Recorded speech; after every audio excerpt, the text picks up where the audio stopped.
Well, here we are in Prague. It is day 12. It is finals day. 4 teams out of the 8 have been eliminated from the competition, but 4 remain. Can anybody knock off Prague CC? They are on a pedestal. They've won the last 2 series here. They're going for the three-peat today, but there's 3 teams desperate not to let that happen. I'm Mr. Maximo. This is the European Cricket Series. Check out finals day, and it starts right now.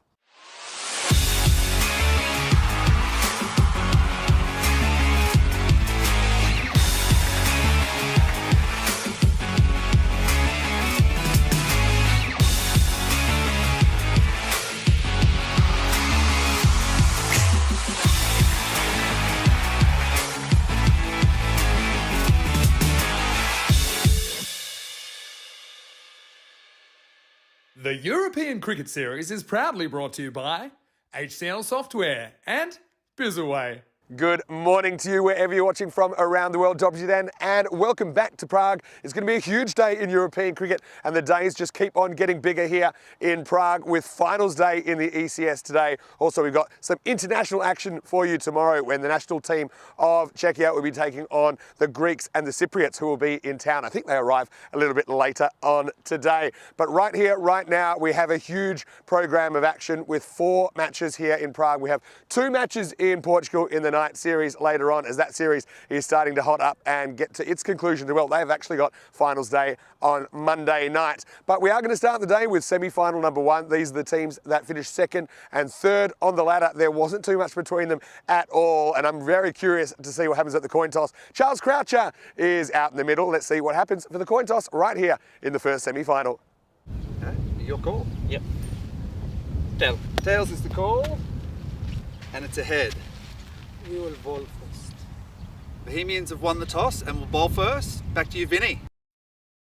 So the news from the toss is that Bohemians have won the toss and they've elected to bowl first. Now, it doesn't surprise me at all because teams batting second have had a bit more success in this series on the whole. And also when these 2 teams met in the round robin stages, they met twice, and both those times Brno were kept to scores around about the 115 mark and Bohemians were able to chase them down. So no surprises when Bohemians win the toss that they want to bat second. But these 2 teams, not too much between them. They finished with an 8-6 record, so they had their ups, they had their downs. Only about 0.08 actually separated them on net run rate. So Bohemians do have the advantage of finishing second if the weather comes into play. Now, hopefully that doesn't happen, but there has been a little bit of rain overnight. We'll talk about that in a moment. But let's talk about some of the players that we're going to see. So Bohemians really excited to see Sahil Grover. I think he's recovered from that knock he took, which is a bit of a scary knock the other night, and that was against Riaz Afridi, who's likely to be steaming in at him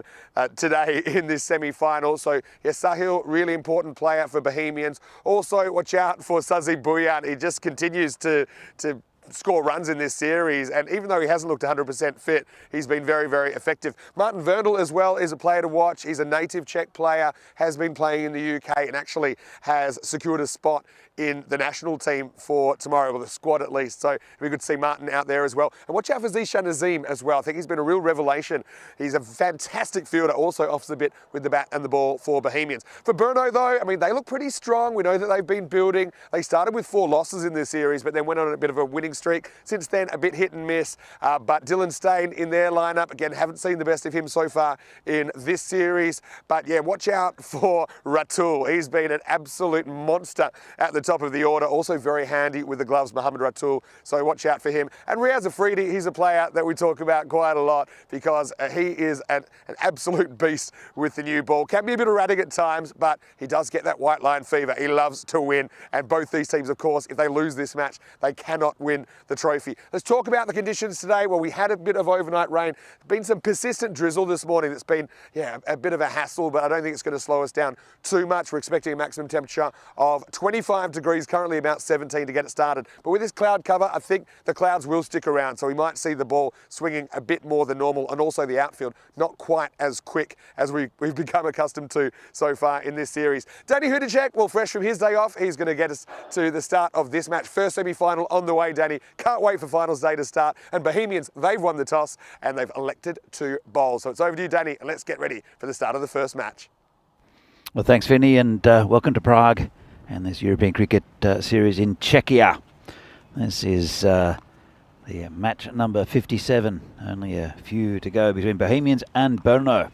The first semi-final. That's the second and third place, as we see a recap of yesterday. First up, Barbarians had a good win against Vinarati. Shobit Bhatia with a nice 39, who batted very well there, but it was Barbarians that got up against a fighting Vinarati side. Then in the next game, we saw Barbarians against United, and United getting up with a couple of overs to spare. Ruturaj Magare had a fantastic day with the bat yesterday, 55 not out, and Piyush Bargal 35. Also some good spells from Zaid Iqbal and Ghanshyam Kumar got them over the line against Barbarians.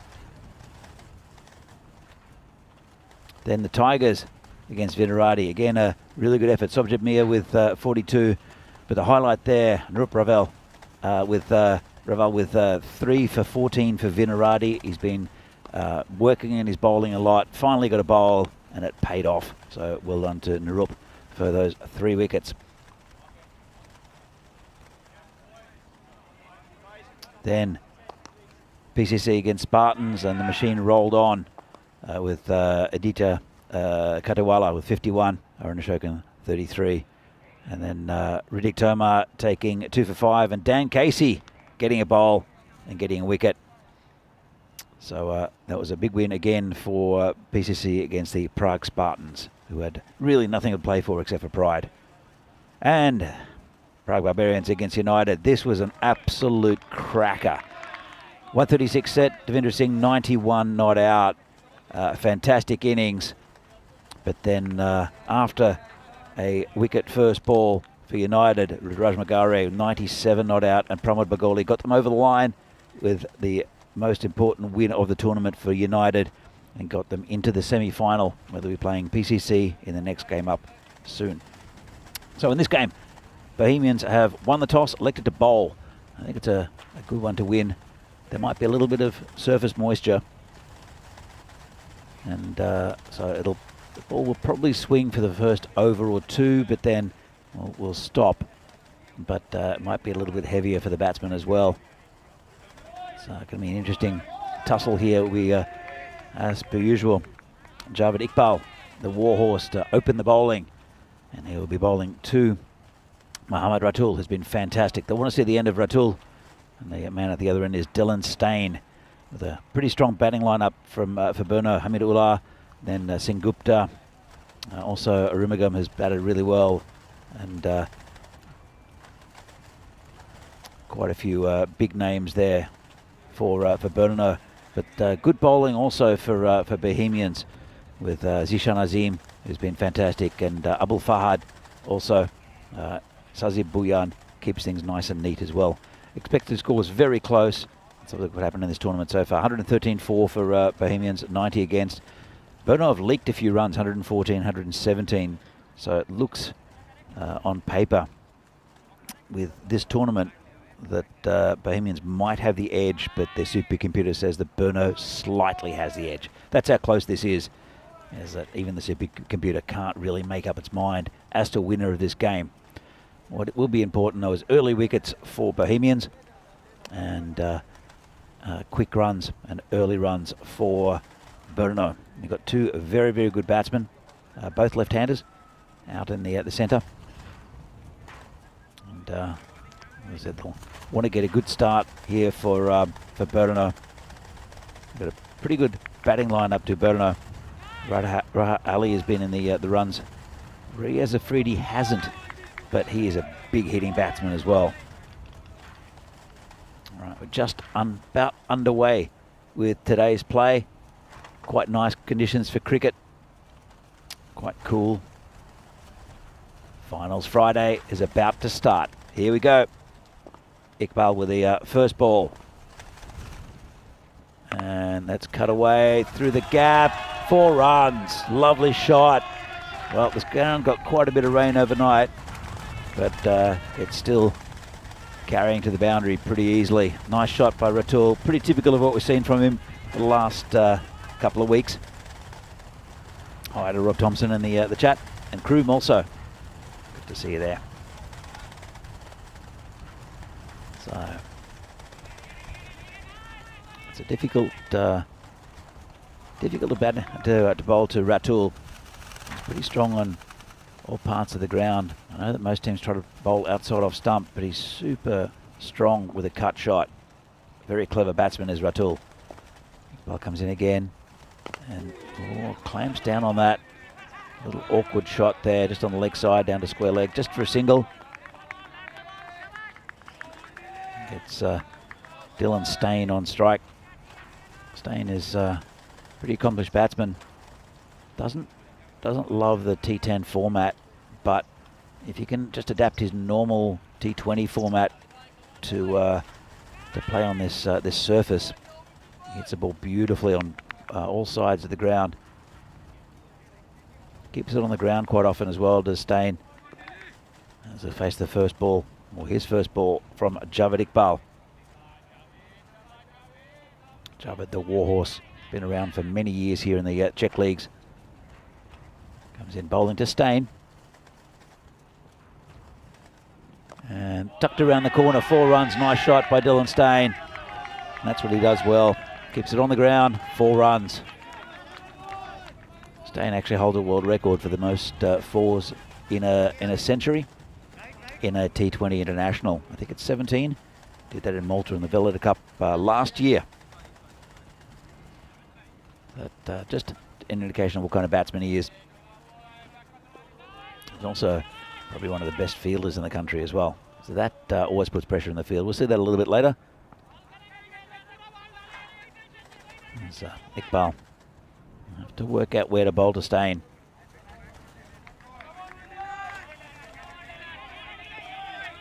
Not much swing yet from the bowler. Comes in again. And this one is down leg side, called it wide. Nearly got hold of that Steyn. He did get one a couple of days ago where he got a glove to it. A little inside edge, and he walked straight away, even though I don't think the umpire would have given him. So good sportsmanship there from Dylan Steyn. Comes Iqbal again. Just clamp down on that. That's a no. Good bowling from Iqbal. Good comeback. It's a fantastic contest between these batsmen, these batsmen and Iqbal. Such an experienced bowler. Rarely bowls a bad ball, and often gets wickets as well. He's an attacking bowler. Loves bowling a bouncer. Probably not as quick as what he used to be.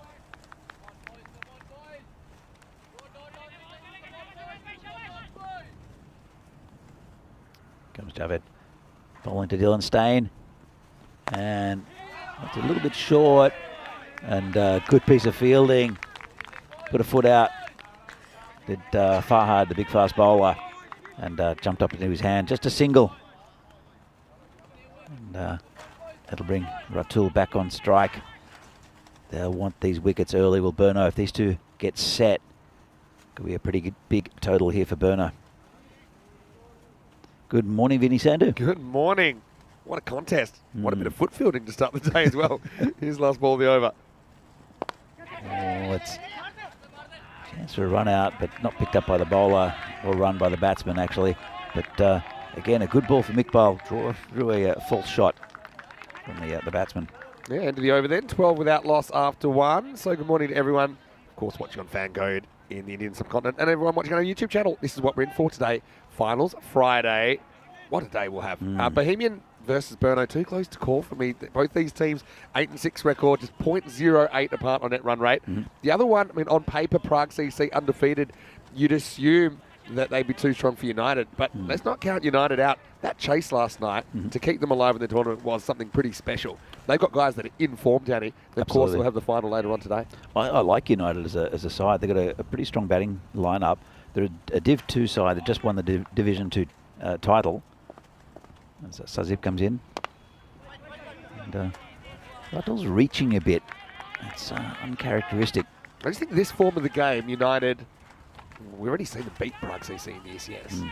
Okay, yeah, Prague going to bring their big guns to the party, but United, they've got good players, they've got players in form.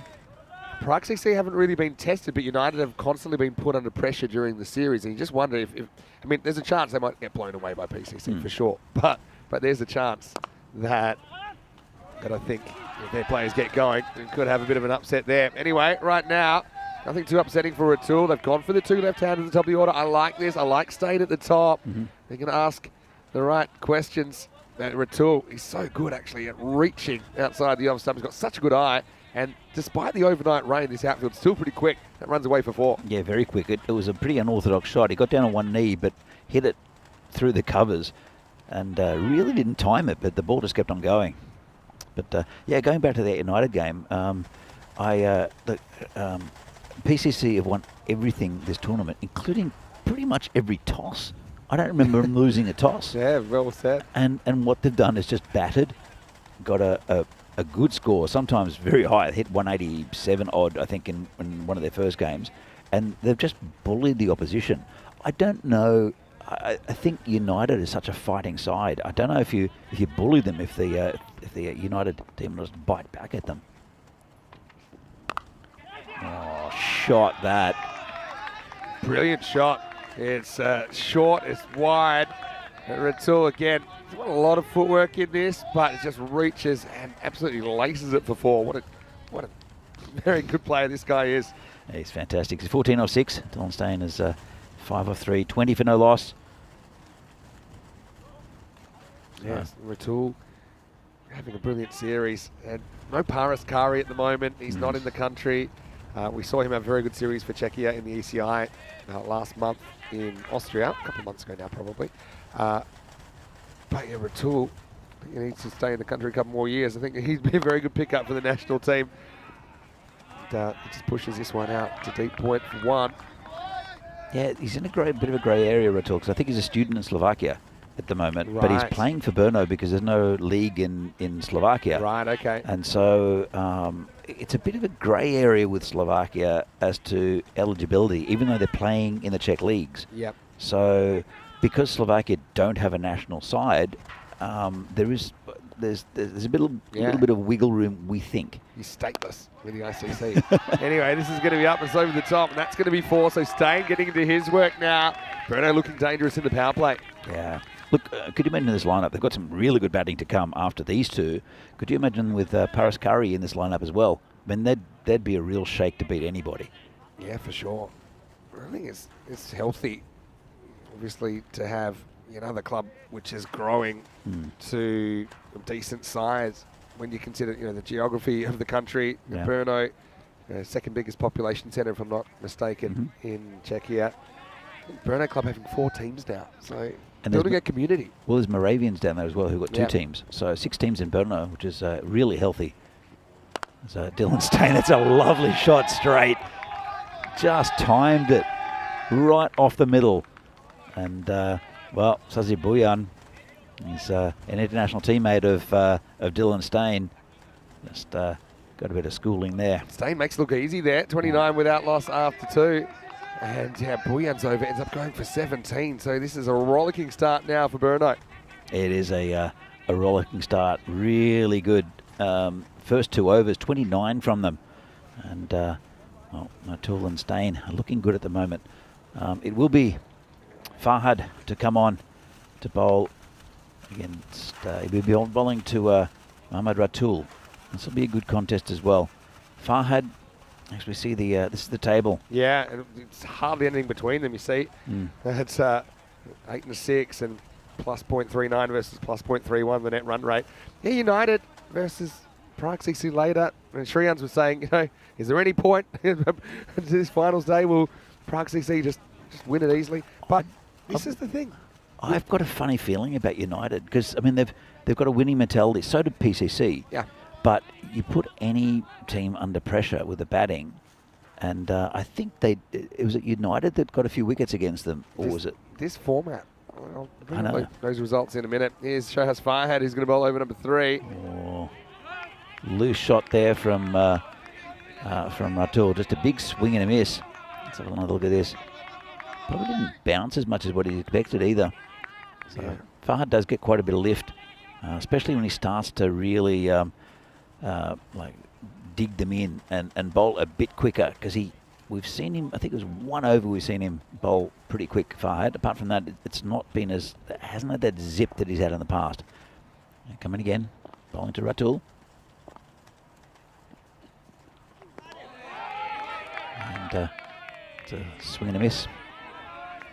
Yeah, swing and a miss. Ratul, I think just a couple of poor options there. Sometimes I've said his problem is that he's too good, I think, for this level sometimes. It starts trying things that are a bit low percentage. Yeah. I won't say it's out of boredom, but I just think it's out of the fact that he's got so many things, he kind of wants to do them all. But I think he could probably afford to play the ball bold in him a bit more than just kind of have a certain shot in his head. Well, that's what he did earlier in the series. As that comes in again, and that's cracked straight past the fielder there in the covers, and that's 4 runs again, just out of his reach. It was hit well enough to get past that fielder. Hit it in the air though. Yeah, bit of a risk, but I think it's a better direction because, you know, Shohaz Fahad's going to push it across you. So just hit with that angle. So Fahad, he'll have to work out what to do against Ratul. The first 2 balls are very good. Ratul is a bit, it wasn't convincing. Well, that's hit straight, then that's 6. Well, that was pretty convincing. Took it from outside off stump. To say the least. And so, Maximo, we have one on finals day. It was just a straight pull, wasn't it? A little bit short. And Ratul makes it disappear. It's, again, a fantastic start. 39 so far. A couple of balls left in the power play. They're really taking it to these Bohemians bowlers, are these 2 batsmen. And they are quality as well. Probably 2 of the best batsmen in the country, especially when they get going. This Fahad comes in again, and this one's cracked to cover, and just a single. They're both pretty quick, these 2 as well. I've seen Dylan Steyn get run out a few times, but it always takes on the field. So at the end of the over, you see, in fact, there's another ball left here from Fahad. What a power play, though. 40 in the power play. I think you put your aces to the top of the pack, and I think Steyn's one of those. He's up and going now. I was a bit surprised they didn't open him when he first came back into the team. But yeah, I think this is a good call. So there's a bit of confusion here. And there's 1 ball left. I think there still is one. Fahad's gone for 11. If you can sneak a dot here, gets out with more or less a par over. It's an above par start, I think, for Burno. Yeah, it has been, hasn't it?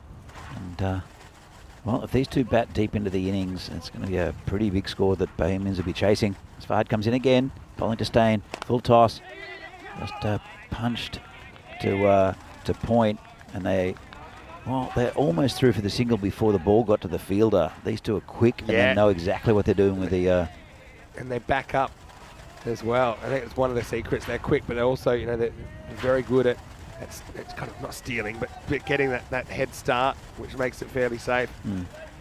Anyway, it takes us to the end of the over. It's 41 without loss after 3.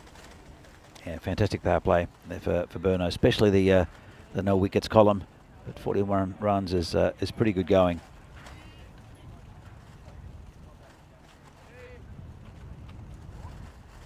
So, interesting who they turn to now. They're going to spin with Saklan Mukhtar. A good option because pace really hasn't worked for them yet. Just reading some of these comments. Shrion's saying, yeah, need to make the teams equal so users can also watch. But I think you've got to realise, we just cover the clubs that exist. So there's certain arguments about PCC being strong and certain players going from other clubs to PCC. They're probably valid arguments in a way, but you can't control the market. I think that players need to be free to go where they want. And they're a winning side as well. I mean, it's like with players in football going to Barcelona or Real Madrid. I mean, there's a big draw there because they're winning championships, or Man City. Yeah, money's a big factor as well, but also you want to win trophies as a player. Oh, it's hammered. And that's 6. Lovely shot there by Dylan Stain. Yeah, just a fraction short. This is exactly Mukhtar. No Kamal in the side again for Bohemians today. So he'll carry the slow bowling. But this was just a fraction short and it smashed away. Yeah, I mean, there is an argument, I suppose.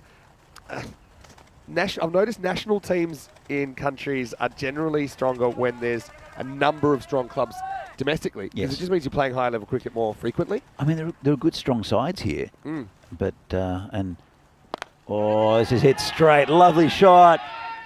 So he's hit a 6 over square leg, and that one's over long on. A long off, sorry. And brilliant shot. Absolutely fantastic there from Dylan Stain. Down on one knee, and that was absolutely moose. Dylan Stain looking hot. And yeah, I mean, some of this talk about Dylan, is he a T10 player or not? I don't think there's a distinction. I think if you can bat, you can bat. And he's I think, enjoying the slightly more batter-friendly conditions in the CCS. All right, he's just running off. Where's he going? Must be taking something off the field. Yeah, I'm not sure what that was. Could be a hedgehog. I saw a hedgehog last night. Yeah, it was running around across the road in front of me, and I was on the scooter. I actually originally thought it was a funny moving and funny shaped rat, but it was a hedgehog. There are quite a few around. Oh, I think he's gone again. All the way. Well done to Dylan Stain. That's 3 in a row. Oh, it's 4 actually. Yeah, I thought it was 6 off the bat. I thought it was 6. Made a good sound. Let's have a look. And that is on the rope. That's 6. Actually, I think you're right, Danny. That's on the rope. To me, it looks 6. I think the field. It's actually Berno. Is that Rahat down there? Who actually signalled 4, but I think it's 6. How is that not given 6? Surely they hit the rope. Oh, yeah. Well. Let's have one more look here. I think. We're going to get back to the action. This one's just prodded down, and I don't know. Give the batsman the benefit. Well, it looked like he hit the rope. Anyway, this is the next ball. I hope this doesn't go down to a 2-run game. Yeah, it's a funny one. Yeah, it seems. And funny, what it didn't help is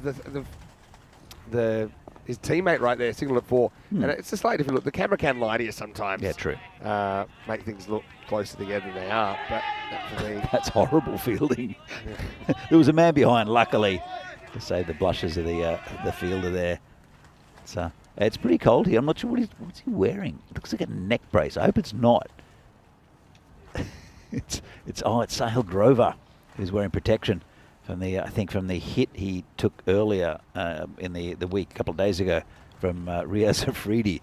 So I've never ever seen a player play a cricket game with a neck brace. That's well, let's hope Sahil's well. Terry's in the chat and says it's a great start of the day to watch Dylan smashing boundaries. It surely is. Venki is in the chat as well. Yeah, missed you at the quiz last night. It's my quiz. Did you do your quiz in the end? No.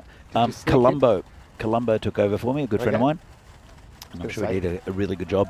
He's the world's loudest Czech. Czechs are not noted for being loud. This guy's got a foghorn for a voice. As Farhad comes in. You know anything about cricket? Turned away, this could be a chance. Fielder's out there and it's taken. So first wicket goes down and it's Ratul after a fairly brisk 27. Berno off to a flying start. Bohemians peg one back as the opening partnership broken at 59 for 1. It's interesting with Ratul because he's hit 27 off 14, but you could say that it wasn't a very good innings from him. It was no fluidity. He hit a few good shots, but it was you were never quite sure with with how long he was going to stay in. Dylan Stain, on the other hand, I think is looking really good. So, but 59 for 1, it's a good start. Just into the 5th over now. Yeah, and so Bohemians need to keep doing that. Have to keep taking wickets. They've got a fairly strong batting order. I think we talked about that. But Singupta's in now, who's also been in pretty good form this tournament. Yeah, he is. He's looked good when he's just relaxed and batted, held his shape. I think early in the tournament, sometimes he was just getting a bit leg side conscious. But Singupta now has an ally in Stain who's made a flying start, 31 off 11 for him. Well, another wicket here, or soon, will start to turn the momentum a little bit. It's all Burno at the moment. And this is hit straight, and, well, even the Zishan Azim.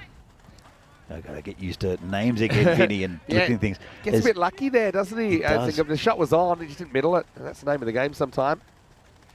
You're trying to hit over the top of the fielder. If you don't quite get it, then you do risk getting out straight away. But yeah, Dylan, he's getting those feet moving. If he bats through this innings, I think Burno will be in really good shape. 138 pace at the moment. So Dylan Stain, he'll want to continue out there to anchor the innings. And, oh, he won't do that, I don't think. I think he got lucky. He got very lucky because he just tries to help this round the corner. There's no fine leg. So he's just trying to, I suppose, manufacture this to the top left corner. But you can see it gets a bit big on him. Top edge, could have gone anywhere. Ends up going over everybody. Going for 4. Just quickly with Ratul, it's funny how, what you said, probably true. No real fluency, etc., etc. But shows you how good a player he is. I mean, if that's him when he's not really going, it's still a brilliant start for Burno. They put on 59. And Corey said something that you can't expect him to make 80 every game. Certainly Nabi, I think. So, 27 or 14, you've got to trust your other batters to do a good job as well. At the moment they are, in particular Stain, 36 now and counting. Yeah, no, it was a good innings in a sense, run-wise, but it just had no fluidity. And, well, if Burno get through this game, they'll be in the final. And he'll have another go to impress because he is an excellent find here for Burno. As Fahad comes in again. He's bowling to Sengupta this time. And swing and a miss there. Fahad's kind of coming back, isn't he? Slowly but surely. Just seemed a bit rusty. Not sure what it was actually earlier in the tournament. Just kind of, it seemed like he lost a bit of zip. Well, but he hadn't played for 4 weeks because he's got an import-export business and he was overseas. That's his excuse. I love the fact he's an importer-exporter. It just sounds so mysterious. But Shohaz, he's a lovely guy. He is. He's been a great addition to the scene here over the last couple of years. Anyway, here's the last ball of his spell, last ball of the 5th. And it's hit in the air, and Sahil takes a nice catch. Neck brace and all. I hope he's okay. He's feeling it a bit. Yeah, well, you can see how much it means to Sahil. He's immediately going and checking himself. He had to do a lot of work here, and it's not just the catch, but it's in the landing. He does really well, protects the ball. You see, it's a serious impact, and you see he's trying to protect that neck as much as possible. And all's well that ends well for him. Sengupta can't click here in the semi-final, and he's going to go. The score is 65 for 2 after 5. 59 days to go, so we're into the 50s now before we get to the ECC, the Euros of Cricket. I want to say a quick hello to everybody, wherever you're watching from around the world. Vinny Sander here, Mr. Maximo, here with Danny Hudacek, and it's great to have you company for finals day. Always exciting. I know Prague CC, they're the hot favourites after not losing a game during the group stage, but still, we know on Finals Friday, anything can happen. Absolutely, Vinny, and there's 4 very good sides that will be battling it out. And, well, this is the pointy end of the tournament. We're seeing the best clubs in the Czech Republic all battling it out to win. And one thing I'm really looking forward to as well, that the Cricket Academy, the Cricket Over Academia, run by Chris Pearce, they'll be having a bit of a game, which is in the 1 hour break between the semi-finals and the bronze finals. So stay tuned to that. You can see these guys are genuine cricketers. Oh, yeah. The guys and the girls that we've seen playing over there, it'll give them a chance to show what they can do in front of the cameras. And I'm looking for that. And Terry, I know you're watching. Hopefully the wind doesn't pick up during that game either. Anyway, let's get back to the action. It looks like it's going to be Arif Javed who's going to bowl over number 6. Interesting move. Let's see what he does. As Dylan hit someone to the deep point area. Verndl's there. They won't tempt his arm. He's a good fielder, is Martin Verndl. Good to see him in the national setup as well. Yeah, for sure. Huge squad. We still yet to see who actually plays. They've got a squad of 21. I don't know how they're going to sort it out. I'm sure they have to cut it down. I'm sure before the games tomorrow. I think I know what they're going to do. Come to that in a second. But first, I want to say a quick hello to Helix. Hello to Junaid Hassan Hridoy as well. It's put away. That was short and slow by Arif Javed, and Sengupta waited for that nicely. In fact, it was, it was Sengupta. No, it was Sengupta. No, Sengupta's, he's toast, but this is Hamidullah who's come out at he is. 4. I've lost. That's right. You've just lost. You've lost where you are on the space-time continuum, but that's okay. I thought Sengupta was still out there, but he got caught by Sahil. I was worried about Sahil. I think that's the reason why I forgot Sengupta was out. But I was wondering why Sengupta would have hit a shot left-handed. But I knew it wasn't Dylan Stain. That would be bit of rust, else. I think. That's okay. You've had the day off. That's understandable. Anyway, let's wait for this ball. Swing and a miss. Oh no, he's gone under the keeper, and that's going to be 4 byes. To be fair, he's not had the best tournament with the gloves as Zahid Mahmood. He's a bits and pieces keeper. He's not the regular. Yeah, he's not a regular keeper. Grover would normally have the gloves. Got so many topics I want to cover. But yeah, Grover, he's got to be in some doubt for the weekend with the internationals, just the way he's moving. I just don't think it's wise. No. He'll be super disappointed. But you just see, even to be playing this game, obviously you take a blow. He basically got hit, looked like it was kind of under the jaw. So on the side. So yeah. if you, just it was a nasty knock. Oh, he's gone. Well, just tried to guide it over that gully area. Nice catch taken there by Fahad. Yeah, nicely taken. You're right. He was just trying to ease it up over the top. If he gets over the fielder, he probably gets 4. But it's a pretty good bit of anticipation and athleticism from Shohaz Fahad to jump and take that catch. And so it's Bohemians who are fighting back. That's 3 wickets down now, 76 for 3. He's picked one of the tallest fielders in the whole team as well. Apart from Martin Verndl, who's I think edges him. So, well. Yeah, Terry said he had a tent that got blown away on me 2 weeks ago in the Estonia-Finland women's games. Pole just missed my head. Well, Terry, you're one man that I think should commentate in a helmet. I don't know if the helmet would have even helped Grover, by the way, because of where he got hit. It was kind of under his chin. It's kind of a spot that's hard to protect. But, Terry, I'm glad you're all right. I'm looking forward to seeing you again soon. Just going back to the squads, the squad of Czechia, I feel like they've got 6 games, but they're in groups of 2. Yep. So they've got the Saturday morning games, Saturday afternoon games, and the Sunday games. Okay. So here's Javed to the new bat at Shaim Khan. He hits it twice, but doesn't get the single run. And Stain, as always, teasing the fielder to try and throw. Yeah, so I think what we might see is a squad of, say, 13 or 14 for the Saturday morning games, and then they have game 3 off, and then they play back-to-back games 4 and 5. Yep. You might see a slightly different squad.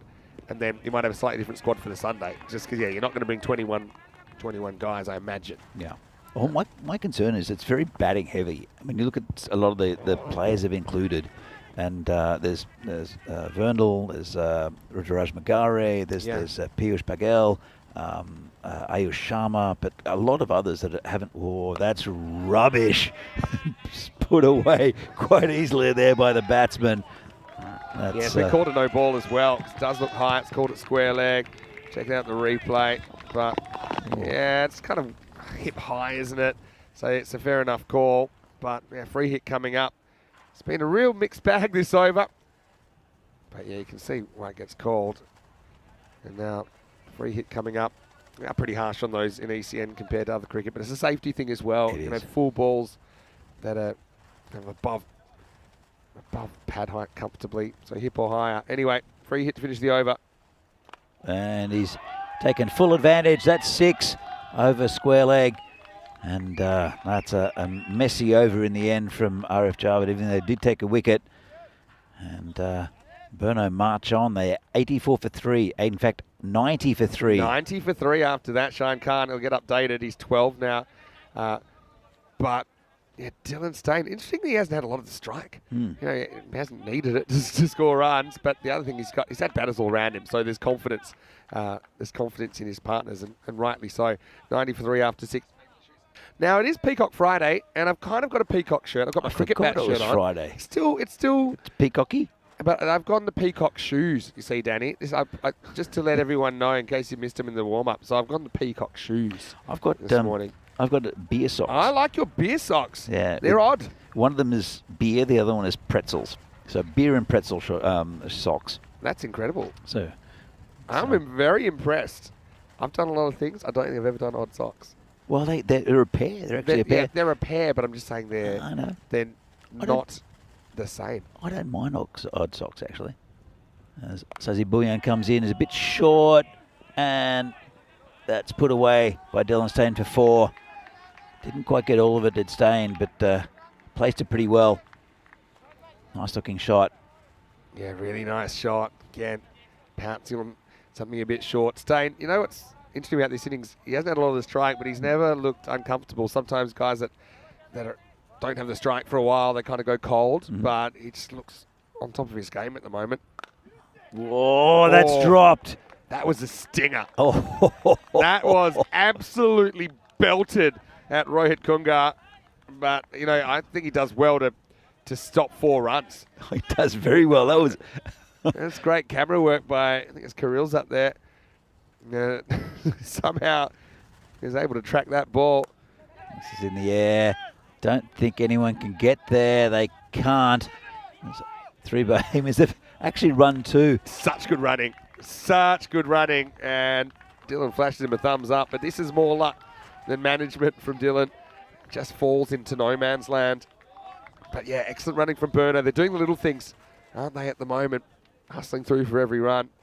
And Dylan, see, he's looking at his partner. He doesn't get caught ball watching. Yep. That's why once he runs, he says, cool, we're running. And they're on the same page. Kunga, who may have lost a finger or 2 after that, that last catch was belted at him, does well to come around to his left. Well, the difference with Dylan, he's been coached from an early age. You can tell he's got a very good technique. Grew up in New Zealand. I'm not sure of his background with cricket there, but obviously at a pretty decent level. But he knows how to run between wickets. He knows how to call. His fielding's excellent. So, which is a lot different to a lot of the players we see who have probably never had really formal training. Not saying that they're bad players. We see some excellent players. Oh, yeah. But just the basics sometimes go missing, and ball watching's a big one. We've seen a lot of that in this tournament. Yeah, you're taught to keep your eye on the ball, but yeah. But that's the thing. You can pick up so much from from the body language of your partner. Sure. You just got to mirror it. We actually used to do some drills in indoor cricket. It was actually super fun. I'll tell you about some of them in a second, because running's super important in that. Last ball, the 7th. Hit that over the top, and that's 6. That's a lovely shot. Gone to a backward point, and just picked it up. I think he's liked Sazib's bowling. He smacked him in the first over everywhere, and that one's again another part of the ground where he hits a 6. Big blow, because that brings up Dylan's 50 as well. 50 off 19 balls. Also, it's 104 for 3 off 7, so it brings up the 100 as well. And Dylan, you know, he's a guy, I would like to see him back in the Czech T10 setup as well. I know he's not available this weekend. He didn't have a very good ECC last year, but he had a lot of pressure on him, I think, as well. He was a captain, and it's just a tough time. I'd like to see him back at the Carter Mobile. I just think he's too good. He's one guy that can handle the better bowling as well, which you're going to run into in that Group A. So ECC starts 25th of September, 59 days away. And Czechia and Greece drawn in the same group. We'll see them play this weekend in 3 matches against each other. Also Cyprus, don't forget, tomorrow will be here. And they're in Group E. So yeah, fair chance we might see some of those players in at the hotel tonight. Anyway, this is pretty high as well.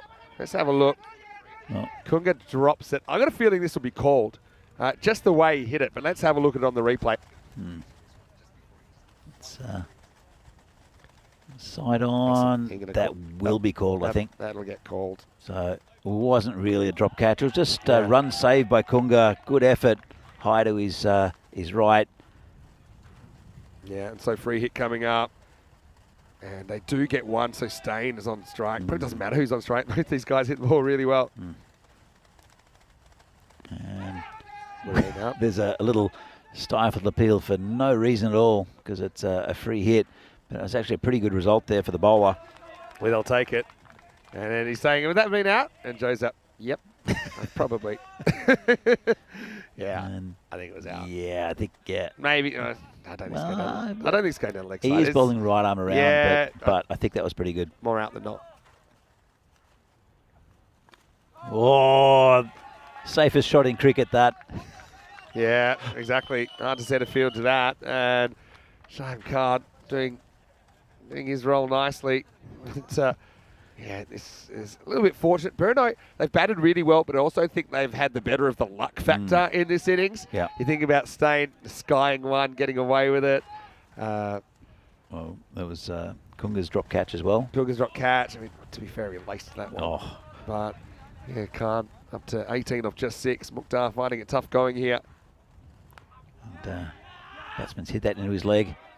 Again, Dylan backs up and he gets there so quickly. He's such an intelligent cricketer. During this week, you would have seen a keeper turn around and throw at the stumps. But Dylan was just already turned around or looking at him when he picked up the ball. Yeah, that's right. Well, that's a good shout. It's got him. Well, it was the same ball again off the that he bowled when it was a free hit. Bowls the same ball again and gets Stain for 50. Yeah, and it's, yeah, you're right. It's pretty much the same one, isn't it? That one I think is probably even more out than the one on the free hit, because that one I think is hitting middle stump. But yeah, Dylan, as he's going to go for a very, very well-made 50. And you see he's very popular with his teammates, and yeah, gets them off too.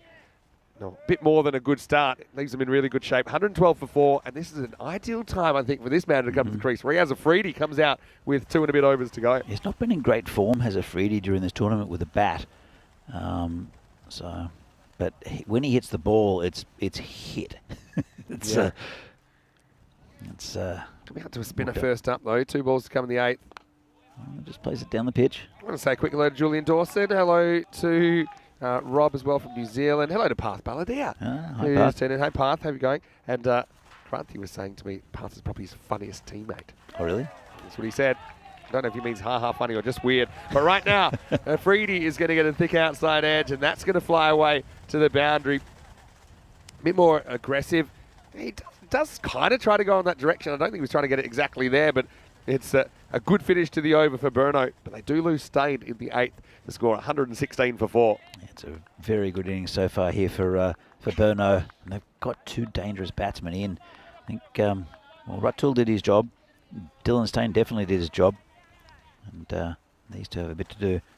But Shane Khan, 19 off 7, looking pretty good. But it's just one of those things, where do you bowl to these two? They're on 145 pace at the moment. I still think, yeah, maybe you can keep it in the 130s if you have a good finish for Bohemians. And we saw that score chase down last night. Yeah, that's what got United through against Barbarians. Oh, that's been hammered straight over the long on area. That's a huge That was there. big. Well, I think that keeping it in the 130s might be a pipe dream after watching that. Because to be honest, they're heading on 149 pace at the moment. And Shayam, he does bring some power, doesn't he? And Sada gave him something he could get under. That's going to be called a wide. But smart batting. These are the 2 batsmen who can hit really big. Yeah, not that you need to on a 50-metre boundary. You don't have to hit it 90 metres. Yeah, but that sometimes makes you hit the ball further, because I think if you try and hit a 90-metre 6, yeah, you often overswing, you lose your timing. But that's what they're trying to do. This is high in the air. Players coming around. Sazib is under it and does well. Really nice catch there from Sazib. And that's the end of a good little cameo there from Cheyenne Khan. Excellent catch. Very good catch. Bhuyan judges this perfectly. There was good communication. Javed Iqbal said, no, that's yours. I see him pointing. Not that Sazib can see him, but he's also yelling. And he goes fingers up. Good technique and good positioning, good judgment from Sazib Bhuyan. He's a good cricketer. And that's the 4th wicket down. But still, good impact innings, wasn't it, from Cheyenne? Goes for 25 off 9 with 3 big 6s in there. The score 122 for 5. Yeah, really nice catch. We'll say a quick hello to Mohammed Nabil as well from Vinarati, who's in the chat at the moment. Hello, Nabil. Hopefully you're well. Hopefully you're enjoying the finals day action. I'm expecting to see quite a few people down for the cricket bonanza tomorrow as well. That'll be really fun. If anyone in Prague wants to come down, it's going to be the first day of the internationals. There's also going to be a braai with lamb on a all day on a spit from 9 to 7. So come around lunchtime maybe. Oh, he's been hammered.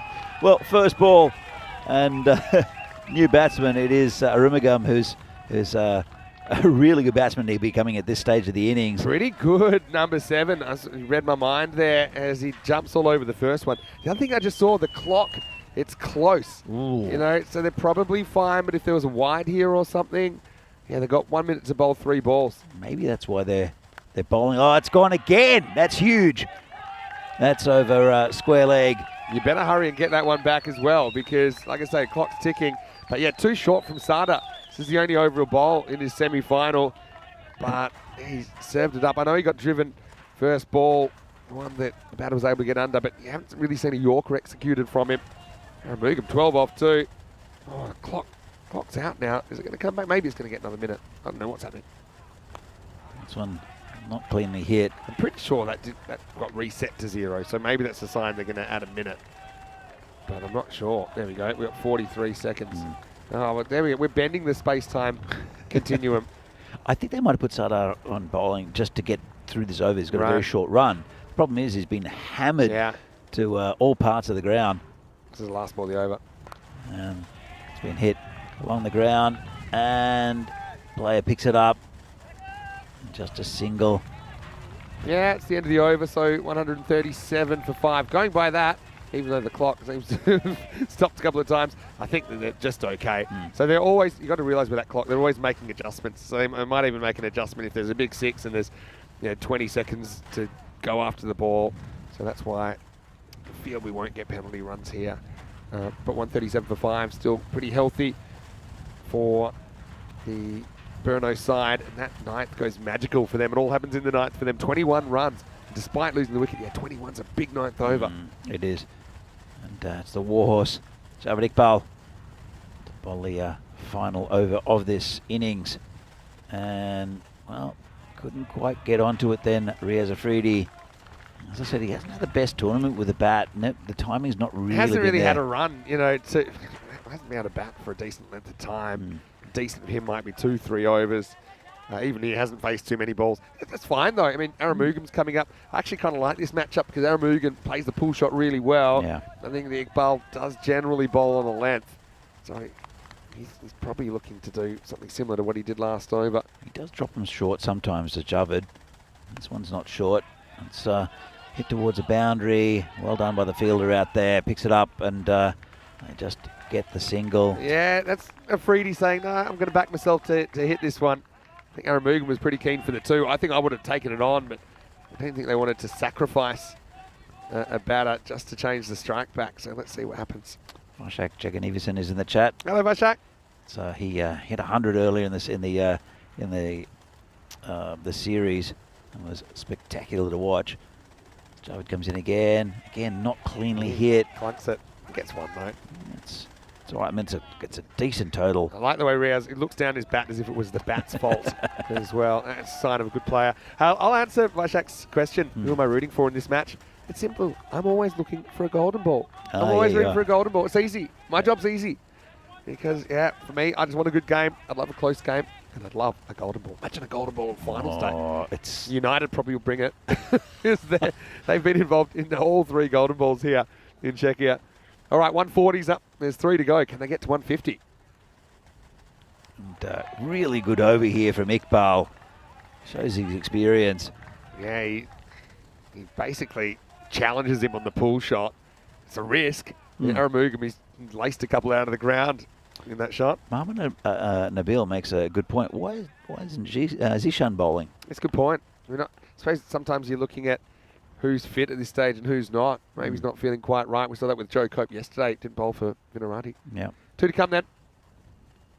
Oh, this is a brilliant over here from Iqbal. And, well, a bit of confusion there. Not sure what Mahmood was doing. Yeah, they tried to stump him and then ball bounced off the stumps. You see here? But they decide against the overthrow. There's no need for it. Why would you go for the stumping at this stage? There's 1 ball left, and Iqbal's bowling a brilliant over.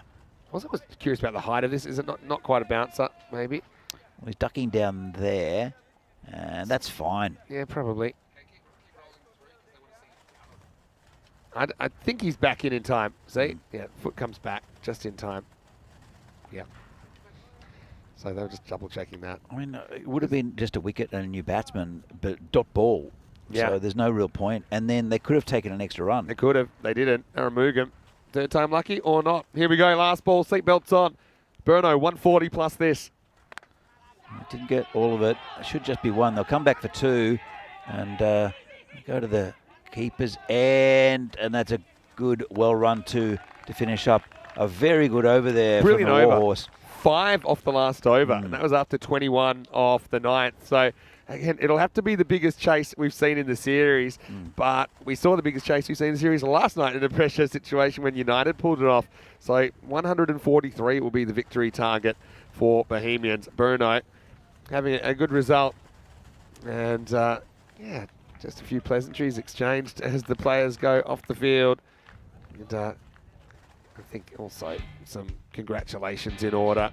But let's go back and look at the highlights. The two lefties put to the top of the order, and it worked out really nicely for Burno. Ratul and Dylan Stain got them off to a flying start. As we saw Buyan attempting to break the partnership, he wasn't able to. Ratul, so good hitting through the offside. Like I say, sometimes he's got too many shots. Sometimes it's also just his natural hand-eye coordination.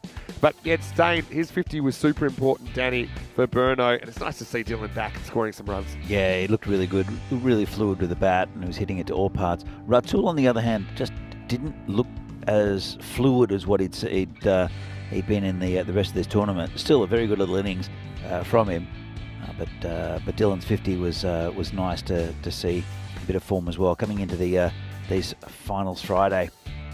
But a really good opening partnership, and as you see Ratul going there. This one's a little bit of luck there for Dylan, not much control on that shot, still got the 4 runs.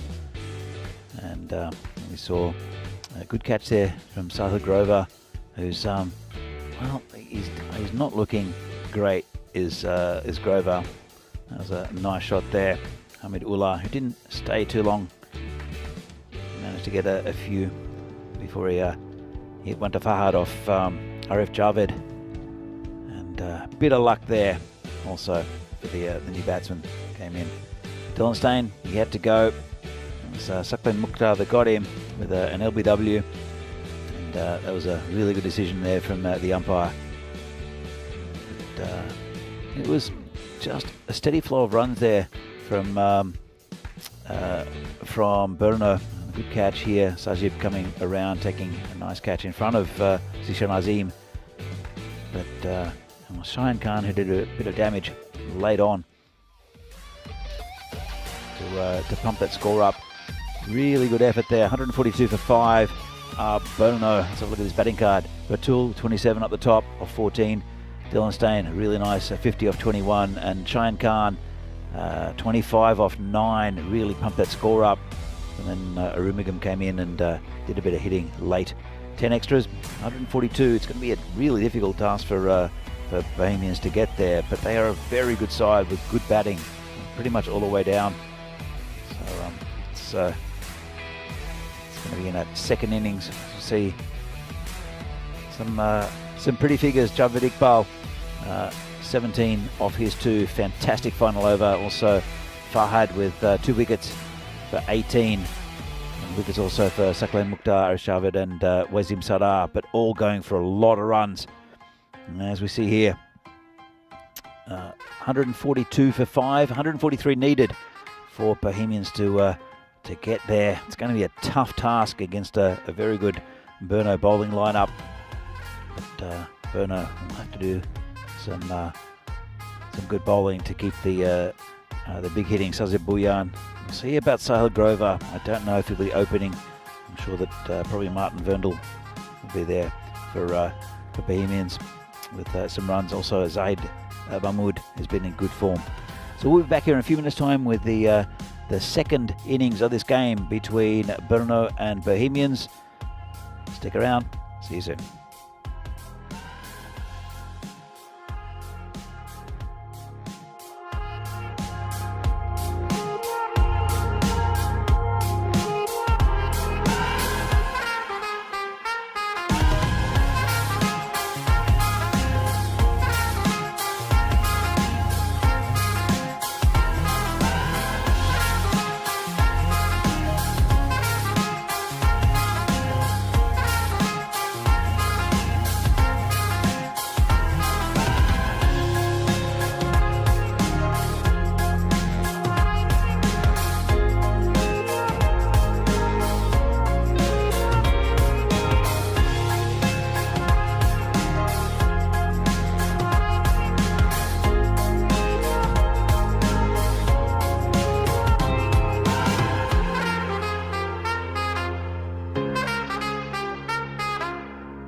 The European Cricket Series is proudly brought to you by HCL Software and Bizaway.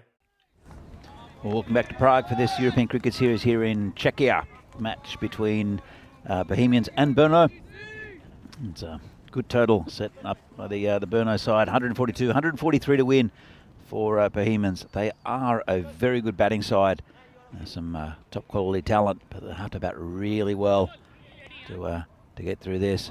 And, well, interesting. Sahil Grover there. That's a brave move. He's batting with a neck brace. I've never seen that before after being smashed by Riaz Afridi a couple of days ago.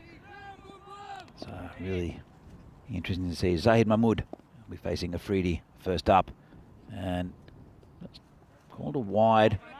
It's a pretty close one. No pace really for Riaz. Something like this, and yeah, can't complain about that. Just died on the keeper as well. So maybe a slower ball straight up. Didn't really work that out that time. Freddie, how much was he shaken up by the incident with Grover as well? Well, that's straight at the stumps. Oh, drop catch! That would have been an absolute beauty from Afridi. You saw him to catch a one-hander the other day low. That came back fast. Someone have a look at this. And just put a hand out just a little bit away from him. A good effort. So, Vinny, how do you make this this effort? Firstly, by Grover to come in. Oh, box office stuff. Oh. Grover's facing the guy that actually hit him a couple of days ago. And he's got 6 runs. Well, got a bit of luck there, to be fair. There's a man back there at a very fine third man, and he's taken him on straight away. Has Sahil, has been so important to this Bohemians team. Well, bat speed plus ball speed equals an edge that flies about 70 metres, and Grover gets off the mark. That one was in his half. I feel like the next one might not be, Danny. Well, I mean, look, it was a nasty incident the other day when Sahil got hit. He is batting with a helmet, which is fantastic to see, but got hit just on the other side of the right-hand jaw, sort of just under the ear, so I think. He's got protection there now. You can see that. But what sort of protection is it against a cricket ball? Let's find out. Oh, it's a full toss. It's been hammered towards a boundary for 4, and it's a bit of a gift there from Afridi. And I wonder how much it's affected Riaz Afridi as well. Yeah, he's full up. I mean, I was super surprised he went slow ball first. I mean, maybe he's just trying to do something that the batter least expects. And that would be what I would least expect first ball. But he didn't get the location right. But bowling a slow ball, it's after the batsman is used to your pace. Yeah, but I mean, also, everyone knows he's quick. Yeah, well, there's a bouncer. And Sahil is a pretty compulsive hooker. And got his head out of the way then. Looks pretty uncomfortable though, because look, your head naturally moves around, especially on a shot like that. And so he's got the encumbrance of the helmet plus the neck brace. Yeah. That, you can just see he's uncomfortable. Having said that, he's going to go out there, he's going to swing the bat. He's already got 10 runs to his name. You saw him when he took the catch earlier. It didn't look comfortable at all. As Afridi comes in. And, it's pitched up. This one sneaks in. But it just shows you how much it means to these guys. I mean, Bulyan has played through the series with an injury. I mean, Grover hasn't been 100% for some of this as well, and now he's going out there for his club. I've never seen batting in a neck brace before, but you certainly can't criticise the heart. Oh no, well, you couldn't keep him off the ground, could you? Is that his hit bat to Afridi? Whoa. Oh, that was spectacular. That'll make the highlights. Wow, that's full-on ninja style from Riaz Afridi. This might be the best piece of fielding I've ever seen, and he doesn't even field the ball. Wow, look at this. He goes down. That's pretty normal, but look at this. Oh, boy. The scorpion from Afridi. Play of the day stuff. Let's look at it one more time. Oh, yes. Ticks the landing. Oh, I don't want that over to end, but it has. And at the end of it, it's 12 without loss for Bohemians. 41 matches since the Golden Ball. Oh, let's go back to the acrobatics. Not since I've seen fielders do some backflips after catches. We had that happen in Vic Muthi, Kent Lanka in Rome. But there's a wide start the second over. Sengupta getting a second. But that came out of nowhere from Afridi. Anyway, back to the actual cricket. Still a decent start, but not quite at the rate. That's the scary thing. Yeah. Just keep an eye on that run rate required at the moment in the 14s. That's where it started. That's where it stayed at the moment. They've got some very good bowling to Burno. Sengupta's one of them. This is, well, been launched by Zahid Mahmood right over long on. There's a man there, but he got it over him, and he looks determined as well as Zahid. And just came in a little bit with the angle and also a little bit of swing right into Zahid's hitting arc. But, well, nice shot. Sengupta, see how he comes back from it. Oh, it's a good ball. So I just want to say a quick hello to my mum Jackie, who's watching with my sister-in-law Janice in Mansfield in Victoria. My mum's just moved down there. Okay. And I'll be visiting her in a couple of weeks, so looking forward to that. So see you soon, Mum. Lovely. That's great that they're tuning in as well. Just hit in the air, player coming back, he won't reach it. Great effort though. Despairing dive. Rahat Ali's such a good fielder. He is. Sometimes you don't notice him, but he did everything he could and more, to be honest, to try and turn that into a catch. And I even like the way he just kind of launches it, even though he knows he's probably not going to reach it, as it goes over his shoulder. It's the World Swimming Championships at the moment. There's a nice dive into the pool there from Rahat. So we've seen gymnastics, we've seen diving, even a bit of cricket out there. Yeah, it's been good cricket. And Bohemians, they're going to get this a good shake. They've got some good batting in Martin Vernal, also Sazib Bhuyan, who can be destructive. The other thing is Afridi probably doesn't bowl out here. No. They never bowl, or not never, they almost never bowl him out. They keep him for the end. And I think that's probably smart, because it's just good to have him in your back pocket. First over, he didn't really dominate. Sengupta again, and another good ball through the keeper. I reckon he gets away with this one, if I'm completely honest. Does come back, but I'm not sure it comes back completely within the tram line. And benefit of the doubt? I don't know. It's pretty close. But by Joe Foster. Yeah, Joe's an experienced umpire. He doesn't get quite the good view we get because he's a bit closer to it as well, so he's not looking it straight on. It did come in a bit as well. It comes in a slower ball, hit down the ground. Afridi's there. That'll just be a single. Oh, he had to hurry there, the batsman. Yeah, well, again, I don't think it's easy to run in that either. I think that both battles will be pretty relieved to see the back of Afridi for now anyway. But yeah, you can see here, he's only running if absolutely necessary. Then it did become absolutely necessary. He's just walking in, isn't he? Oh, that would have been out. It would have been gone. Yeah, well, shows the courage of Sahil Grover. Sengupta comes in again. And this is hit towards the boundary. It's over the top of the field of 4 runs. Nice shot. Still in the power play. And fielder there, I think it's Shaim Khan, couldn't quite get up high enough. Here's the thing, Danny. Bohemians, twice they've chased against Burno successfully. They chased down 114 in match 31. They chased down 117 in match 50, and that was just a couple of days ago. That was a cracking game. This is a lot more, but yeah, they have seemed to get on top in the second half of these games with the bat against this Burno attack. And the other thing about those chases is they did it with heaps of time to spare. Both times they chased it down with in the 9th over. One was with 10 balls to spare, one was with 9 balls to spare. Yeah. So well, it's a big leap from what 117 up to 142. True. But in saying that, they know what the target is, so they know how many they'll have to get, and they're pretty much bang on target at the moment with the run rate. They started off at about 14 and a bit and over, and they're still 14 and a bit, so they're right on that run rate. New bowler will be Niraj Mishra, who's been really good this tournament. But he's going to be bowling to 2 batsmen with harmful intent. Yeah, for sure. But if you actually look at the run rate they've scored against Burno. It's 138 pace. That's what they've scored against this attack. Yeah. So it's only a handful more than that. Anyway, Sengupta finishes over. In fact, it's Niraj Mishra. Oh, okay. So I'm not sure what happened with the scoreboard. Someone got to hit Control Alt and Delete on that, because I saw Sengupta still there with the ball to go, but that certainly isn't Sengupta. That's Mishra, who's starting the third over. It's a good start from him as well. As I said, he's been really good this tournament. Bowled with good pace as Mishra and good control. So I've been impressed with him. Still coming and bowling to Sahil Grover again. And Sahil's looking around the ground. This is the last over in the power play. Maybe just had a bit of a technical issue. That's why the scoreboard just stopped for a second.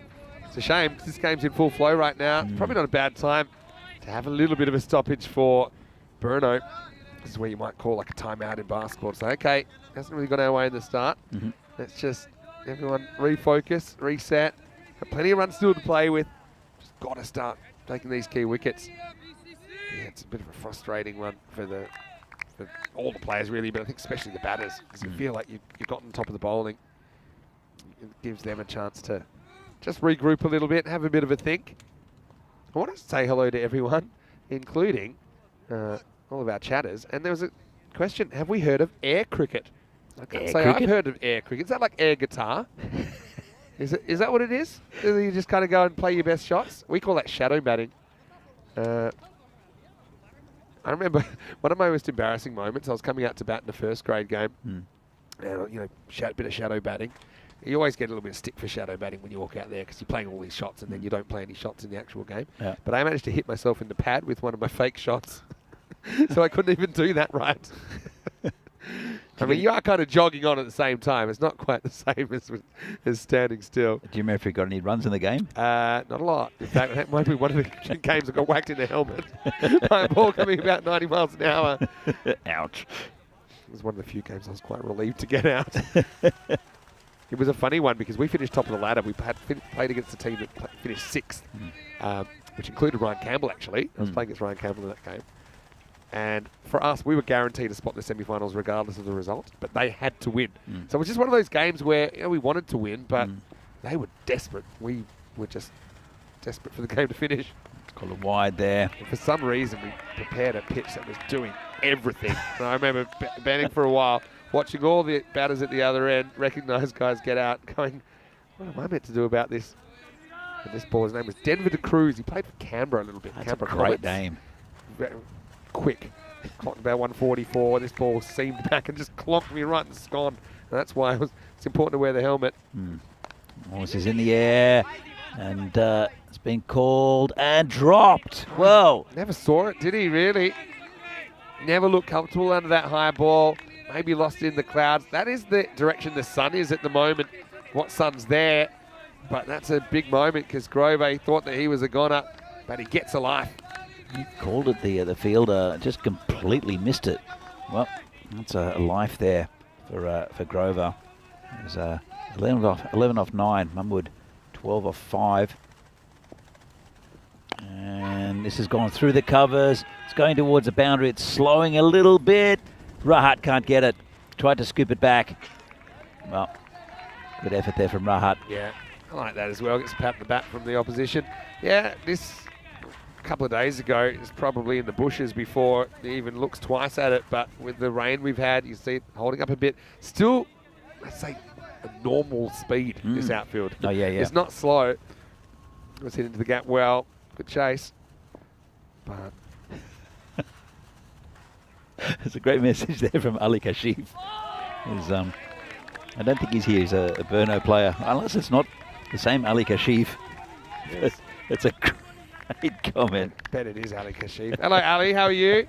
Got the lineup today, I see. He's a character, Putting is your Ali. time to good use. I'd like to see Ali some threads.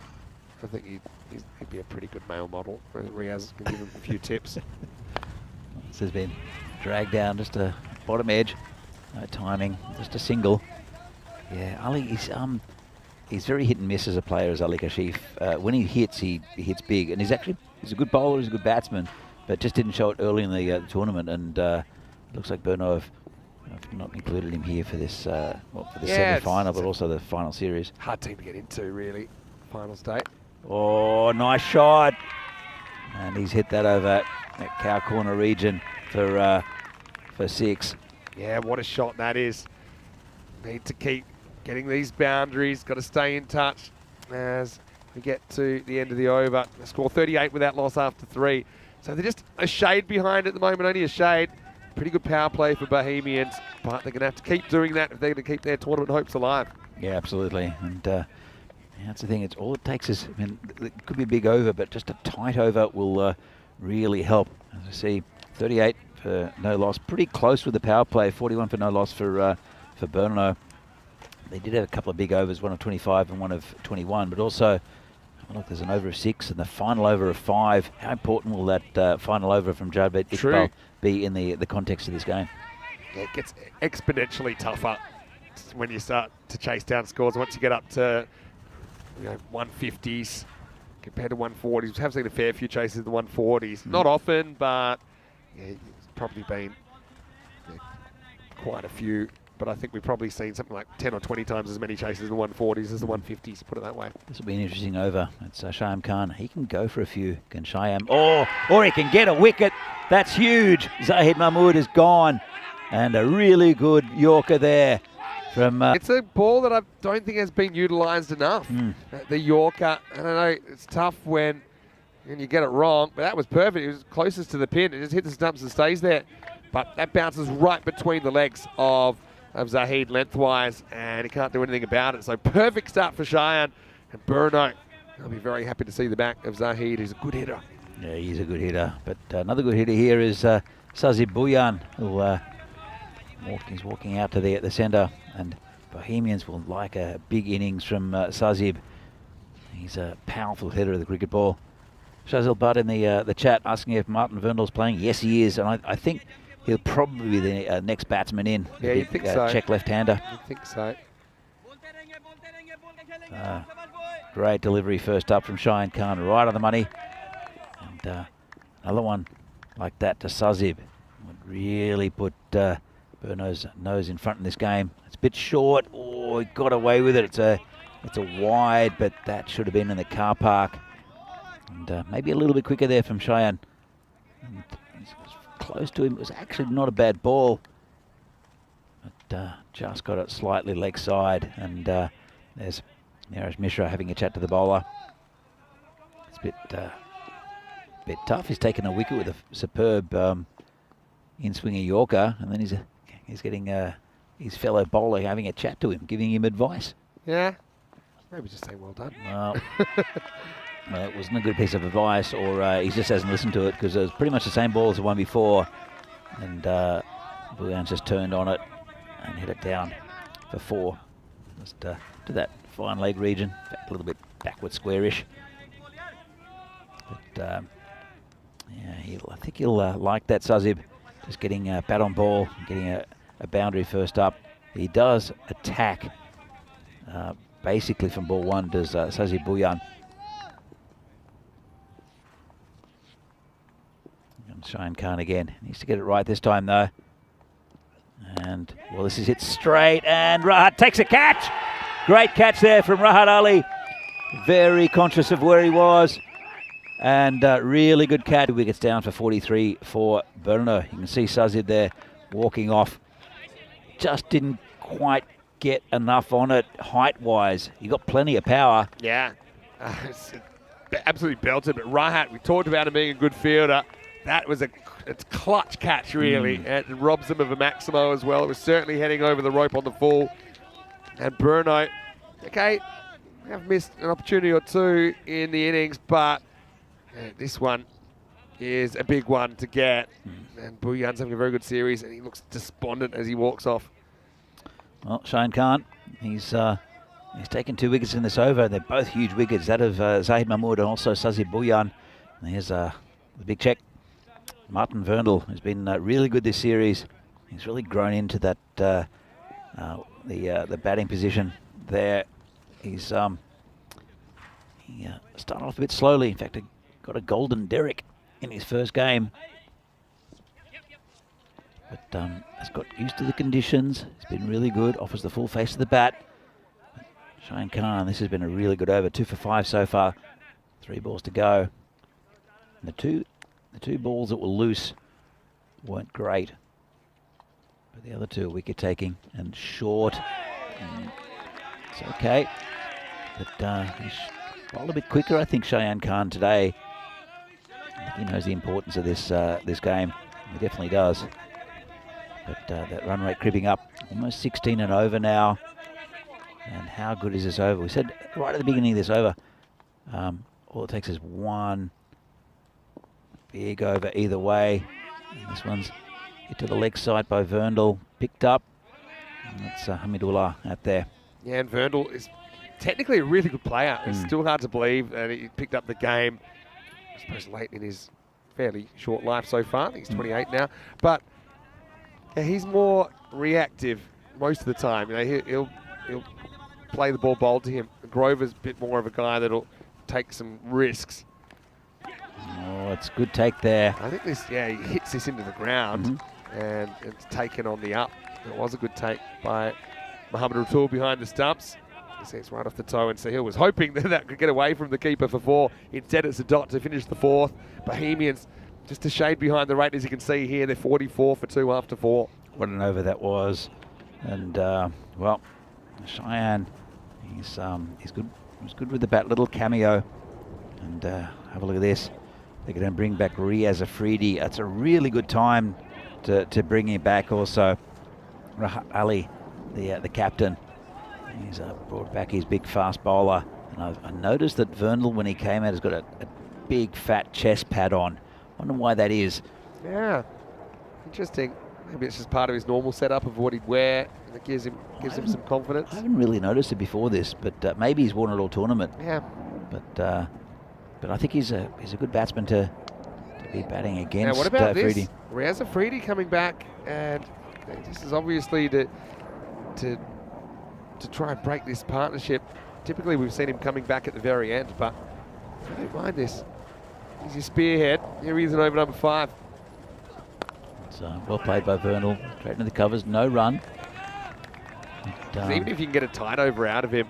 And I know that you've said, and you've probably got a good point, a fair bit during the series, yeah, he's a wicket taker, but he hasn't been looking to take wickets. He's been looking to intimidate. Yeah. I suppose that's a kind of different role as well, but yeah, I think they're saying, oh, if we can just get a cheap over here, say 6 or so, hopefully pick up a wicket or 2 as well, but then that run rate is kind of out to point of no return territory, you know. Oh, this is in the air. Riaz is under it, takes a catch. Verndl's gone. He turned on it. It was a bit too quick for him. And that's the end of Verndl. Goes for a derrick. Didn't like the pace there. And, well. Yeah, Verndl, you're right. Just mistimed it. And it was in at the body. Didn't turn the hands through quick enough. He's disappointed. Riaz, well, he's thrilled with that. And good captaincy, got to say, by Rahat Ali, pulling the right strings there to bring back his enforcer. Bohemians falling away in this chase at the moment, 44 for 3. And Sakle Mukhtar, he comes out to join his captain. We'll see what he can do. But yeah, meanwhile, those 3 key batters back in the shed, that required rate's gone out to 17.5 and over. And they lost a lot of their firepower, especially Zaid Mahmood and Sazid Bhuyan. Verndl's a good player who's batted well throughout the tournament. But it says, well, these 2 overs have really tightened the clamp. Here comes Afridi again, bowling to the immune man. He didn't like that, did Sakle Mukhtar. Just got everything out of the way. It followed him too. Let's have a look at this. Yeah, this is well directed. You can see he's a bit uncomfortable. So you start thinking about your physical well-being rather than the required rate, which is about 3 a ball now. It's coming in again. It's been a good over so far. And this is pitched up. And again, no run. Yeah, credit to Afridi. Pitches it up, goes to the stumps. Draws the dot ball. Hey, I just want to say hello to Shazil Butt, who's watching. He's saying that he plays cricket with Martin in Bristol. He says that Martin trains harder than anyone that he knows he deserves a call up to the Czech national team. I totally agree with that. Yeah, so Shazil, welcome. It's great to have you watching ECN. And Shazil saying sometimes he has to tell him to let loose. He bats very technically correctly, sometimes too much. Yeah. Anyway, shame for Martin, but I mean, that's cricket. He's had some very good moments in the series. Great fielding. Burno turning it on now, turning the screws. Another dot ball. And with Sahil, he has 0 good necks on him at the moment. And then you've got Mukhtar struggling to get going. This is just creeping away. Yeah, it is creeping away. And it's been these 2 overs, one from Shane Khan, who I'm assuming will take the next one. And this one from Afridi has dried up the runs completely. 19 and over they need at the moment. Now, Bohemians and with quite a few of their top guns back and sitting down and watching. Hard to see them winning from this position. And nice shot into the covers. Naveed Ahmed picks it up. They don't want the run because they want Grover on strike. Well, Grover wouldn't make it to the other end, I don't think. Yeah, maybe. It's the end of the 5th, and what an over by Afridi. In fact, it's a wicket maiden. Oh, don't see too many of these. In the 5th, and what a time to bring him back. 44 for 3 after 5. So, believe it or not, we're rapidly getting towards the conclusion of the Portugal series as well, the ECSN. And tonight, Gamblers taking on the Capitals. So, yeah, it's going to be Corey Rutgers taking you through the action. 4:30 p.m. GMT, which is 6:30 in Central Europe, and 10 p.m. in India. It should work quite nicely tonight because we should finish here about 6 o'clock, plus then the trophy ceremony. You can get straight over to Portugal and watch that. Yeah, it should really be the Gamblers against the Capitalists, really. The Capitalists? Kind of sticking with the money theme. You say Gamblers, though, it doesn't necessarily mean gambling. It's just, it's a way of being. You know? Yeah. You got to take a few gambles in T10. Yeah, I think so. So, yeah, the Gamblers, they won the night series there last year. We've got spectators. Yeah, well, that's great. We're going to have plenty more tomorrow. I think they're wondering what we're doing here. Always love it when you get a few people in. Yeah. Someone's pointing out, explaining. Tomorrow, I'm expecting quite a few. Hopefully the weather's good tomorrow. I think it'll be really and good. I'm very excited for the Bright. Extremely. We don't get Lamb much here in the Czech Republic because they come through for a single, shy at the stumps. And, well, I didn't get too far away from Sahil. Well, he almost needed the neck brace there because look at this. This throw goes pretty close to him, I think. It looked like it anyway. Didn't know whether he was coming or going. He tells himself to go. And, yeah, that could have been a bit nasty. But, yeah, Bohemian's just in a tough place at the moment. Afridi is saying, yeah, this is how you do it. This is how you do it. But they've just gotten out of control. Burno side, it's hard to believe they started with 4 losses, but yeah, they've been able to, I suppose, get more or less their best team out on the park. Oh, it's a nice shot there from the batsman, Mukhtar, and Dylan Stain sprinting after it. One of the great chases from Dylan. He's full of beans. That's a good sign as well. But yeah, right now, despite that 6, they're still a long way ahead in the game. 50 comes up though for Bohemians. They're going to have to do something pretty much unprecedented. Yeah, I mean, I have hard seen to say, but there's been games won from this position, but not often. There's one in 2020 in Germany. Hits this down the ground, and Afridi will do the fielding, just be a single. Where they basically got 100 off the last 5 overs. It would be a heroic effort from Sahil Grover because I mean, all due respect to other batsmen, Javed Iqbal can hit. Rohit Kungar, we can see him hit the ball, but how long can they stay in and hit consistently? It's up to these two, really, especially the man in the neck brace. Slow ball, and that's been a hammered. Oh, what an effort from Dylan Stain. He didn't take it, but he saved 6 runs. And look, they're all running towards Dylan Stain. That's fantastic. And it's just high fives. That is spectacular. Look at this. Oh, incredible stuff. Imagine he pulls this down. I mean, he gets such a great reception from all his teammates. They run from far and wide to say, well done. He's still annoyed he drops it. Exactly right. He's put such high standards on his fielding. Slow ball and picked and hammered. Well, nothing Dylan Stain could do about that one. Dylan had wasted all his energy chasing that ball about 70 metres past the boundary. Maybe he would have caught it. Anyway, Maximo to finish the over. Bohemians need plenty more of that after 6 overs. They're 59 for 3. Yeah, it's been a good performance here from Berno, both with the bat and the ball. Still not out of it, Bohemians, but and they're fighting for every run. But it's really hard to see them coming to get this total. They still need 90 odd, as we see here. Good start from Zaid Mahmood, and Sahil Grover's still there. A brave innings. Sazir Bhuyan, though, and Martin Verndl. In fact, Verndl just did go for one. But Bhuyan is the big wicket there, I think, for me. And it was a great catch by Rahat Ali. It was really like centimetres in it. It's a little bit over him because he hit it hard enough. He just didn't get the height. And he took on the fielder, but lost. As Shayan Khan comes in for his second over. First one took 2 for 6. This first over was the one that really changed the game. And oh, he's got him! Well, off his pads. The end of a courageous innings there from Sahil Grover. And it's looking distant here for Berno. Yeah, I think if this game wasn't already done, you can put a fork in it now. And Sahil, again, brave stuff. You know, he's a proud guy. He did everything he could, but it just wasn't to be here in the semi-final for Bohemians. That one slides into the pad and just maybe a bit unluckily rebounds onto the stump. So Sahil has to go, and he makes 20 here in the semi-final as he departs. It's 59 for 4. Yeah, look, it's been a great spell of bowling from Shayan Khan, and well, he's got 3 of the top Berno batsmen, and looking, as I said, distant for Berno at the moment. It will be the warhorse Javed Iqbal to come in. He can hit a few over the boundary.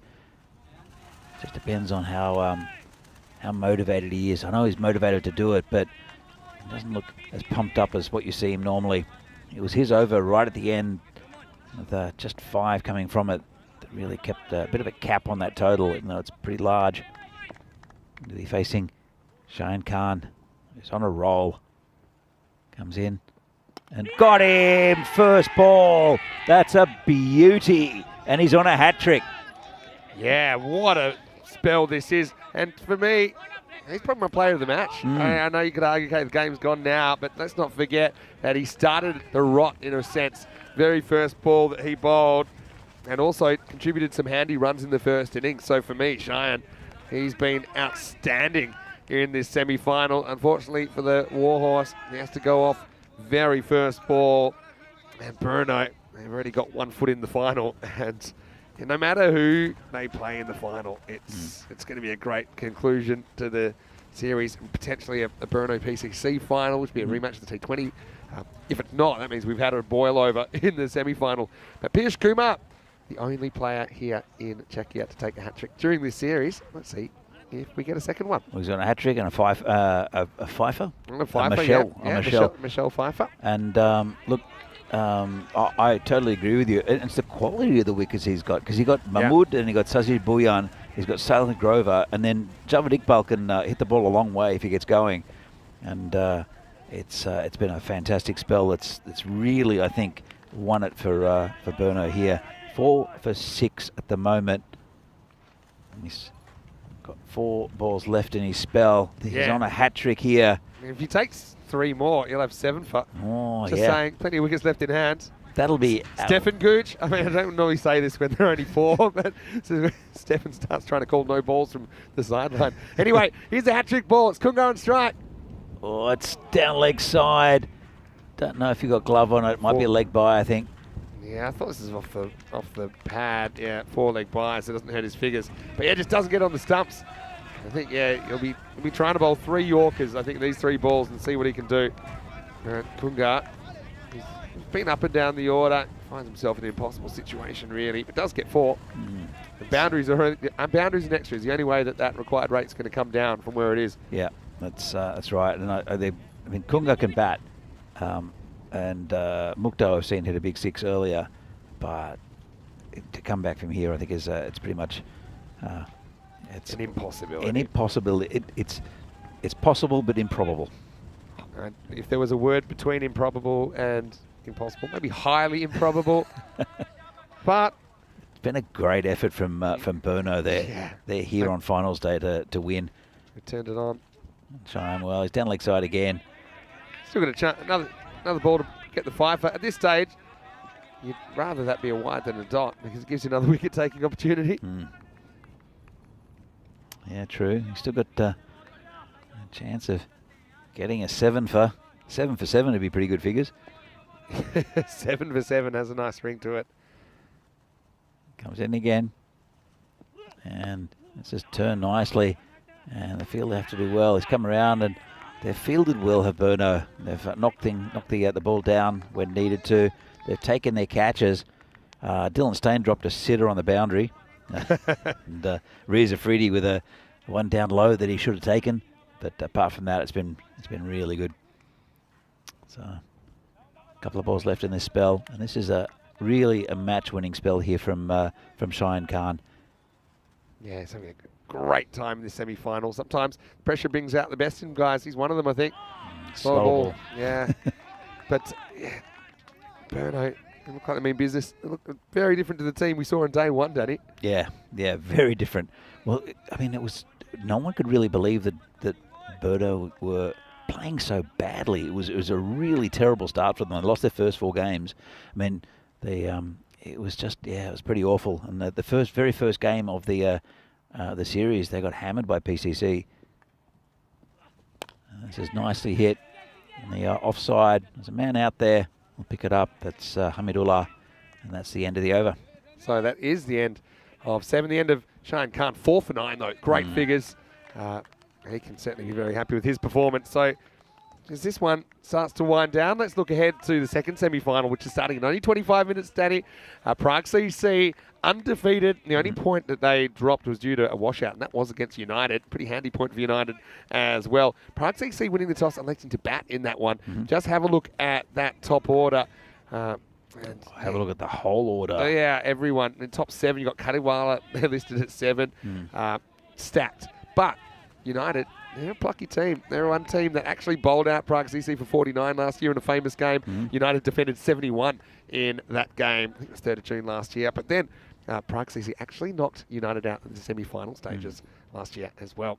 So just expect the unexpected right now. Here's what I'm expecting. And they can't keep this guy out of the game. Here's Cheyenne Khan that takes the catch. Naveed comes on in the 8th. Picks up a wicket straight away. And the Bohemians got a feel for them as well. 66 for 6 now. They're a team made it all the way to the final last year. Actually beat Prague CC in the first game of the ECS last year. Weren't able to beat them in the final. Right now it looks like they'll be playing for 3rd this afternoon instead of being in the decider. Well, Bohemians on their day can beat anyone, but this Burno side has just in the last, well, they had a really good game I think on Wednesday, first up, where they looked like bulletproof, and they look bulletproof in this game as well. I mean, we've got to assume that, seeing that PCC haven't lost a game, that they'll make the final. But I like United's chances as well, even though it's. I mean, United, the exact sort of team PCC wouldn't want to play. Exactly right. It's a banana peel. Yeah, sure is. It's a banana peel that's taken out a few in the last 24 hours, particularly Barbarians. Yeah. Had a very good side as well. This is in the air, player under it, 2 under it, and gone. Another one down. And that's 6 wicket down for Bohemians. Yeah, 7 now, I think, after that. Sengupta takes the catch. Again, they were forming an orderly queue, weren't they? And yeah, Naveed chipping in at the end with a couple of wickets. About this game. Yeah, shape does it too close to call, I think, before the first ball. But Burno, they've just had the better of both innings, haven't they? They have.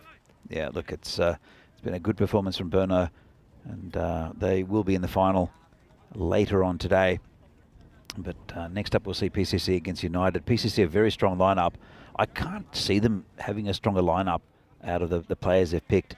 They've got, with the bowling, they've brought in Padmaraju, they've got Rohit Deshmoini, they've got Samira Madaranga to back up also like Riddick and also Arun Ashokan. Yeah. So it's a good strong lineup, both with the ball and the bat for PCC. Yeah, definitely. Galaxy of stars. But United, for them, they've got nothing to lose, I think, in that game. I think they're going to go out, they're going to be fearless. I didn't really watch the game yesterday. I kept up with the score as I was out. Oh, there's another one. Well, Ahmed's got 3. So, Navid Ahmed, 3 for 1 at the moment. The way it's going, Naveed could end up with a 5 for himself because this is another shot. He's just a little bit later in there. Shohaz Farhad can't do much about it. And I think Derek might pop his head out as Farhad gets a second baller.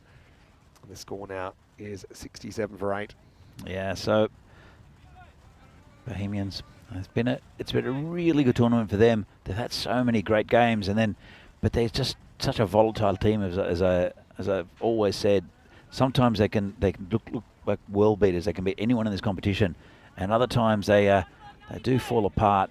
And but they do rely on their top order quite a bit. And it was really, I think, the bowling of Cheyenne Khan that did the damage.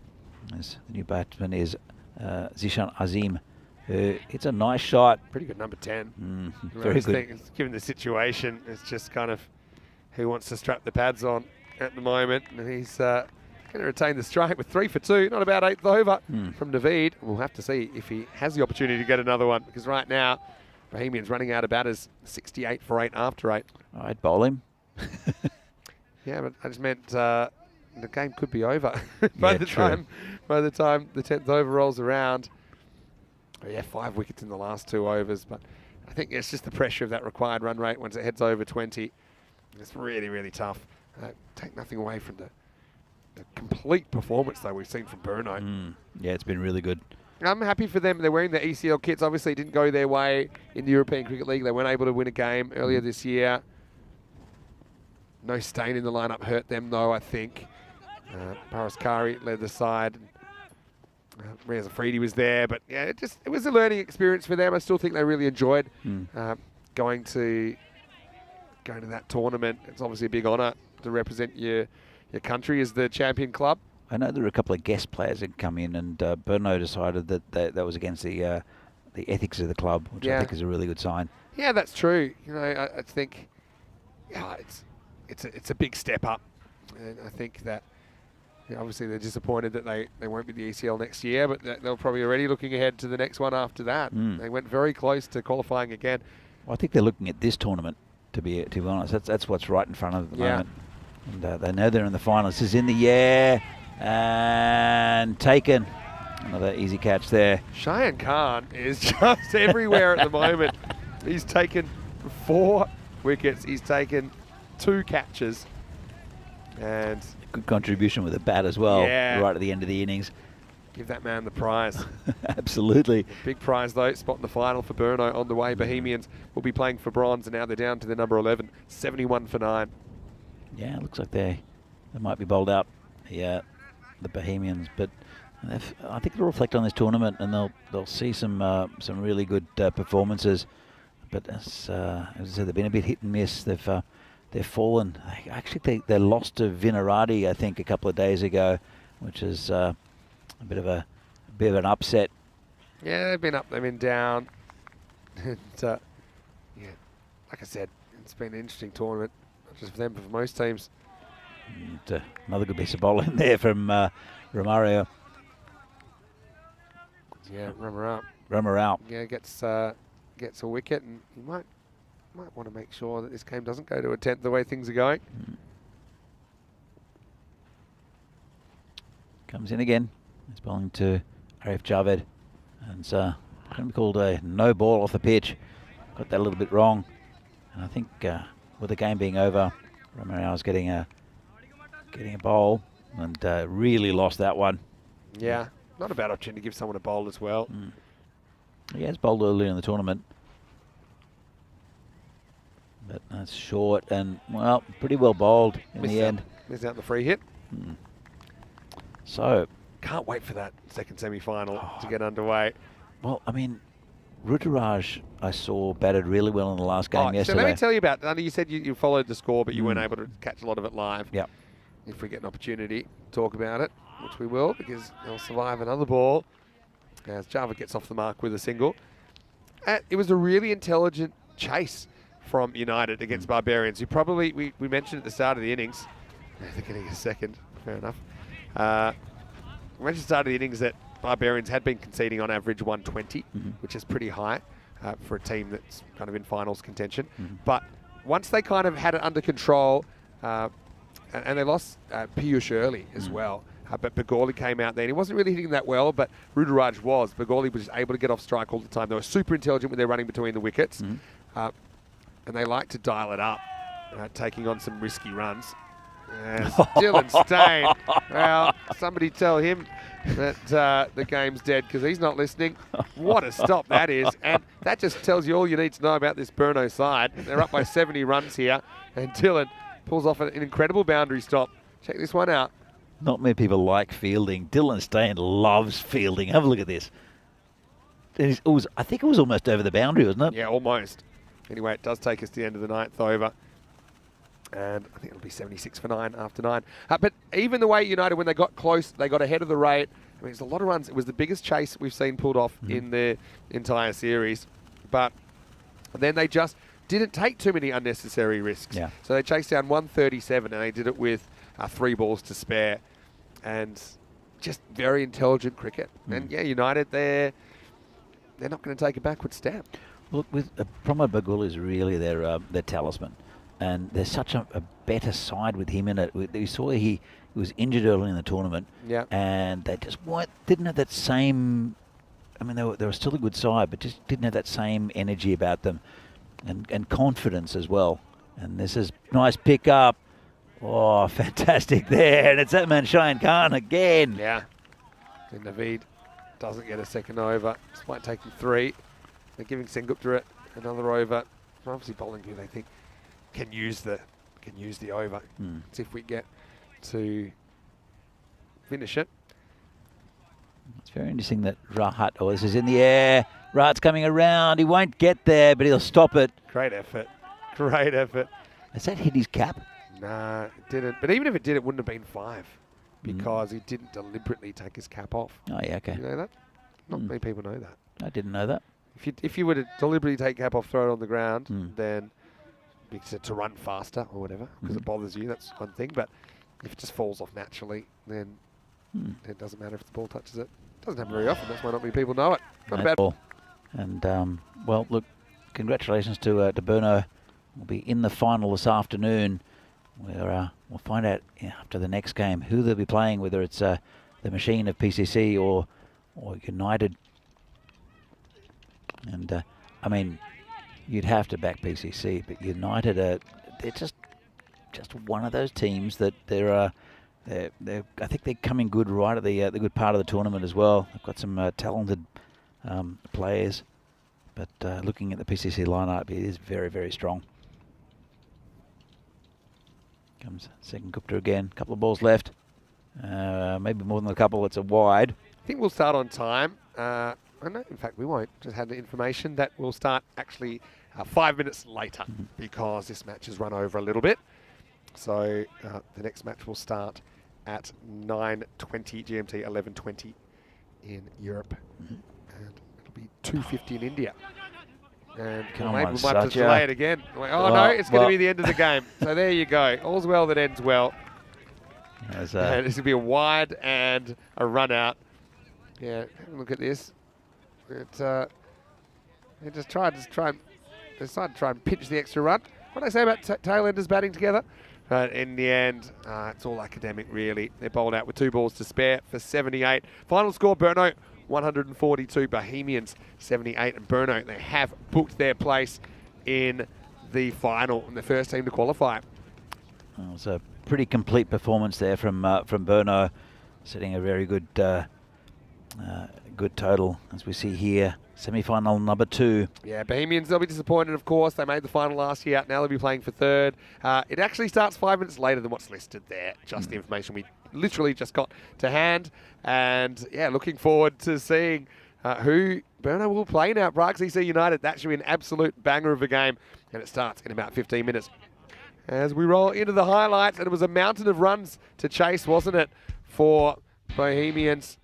And they had a decent start, didn't they? Afridi came out breathing fire. Rematch against Sahil Grover, who was batting in what looked like a neck brace, but still, he was brave. And this is probably my highlight of the match. Afridi with the scorpion to get himself back up. But there were plenty more highlights to come, particularly for Burno, as they ended up rolling through the Bohemians batting order. It's a talented man as Afridi as Rahat enters the diving competition at the World Championships. And some good hitting up front. Sale Grover, very brave innings. This one was dropped. In fact, he was nowhere near it in the end. I think he might have lost it in the sun. It was a rare blitz, though. Sun, though. Yeah, there was a hint of sun. I'll give him that one. Also the clouds. He'll find excuses. One man that didn't need excuses, Shayan Khan, came out, got the big wicket of Zahid Mahmood first up, and he wasn't finished yet. He ended up taking 4 wickets. And this middle period, including this master stroke to bring Afridi back early, just meant that Bohemians would be completely derailed and they'd never be able to get back on track. Yeah, absolutely. And they kept on going with just, I mean, you saw the fielding in the last couple of overs from Rahat Ali and also from Dylan Stain. They're just a competitive side of Burno, and really fantastic effort from them. As look at Dylan Stain, he was racing after that one. Actually, they're enjoying what they're doing out there, Burno. You know, they were hurt just about 3 weeks ago or so when they weren't able to secure the ECL qualification. They were in a position to do that, but I mean, you can only move forward as a club. I think they're really positive. Even Ratul, they're throwing himself at that one. And Burno, they look focused. And Bohemians, it's a little bit short of a gallop in this one. I think that Burno were winning the game from the start. I think getting Dylan up the top of the order was very smart with Ratul. He batted very well for a half century. But for me, Shayan Khan has to be the player of the match. Naveed chipped in with a couple at the end. Ramarao also was able to grab a wicket. And then, somewhat bizarre fashion, we would have a finish on a wide. That's a great stop as well by Dylan. Yeah, it tells you all you need to know about Burno, who are the first team in. So this is a wide, and then trying to grab a run. They get run out. That was 10 wickets down. Bohemians all out for 78. So, yeah, coming up next, we do have the PCC versus United.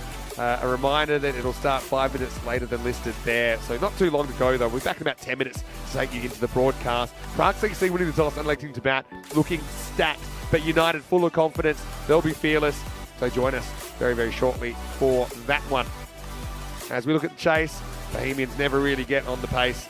Sahil Grover with 20 was their top scorer. Brave effort from Sahil, really. You start to wonder whether we'll see him on the weekend, or even if that's wise, given the amount of players that Czechia have in their squad. Apart from that, Zahid Mahmood, 17 before he was castled from the first ball of Shayan Khan, 14 for Sakle Mukhtar. But in the end, it was a bit of a demolition job from Burno as they end up big winners. 64 runs the margin in this semi-final. As far as the bowlers went, well, all bowed down and hailed to Shayan Khan, who got it rocking with the York first ball. That was the end of Mahmood, and he never stopped. 4 for 9 for him. Naveed with a cheeky 3 for 2. Pretty good figures. Wasn't chosen to come back and bowl it the second over. Riaz Afridi, though, they brought him back early. I thought it was smart, had the effect. Got the dangerous Verndl. He finished with 2 overs, 1 for 12, including that wicket maiden. So we'll take a break. It'll be a quick one. We'll be back in 10 minutes. And the second semi-final should be an absolute banger. Don't go anywhere. Grab a drink, but then come back to us here in Prague on the European Cricket Network. PCC United around the corner in the second semi. Mr. Maximo here, Vinny Sandhu with Danny Hudacek. We'll see you after the break for more European Cricket Series.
The European Cricket Series is proudly brought to you by HCL Software and Bizzaway.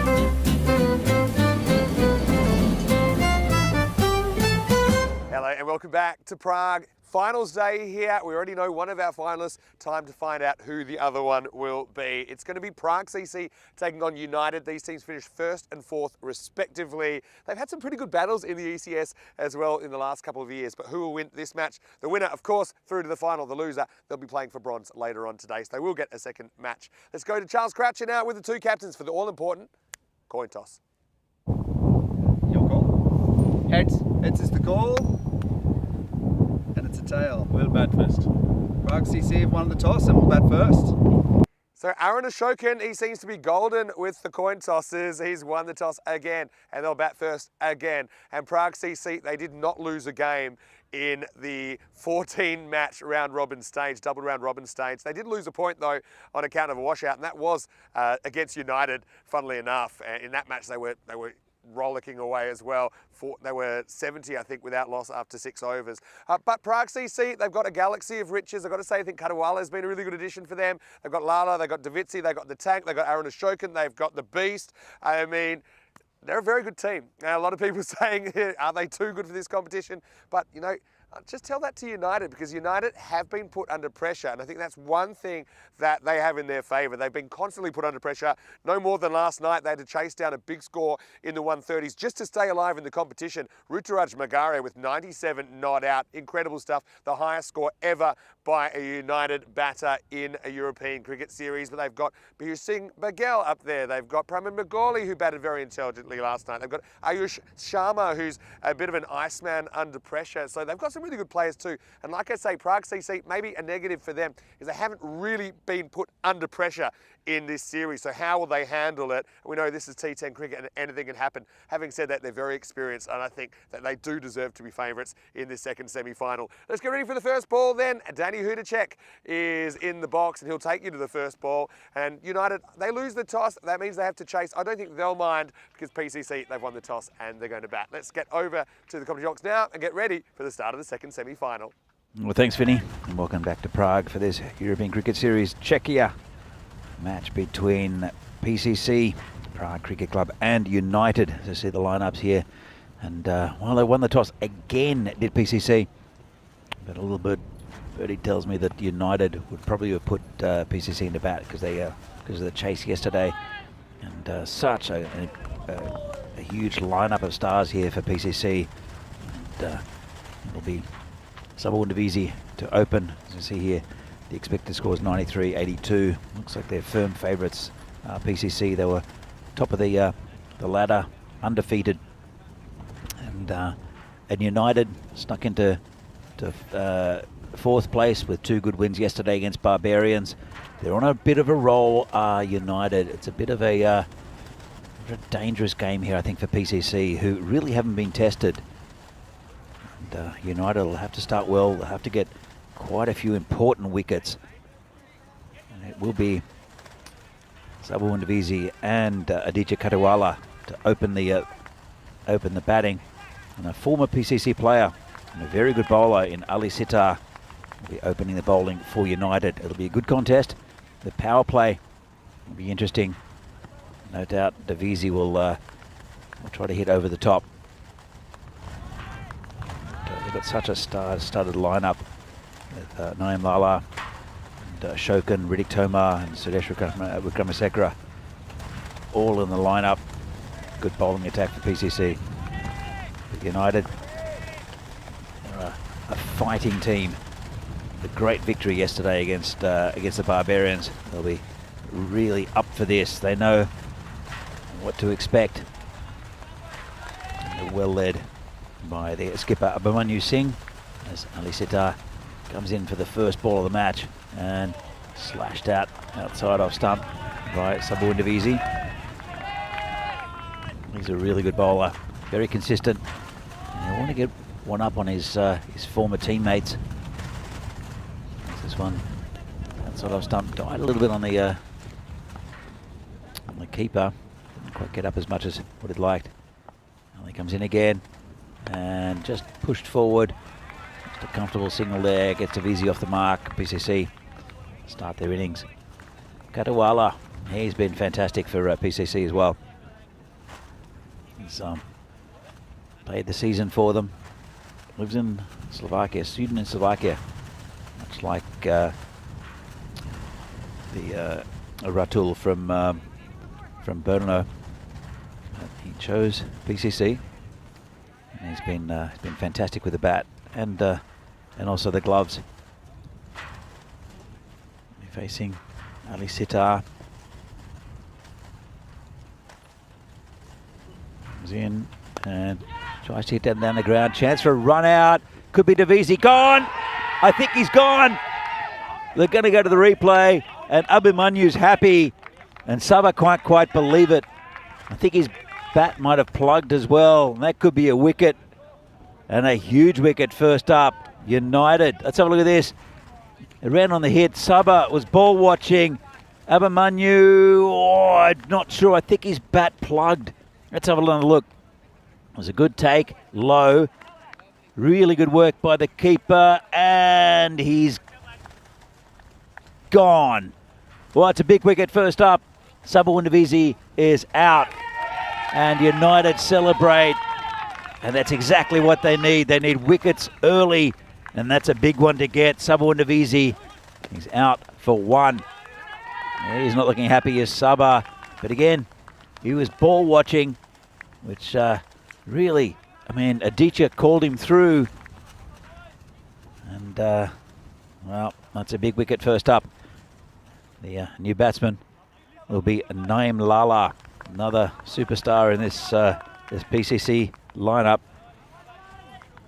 But that's a great start here for PCC. As you can see, the top bowlers, Ghanshyam Kumar and Amandeep Bindra. But have a look at Davisi, 421 runs in the tournament, and he's gone. Lala, the second one of those with 286. Comes Ali Sitar, bowling to Lala, and hits it straight, hits it long, nice shot. That's going to hit the tower, and just picked up. Shows the quality of Naeem Lala. They've just lost a wicket, and he comes in and smashes the first one straight. He's off the mark, and he's such a quality player as Naeem Lala. Comes in again. It's been a pretty good over so far, and this one played into the covers, just a single. No hesitation from these two. One ball left, 8 so far on the board, but the big wicket of Saba Ndivisi. That's a good run out there. Again, just a poor piece of running by Ndivisi. Sitar comes in again this time, bowling to Katawala, who hits it straight, not too far away from Sharma. There's a man back there though, just be a single. That's the end of a pretty good over there for United with their wicket of Ndivisi, and PCC after one are 9 for 1. This is what we're seeing at the moment. The second semi-final between Praxisi and also United. The winner will go through to play Brno in the final, and the loser will go in to play Bohemians in the bronze final. Well, Vinny, you're in the marshmallow now. Yeah, big wicket, Davisi. Yeah, obviously they got a long batting order, counting 7 guys. They could probably all open the batting for you if you're PCC and do a very good job. But I mean, if you're United, you can only really bowler who's in front of you, go one at a time. So Kadiwala and Lala, they also look very, very short. How's that shot from Lala first up? As straight as the day is long. Anyway, Zahid Iqbal to bowl the second over, a bit too short. Now, again, a bit of miscommunication. Well, that was pretty tight as well in the end. Because this looks like another bat plug. And people running everywhere. Let's check it out in the replay. Kadiwala gets the signal. Then he's ball watching it. Yeah, if this hits the stumps, yeah, I think it would have been out. Yeah. The bat was short of the line. That's why you got to run on the artificial surface. It won't happen. Also, you can hurt yourself when the bat jams in like that. Bolt searching for a wicket. A little bit short this time. It's dealt with. And yeah, just can't bowl that length. Lala, yes, he's strong forward, but this is a bit of a gift. Bit of an overcorrection, I think, from Iqbal. And that screamed away to the boundary. Well, the first one I think he was lucky to get away with. It was another short one. Yeah. Actually hit the batsman, but Lala's so strong on the pull shot. He's strong everywhere though, Lala. That's the problem. They need to get him early. Here comes Ball. Well into Lala. Short again. Well, not sure about the plan from Zahid Iqbal. I don't think there's much of one. Thing is, he's got the new ball and he's being preferred to Amandeep Bindra, the left armour, who will actually swing the ball. Yeah. And not that Zahid can't, but if you're going to bowl him, you can bowl this length any time. You know, I just think it's a bit of a waste of the new ball at the moment. This is a better length, I think. And having said that, Iqbal, since he's come back into the team, he's done a very good job bowling the second over, but it's kind of left Bindra a little bit homeless in the innings because I see him bowling probably in the middle. He hasn't been moving it as much. Yeah, have a look at the run rates. They've come down last couple of days, back in the 10s. That's to do with the outfield getting a bit more, a bit slower, I suppose. But overall, 113 is par. If you go on the numbers, and they're still up about 2.5 points compared to last year. So yeah, thanks to Ravi for putting that together. We've had a lot of runs out here in Prague this time around. Full toss, and this is going to go straight through the field up for 4. It wasn't an easy one. That's gone miles. We're starting to whoop out there. So their PCC, they're good enough without giving them gifts, and there's been a couple of bad balls this over that have been put away. Yeah, you're right there, Vinny. Just not been good enough here from Iqbal, especially with the new ball, as you mentioned. Yeah, got some pretty good bowling of United. Ghanshyam Kumar also has been a big wicket taker for them, and this is over the top. Nice shot. I think it's gone all the way. It has. That's gone miles off the bat. There's already some pace on it. Once again, it's just too short. No third man back. Not that it would have mattered anyway, because that one flies miles over the boundary, and this has turned into a bit of a disaster in the second over. In fact, that's the end of it. There are 17 off it in total. It's 26-1 after 2. Yeah, he's looking pretty good, isn't he, Lala? 22 off 6 already, and with a massive 6 down the front to show his intent. So, but United, they know what they need to do. They need to get these wickets. They need to get a good rotation of them. So it'll be Ali Sitar to continue. And why not? He did take, well, it wasn't a wicket of his first over, but it was a pretty good start from Sitar, only 9 from it. And he does what he does, Ali Sitar. He does it pretty well, normally every game. He's bowling to Kadiwala. Yeah, Sitar does get brought back. And gets a bit of a false shot out of Kadiwala.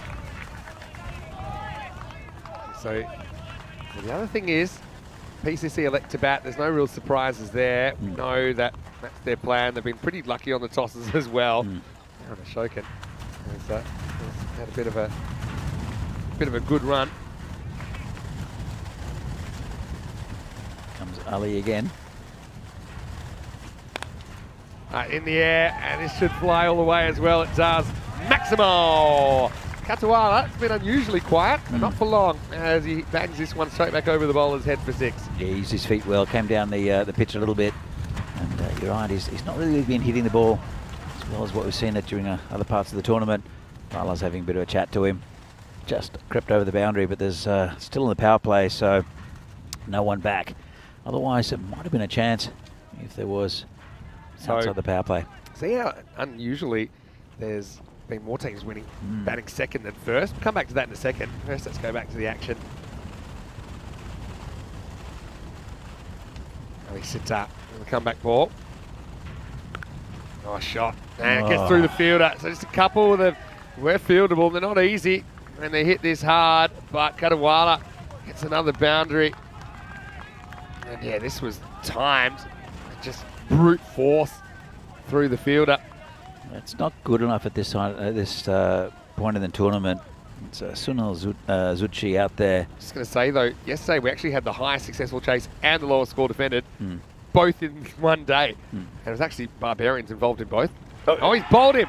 He's chopped on. He's hit it onto his leg. It's gone back on the stumps. And Katawala goes boundary out. And break there. That could have gone anywhere off the inside edge. Ended up going back onto the wickets. Yeah, big wicket there again. Probably not looked as fluid, Katawala, in this innings. And, well, it's another big wicket. They've got, as we know, they probably have 6 to get. There's other good batting as well in the lineup. Kushan Mendon. But Devizi's out and Katawala's out. We probably, I would say, Arun Ashokan who comes out. In fact, it's not. It's the Beast. The Beast has arrived. Sidesh Wickramasinghe had a birthday the last week, so happy birthday once again, Beast. And he's a guy, his reputation precedes him here in Czechia. He's got some more interesting names as well. Sidesh Roy Diaz, Wickramasinghe.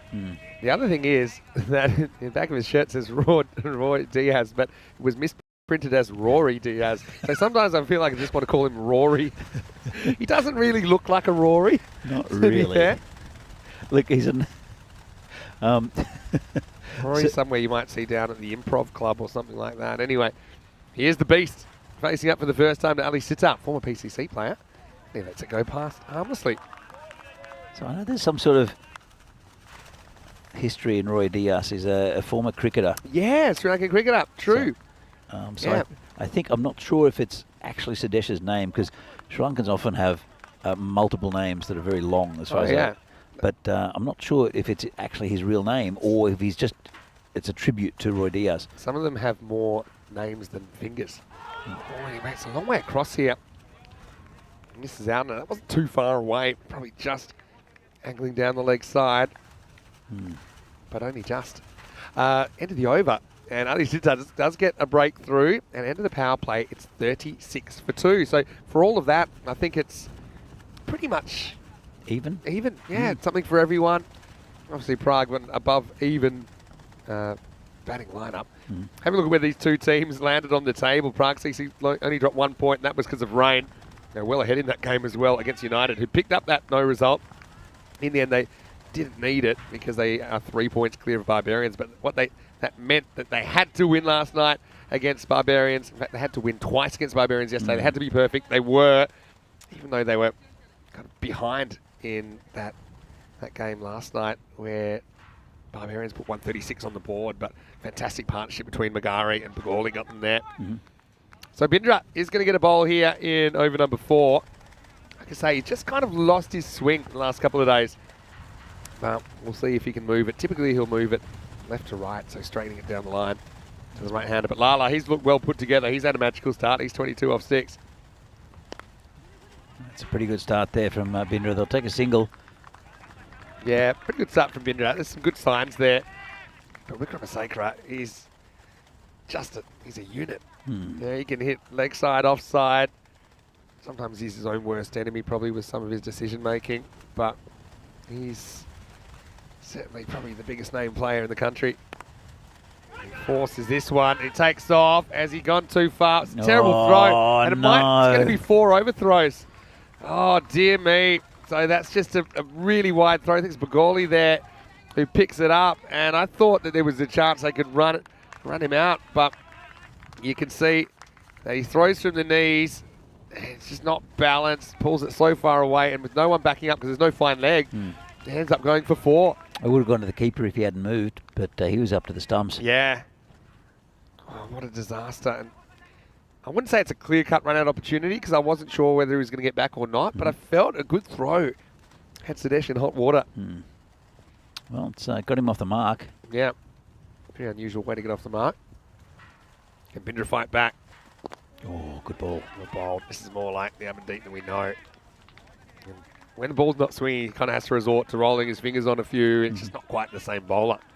Yeah, agreed. But he's bowled a couple of really good in-swinging Yorkers, as have all the left-handed or left-armed swing bowlers. Joe Cope has got quite a few. Also, Peru hit from Barbarians.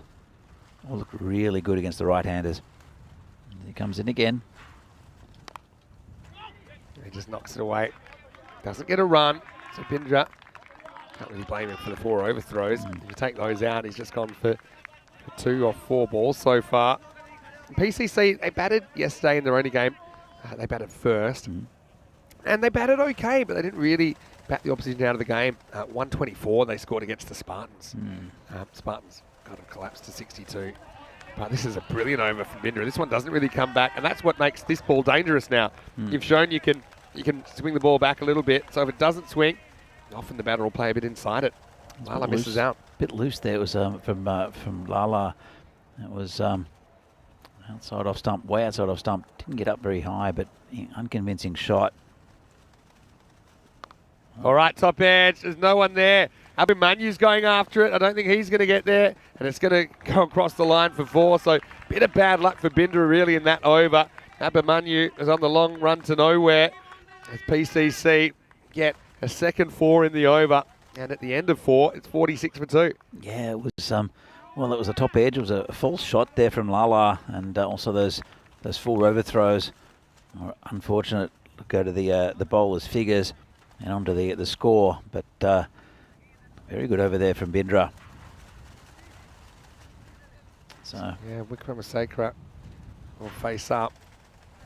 I'm looking forward to seeing him in the ECI. It's probably had a bit of a disappointing series in the 10 over cricket that they played against Austria and Hungary in the ECI a couple of months ago. I don't think he'd played a lot at that stage though. He just looked a bit out of touch. So I think ECI with a few innings in the ECS behind him will be a bit of a different proposition. Here's Mustafa Nawab in over number 5. First one knocked away, straight to point. They go on the hit this time. Just some light rain falling now and then. I don't think it's something that will bother players too much. It's a mild inconvenience, but it's been a strange couple of weeks of weather, hasn't it? The rain seems to have just come and gone. Most of the time it hasn't interrupted the play. Only that one game washed out between these two. Look at the wrists there. It's a really good looking shot. Piyush has it covered. Make sure it's just a single. yeah, it's a bit quiet here for PCC in a sense. They're still going at 11 and over. I'm sure they'll increase that. They've got a lot of batting to come, a lot of big hitters to come as well as these two. PCC, they've got some good bowlers, but I don't think their bowling's as strong as their batting. Agreed. They're strengthened with the bowling though. And, Great stop. Ghanshyam Kumar has been so good in the field, and he hasn't got everything, but he will always give 100% effort. He's one player we were talking about yesterday, and that's a really good example. Just hurls himself at the ball, knocks it down, keeps it to 1. Yeah, say 3 there, and that's it. But it doesn't matter how good a batsman you are, if things like that happening where fielders are diving around, stopping the ball, it gets into your mind a bit like that. See this one. I don't know what this hits. I thought it might have hit him on the scon, but it might have been the shoulder. It went straight through his hands. But Lala doesn't get a run in the end. Maybe it was more arm than anything. But Lala, he's just so technically proficient. You know, he looks so solid, especially balls that are straight. Occasionally he'll reach at one, maybe make a slight mistake, but when the ball's at him, he's so organised. Oh, kept low. It's a good example. You know, it wasn't an easy ball to keep out, but he's playing with such a straight bat. This is why they say play with a straight bat, because it gives you more of a bat face that's in the right spot. If there is a bit of extra bounce or a bit of a shooter like that one. Last ball, the over coming up. A good over from Nawab. Gets this one in the block hole. They're just 4 singles off that over. United just building something at the moment. It's 50 for 2 off 5. So PCC, they do bring up the 50 at the halfway point of the innings. Want to say a big hello to you, wherever you're watching from around the world. Vinny Sounder here, Mr. Maximo, Danny Hoodcheck with me. Super excited because it's finals day. Really excited for the bonanza as well, because there's a bit happening at the ground here tomorrow when the internationals kick off, isn't there? Yeah, it's going to be fantastic. If anyone local wants to come down to the ground, or from Brno as well, I know there'll be some supporters from Brno who'd love to come.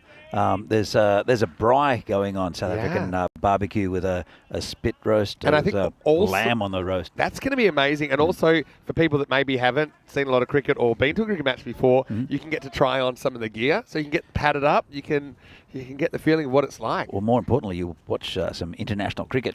Yeah, that's true. And the women's team will be playing as well here at the Vinos Cricket Ground. Right now, it's the start of a new over. Bindra had a good one last time. This time it's a bit too short and into the body of Lala, who just swings it away to the leg side. Good start to the over. PCC, they have been a little bit quiet. Just the one boundary in the last 2 overs, but they start the 6th with 4 runs. Relieves the pressure a little bit. I think it was building up a bit for these two. When you start hitting it to fielders, you think things are going against you as a batsman, but that one maybe a little bit loose there from Bindra. Nice shot. Didn't overhit it, Lala. Bindra needs to get back to his plan. And he does. It's off the body. It's a good decision. Really good decision. And you can just tell with this one, because the deflection is away from the body, then you can tell that that's what it hit. Now that's one that if it's an inside, it's probably an inside edge if it's nicked. And sometimes you will nick it onto your body. I don't know what Lala was doing. It was like he was shaking his hand like it hit his hand. He was probably trying to wave away the appeal, saying, no, that's not out. Odd way to do it, though. Yeah, it's not that smart. There's a famous fictional cricketer called Warwick Todd. Not a wide. He wrote kind of like a fake Ashes diary. Yeah, he's actually hilarious. It's satirical. I think I remember it. It's I think Tom I do remember Gleisner. Tom Gleisner from Australia. He's very, very good. But there's a picture section, and so yeah, it's quite funny. He's got the moustache and everything. Pitched up, and this is gonna be a long chase for Pio. She's not gonna get there. That's 4. So that was just a placement thing. I'm not sure it's exactly where Lala wanted to hit it, but it's off the inside half of the bat. And again, it just closes the face. And this outfield's still so quick. Pio didn't have a shot at that. Yeah, but so in this photo, he says, trying to pointing at my arm to show the umpire, that wasn't caught behind. Not easy with a broken hand. Which I thought was very funny. Yeah, check that out. The Warwick Todd Diaries, one of my favourites. This one probably is a wide. Doesn't come back at all. Just grabs a bit of the tram line on the way through. The clever bowler, Bindra. And yeah, I think so. I think so. I don't think it's completely inside, which is kind of the test. So, a couple of boundaries in this over, but a couple of dots. This isn't going too far anyway. Oh, he might be in trouble here. Oh, he would have been, and that was a big, big chance to run out Lala. Abhimanyu with the underarm couldn't find the stumps. Lala just didn't know where the ball went. But, straight to Abhimanyu, and yeah, Lala, he's seen it there. He would have been gone. Oh, it would have been gone easily. I think Abhimanyu knew, but didn't have time to get the glove off. And just couldn't get a decent throw away. Now he's going to take this off middle stump. And he's going to glance it for 4. That's an aggressive glance anyway, but no fielder in that part of the ground. Lala should have been run out on 37. Instead, he moves into the 40s. Yeah, it's unfortunate there. Just missed an opportunity to United, and it's a big opportunity as well. Still a lot of batting for PCC, but you really need it to the back of Naeem Lala. He's 41 off 20. Not looking very fluid, to be honest, but still getting the runs. Well, 4 overs to go, 63. So the run rate, 10.5. I feel like United will be stoked if they can keep PCC under 120. It's difficult, though. It's still tough. Yes, they've got fantastic bowling as well. When I said they're batting stronger than their bowling, I said their batting is unusually strong with the amount of batters they've got that could all be opening. They have seven guys that could be opening the batting. Yeah. But yeah, as far as the bowling, I think that you've got the tank in there. Obviously, you've got You got Mataranga, which is he's the main threat, I think, early on. Padmaraju also. Padmaraju brings more bowling. Deshmoini's having a very good series as well. Yeah. Got potential spin options there, particularly Aaron Ashokan. Has to roll out some off spin. It's a little bit short, and he's able to get under it. The Beast goes into beast mode. Ghanshyam Kumar, a little bit too short. That one will take some fetching. Maximal. Good start to the 7th over for PCC. Yeah, Ghanshyam Kumar is the top wicket taker for United. They've held him back until the 7th. But you're right, you can't bowl that length to Sudesh. Pitches up. I just think good players, they make more mistakes forward than back. You know, I think that's a ball that almost sneaks through. Yes, it might disappear as well. I just think it's your best chance. Anyway, back to Lala. He's on 41. We'll see how vital that missed run out is. Goes back and punches this.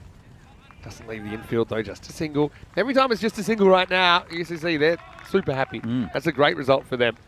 Because you're just trying to avoid some sort of all-out magical ending for BCC, considering the batting they've got. They are going to be uber aggressive here. Yeah, they will be. And this has gone high enough. And it's back, and it's towards the kids coming from the Cricket Academy. Yeah, it's a one-hander as well. Have a look at that. It doesn't quite get the timing. The bottom hand comes off the bat, but still able to get enough distance to get it comfortably over the line. And yeah, good to see the kids from the Cricketova Academia here, and they do some great work. We'll actually see them on the camera today because there's a 1 hour break after this match. This is going to be a wide. The Beast chases it. Ghanshyam Kumar saying, hey, how can that be a wide? But the short answer is straight over the line. Seems back a little bit, but not quite in time. It's well, that line is it's not too far away from the bat, but it's I think it's fair for both teams. Oh, this is in the air and 6. Well, you could see that Aish Kumar there at one stage was interested. It just kept on going. It did. It was kind of down towards the bottom of the bat, so again, not middled, but 6 more nonetheless. This over's gone magical. PCC were a little bit quiet there for a while, but they've woken up. And the Beast, and the longer he bats, the better he gets. Wants to go again. This one's blasted out towards Piyush Kumar down there at deep mid-wicket. So Wickramasinghe will retain the strike. 7 overs in. The score is 85 for 2. And of course, I've really loved our 12 days here in the ECS, but I've got to say I'm pretty excited for the ECIs starting tomorrow. So you can see Sudesh Wickramasinghe, he is in that lineup. Lala isn't eligible because he's not a Czech resident, but you've got plenty of PCC names in there as well, but a few from other sides, particularly United. I'm excited. Some of their guys have gotten a gig there. I'm talking about Bagoli, I'm talking about Piyush Singh Bagel, who's in there. Also Rudaj Magari. I mean, how good has he been? And even Ayush Sharma, who hasn't had to actually do much in this series for United. He's carried them in the past, but he's had a bit more help this time. But let's see how they go at that next level. All right, now this is the top edge. I think it's going to fall safely. It does. In fact, it goes so high that they'll get 2, despite the ball not leaving the infield. Yeah, it's has gone a long way in the air. And the bowler is Mr. Nawab, who chased it. Never going to get there, though. Bindra coming in from the boundary is just right in between them. I know that Mohammed Hussain, he sent me a message last night from Cyprus. He'll be managing the Cyprus team. Also in the squad. I don't think he'll play unless it's necessary. But yeah, he's super excited about making the trip for the weekend. So he's been watching. Also the Greek team. They've got some very good players. Watch the Greek team's fielding as well. They are really focused on that aspect. They've got a lot of native Greek players in their team as well. Anyway, this is up. It's in the air, and I think it's going to carry as well. Maximo! And this partnership's gotten out of control. Right now, United, and we're hoping they could keep it down to the 110 or something like that. That's looking very, very remote. Prague CC, the machine has been turned on, Danny. Yeah, it has. And, well, United, I happened to put a bit of a spanner in the works, but and they have, in a sense. But Sudesh is beasting them at the moment. It doesn't quite swing back enough. We'll wide down the leg side. Mustafa Nawab Bowling his second over here. Let's have a look at the bowling they've got to come. Zahid Iqbal's still got one to bowl. Ghanshyam Kumar, but he went magical. Do you try somebody else? Do you try a Magari? Do you try a Piyush Singh Bagel? Yeah, I would say, well, Bagoli hasn't bowled. Zuchi is probably an option they go to when they run out of bowling sometimes. I'd go to Bagoli. I'm not sure why he hasn't bowled. I think I know, but right now he might be in the action, Ghanshyam Kumar, and he is. And so the Beast contributes 35, but he doesn't quite get this one right. I think he's trying to go leg side. It's a slight leading edge. Check it out on the replay. Yeah, I think that's what happened. So Nawab gets the big wicket of Vikramasinghe. It's still more than handy contribution of 35 in just 14 balls from him. And Prague EC have lost the third wicket now. It's 94 for 3. Looks like the tank coming in. So is the in fact it is the tank Riddick Tomar. Tanky's coming out. 194 on his back. Not quite sure he's got 194 though. Yeah, I'll have to ask him. I think they just had it around. Probably used to like to wear the 333. I'm sure he'll be trying to, when he gets his own shirt, because of course he's only joined the club, I say fairly recently, maybe about a year ago. He was there last year for them. About a year ago, I'm going to say. Yeah, he moved from Vinarati to Bohemians for a season. That didn't really work out. And then he went to PCC last year. I think that when he gets his own shirt, he's going 333, if I know the tank. And they don't mind 3-digit numbers. PCC, we know that. Yeah. They've probably got that many players. But I just want to answer Luke's question. Hello, Luke. Hopefully you're well. He's asking why he's staying on the Czech squad. Yeah, he's unavailable for personal reasons. That's why. But yeah, would like to see him back sometime soon.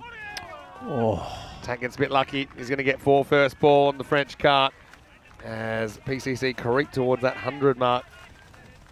It was a bit of luck. He did drag it from way outside off stump. Could have gone right back onto those pegs, but got away with it, did Tomar.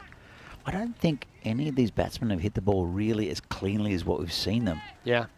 Not saying anything about PCC. I mean, they're a really top team and they eke out victories in any way. They haven't been tested at all, but they haven't hit the ball as cleanly as what we've seen. Yeah, true.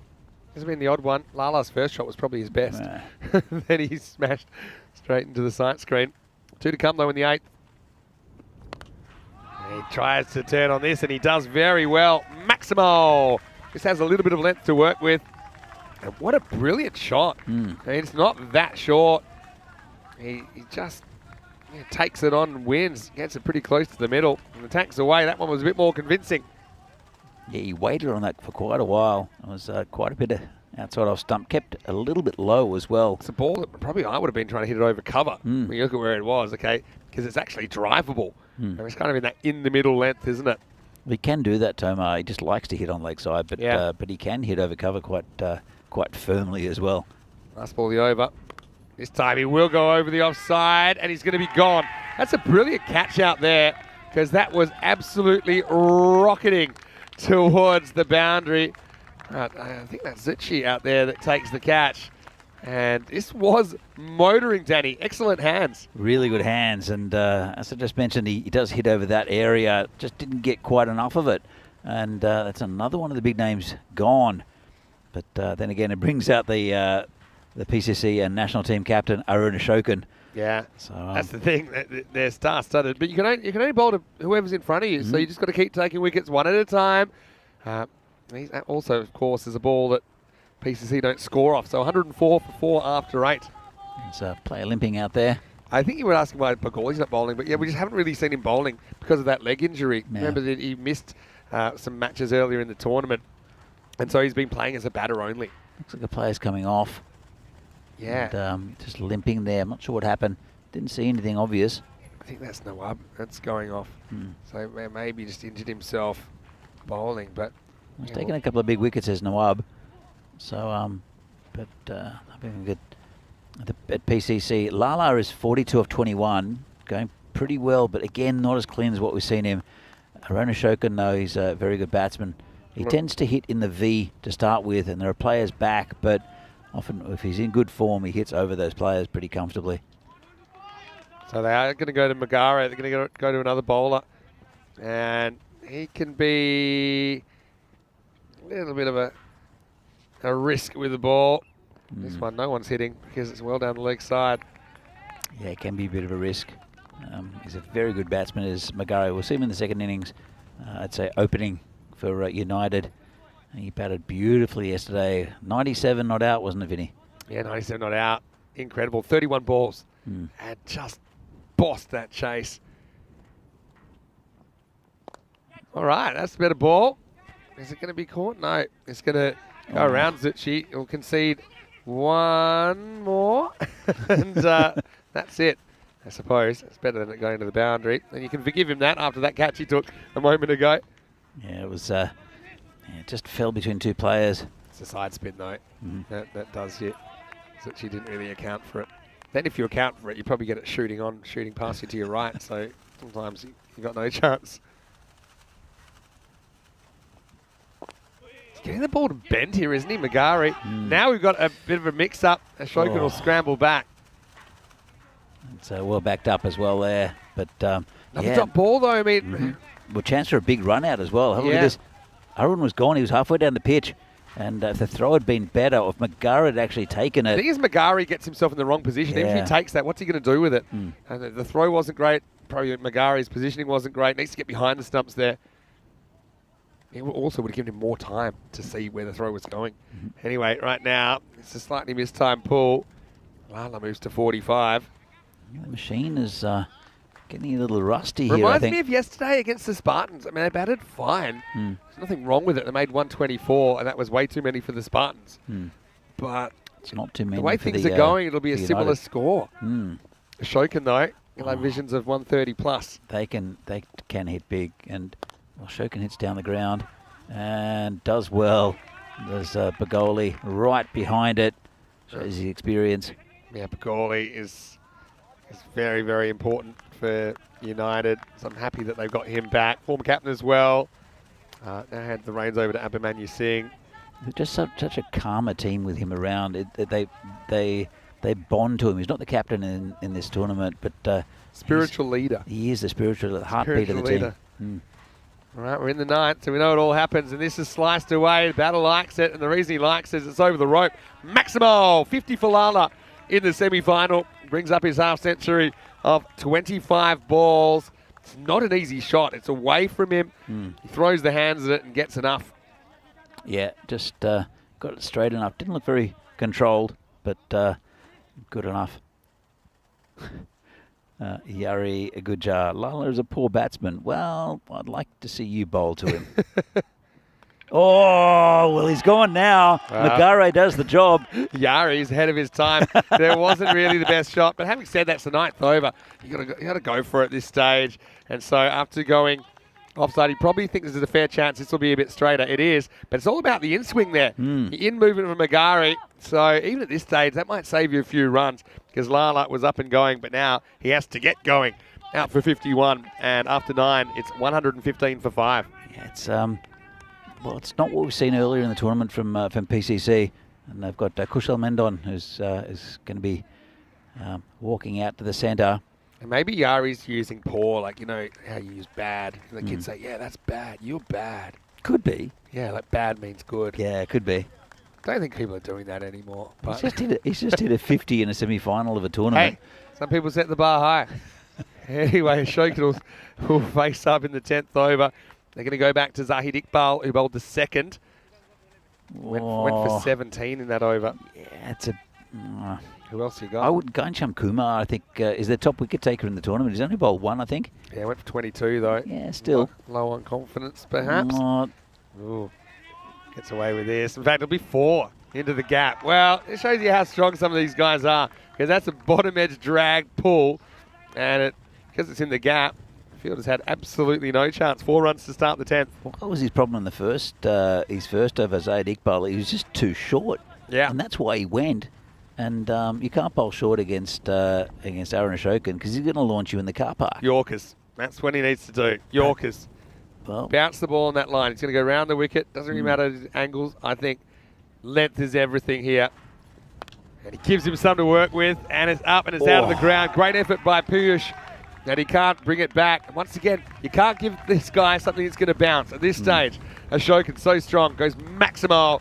And PCC coming home with a wet sail. Yeah, it's just wasn't too much wrong with the ball, but and almost got there, Piyush. But really, Zaid Iqbal coming around the wicket. I think it's a good idea. He's either to push it wider, and he needs to make it a lot fuller. Yeah, that's the key. So for me, the angle is one thing, but the length is everything. And even that, it wasn't quite the Yorker. Aaron picked it up. Oh, well, he's got the width.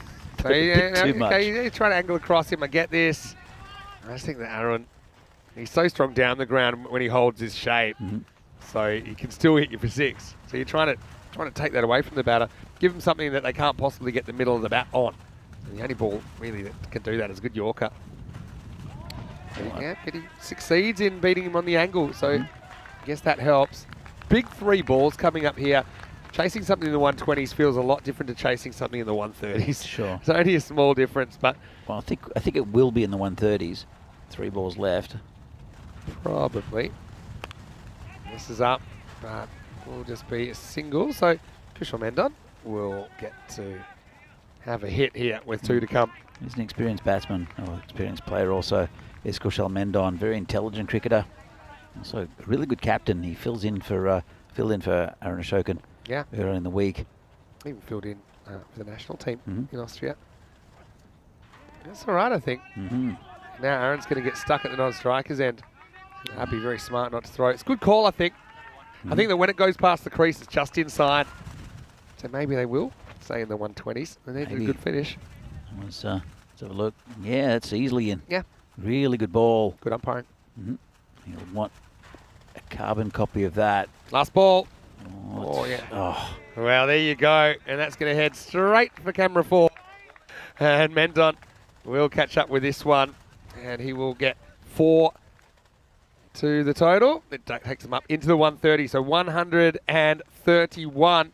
Maybe we'll even feel the camera move here. It's always exciting when this happens.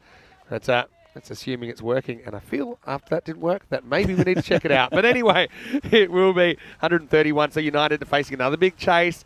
But I will say, practically, they haven't quite battered United out of the game after what we saw them do last night. yeah, absolutely. Look, there was nowhere in that innings that even though they did score 131, there was no real fluidity to any of the batsmen.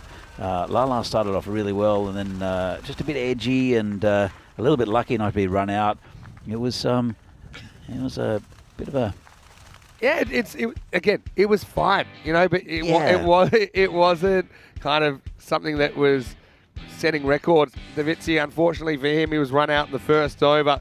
Just a slight stumble, slight hesitation cost him his wicket. Smart work by the keeper, Abhimanyu Singh there. But yeah, the problem with the bowling to PCC is that the stars just keep on coming. Lala came out and started with a cracking 6. But interestingly, there were just a couple of quiet overs in there as well. They were 50 at the halfway point.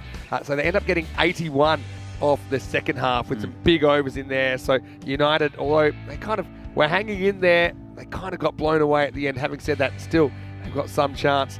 But yeah, we'll say Matt Kadewala never quite found his straps, ended up chopping on. But yeah, Lala through it all. He just seemed to be able to score runs. And sometimes a little bit fortunate to do so, but also some really good shots in there as well. Absolutely. Look, that was a nice shot there. That was a pretty good ball there from Bindra. But as I said, a few little inside edges, not much timing. They seem to go all the way. There's a nice catch there from Ghanshyam Kumar. But a little bit, that was the tank. They seem first ball. Yeah, they didn't hit them that well, but like I said, they just seemed to find the boundaries when they needed to keep the score moving. That was a nice catch out there by Zucchi. I also think maybe PCC had the better of the luck factor with a few of those edges flying away. But Rudraj Magari was used towards the end. As they were running out of bowling, he was able to get Lala, but not before Lala had scored a pretty impressive half century at a good pace. And then in the last, it was 4 and 6 to get them going. So they go from 115 to 131 in the last. And then they're able to squeeze out a few tight deliveries, United, but then the last ball, Mendon able to get away to the third man boundary. So 131, United, lots on their top 4. I mean, They don't quite have the depth that Prague CC have, obviously, but we know that they chased down even more than that last night, albeit against the Barbarians, not against Prague CC, the undefeated team here in ECS 23. Lala with 51 leads the scorers. Wickrama Sakura with a very handy 35 off 14 as the Beast. He woke up at just the right time, got that second half swinging. Apart from that, we had a couple of 12s there for Kadiwala and Aaron Ashokan at the end. And also, Ritik made it to double figures, but didn't stick around long. He went 4, 6 and out. So looking at the bowling figures, Nawab with 2 for 23, but he did leave the field. He looked like he suffered some kind of injury in there. Probably not thinking of batting him too high anyway. Ali Sitta, 1 for 19, pretty good effort from him. Magari with a decent over in the ninth that only went for 11, but the overs around it went for heaps. We saw 22 off the 7th, 19 off the 8th, 16 off the 10th. So, look, it's a big mountain to climb, but United, they did it before, they did it last night. And let's not forget that in that game last year, they were a long way behind against Prague CC. In fact, United made 71 in the first half, and we thought, well, this will just be a walk in the park. And they bowled out Prague CC for 49. So they've got a history of surprising us. They're certainly a gutsy team, and they've got nothing to lose. 132 the victory target. Join us in a few minutes for the chase in the second semi-final. Vinny Sandu here, Mr. Maximo with Danny Hudacek. Back soon with more Finals Day here in the European Cricket Series.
The European Cricket Series is proudly brought to you by HCL Software and Bizaway.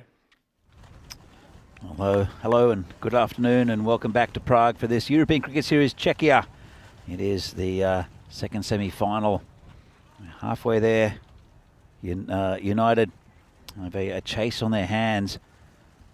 But PCC setting a pretty good total of 131, losing 5 wickets along the way. And I'll have to defend that total. If Rudraj Magari can bat like he did yesterday, it's going to be a very, very tight game. That's a big if. It's a talented bowling lineup, especially with Madaranga bowling first. And it will be Magare facing the first ball. Piyush Paghel, who missed out yesterday, is his opening partner. About 132. They'll need to bat well. These United players, they've got a pretty good batting lineup. Pramod Kohli, Abhimanyu Singh, also Ayush Sharma in the lineup. So they've got a bit of depth. But and this would be a fantastic result if United could pull off an upset. So Samira Madaranga, he's been a really good bowler for PCC over many years. He's in the Czech lineup over the weekend as well. He forced himself into that with some good bowling. He's been consistent too, as Samira comes in with the first ball. And it's hit in the air. Oh, lucky there. They'll just get a single through the covers. Bit uppishly played there by Rutaraj. And we'll bring Paghel on strike. But true or false shot there. That would have been a disaster if it had gone to one of those fielders. Very much an offside field as well. They've set. As Horan covers, Lala at mid-off. And then also Kushal Mendon there at point. There's a gully and a third man. So we're just holding up play for, the umpire's holding up play for just a moment. Paghel to face Madaranga. He missed out yesterday to Paghel. Want to get a score. And hit along the ground. It's gone past Ashokan.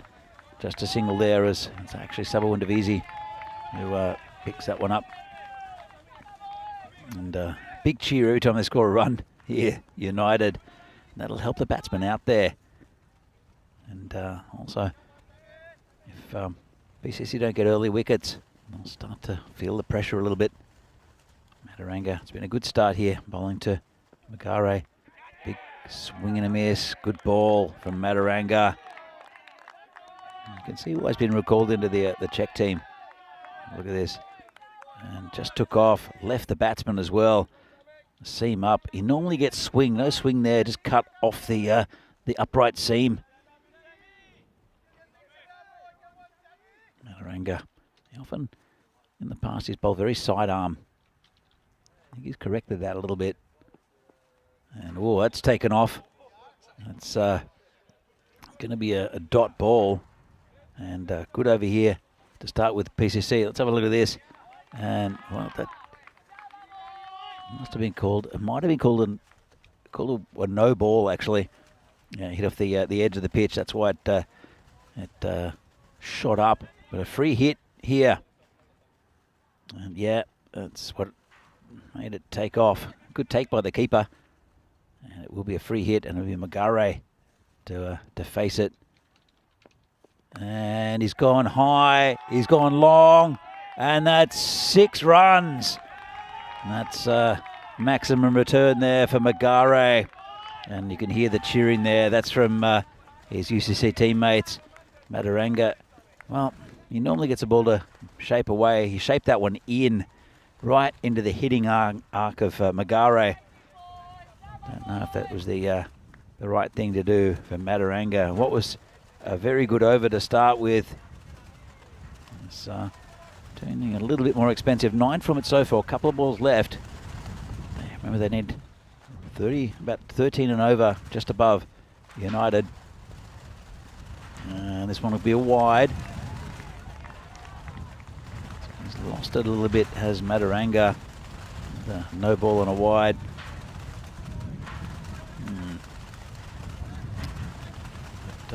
United. Every time they go through and over without a wicket, and they're getting good runs from it, especially early in the power play. The more confidence they'll have, and the more their teammates back in the sheds will buoy them up. And this is an inside edge, 4 runs. Well, got a bit lucky there, Magare. Let's have a look at this.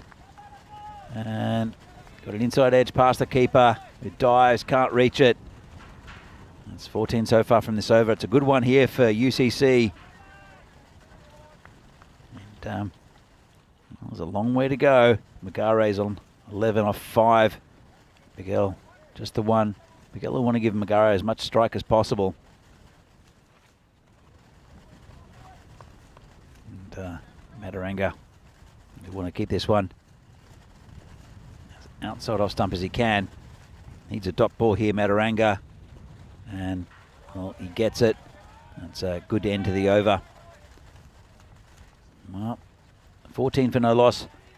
UCC. And have another look. This is outside off stump. It's a bit of a stumping opportunity. No run on. He's pretty quick, is Aditya Katawala. As you see here, 42 matches since the last golden ball. And it's been, well, it was last Saturday. So we might see a golden ball here today. That would be a fantastic golden ball final. So see Burno and United. Burno winning with a very interesting golden ball. Go back to the over before, and Ayush Sharma, who was the hero, getting United into the golden ball in the first place. And then it was a very interesting golden ball with Abhimanyu Singh, the captain for United. He didn't reach his ground. He had to go back and tap the bat down, and he ran and was narrowly run out. The keeper fumbled it, but managed to recover and run Abhimanyu out. Here's Rohit Deshmoini, and let's hit down the ground. And a good shot there from Bagel. He's playing his role well, is Bagel. Rohit Deshmoini is such a cagey customer, and he's been bowling really well in this this series. But if he gets it slightly wrong, because he angles it into the right-hander,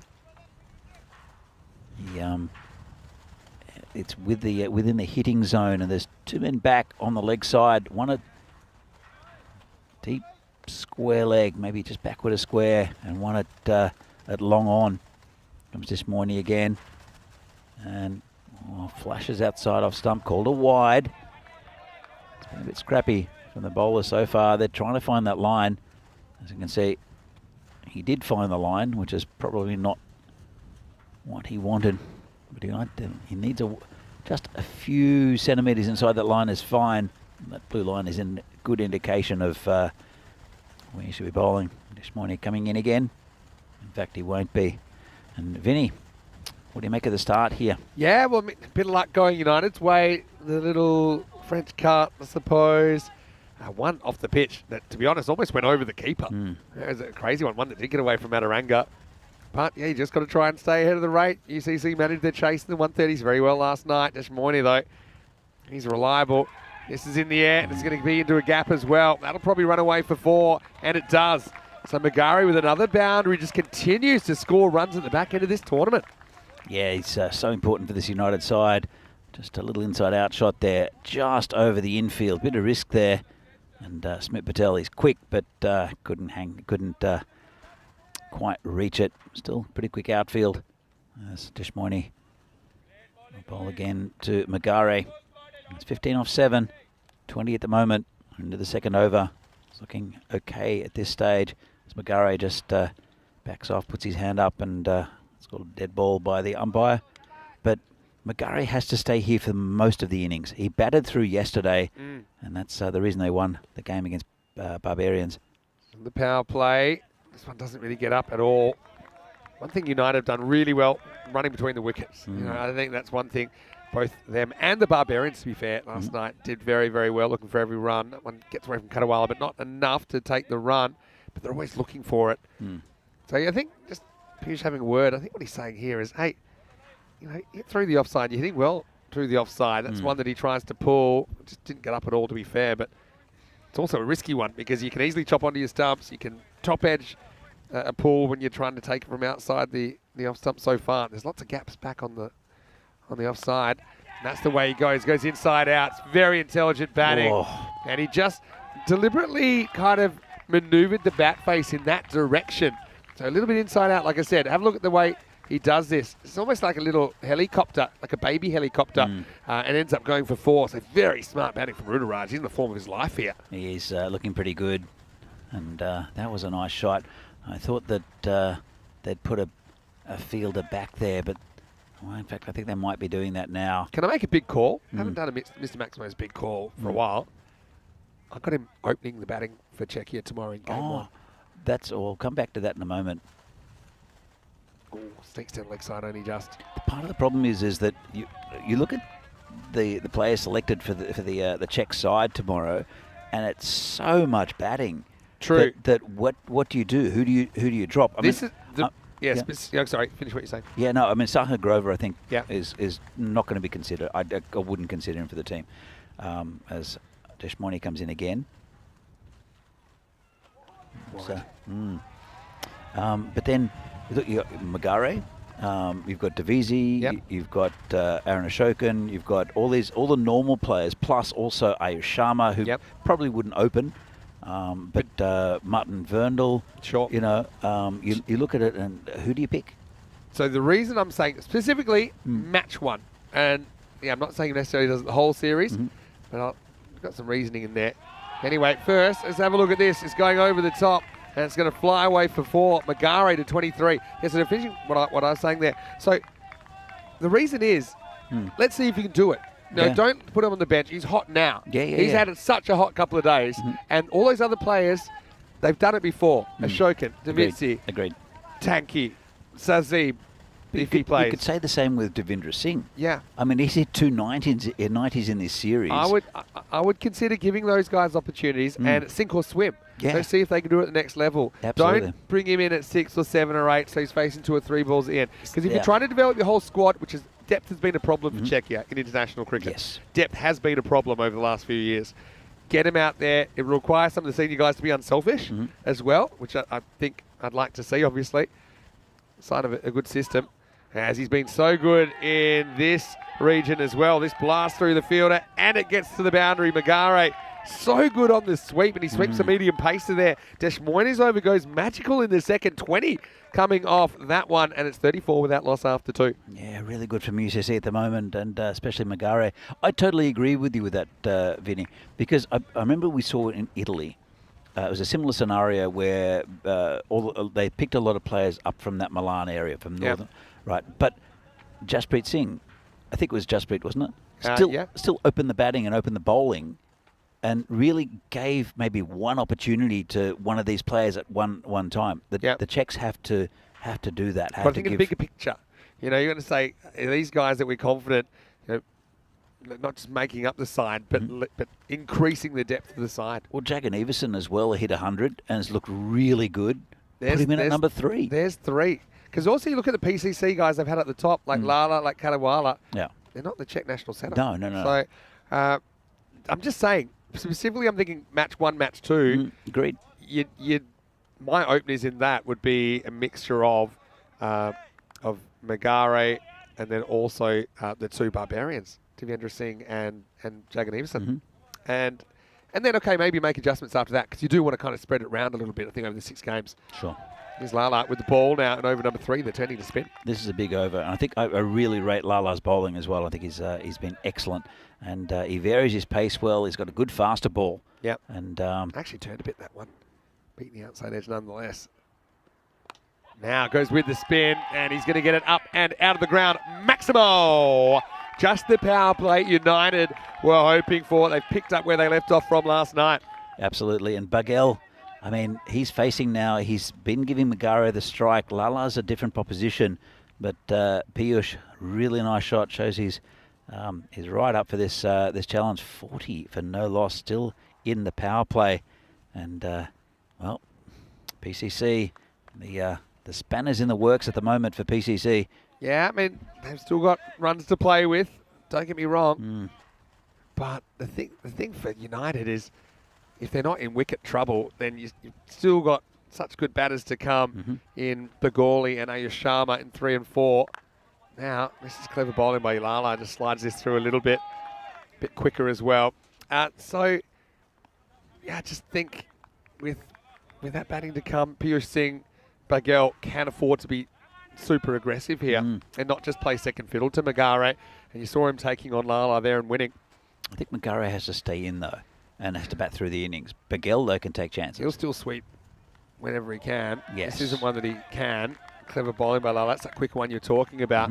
And Magare, yeah, but also he's not a kind of anchor. You know, he's a guy who's going to keep playing his shots, and it's just whether it comes off for him. Right now, you know, he doesn't have to change a thing. I think he's not even thinking that much, Rudraj. He's just playing on instinct. It's probably a wide just. And Lala's saying, how's that a wide? But I think Joe's spot on here. These are big calls. That's why you need to have that consistency. But this one certainly isn't. It's outside the line. It's actually out by a fair bit. There's still a little bit of soft pressure on the umpire. So the next one that's close goes your way. That's what these bowlers are thinking. Quicker. It's too high. Oh, yeah, I think it is a little bit high. Lala really likes it. Whoa. It was close. I mean, my instinct was yours. It hit him high up. I felt it was just going over the top. Because you see how short it is? But he is a long way back in his crease, to be fair. I thought it hit him fractionally outside off as well. Maybe it was on off stump, but it looked pretty high to me. And yeah, I think for me it's just climbing over the top. It's a bit of over-appealing there from Lala as well. I don't know if the match referee will have a bit of a chat with him after the game. Yeah, I don't know. I don't think there is such a thing as over-appealing. Oh, there is such a thing as over-appealing. You know, it's just, as long as it's an experienced umpire, he'll just continue to say no. It doesn't sway him. But I get your point. Bit of a carry-on. But he was just, Lala really thought it was out. Yeah. Last ball of the over. Tossed up. And this is dragged wide. A lot of work to do for the fielder. Oh. And he's not going to stop it. And Tanky goes with the wheels. Unfortunately, he gets a piece of it, not enough. And United catch a break there. This certainly wasn't off the middle, but the field does most of the work. End of the over. And so this has been very entertaining stuff so far. Into the power play as well. 46 without loss after 3. It's really good from UCC, and especially the egg after that 42. And well, they're going to turn to a very good bowler here in Naveen Padmaraju. Yeah. Who he's very clever, he's very consistent, and a kind of the perfect bowler to bring on at this stage. Really good T10 bowler. Thinks a lot about his about what he does as well. Normally gets his line and lengths right as well. But you couldn't have hoped for a better power play if you're United. You're going at the rate. You got your openers in. Okay, Magare's had most of the strike. He's done a lot with it. 27 off 12. You know, Piercing Miguel 9 off 5. But yeah, Lala. His over doesn't quite go to plan. Goes for 12. Scoreboard's gone to sleep again, but it'll wake up soon.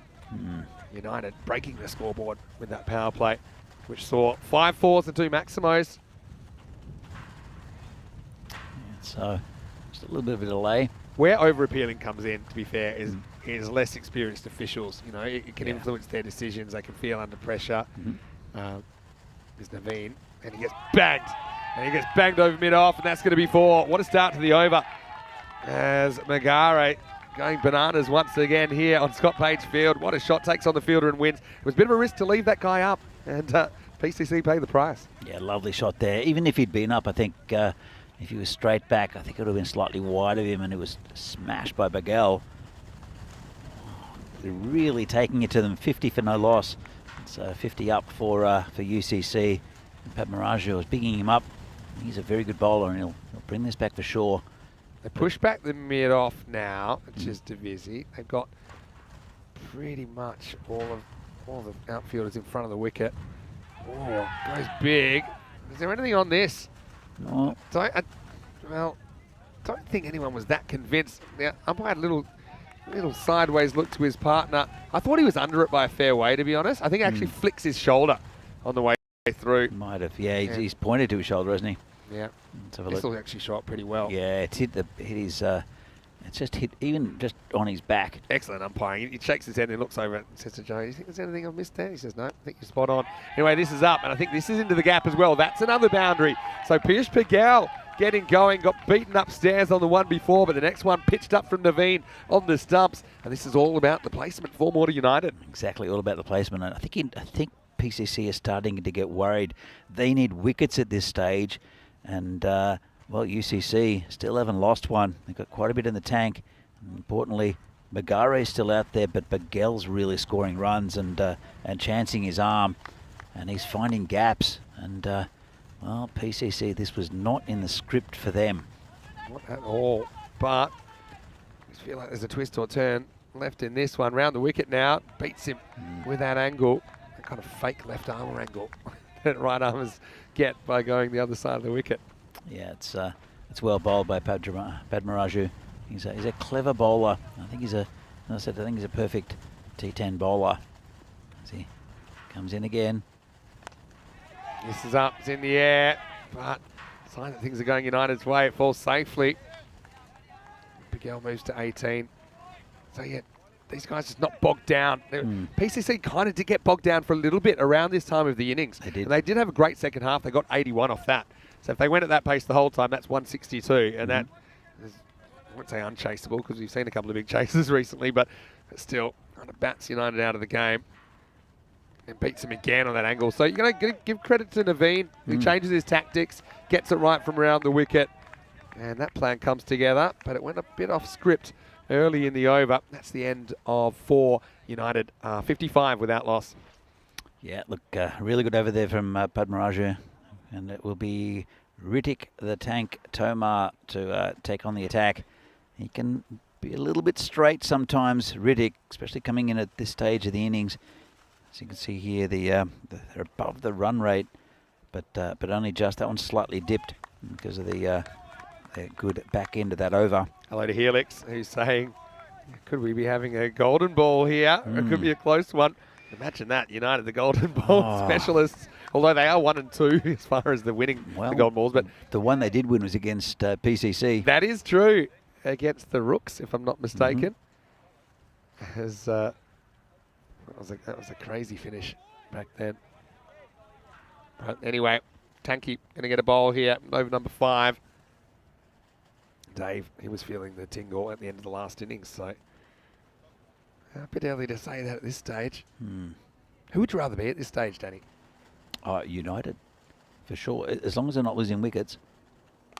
All right, goes after this, but he might have found the fielder, and he's gone. Well, so Bagel, he takes it on, and the Tank just points to his captain. I have a feeling that Tank said, I want him right there, and it's going to be Kushal Mendon that takes the catch. Takes on the shot, to be honest, not quite out of the middle. Otherwise, I think it's flying for 6. But PCC do fight back, and the opening partnership is broken. 55 for 1. He's got good safe hands back there, does Kushi Mendon, and he just didn't quite get enough of it, did he, Piyush? But it was a good innings. It took a bit of pressure, I think, off Magare, where you can see someone hitting clean like that. And it looks like Ayush Sharma might be the new batsman. I think that's a really good move. Yeah, I'm curious about that, though. I mean, obviously he's a very good player to bring out this situation, but Bagoli batted really well at 3. And it was Magari and Bagoli that put together that match-winning partnership yesterday of plenty. I can't remember how much it was exactly, but it was about 130 they put on. But Ayush does hit the ball big. Oh, yeah, for sure. So Bagoli will, I mean, he's a great batsman. I love watching Pramod bat. But he's still in the tank here for UCC. Yeah, if Sharma can come up and hit a few quick runs just to pump that score up a little bit, just get them closer to the target, I think it's a good move. All right, see how he goes here against Tomar. Doesn't really get the first one away. Yeah, I mean, you can make the argument both ways, really, because you could say that Bagoli, if he's able to bat well, you've got Sharma in the tank.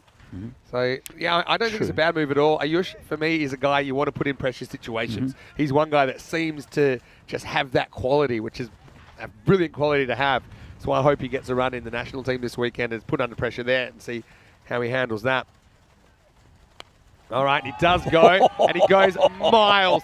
Well, that's into the clouds, Maximo. And our spectators are under pressure there, and they're fighting out all about it the hard way. Sharma gets off the mark with a bang. I think we should have go and have a bit of a chat to them.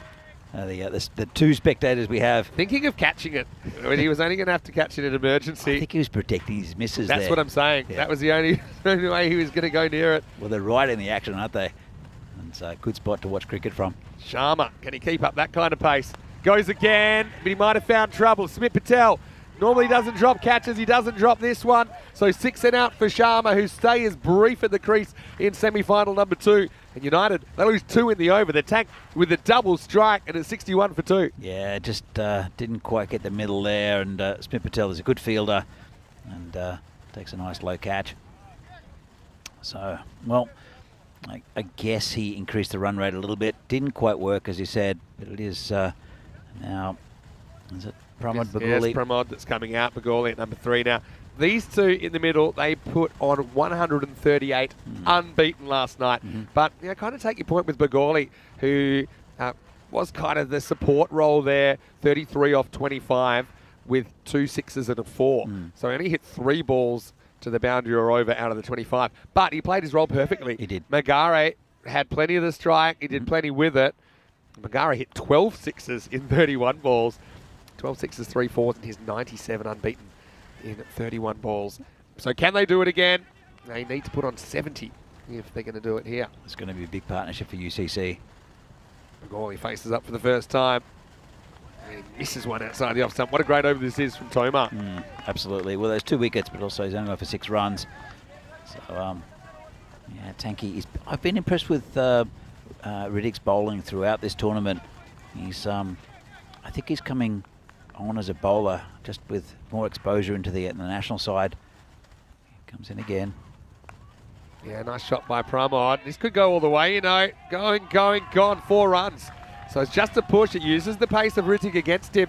So a 6, a 4, and 2 wickets in the over. All happening in the 5th for everybody, really. It's 65 for 2 after 5. Yeah, it's still very much in the balance, this game. You look at it and you double the score, and it's almost exactly the same. At 130 is if you double this score, so they're really close to a golden ball, Vinny. Yeah. So 5 overs down.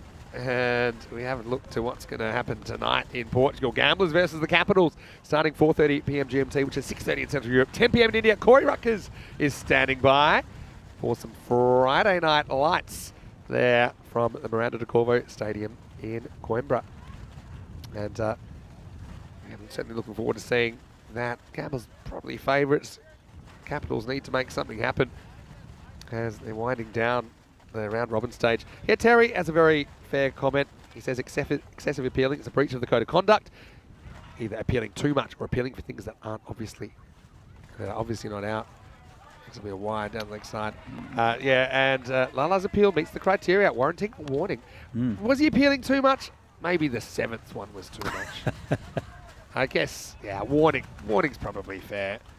I have a higher threshold for that because I find it, when there's experienced umpires, if I was umpiring, not that I'm that experienced, but you won't, not going to change my decision. Anyway, this is going to be 4 as Magare.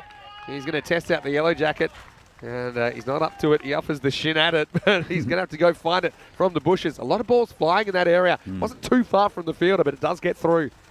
Were you an excessive appealer, Vinny? Nah, I actually realised that when I appealed, I didn't actually say, how's that? I just went, ah! I realised this after a while. It's just a one long, ah! So maybe that's just me getting lazy. I don't, no one says, how's that anymore. Azar is probably the most. How do you explain that to someone who doesn't know anything about cricket? People think that's bonkers. The fact that appealing's even a thing. Oh. Right now. That was a chance. That was a chance. If it hits, then Magare's toast. Yeah, and so hello to Venki as well in the chat. Hello to Mohammed Jakir Hussain as well. Yeah, I think if this hits and he's watching the ball, actually does well not to get in the ball's way, because if he had gotten the ball's way, might have been obstructing the field appeal. Oh, maybe if he changed his line. If he changed his line. That's what I mean. He thought about it. I'm just saying he looked and he thought about running a bit to the right. Yeah. Right. Didn't we see? We saw one in Italy, I think, obstructing the field. Yeah, Zayn Ahmed from France. Yeah. He had a really good series actually in the Valletta Cup. They got him opening the batting. He was making a few runs. Yeah, good piece of fielding that time by Naveen. Yeah, so as far as that excessive appealing, yeah, probably. But not nothing that should be suspended for. I just think, you know, you got to respect it. The umpire's already said not out. and then the time to appealing is probably stopped. It's a wide. Yeah, pushed across. Pressure at the moment. They are pretty much bang on that red line. United. Eerie conditions suited them last night. It's well bowled by Padmaraju. This round the wicket tactics worked a treat for him. So it got a bit dark last night? Yeah, it was kind of, you'd normally say it's terrible batting conditions because it was kind of a bit drizzly. It was kind of dark. It was the end of the day. But these two, they just ate it up. 138 undefeated.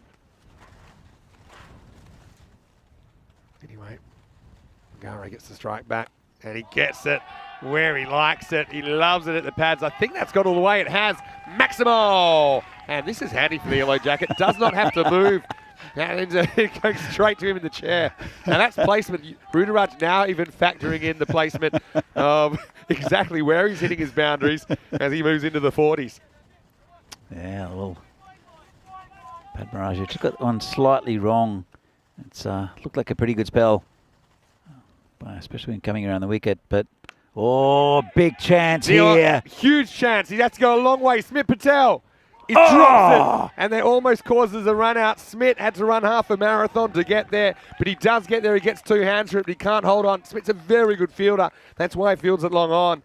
But it is a big moment in the game. Ngare dropped on 42. That's the end of the 6th over. It's 80 for 2. That's a big moment in this game. Smith Patel, he does all the things, everything right. He came out, was near the pitch as well. He came in from long on. Had to come in a long way. Pat in the back from Tanky. But, well, look, there was a big opportunity missed for the United side when they almost ran out Naeem Lala, and this is the big opportunity I think that PCC have missed. That was an almost. Tell you what, he almost needed a drink halfway through that chase. Smith Patel, he ran so far, you know, like in the marathon, they've got the guys with the water. But yeah, it was a good effort. I mean, not too many players are probably reaching that, to be fair. Well, this is a big over for me. Lala went for 12 off his first, but he's a clever bowler, and he tends to pick up wickets. Magare's on 43, Bagoli just doing his job at the other end. And Lala, see if he can pick up this this wicket of Ngare. I like Lala bowling this over, just changes the pace, you know, changes the pace of the bowling. Yeah. Ngare, he loves to sweep on length. Lala, I think for the most part, be trying to keep it outside the off stump, pretty wide. And now it's a little bit too short, and that one's going to disappear. Maximo! 6 more, Ngare to 49. Another one to test out the Yellow Jackets. That was almost all the way to the car park. Yeah, it was a nice shot. Just a little bit short there. It was outside off stump, but Ngare just got rocked back and pulled it. Lovely shot.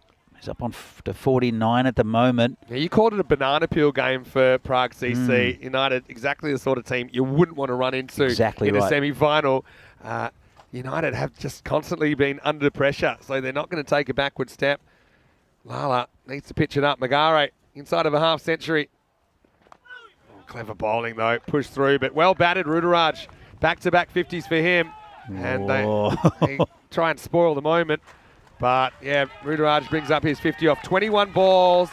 And a bit like last night, he's not really worried. Not really worried about his own personal milestones. He's really focused on his team score. And you can see that he's dialed in at the moment in this pressure contest. Now they're going to take on a bit of a dodgy bye, but Rudraj does steal it. Katawala's a very good keeper, but even he had a bit of trouble with a quicker ball from Lala there. So who do you turn to after this, Vinny? I have an idea as to who will bowl. Well, Riddick Tomar's got one more, but they might keep him for later. Yeah, they've already bowled 5 bowlers. Yeah, we'll have a look. I mean, I think I know what you're going to say. Does his name start with B and end with East? No, actually. It starts with A and ends with N. Yeah, Aaron Ashokan, he was another one I was thinking of. But I thought, you know, spin after spin, maybe. I don't mind it. Yeah. It's a bit surprising we haven't seen Sadesh bowling yet. But yeah, they've got options, I suppose. They always have options, PCC. He did get hammered when he bowled last time, the Beastie. It's a quicker one. Lala's kind of worked out the pace, which is going to cause a few problems. He's playing a bit more like a medium pacer at the moment because he's not tossing too many up. So last ball of the over. And like I said, they're pretty much right on the rate. It's going to be Begorley to face it. What's his approach here? Does he go for a boundary? He won't need to, because that's a wide, so it becomes a bit of a bonus ball. I'm just thinking Magare facing as many of these last 18 balls as possible is pretty important. I don't think you kind of turn down a run, though, at this stage. Let's see. Begorley, be looking over cover, actually. You know what, Lala's bowling. He goes straight, and we'll knock it down to Smith Patel. Clean pick up and throw. Make sure it's only one. And 7 overs in, it's 91 for 2. 41 required off the last 3 overs. Well, that run rate's still about what they started with. So here, this is the second semi-final between PCC and United. The winner will go on to play Brno in the final a bit later on today. There's be about an hour's break between this game and the bronze final, where Bohemians will play the loser of this game. But actually, stay tuned in, because you're going to see some of the kids from the academy, and they are really keen to show what they can do. I've got to say, I'm super impressed with what I've seen from them. But yeah, the next game will start as the bronze final, Bohemian versus the team that doesn't win this one, starting in an hour and 25 minutes right here on ECN. Well, you saw Danny O'Connor early in the week, and he was fantastic with the ball and the bat, and in the field, actually. Took a couple of nice catches. He's a product of that academy as well. Yeah, really, really great what's going on there. Okay, Mataranga's back. So kind of bring their spearhead back in the 8. 41 required. And it's going to be a thick edge that's going to run away for 4. So Begorley offers the bat, hangs it out there to dry. But he goes fishing and he gets something in the end. Perfect start to the 8th over for UCC. Yeah, that's, well, you can't put feelers everywhere. And I think the pressure is starting to tell a little bit. And also, that shot clock, it's coming. They're not going to get there, are they? Just spotted the clock. Yeah, Helix mentioned it in the chat. It goes straight, and this is going to be some work for Smith Patel. But again, he's reliable. Gets 1. I don't see any way they're finishing 2 overs in 4:20. Not with 10 balls, and yeah, Mataranga's operating. Who are they going to roll at the 9th? I mean, are you forced to then bowl an Ashokan to get through the over? Yeah, but that could be huge. That could be really huge, and they're changing the field up as well. I don't know if they're aware. I mean, Ashokan should know. He's captained a lot of this format, so he would know. But sometimes teams have a way of just pulling it out. But let's see. I mean, big 4 or 6, we have to fetch the ball. Might throw it into disarray. Gare swings all around it, but they're going to get through for the bye. Again, Pramod backing up. I think he was just in there, even if it hit. Yeah, it was good work there from the Beast. Just now they're going to get a second, and it was just a really terrible throw back to the bowler. I don't think you can call this a dead ball. Well, the umpire's having a chat. I thought it could be a dead ball. Everything kind of stopped. Yeah, everything kind of stopped. But the thing with these United guys, they're always looking for an extra run. You see, he's looking, he's still out of his crease, he's watching, he's out of his crease, and then, I think it's fine. I think it's fine as well. Yeah. But let's see what the umpires say. Because he's out of his ground, and he's waiting to see what happens. So he's not treating it like it's dead. Yeah, for me. Absolutely. No, I agree with you. And looks like the umpire will... There's some sort of communication. I think they're going to allow it. I think they should. Yeah. It's good awareness. And what's going to happen? Yeah, there's all buys, so we know that. Okay. That's it. Done. Yep, 2 runs. I think, and if in doubt, I think the ball's alive. I think if you're having a debate about it, then you're obviously not sure. And it was a terrible throw to the bowler. Exactly right. Mataranga comes in again. Magara gets the strike back then. And now he's going to blast one. That's into the gap as well, and that's 4. So the 100 comes up for United, who are knocking on the door of a huge boil over. And there's all this chat this morning. PCC, are they too good for the competition? Is there even a point playing these games? Well, this is T10 cricket, this is ECN, and you can never, ever predict the future. I mean, they haven't been tested all tournament, to be fair. Not even close. They're worrying now. They're in serious trouble. 30 off 14, still plenty to do, though, for United. PCC need a wicket, they're going to get 1. And it is going to be Magare who goes for 55. Mataranga strikes back.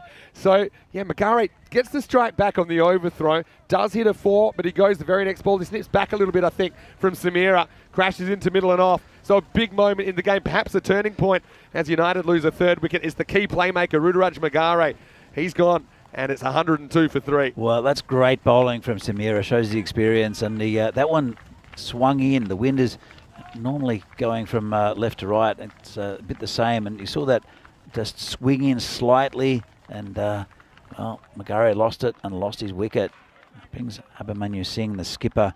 Again, 2 really good batsmen here, but that's a big turning point in this game, I think, Vinny.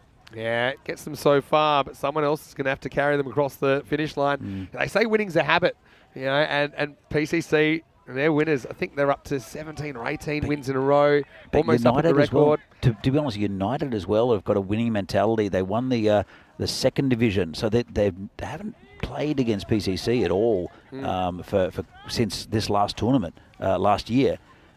And clock keeps ticking. They don't get an allowance for the third wicket either. So that eats up a bit of time. Abhimanyu Singh comes out, and he doesn't get the ball past the bowler first up. So I don't see any way they're avoiding this penalty. It's going to be 2 minutes to bowl the last over by the time we change over. I just don't see it happening. Anyway, so it's 30 off 12 required at this stage at least. But it certainly has a different ring to it, 30 off 12 versus 25 off 12.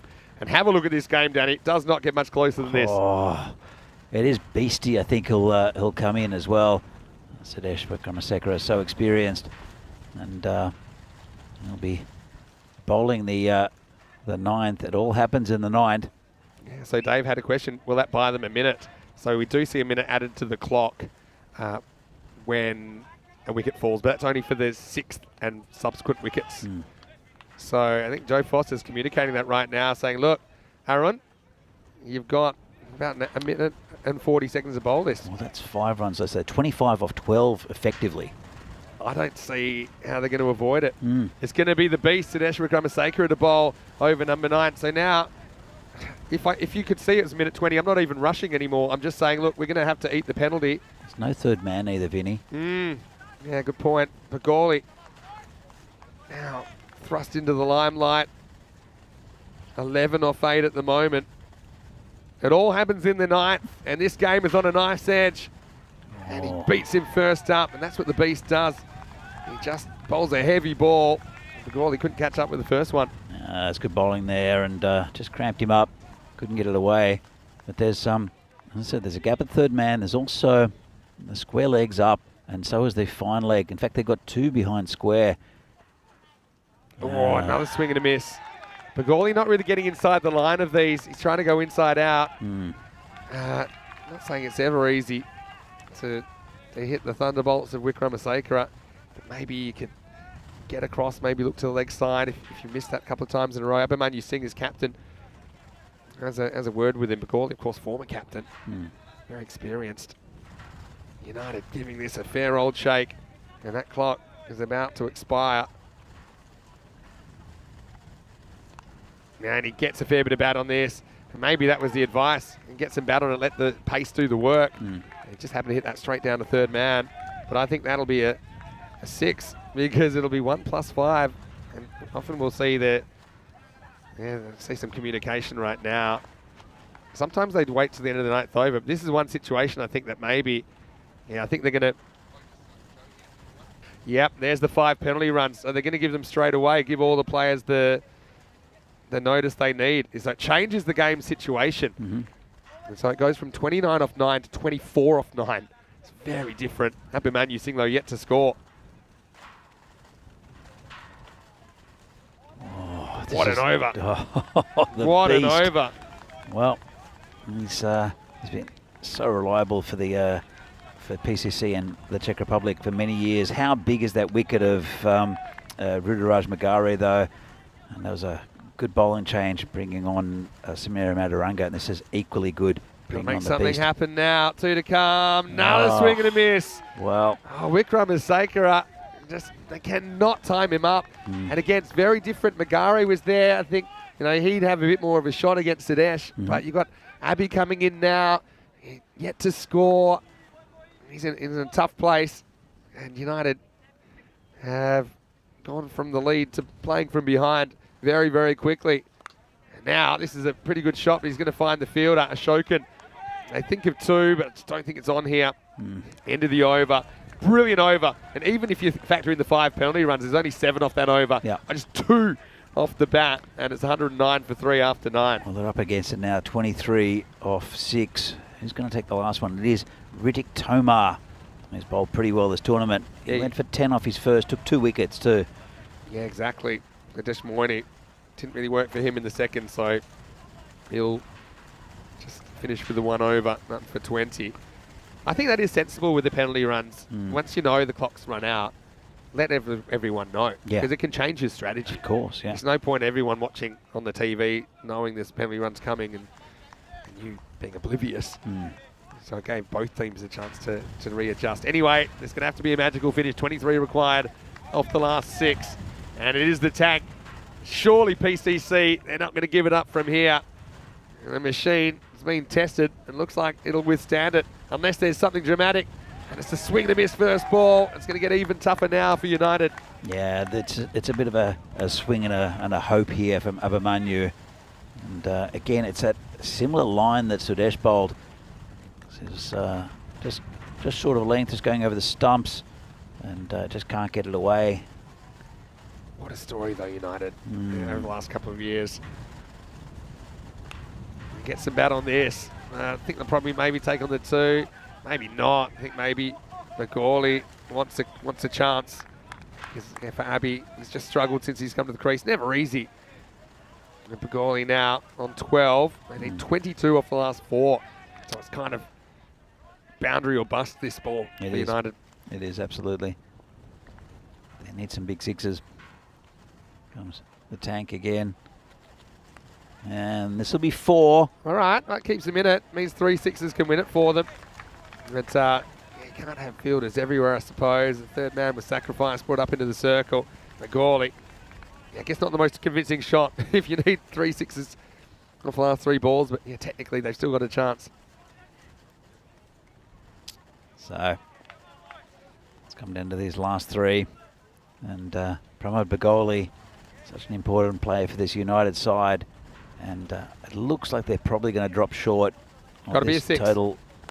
No, can't get it up. Still a pretty good shot. It'll get 4. So, I mean, gives them a remote possibility, but they'd have to be extras now. And PCC, they've really been put to the test here. 5 wide to be interesting, Vinny. Yeah, that's true. I'll tell you what, the PCC Burno final, that's enough to lick your lips at as well, of course. Anyway, just has to bowl on the straight here, Rittic, to close it out now for PCC. And hit pretty well, not just for a single. So, yeah, get Magara, get the match basically, I think, in the end. Yeah. Batted so well, had a brilliant series. I'd still like to see him game 1 opening up for the Czechia national team, just to see if he can. I agree with you. If he can replicate that form. Might have to have a whisper in the right ears, I think, Vinny. But I think that the selectors and who have watched this tournament, I think they know what he can do, and I think they will do that. His last ball, and it will be hit away for probably a 2 if they want to take it. They will get a run out there at the very end, and yeah, he's given out on the field.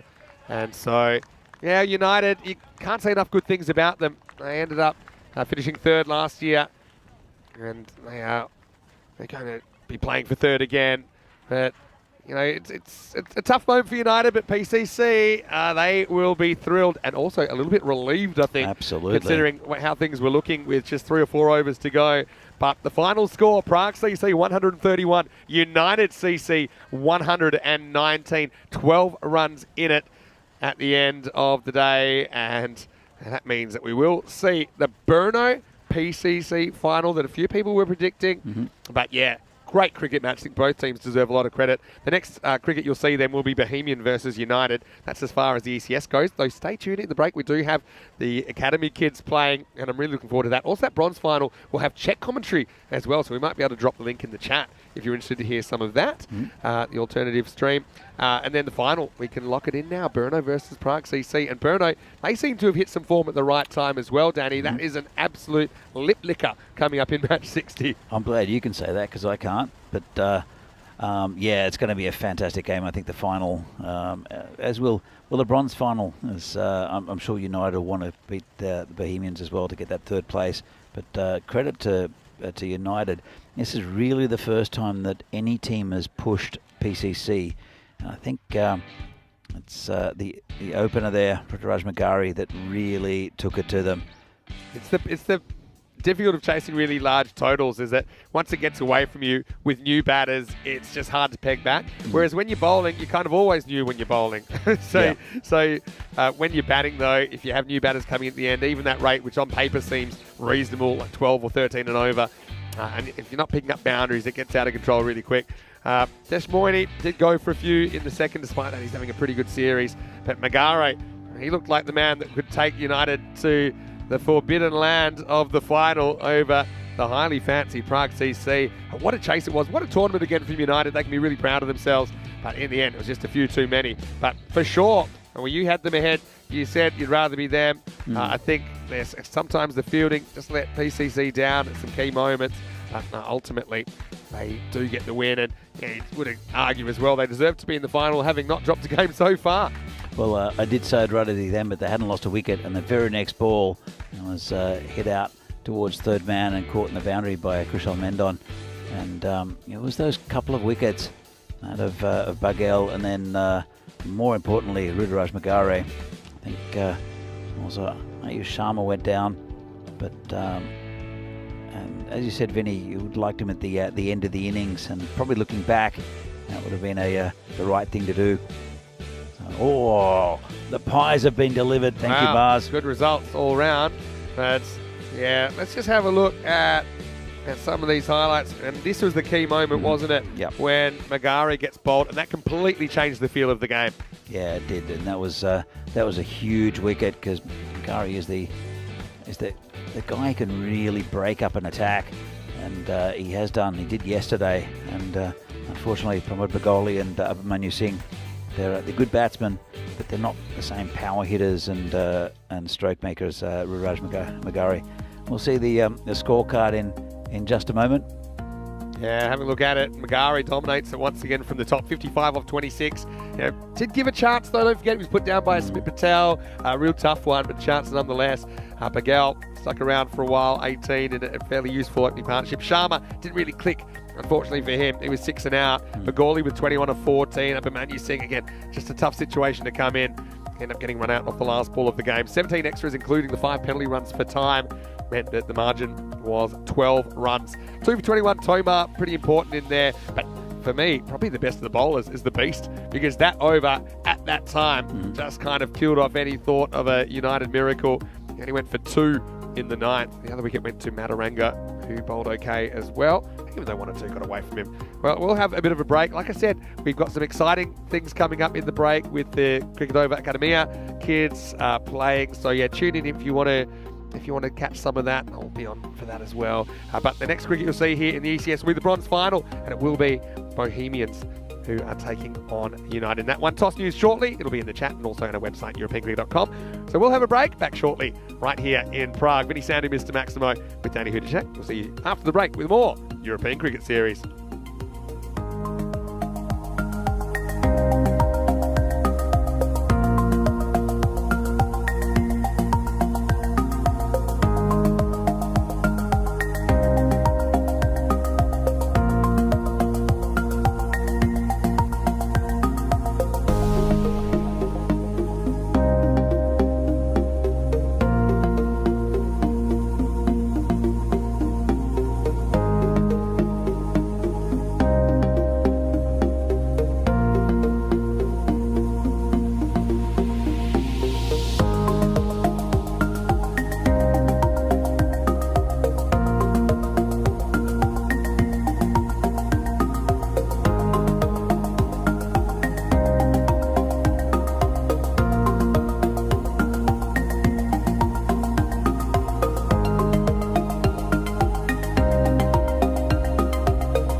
The European Cricket Series is proudly brought to you by HCL Software and Bizzaway.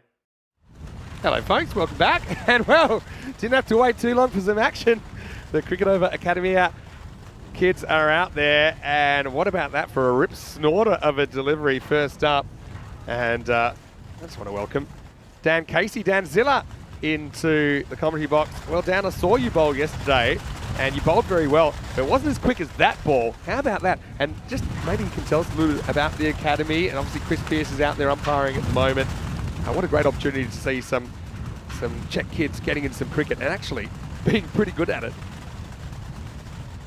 Absolutely.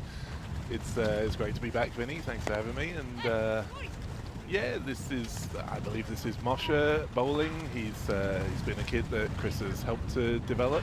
I believe he's more of a batsman, but certainly he's working on those all-round skills. And what's the kind of age range of the kids that we're seeing out there today? So I believe we've got a group from about 13 to 16 out there. That one a bit too exuberant. Well fended off by the batsman there. Yeah, I tell you what though, it's really great to see the enthusiasm. A lot of attention for Danny O'Connor, of course, in this series, playing his first European Cricket Series. He's only 14 years of age. But one thing I noticed about him, and something I see permeating this entire group as they've been training during the week, it's the fact that they absolutely love the game. Yeah, they've been so excited about this opportunity to get on YouTube for now, so they've been practicing all week. I don't know how it is around Europe, Vinny. Maybe you've heard similar, but here we have a lot of summer camps. It's quite a big part of the culture. Get rid of your kids for a week, basically, and have a way to have them looked after, as that was flicked away for a lovely boundary. Yeah, it was. Nice shot. So that's one thing, this actual skill level kind of boggled me when I was watching a little bit during the week. We saw bits and pieces on the second field, on Hugo Maxfield, but yeah, I'm liking what I'm seeing here at the moment. And this is hardball cricket. You know, they're playing with all the protective equipment, and I tell you what, he likes that one, doesn't he, the batter, because he points straight at his name there and says, yep, that's who I am. Hope you're enjoying it. I believe that's Honzik batting. He's played a few games in Division 3 of the men's. And Honza actually whacked me for a 4. I got to bowl one ball at him, and he made me look a bit silly. That's a good comeback from the bowler, though. Yeah, indeed. So yeah, Chris has had them all week. They've been spending half the day in the training nets that we have in central Prague, and then half the day up here on the outfield, working on all sorts of skills. But the main one he's been preaching this week, you see the tape across the pitch there. Yeah, talk us through that. They're looking to pitch it up. You see that one actually fell short of the tape, so Chris is indicating a no ball. They're all aiming to pitch it up, and on the other side they've been practicing batting with a straight bat, but also drives. And so, yeah, it's had the dual purpose of... That's very interesting, very innovative. And, yeah, I can see the stumps moving here. So I think also maybe sometimes adjusting the pitch length depending on kind of the age or the skill level of the kids as well. That's very smart as well. Yeah, it's really nice. We've got sort of obviously Chris, part of the challenge of doing cricket in these countries is you don't have, say, 20 11-year-olds, right? You've got bits and pieces of different ages. So he's managed to get this group all together, loving it. But obviously, you don't want the big boys bowling at some of the 12-year-old girls. Yeah. So we've got things split up a little here. That there's it's 8 aside, but they're operating in 4 pairs where the 12-year-old girls will bowl to each other and the 16-year-old boys will bowl to each other. That's really sensible. I know that Chris went away to get his level 3 certification as a coach. So obviously, you know, things have come a long way as far as how you can best develop kids and kind of tailor drills, game situations to where they're at. Because in the end, you want it to be fun, you know. So I think when I was taught, it was kind of one way that was done, like it or lump it kind of thing. But yeah, I mean, I think it's really great. Just I think shortening the pitch, and it's one thing I'm surprised they don't do in juniors across the board is shorten the pitch. For kids and have it get progressively bigger as they get older, because I think that way you keep the integrity of the game pretty much the same. But I got to say, I love the length lines. I think that's a really clever innovation. And yeah, if that's what you're practicing, and trying to play cricket-like shots rather than just balls that are short and asking to be hit, I think it's a really good way of encouraging them. That visual cue. Also. Yeah, it's tricky, isn't it? When you're a kid, you know, you try and push it up, and it ends up as a lovely full toss, and someone whacks that, and you get a bit put off, I suppose. And yeah, Chris is really sort of preaching. Find that in between length, which will serve them all so well. Also, really happy to see, very good mix of boys and girls taking part, and that's a good delivery. Exactly. And that's the thing. It's easy to be discouraged and no matter what level you're playing, if you bowl a couple of bad balls, you still got to go out there and bowl the next one. It's a bit different to batting. If you get out, you got to sit and think about it for a while. But that was a very good comeback ball, and this is another good delivery, which just sneaks past the keeper. But yeah, I can't say enough good things about this program. Really, of all the programs I've seen around Europe, and I've seen a fair few, this has to be right up there, and you can just see the skills improving in real time. And Chris also, he's a very good wicket keeper. I don't know if he's a good umpire or not. Let's judge him as well while he's out there. That's well bowled. And once again, you see the length indication line coming into play. And it gives you, obviously you've got the crease as the other line, if you like. So you're trying to pitch the ball somewhere in between there, which is always going to cause a few problems for the batter, as you saw on that occasion.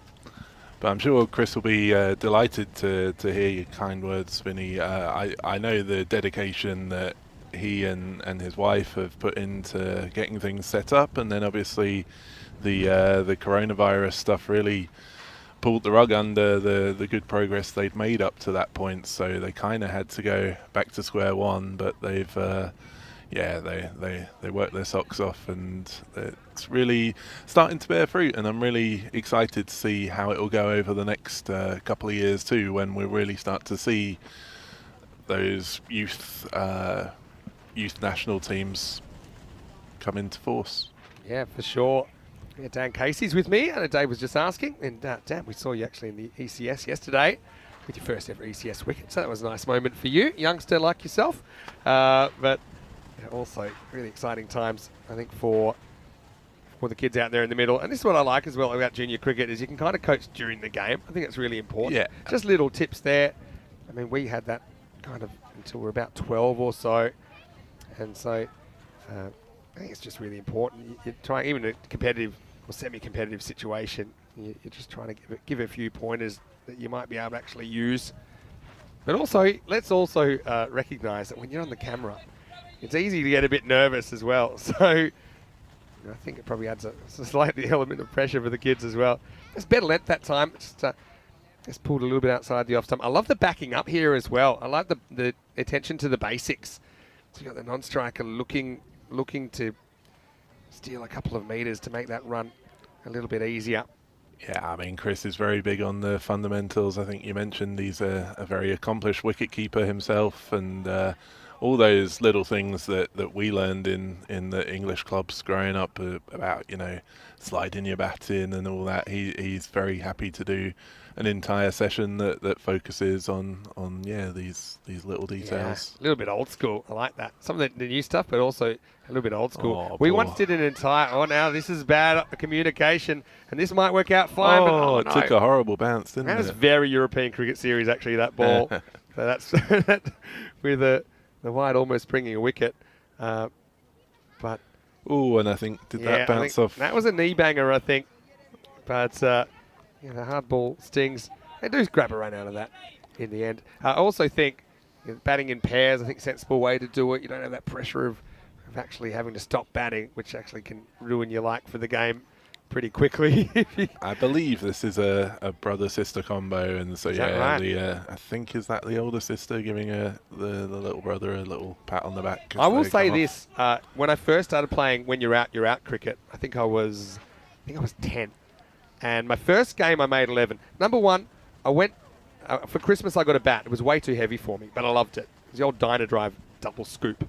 I could barely lift this thing. It was about 3 pounds, but I loved it anyway. The first game I made 11, which when you're 10, if you hit your age, it feels like a century. Then I made 6 consecutive ducks. And my only thing I could say about that was I used to be super careful not to get out first ball. None of them were golden ducks. But then second ball, I'd often try and take a mighty swipe. And I managed to get out quite a few second ball ducks.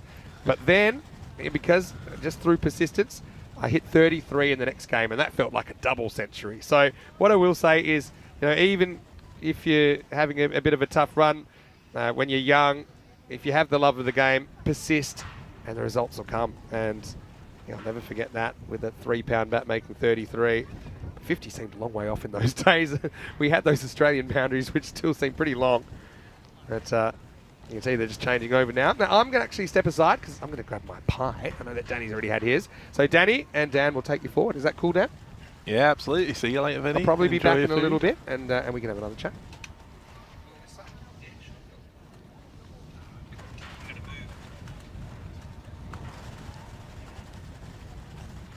So Dan, what have I missed? Well, we're halfway through Team A's innings here, so I was explaining to Vinny how Chris has got this set up. So we've got 8 aside, but they're arranged in 4 pairs. So the bowlers are facing the batters are facing appropriate levels of bowling. So who have we got here? Bear with me. Get my names up. But we have David and Mickey are out there batting against Misha and Lukey. It's a good format, actually. Really good idea to do it in that way, because it does gives every pair a chance. This is slightly down leg side. That pull shot almost came off there. Yeah, I see a lot of the kids are coming around the wicket. I don't know if it's preference of the angle, or you just got to get that sort of comfort level at some point, haven't you? Just umpire wants a TV replay. I'm afraid we don't have the replays set up at the moment.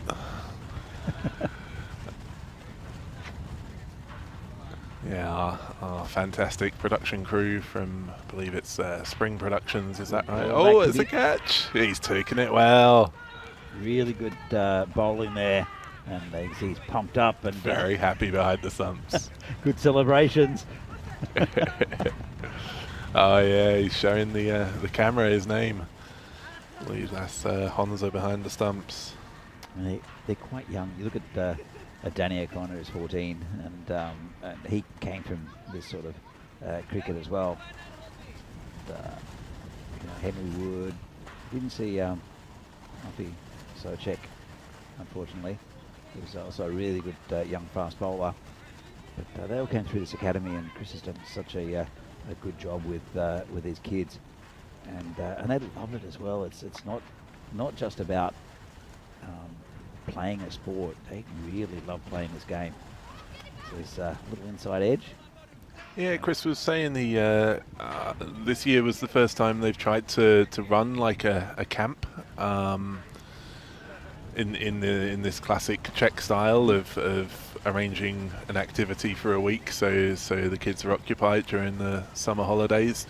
And he said he'd have easily got more numbers if they'd have advertised it sooner, because it's a big part of the culture here, so a lot of the kids get signed up for other activities, and but the enthusiasm that he had around it, there were people asking, right, get us on the list for next year. Yeah, well look, I mean, it's a great time to have it as well, at the same time as the ECS here in Prague, and also featuring the kids. It's really good. Oh, nice shot. Yeah, a little scoop around the corner, very nice. Oh, waving the bat. But it's just a single? Wow. So run a couple there. I think Chris was explaining the bowler here. I believe this will be. Sorry, I've lost my names, but I believe this is Lukey. And Chris was saying there's a couple of Vietnamese lads who have only been. Oh, he's taken it! And look at that! Great catch. Oh, I think he's just off camera, and he'll be disappointed when he gets home. But he was very happy at taking the catch. Yeah, fantastic celebration there. And so a couple of Vietnamese kids you're playing? Yeah, so they don't have the straight arm yet. You see he's lining up more like a baseball pitcher, but obviously, you know, these things will come, and 2 and 2. Well, there's another catch there, that one on the covers.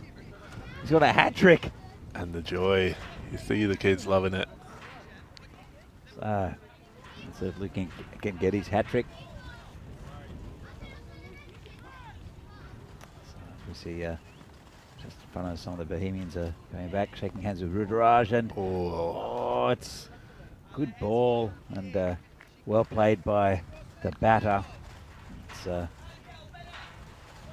no.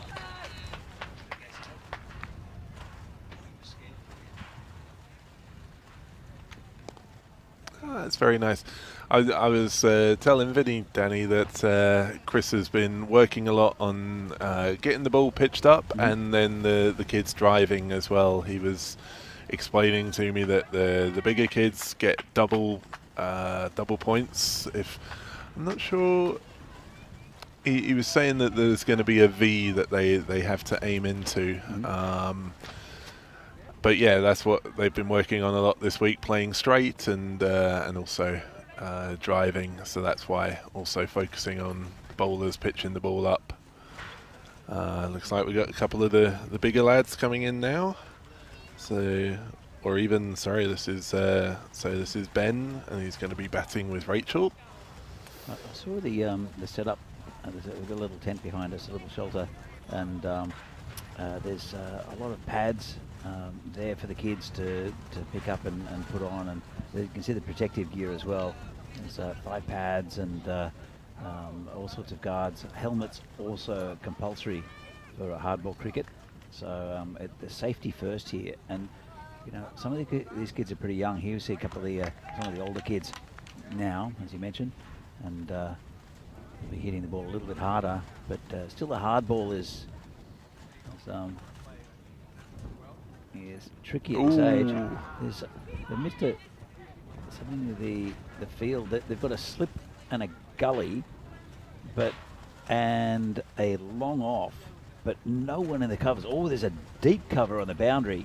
Actually, just missed that one. Wow, they're ready for some big hits. Huh? Yeah, absolutely.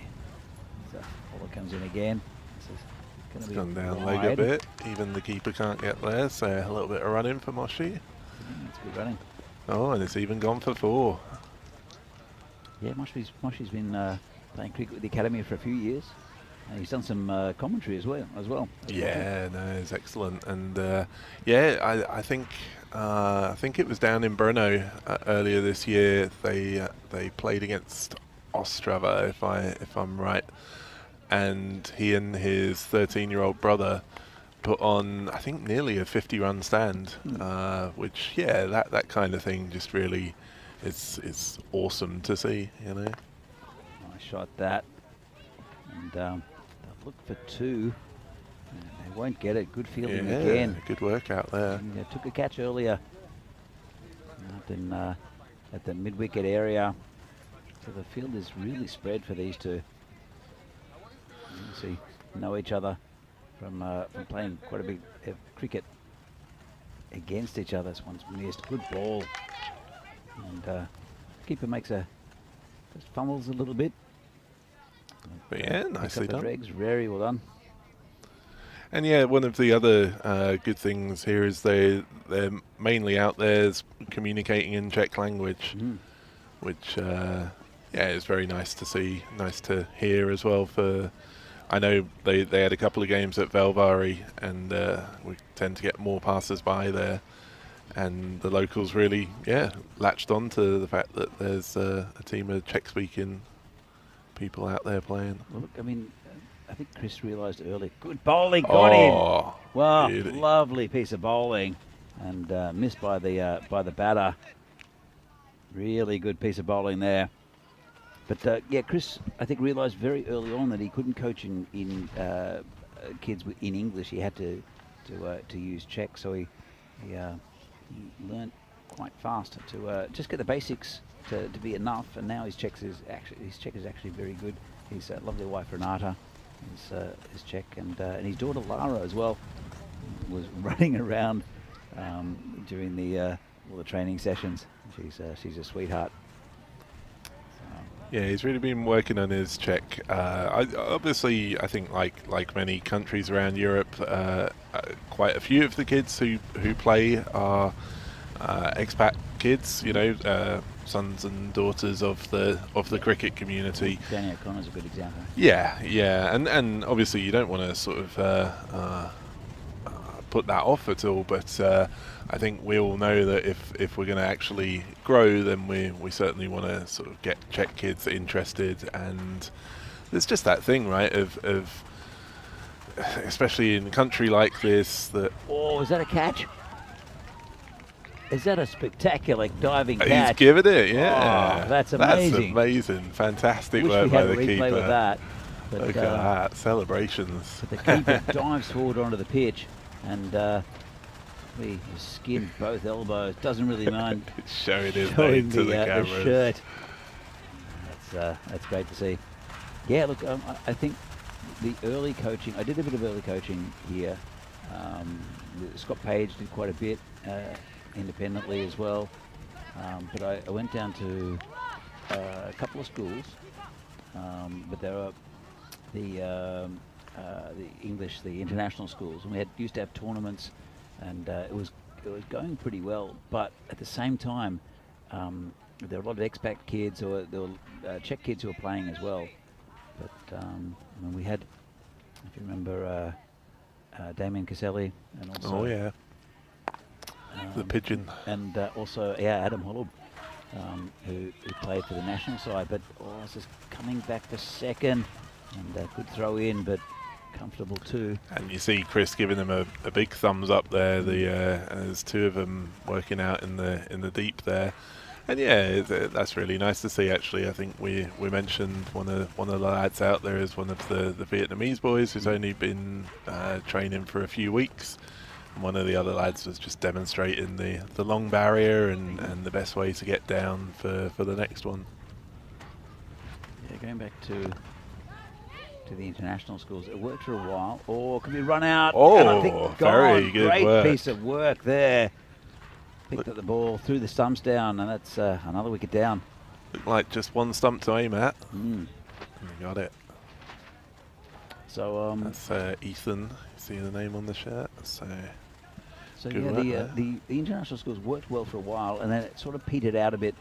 And then I think Chris saw the initiative of took the initiative of going to Czech schools rather than international schools, because Adam and Damien were both. Oh, another wicket!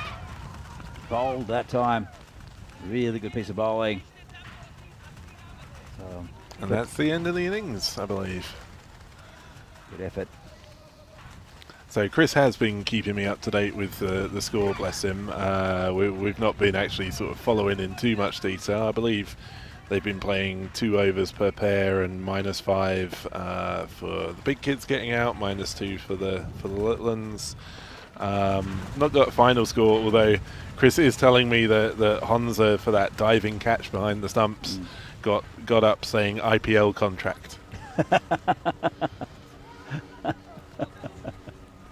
Well, I lack of confidence with these kids. I'm seeing a few shrugs from the batsmen as well.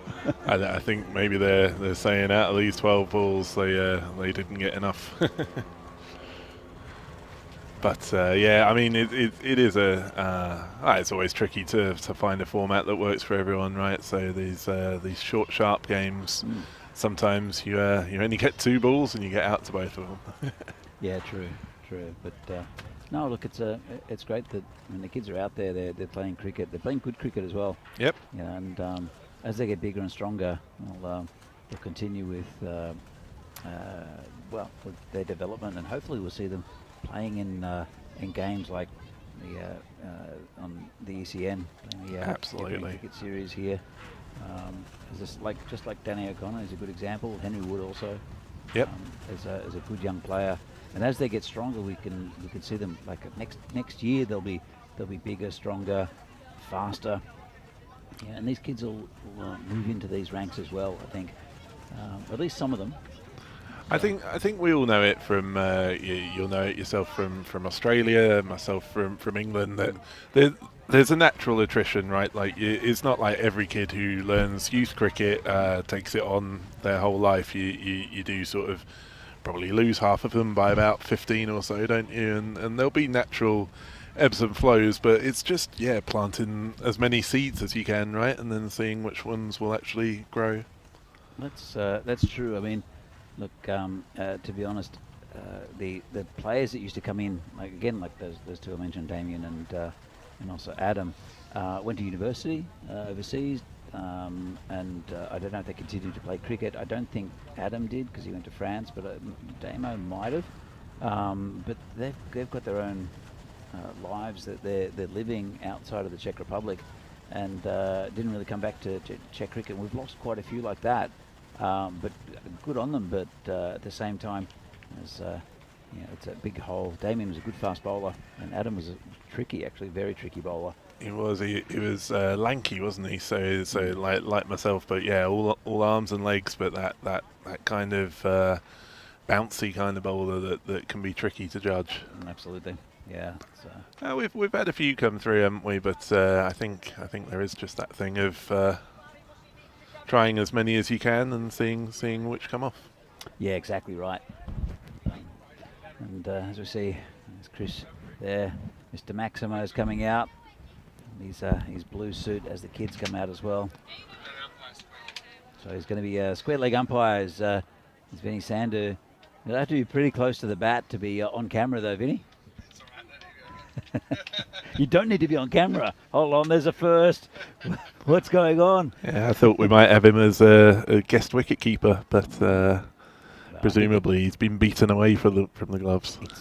It's definitely it's for the kids, and we do have a wicket keeper out there already with a helmet on, which is good to see.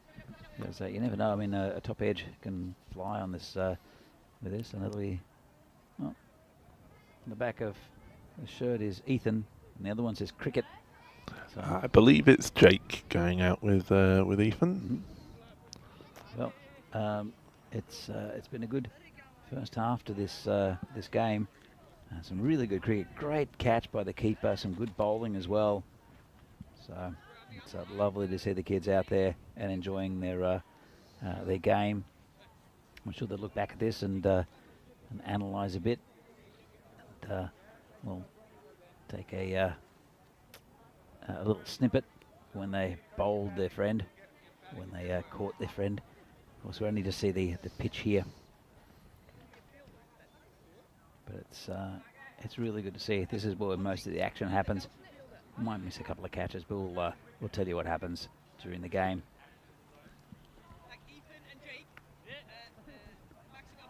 And if you can hear Chris there, you can normally hear Chris if he's on the cricket field. Indeed.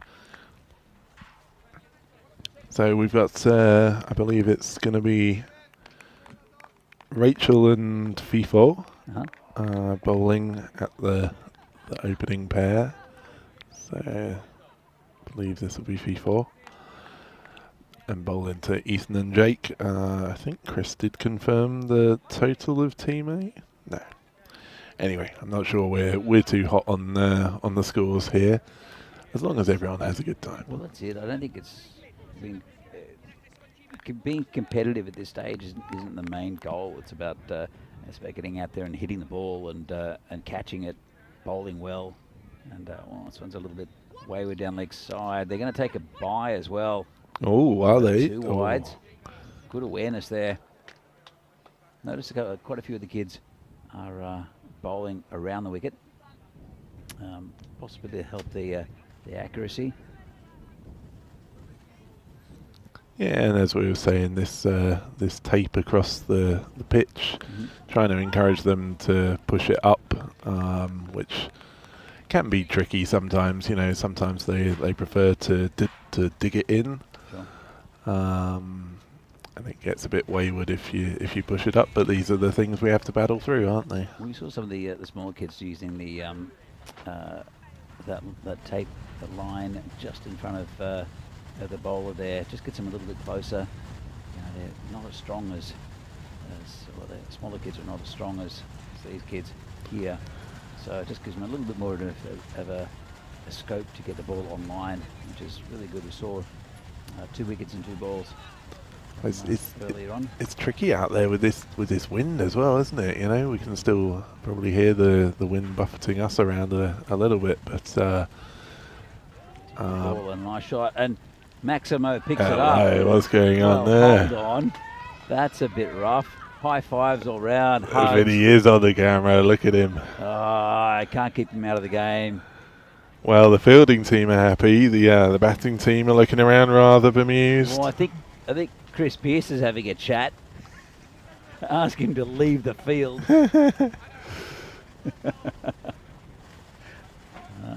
Well, it's Chris's academy. If he wants to tell Mr. Maximo off for fielding as a square leg umpire, I think that's fair enough. It's a good piece of cricket all round. Oh, great ball, just missing the stumps. And well, look at the bowler. He can't believe it. Very good bowling, eh? How was that missed? Really good cricket. Bring Ethan back on strike. Yeah, and I believe this is going to be Rachel bowling the second over. She'll take a run to mark a spot, and she does. There you go. Giving the groundsman another headache with a scratching there. Chris helping out the non-striker with their helmet. Yeah, it's good to see the kids wearing helmets, and we saw Sahil be hit the other day. A very fast ball from Riaz Afridi, and it's about safety. I mean, you see the kids are all well padded up. It is a hard ball. So, Well bowled.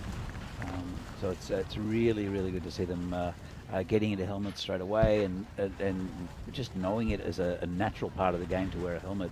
Whereas, I mean, I assume when you were growing up, the helmets weren't a thing, really. No, not at all. And so I have exactly that problem, that if I put one on, I just feel like totally restricted, can't really see properly, and it's obviously something you battle through and get used to, but I never really had much experience with that. To be fair, though, on an English pitch, it'd be difficult to get up to your head height. Yeah, no, that was always my approach, right? Being 6'8" myself, I always thought if you can get me on the head, then fair play to you. But I think the bigger problem would be top edging it up into yourself. Oh, I've done that. It's not pleasant. Yeah. So, kids, Rachel bowling very well here. Very tidy over. She's lining, and really good ball outside off. And Oh, yeah. got a bit of bat on that. It's going down towards third man, and they called two. Good, early two call. They didn't come for it. There's a good fielding out there and a good return to the keeper. So, Mr. Maximo trying to get involved in the action again. And here Being come. on camera does Maximo. Yeah. So we got the second pair coming out now. They're walking onto the ground, but still the ball left, I think. Oh yeah, Oh, very good. Maximo picked Look, it they're up still again, going there. and he just throws it at a child and misses all the pads. Well, he's going to give him a bit of a sorry, I hit you. As we see two random batters come onto the field who shouldn't be there, really, because this over's still going. Yeah, they're still There you go. determinedly batters on the ready. Rachel again. That's a good ball. Yeah. Oh, Oh. nice shot. And that catch. Lovely catch out there. And that comes on the back of really good bowling. And it's the final ball of their innings. And the wicket goes down. But again, a really good ball. A nice catch taken there. Had to move a little bit to his left there and forward. So it's new pair coming in. They finally Yep, they're already there, aren't they're they? very keen to get out there. So this is Misha and Lukey. I believe Misha on strike and Lukey on the non-striker end. As we were mentioning, I believe these two lads, the bowler and the non-striker, the Vietnamese lads who've just had a few weeks of training. So Chris was mentioning they've not quite got the bowling action down yet, and it'll probably be a bit more of a throw. But It was a bit of a throw, but as long as they get it down there at this stage, Who's that down there at short third man, shall we say? Has to be on camera, does Maximo. This is one of the most interesting square leg umpire performances I've seen.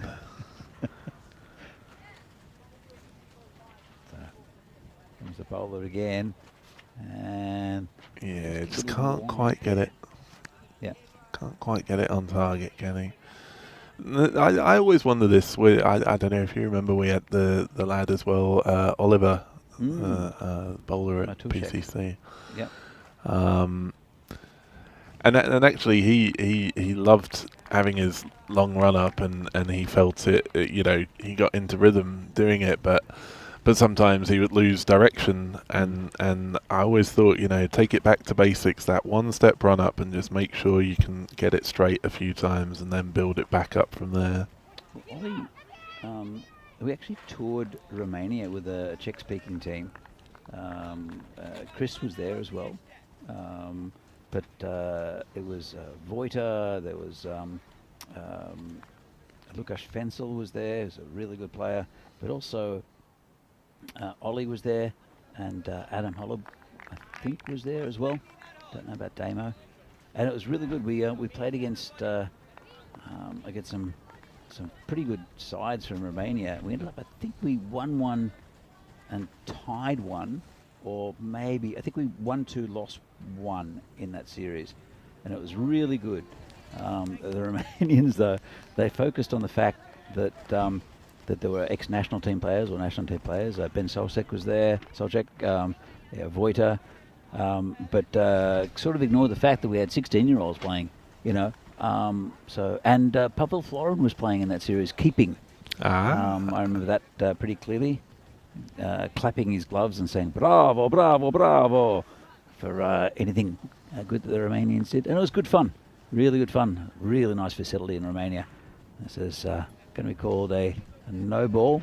It's off the pitch. Yeah, we had Pavel here himself 3 or 4 weeks ago for the Challenger Cup that we the small weekend tournament that we hold in Prague. Mm-hmm.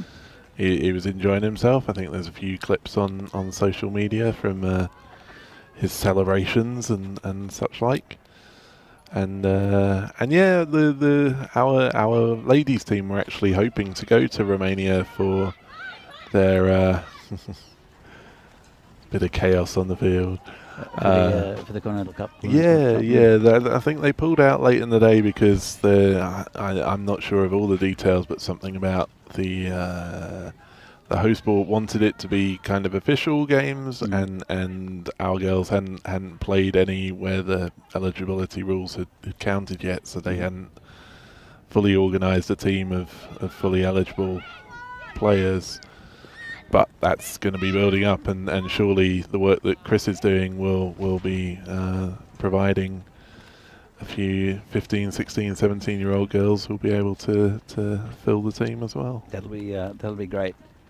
Great to see, and they're doing really well. The ladies team is playing up in Germany, I think, in the leagues in Germany, and it's good experience for them. So, message in the chat from Michael Lonsborough. I love watching the kids play.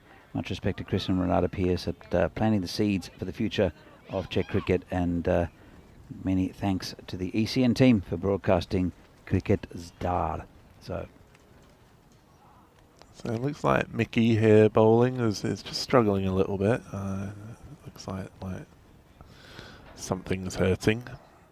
I don't know if he took a knock. Maybe we'll be getting a substitute to finish the over. Maybe Chris is having a chat. Get them some magic spray. Are these kids old enough to have magic spray? I don't know what the legal requirements age-wise are for magic spray. I'm sure, well, possibly. I think they'll rub it better. That's probably the way to go. There you go. You're fine now, kid. There's a new bowler comes in, and a little bit outside off stump. Called a no ball, I think, and it'll be a free hit. He doesn't ease up on the rules, does he, Chris? I think he's a bit more liberal on the leg side than the ECN umpires. But as this is wide outside off. So it's going to be a change of batters. 2 batters coming in now, replacing the 2 that were there. It was a pretty good effort with the bat, actually. So, I see Bernardo Pierce just coming into the commentary marshmallow, having a chat. So we've I don't know if you can hear the check in the background. They're trying to get a few more kids on screen, I think. Don't know if we can do that at this stage, unless I want to climb some scaffolding. So, as we swap over the batting.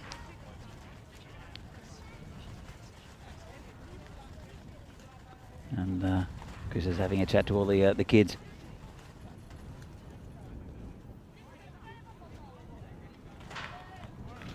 So it's the smaller kids out there again, which is good to see.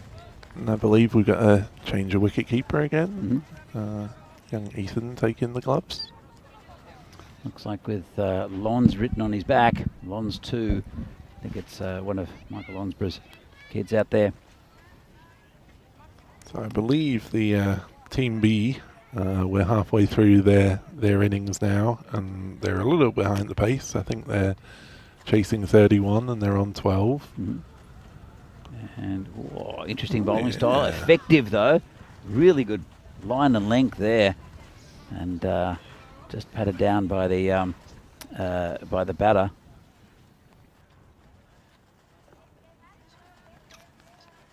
So come in again. So very tight field, especially in the offside. Good ball again. Goes through to the keeper. Very, very good bowling. Who's this bowling, Dan? Yeah, this is Scarlett, I believe.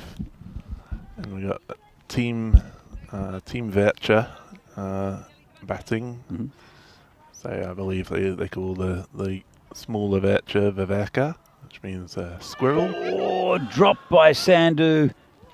Well, look at him. If he'd made the commitment, and there could be a chance for a run out. Oh, good effort. Maximo, if he'd made the commitment to get his suit dirty, he would have probably taken that catch. It's a pretty thick edge. Maybe he's standing a bit too far back at slip. Exactly. I'm not sure he's got appropriate footwear on, really. Definitely not. Have you seen it? Have you seen his shoes today? Oh, yes. Oh. And I reckon that's causing eyesight problems for the kids. Those reflective peacock shoes. I actually had a similar problem yesterday because I don't have any decent footwear, so I was wearing basketball shoes, which obviously the grip was no use whatsoever. And the first ball got hit near me, and I went to take off running after it and almost fell over. And I think Vinny had the same there, that he saw that ball coming, he went for it, and then just slipped with the first reaction. So you're saying flashy but ineffective for cricket. Exactly. As is a slip cordon now. Well, she's pushing it across the left-hander quite nicely, but yeah, those last two have just snuck down leg side. Very impressed with the bowling there. Really pretty much on target for the right-hander. Just couldn't adjust to the pesky left-handers. So quite a few kids do pick up the bat left-handed, as we mentioned with cricket here.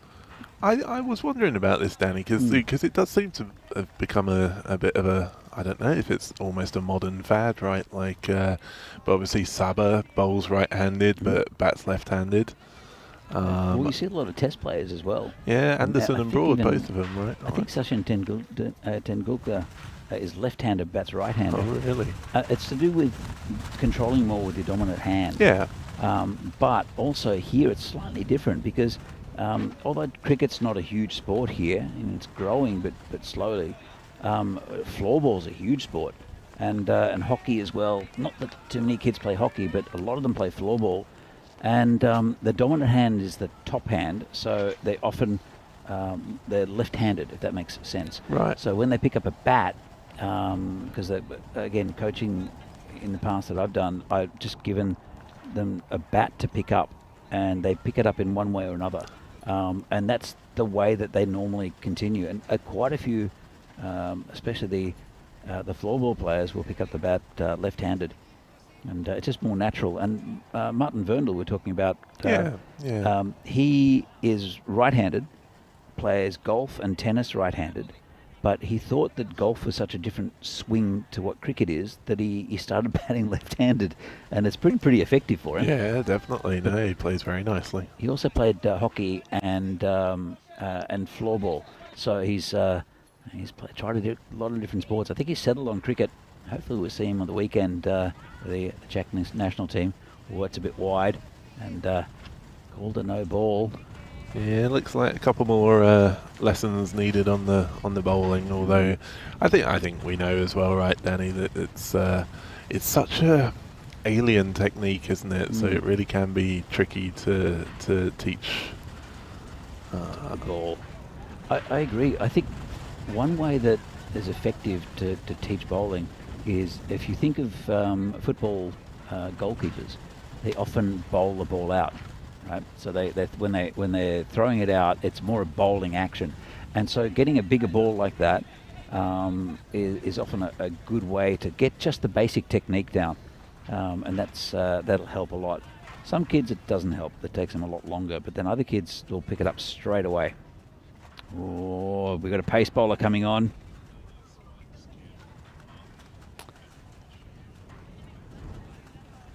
So it's. So Ben and Honza are the two bowlers, and Moshe and Mark are batting. So I think I heard 8 to win, 2 overs to go, but that's from Chris Pearce being loud on the field. Might be incorrect. Let's have a look and try and keep score. First ball comes in, good ball, lovely shot through the covers. And a good piece of fielding out there. Good cricket all round. Just a single, but nicely timed. And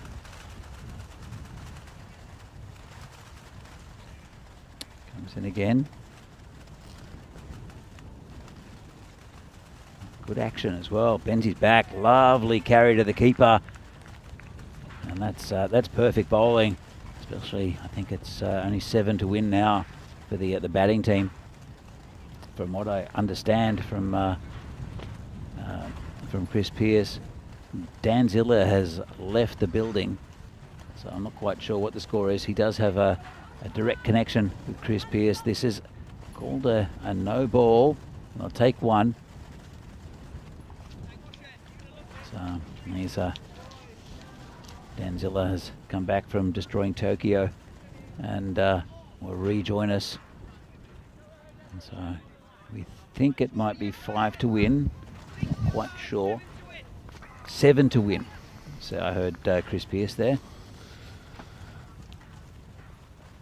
It comes in again, just down a bit leg side of it. It's got past the keeper as well. That could go all the way. It's a very fast ground, and it will. Well, that's 4 wides and a disaster for the fielding team.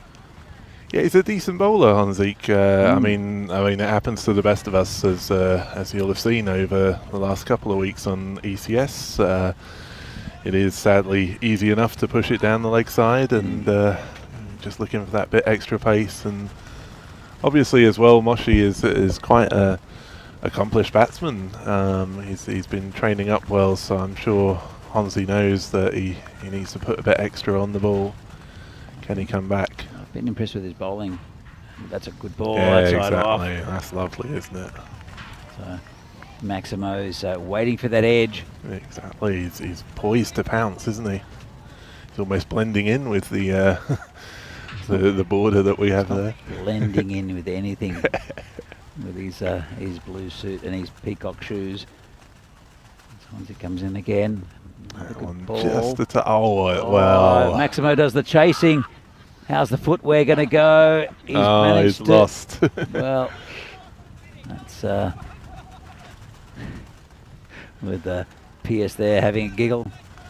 So I believe that means that the batting team are ahead as it stands, but still there's the potential for -5 if they lose a wicket. I know why he's fielding there, because in the O's behind, he's running straight at that camera, as you see the replay.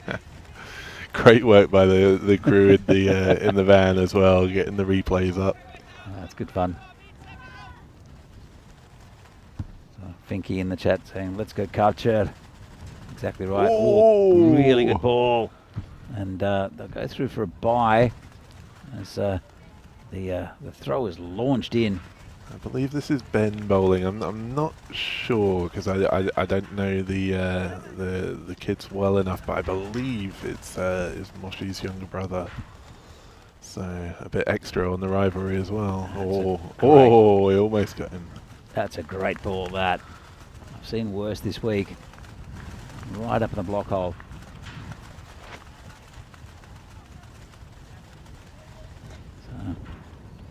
So the coach there, you see Chris Pierce. He's so dedicated to the to kids cricket.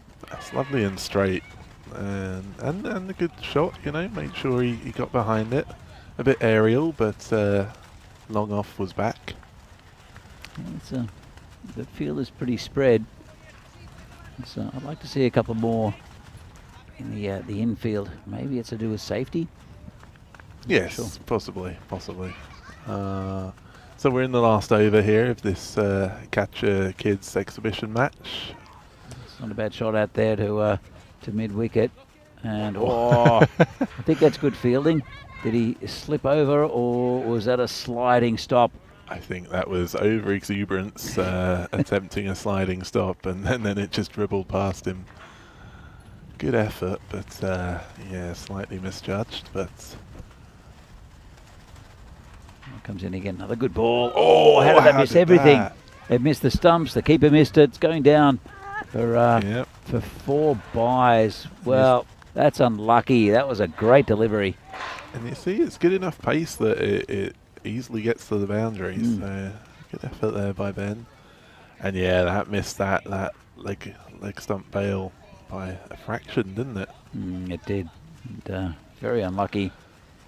Can never tell. We've got the kids sitting just to the left of us. Can never tell if Chris is shouting at us or them. Should get used to it by now that he's relaying the message to his army of followers. And, almost cut onto his stumps. And the shy to... Oh, and that one! Somehow run out the non-striker, and as that ended up winning them the game, well. Great effort by all. They've had a great time. I think we've all had a great time, Dan, and I'm sure we'll see a few of these kids playing in games. And the ECS is coming up in the Czech Republic in the next few years. And hopefully, well, the main thing is playing in the leagues here. We've got quite a few of the girls playing as well, and with the ladies team starting to really take off, getting good membership. As we see, Maximo, it's going to be, we're not going to be able to see it. You see the guys from Bohemians and United coming over to applaud the kids off. It's really nice to see a guard of honour.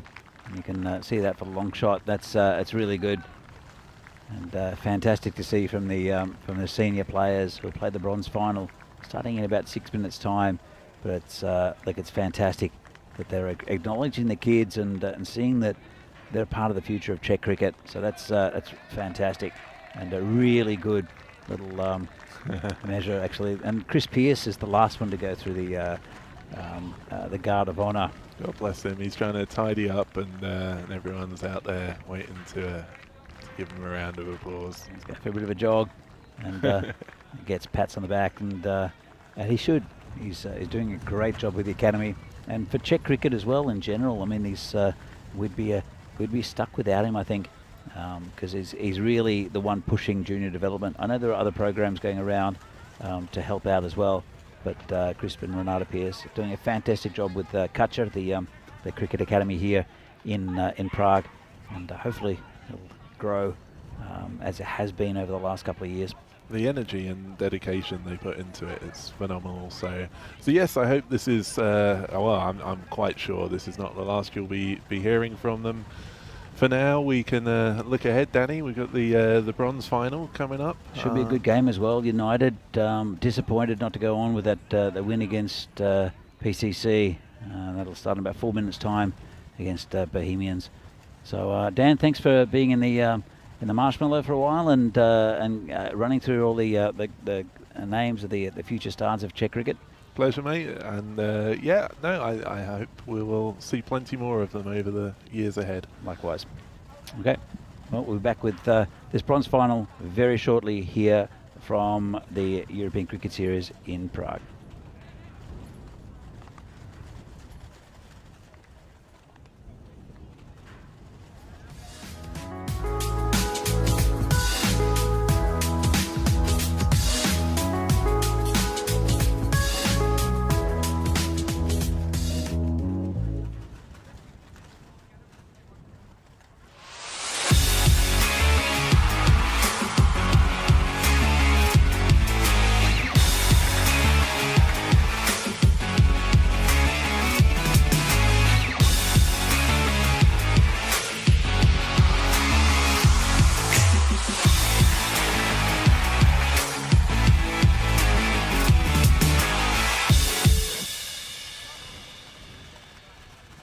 The European Cricket Series is proudly brought to you by HCL Software and Bizzaway. Hello, welcome back to Prague. Got to say, it's been a great day and fantastic to see so much cricket with the youths involved as well. The Cricket Academy here in Czechia, having a game as well. So Chris Pearce doing some great work.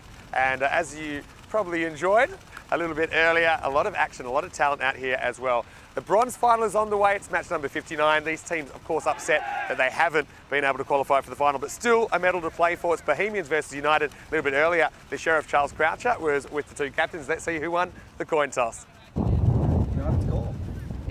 Tails is the call, and it's ahead.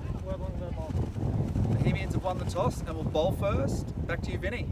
So Bohemians win the toss and they've elected to bowl, which means United can bat first. United so close to knocking PCC out, they weren't able to. United did get third last year. Bohemians got second, so one team will get a medal, one won't. So if Bohemians want to bowl, I'm going to bowl. Got Honza at the other end. He tells me he's a pretty good batter, but he'll be no measure for my off spin. Are you ready? Let's go.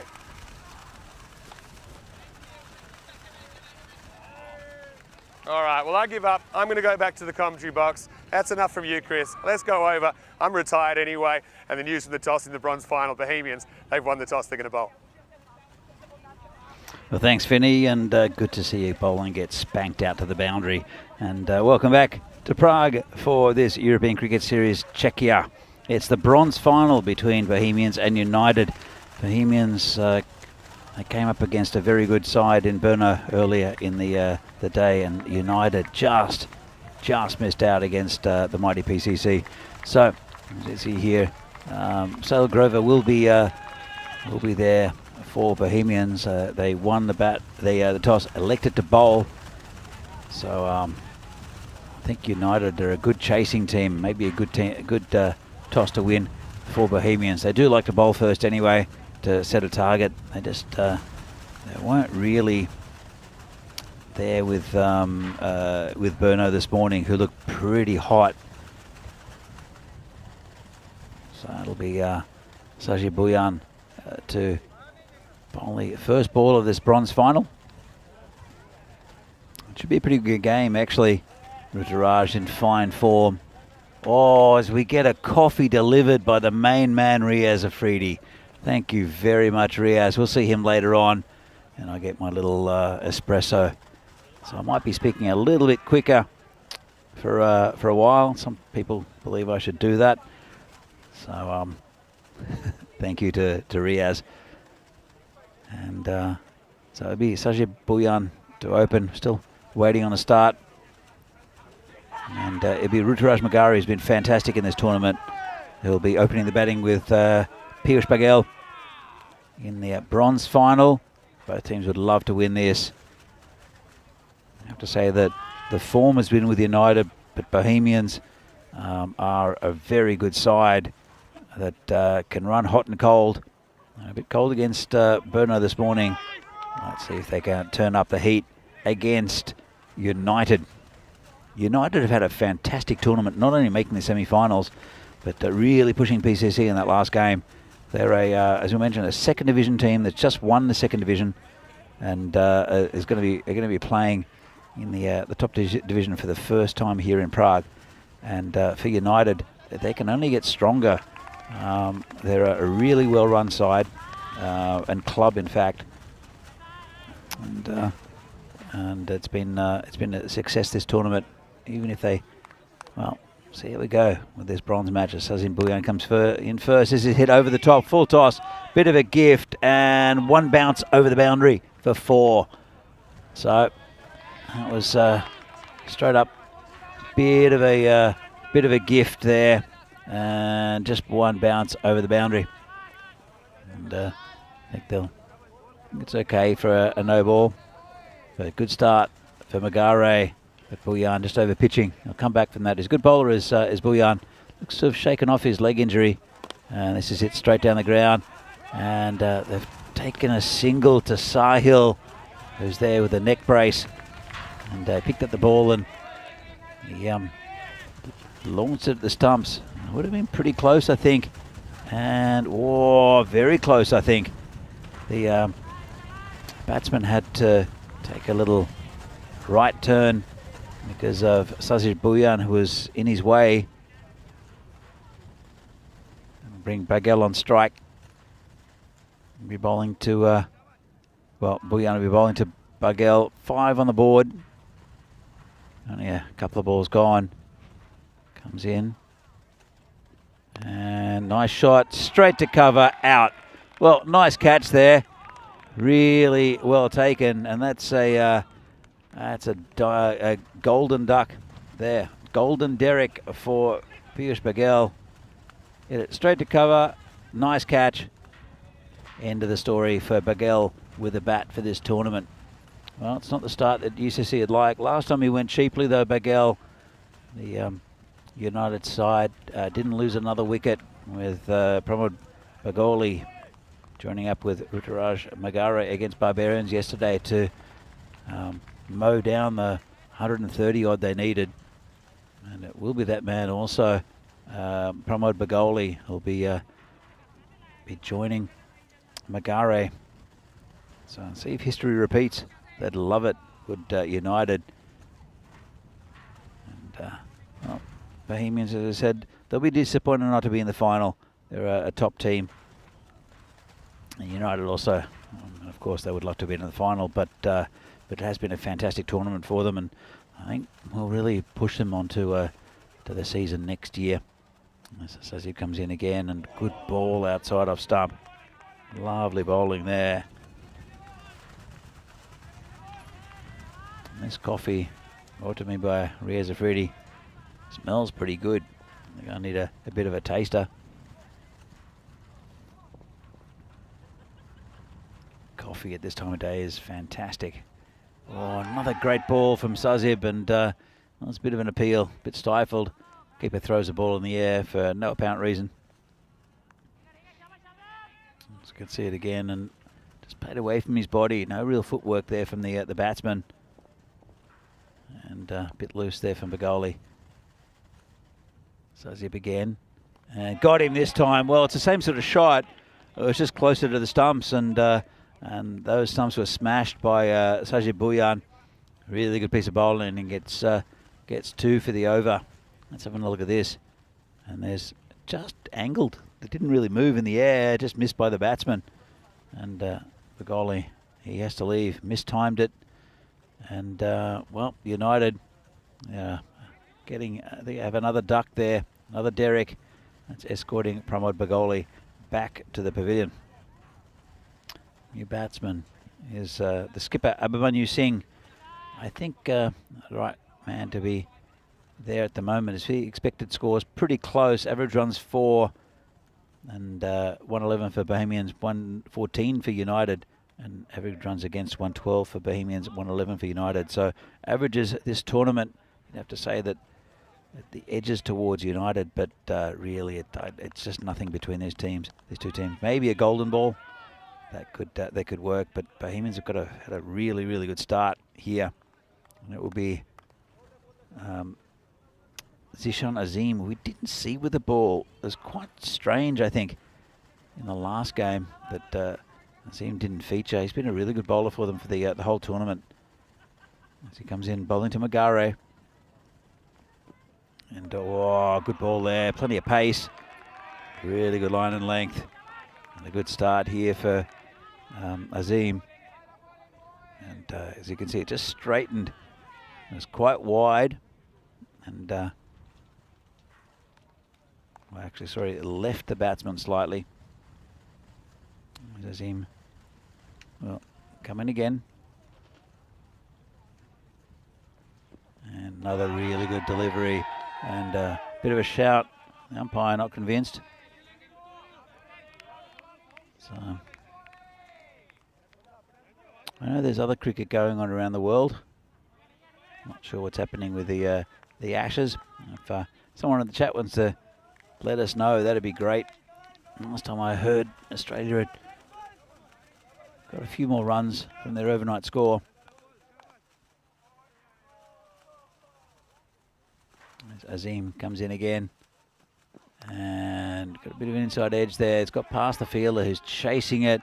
It's Javed Iqbal, the warhorse. And he won't get there. And this ground is starting to speed up.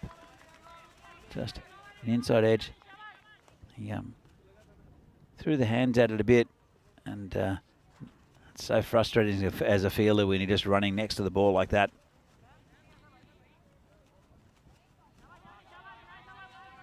So Magare will be facing Azim again. 9 for 2 at the moment. As this is a swing and a miss, called a wide. And again, just flirting with that tram line. You see it again, and it's outside that tram line. Easy call there for the umpire. It's pretty difficult if you're aiming for that area just to keep it within that line, especially if you get a little bit of swing out. As Azim did just then. Comes in again, bowling to Magare, who hits it over the top. Nice shot. There's a fielder out there, can't do anything about there. It's Martin Vernal, who's a really good fielder, and he couldn't get there. I'm not sure if it's taken a bounce or not. Not sure what the umpire signaled. Let's have a look, and it's for bounce just inside. But Vernal, no chance out there. I'm happy to see Vernal's inclusion in the Czech side also to compete at the weekend. So got a little update from Kroom as Azim comes in again. This is high in the air. Don't know who wants to get under that. It's Sahil calling it and drops it on the third attempt. Well, really good effort. I know Sajib is next to him, and well, I think Sahil was trying to find it. Might have hurt his neck again. That's a really, really good effort from Sahil.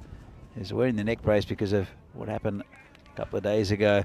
It's been in the air. It's in the air for a while. Look at this. Look at this. Drops it. Looks up and can't find it. Couldn't turn his neck to see where the ball was. Sazib had a good look at it as well, but it was Sahil who called the catch. Oh, that's taken off a bit. That's might have given a bit of an edge on that. And so Abhimanyu survives. Let's have a little look. So he's under it. He's under it. Pops up. He knocks it over his shoulder. Can't turn his neck. And Sazibuyan could probably have taken that actually, but just watched and smiled at his skipper. As we see, this is these are the standings at the group stage. PCC way up top, going undefeated, and they played United in the second semi-final. Bohemians came second, and they were well beaten by Brno.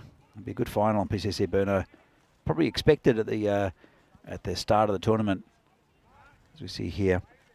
This is the bronze final between Bohemians and United, and should be a really, really good game. It started well, a couple of wickets there for Bohemians and United. They had a life then.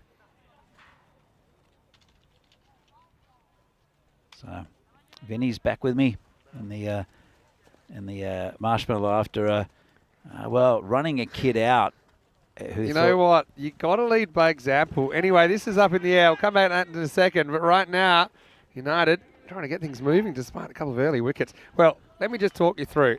I originally went out there because I volunteered to be square leg umpire. Yeah. Okay, that was my intention. Chris said, "Why don't you field?" I said, "Did the kid know?" He said, "Well, the thing is, I think if you look technically at that bit of fielding, I took it on one hand. It was a well-paced throw to the keeper." I mean, you've got to be prepared for things in life, but a sneaky umpire running you out is not one. They knew I was a fielder. That was disclosed. But anyway, this has worked away to the leg side. Magara is going to get 4. He moves to 20. His good series continues. And I think he's playing himself for a spot up the order in the national team in this game, if he hasn't secured one already. The other thing, Vinny, is I don't know if it was the fancy footwear that slipped a bit, or you just didn't want to get your suit dirty. But there was a catch at slip. If you dive forward, I think you would have got it. I think all of those things are true. Didn't carry. I mean, I would have claimed it if I'd held on to it. But yeah, such a fun experience. It's me wide down the leg side. But I just couldn't believe how well drilled those kids were. There's one thing this is one thing I'll say. There's lots of people that have good intentions when it comes to developing kids with cricket. But it takes a lot of patience and actually takes a lot of skill, not just cricket skill and coaching skill, but organisational skill to get a game like that going when you've only got like an hour window to get the kids on and off, to work out who's bowling, who's batting, where everyone should be. So actually, I learned a lot out there, actually. But anyway, I'll tell you who's learning a lot is Magara through this series. He's really blossomed, hasn't he? Goes maximal and moves to 26. Lovely shot this. It's just short from Iqbal and got right onto it early, and lovely shot. And I'm the same. I'd love to see Magara opening for the Czechs in the games coming up against Greece and Cyprus. It's a bit of a free hit, apart from winning a trophy, to be honest, because there is a trophy, right? I'm assuming for these ECIs. Yeah, of course. But I mean, the trophy's on the line. And I'm going to ask you a question in a minute, actually. Before you do, I'd say you should remember the trophy from Milan. By the way, this is a half a run-out chance, but only half. The trophy can also be used as a weapon because it's that heavy metal. And you bang the trophies together, the MVP and the winner's trophy, it sounds like 2 house bricks. Anyway, go ahead. So the question is that, well, at the moment, these ECIs are a really good preparation for the ECC coming up later in the year. Sure. But I think you know what I'm going to ask you as well. Actually, I don't. So I'm You looking don't? forward to it. All right. Not reading your mind just yet. I'm still a bit puffed out from that fielding. Anyway, Iqbal is going to get worked away for 1. So when is the ECN ranking system coming up for T10s? Good question. Is there a further question? Or is it's an obvious thing. I'm sure it's been thought about. But it's a really, I think it'd be a really important thing to do because much like the T20 internationals, your teams are looking to go up the rankings, and then it could go maybe towards the rankings in the ECCs. Not just that, but also might, it's getting out of hand how many countries are at the ECC.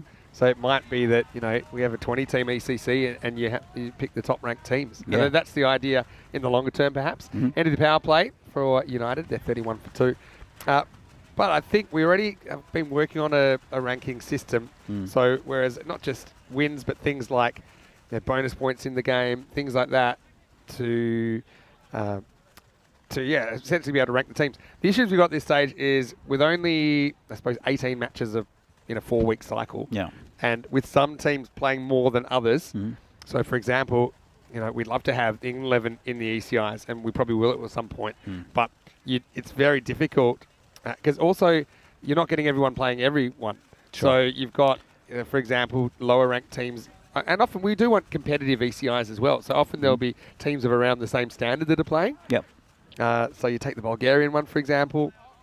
And then in certain other ones, you'll get one which is like kind of has the Netherlands involved or something like that. So that's why at this stage it doesn't really work because you don't quite have the sample size to make it work. But it is something we're working towards.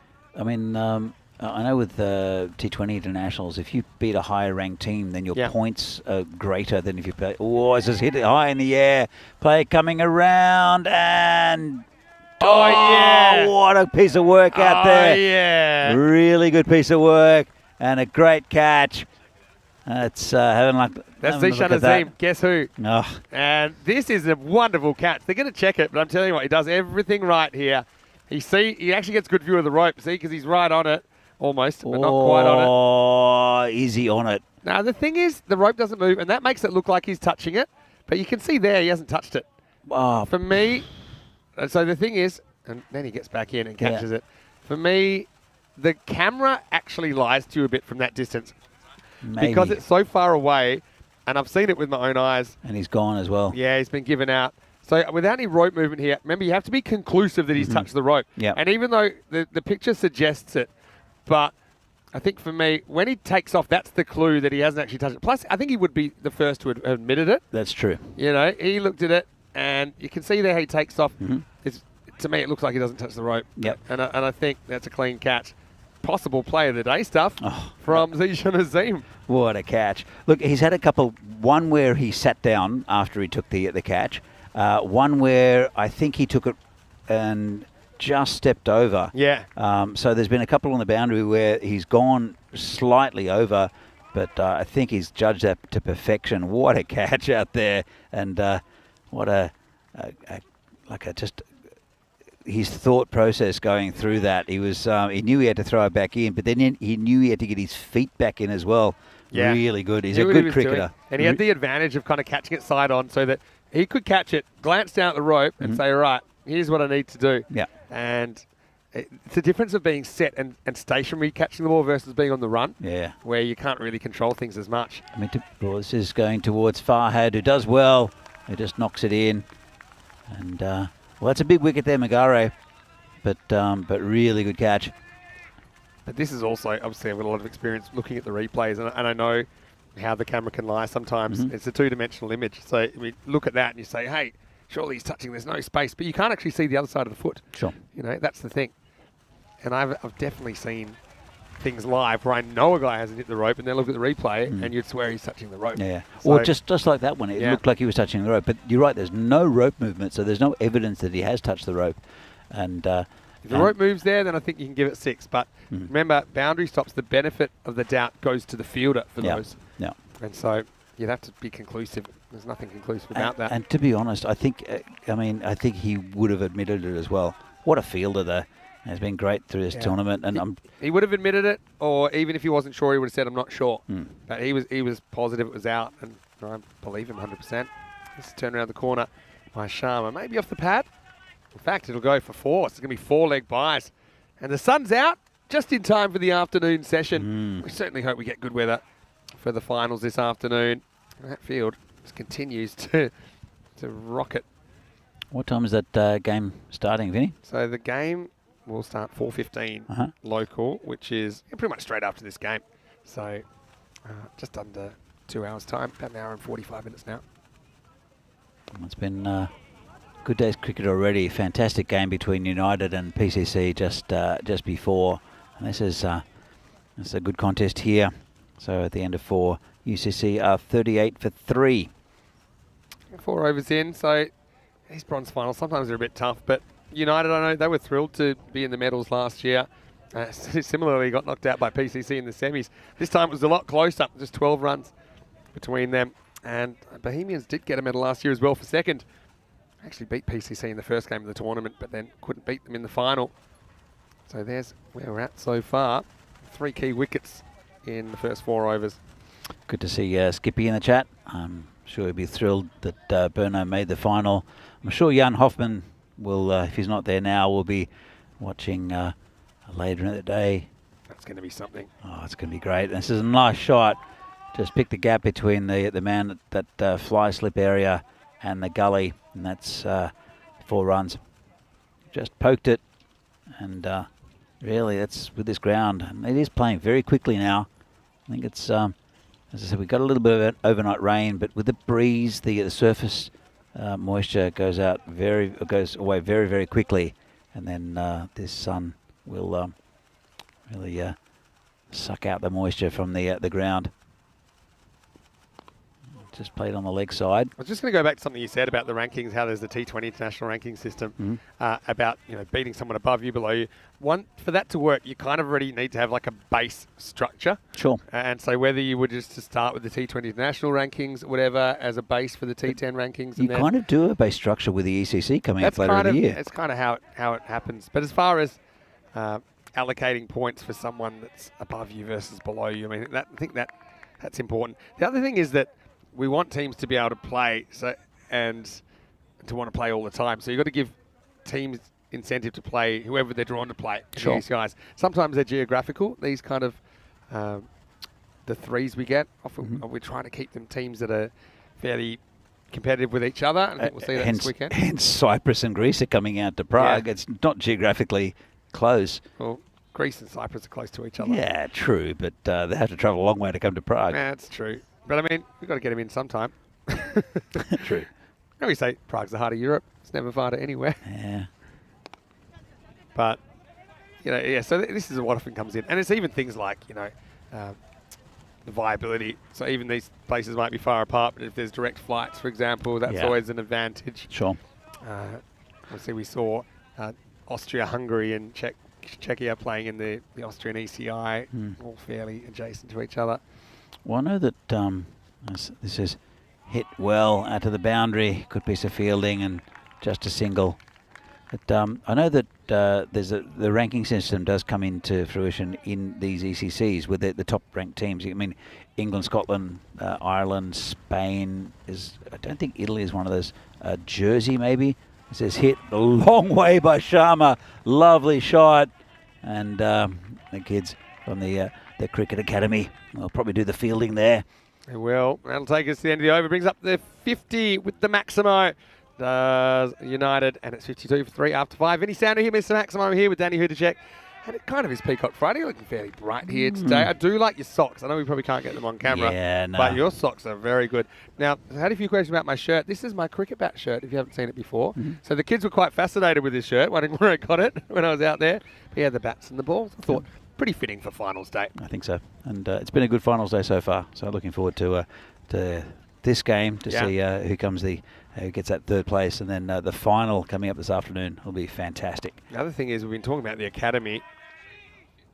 And they've been playing a fair bit of cricket out there in the middle of this oval, but they're still at it. They're still out there on the other field and it's a camp. Playing even more cricket. I mean, he's a hard taskmaster is Chris Pearce. They're going to be playing as much cricket as they can.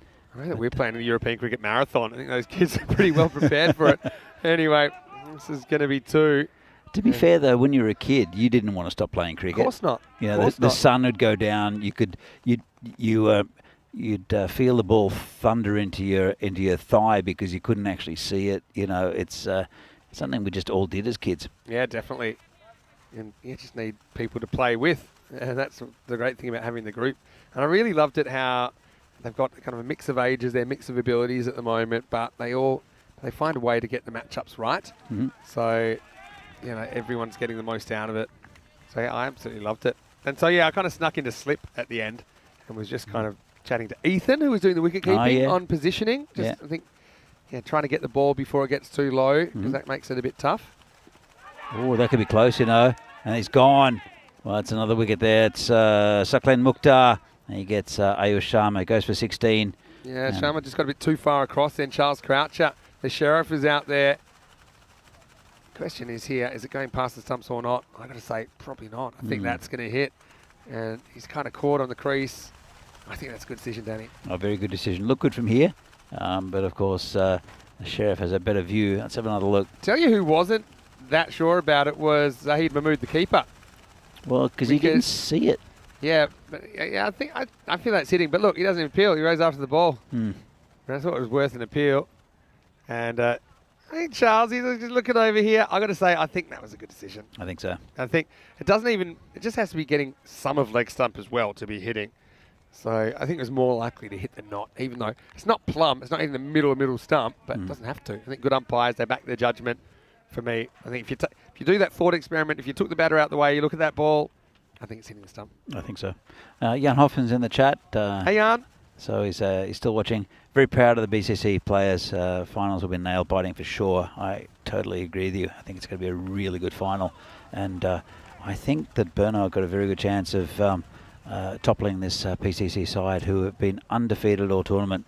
It's just going to be a cracking game. And if you didn't realise, in the T20 domestic final here, PCC won it against Brno, 9 down off the second last ball. Yeah. Yeah, they're not much between the two teams. This is Hoyt, and just over the fielder, and that is 6 runs. Nice shot. So, and Skippy in the chat, we still get drunk on the Brno ground sometimes and decide to play in the dark until someone gets hurt. Well, you know, they breathe them differently down in Brno. So I've heard. I'm looking forward. I want to get down to Brno at some point. I've never been down there. It's a lovely facility. Actually, Brno's a really nice town, I've got to say. It's not Prague, but I don't think it pretends to be. Yeah. But it's a good place. I like Brno. The thing about this country is that quite a small proportion of the actual population live in the centre. It's about 10%. There's about 1 million in Prague. Is that about right? 1.1. And there's about 10, 11 million people, maybe 12 million people in the country? Yes. So seems like quite a small proportion to me. Not really. 10% of the population in one city. You know, look at Canberra. Yeah, no, but I mean the main city. Yeah. Canberra's manufacturing. What do you got? Sydney's probably got 8 out of 25, so kind of like 30+%, 35%. It's about 5 million, I think, Sydney. 6 million going up to it. I think Melbourne's got a bigger population than Sydney now. Pretty sure. Don't think so. Let's go to the internet to find out. Here's Chase Powerplay in over number 7. Oh, and he's hit long and high and 6. Well, Farhad, he comes in, thunders in, and Abhimanyu Singh hits that very nicely over the cow corner. Danny. Am I right? Not quite, but almost. It looks like Melbourne will overtake I thought Sydney. It maybe it already has. This is from June 2022.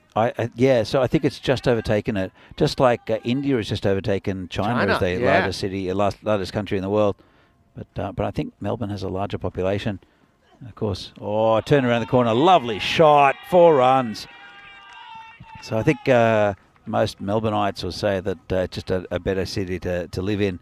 And I, in some ways, I have to agree. Melbourne's a great place. Sydney's great in its own way. Yeah. But it is super frustrating to live in once you've experienced what is not Sydney. Yeah. And you go back and you put up with the traffic. And I have to agree. It's a beautiful city physically. But, but to live there, it's not quite the same. Yeah, so to give you an idea, they're about 5 million out of 25 million, both those cities. So they're 25% each. Yeah, to be fair, though, no one lives anywhere near the centre of Australia. So it's skewed a little bit because it's all the major cities are on the coast. Hello to all of our viewers in Alice Springs, by the way. As this is looking wide. Swings a bit too much outside the off stump. But yeah, I didn't know that. I knew about the India overtaking China, but I didn't know about Melbourne overtaking Sydney. I actually thought Brisbane at one point was growing so quickly, but looks like that's fallen away. There's no reason for Brisbane to grow, really, is there? Slightly better weather. Yeah, maybe. Problem there. A lot of Queenslanders there. That's the only problem. Anyway, this is a big swing and a miss from Abhimanyu Singh. To be fair, I haven't spent much time in Brisbane. But same as Adelaide. I mean, I spent a weekend in Adelaide at a friend's wedding, but apart from that, I haven't really been there. But some people absolutely love Adelaide. I think Adelaide gets a bad rap. Adelaide and Perth pretty similar in size. Similar in a lot of ways, actually. I really like Adelaide. City of Churches. Adelaide Oval, amazing ground. It's changed a lot, hasn't it? Yeah. I haven't actually seen it since it's been redeveloped. It's really takes off from far. Had called wide. Yeah, isn't it like the whole? It's like an oval now with let's have a look. Yeah, straight over. Cut. Bit of pace though. Yeah, I like that from Farhad. I think it isn't it. This stands all around, but it used to be beautiful. The Adelaide Oval, really. Still, they've tried to keep that character, but they've had to modernise it. Obviously, they're playing the Australian football there now. Oh yeah. On a full-time basis in the winter. Anyway. 7th over continues. Well, I know the SCG's got rid of all its old asbestos stands and got rid of a lot of a couple of the character stands as well, but put in really big stands also. But the member stand and the lady stand is still there, and they should never move. And they're just such a characteristic So to that ground. iconic. Oh, absolutely. I've spent a bit of time in the member stand actually with a good friend of mine, Perhaps you're Woody. better behaved than the Lord's members. Couple to come here for Varhat. It was interesting. Went to a test match against it was an Ashes match, and I think is when Steve. Oh, I can't remember if Steve walked. I can't remember what it was. 100 off the last ball, though. It might have been. No, I don't. I would have remembered that a lot more. So anyway, but it was interesting that you're walking through the members, and then there's Nasser Hussain walking past, and you see the players right there, and it's something you don't expect as a spectator in Australia. Yeah, you know, get that close. Yeah, yeah. It was. Yeah, I didn't even say anything to him. I was too shocked. Need to hit a couple more beers, then spectators get a bit chatty. I think Mark's saying in the chat that Czechia has a high proportion of people living in small towns. That's kind of what I meant. I mean, WA, where I'm from, is pretty dramatic. Of all the people that live in Western Australia, which I think is like 4 times as big as Texas or something like that, for all of that land area, I think 85% or so of that population lives in Perth. Yeah. So yeah, there's a lot of nothing around. And actually the small towns, fun agricultural towns, are shrinking as well. Yeah. Used to host a lot of events down there, but it's amazing. You always get heaps of parking because they were built for more cars than they need now. Anyway, this is the end of the 7th over. Farhad goes for 14 in his first over. It's 75 for 4 after 7. And just a quick look at what's coming up on the European Cricket Network over the next few weeks. So much cricket. So this is the last day of the ECS. Of course, we're into the ECIs tomorrow here in Czechia. Night series still has, I'm going to say, 4 nights to go, including tonight. Finals night there is on Monday. And then we'll be in Switzerland. And I just actually spotted the ground, some of the photos from Switzerland. That's something very different. It's actually at a football stadium. Yeah, yeah. So it's actually at a stadium. Well, I remember it's the same venue as last year, Same St. venue Gallen. at St. Gallen. That was spectacular because it was the series after the Czech series Czech a few series. years ago. Yeah. And we were there in white shirts and dodgy camera angles and all sorts of things, and then went to Switzerland. It was like, hold on. But one thing that's dodgy there, just full disclosure, it doesn't have a pitch. So the pitch there will be so thin. If it's like last time, which I don't know if it is or not, it's so thin it makes the players look like giants. And it's basically bits of wood with carpet nailed over the top. So that's one thing they don't have. I think this is a good call for wide. By the way, Wayne in the chat, Sydney's a dump. It's a pretty strong statement. Well, look, Wayne, I share your thoughts, but I wasn't going to say it out loud. If you want to say that. No, look, Sydney is great for landmarks. You know, and I spent a bit of time in Sydney. It rained the whole time, by the way. It was the day the test got washed out. Yeah, I know. I climbed the Harbour Bridge in the rain. Yeah. That's what I did in January, by the way. It's not typical. Last year was horrible in the whole East Coast. But no, Sydney's a physically beautiful city. And if you have a bunch of cash, it's a great city to live in. But if you're working 9 to 5, it's getting tougher. It's expensive, and the city's only expanding out towards expanding exponentially, I guess. But Campbelltown, which used to be out of the city, is now in the city, and it's just growing and growing. And those parts of town are a little bit far from. I often think Sydney is what other. Sometimes, maybe because I've been to the centre and a lot of the touristy areas as well, it's what people think Australia is. It's kind of like, I don't know, but you bit of get a cliche. No, you get up to the northern beaches. The houses up there are beautiful. It's a really nice lifestyle, but you're stuck on that peninsula. There's some really nice parts of Sydney, but I think it's just a difficult city to live in compared to a few others. I think Melbourne's more livable. Brisbane, again. Bris Vegas, they call Bris Vegas. Bris Vegas. What about the Gold Coast, Vinny? That's an interesting place as well. It's kind of like the Miami of Australia, the Gold Coast. Spent a bit of time there. Fewer machine guns, though. I remember probably at the Gold Coast, I had a dinner there with my partner at the time, and it was so incredible. I asked to see the chef because I wanted to high-five him. And would you believe it? He came out and I got to give him a high five. Oh, lovely shot. What a shot. This is by Zucchi. who just steps across and helps it on its way. 4 runs. Yeah. Well, have a look at this.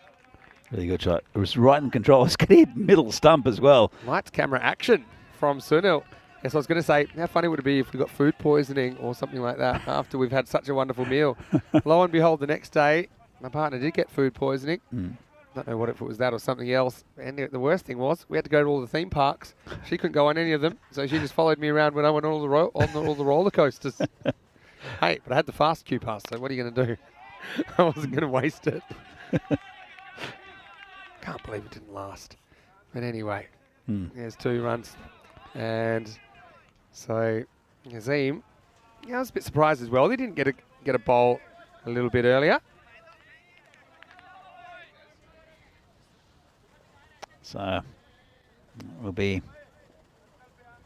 Shishan Azim, who's been really good in this this game, to bowl his final ball of the tournament, and he's been a good pickup for Bohemians for this for this tournament. He plays his cricket mainly in Poland, but has come here and tried his heart out for the Bohemians, and has been really good, especially as a fielder, but also with the bat and the ball. And as Sahil's holding the ball, I hope he's not going to bowl. And it looks like it's going to be the warhorse, Javed Iqbal. Bit of sting out of this game, as you'd imagine. Both teams would have been hoping to make the final.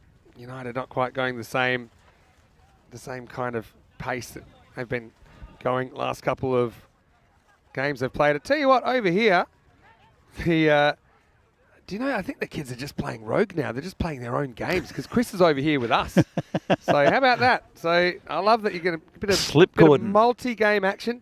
Yeah. And a leg slip as well, I think. When I tried to throw in an extra slip, Chris said that was too close to field. So they've gone completely rogue over there. But isn't that great? And I think just they're enjoying being here and obviously having the pitches and the opportunity to get out there and play more of the game. Right now, that's what these two are doing. We say it all happens in the 9th, and the warhorse comes back on Javed Iqbal, but he's angled away maliciously for 4. And Sucklane loses the chase, which most of the chasers have been losing chases on this field. That was a nice shot. Just guided it into that vacant area and let the pace of the ball and also this outfield do the job. And Zucchi is batting very well. 18 off 8 at the moment for United. And Iqbal will come in again. He's gone for quite a few in this innings, but well, he's been really good in this series all up as Javed Iqbal. And this has turned around the corner and dropped straight to him. Didn't have to move and put it down. Well, you could cut together Zishan Azim's catch where he was walking the tightrope and put this next to it. It's very ECS. It's the best and the rest. Well, it's smashed into his shin as well. I've seen quite a few of those. Dropped it into his own foot. But anyway, what he has done, he stopped the boundary, which is probably quite important at this stage. Bohemians, I still think, noses ahead in this contest. And it's cut to point. Goes to Verndl, sorry. He's really good feeling. Hit him in the chest. Verndl, he's a guy, he's Czech-born, learned all his cricket here now. He's playing in the UK. But that was a good bit of fielding because it actually takes a bit of a Tortuga, bounces up, and he kind of blocks it with his body. Yeah.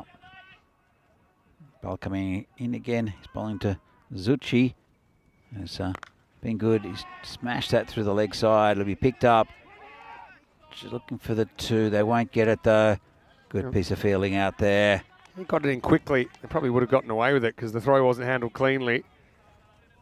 I tell you what, will these two give us a golden ball? Possible. Maybe. 110 or so. If they can get up there. Bohemians, he's backed them in the chase, but let's find out. And hit down the ground. Sahil will pick it up. Dodgy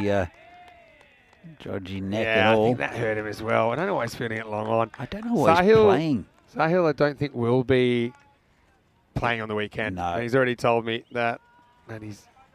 No, he shouldn't be considered. I mean, the reason he's out here is, especially in the game before, was to get Bohemians in the final, and he's the captain of this side. He's a very proud cricketer. This is launched at the stumps, and, well... This is like a Pavel Florin grenade job from Javid Iqbal at the end of the over. I don't know if you got this throw at the very end. And he kind of just shovels it towards the keeper. I thought this had 4 overthrows written all over it, because if he pings it here, the keeper's already backing up. He's saying, no, don't throw it. What are you doing? And that will be the end of the night. And the score is 95 for 4. They probably show how Farhad comes back for a second over here. 2 wickets apiece to Sazi Bhuyan and Sakhain Mukhtar in this innings. Right now, like I say, I think Bohemians, they're pretty happy with where they're at in this contest. Yeah, I think so. But 95 for 4. How many do you think they can get in the this final over, Vinny? 15, I think, is what they'd be aiming for. 110. So it's a reasonable score, a little bit below par. Yeah, a little bit. But let's see what Bohemians do. Grover batting in a neck brace, for example. It's over the top, and that'll be... Well, stopped there by the fielder, went straight to him. Yeah, I was going to be a little bit worried about the spin. You assume this will spin to your left if you're fielding, but then the odd one might just skid on. So, yeah, Farhad, he seems to be getting better. I know he hasn't really had the results so far, but he seems to be getting a bit of rhythm back with his bowling. I think if he's playing in the national setup, I think the players around him will pick him up as well and really push him. Same as Riaz, I think he'll really get pushed. To be fair, getting pushed. This is Sahil out there and drops another one. Cops her on the fingers. Oh, I felt that. Oh, well. Oh, well. This one's just, he let it get too close to his chest. He didn't really make up his mind how he was catching it. That's not a real good look there when he's looking at his fingers and wondering why they're in that sort of position. Yeah. So, and the hardest thing was actually managing to look down at his fingers in the first place. It's, with that contraption on. I don't know what he's done. It looks like his ring finger. That's just end of the finger job, and they are so painful. Oh, yeah. And they'll blow up too. 4 to come here. Still 4 to come. I think he's going to need a bit of magic spray. He can actually go off. And in fact, he is. He is going off. Is he? If he goes off, because he'll still be able to open if that's what they want. Whether that's wise or not, I don't think they should. Sure. I mean, I think he's got a busted finger now, and he's batting in a neck brace. These guys love it. Honestly, if there's any higher power to stop him playing, they would be saying, hey, don't do that. This is hit towards him again, and Sahil can't get down. Oh, magic spray. Yeah, that'll be 4. Brings up the 100 for United. But yeah, well, Andy House is coming over with the magic spray. But it reminds me of, if you know the movie Happy Gilmore with Adam Sandler, and the doctor comes on, I think after he gets run over by the car, or hit by a car or something, and he says, no, there's no way you should keep playing. And he says, well, I am. He says, oh, okay, what do I know? I'm just a doctor. And he walks off. So I think, there we go. Good as new. Yeah. In fact, give him a bit on the neck while you're there, Andy. Maybe just see if we can get that one fixed up as well. Yeah, now Grover finally, he's pretty relieved of his duties at long on. You watch him get one smashed to him right now. Oh, yeah. He's a ball magnet. 3 to come, 102. Oh, good bowling there from Farhad. A little bit of a slower ball. And, yeah, it's this is Farhad when he's sort of about his best. But actually, Andy's got the magic spray. You've never had magic spray. You need magic spray. That's true, and I'm happy to not have it. Oh, Vinny, the opportunity was there. He walked straight past. And he has some advice, though, to Sahil. He said, should have caught it. Don't need a medical degree to hand that out. 2 to come. Well bowled. Goes upstairs a little bit and beats the top edge of the bat. He's starting to ramp up as Farhad. It's looking a bit more like himself. Yes. He didn't have his zip. Didn't have his mojo for most of this tournament. Shows Farhad. He bowls with good rhythm, and that's good rhythm just there. And I don't think he had that, especially in the first game he played, where he got hit for 18, just had 1 over. So would you play him? Absolutely, yeah. I think it's important. He just keeps playing high level cricket. Oh, it's another good ball, and well, got away with it. The batsman, he won't mind how he gets his boundary, and that's 4 runs for Abhimanyu Singh, and that's the end. Yeah, that's the end. 106 United. Abhi probably wished he could have done this on the golden ball the other day. Have a bit of luck. And yeah, always going to spin towards the boundary. So United They were sent in by Bohemians, probably knowing how United have been chasing so well. And they lose a few wickets early, end up with 106 for 4, which is something to bowl at, for sure. We saw 101 defended. Still haven't seen any sub-100 scores defended in the whole series, which is very unusual, no matter what the conditions. Sure. But I think Bohemians, they'll fancy their chances. But again, Grover, do they open with him? I feel like he will, even though he probably shouldn't. They got a lot of batting. I fancy them to do this, but having said that, United are a team that just won't quit. They're a team that have defended 71 against PCC last year. And so I still think this bronze is up for grabs as we look back at the highlights on the first innings of this bronze final. Yeah, Sazi Bhuyan with a couple of good early wickets in his first over. And, it was not going United's way. They managed to come back, though, and it's that man again, Udaresh Magare, who just keeps on getting runs here. Bit of a run-scoring machine at the moment. As that one goes wide of the other player. This was Sailor Grover, who, he dropped one there, and it went over his shoulder. You could see him not being able to bend his neck. And Sazi probably should have called it, but Grover was under it, and he dropped a couple. This one he juggled. Sazi couldn't quite pick it up. Bit of a smile for his skipper. And another really nice shot off his legs there. So that's Magare again. He's such a good batsman, such a talent. And this is where he lost his wicket. What a catch here by Azim. And throws it back in and claims a catch. That is fantastic fielding anywhere in the world. And that's what you get with European cricket, is you get pieces of action like that, catches that are absolutely spectacular. Great pieces of bowling like this from Mukhtar. And then you see other bits of cricket that just a little bit farcical, all in the same game, sometimes in the same over. So see the one getting hit over the boundary for 6.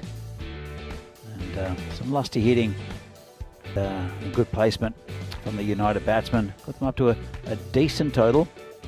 Let's see if that's defendable. They'll need early wickets against Bohemians. That gets blasted through the offside. And this is the last ball. It goes for 4. So United will be mainly happy, I think, with this this score, but it's pretty even. 106 for 4. It's a little bit below par. And as you've seen during the tournament, the average score is 113. And right up the top, Raj Magare fell to that fantastic catch from Zishan Azim at the boundary. That was special. 28 off 13, as usual in the runs. And Manu Singh, really good contribution for the skipper, 30 off 20. And see the bowling.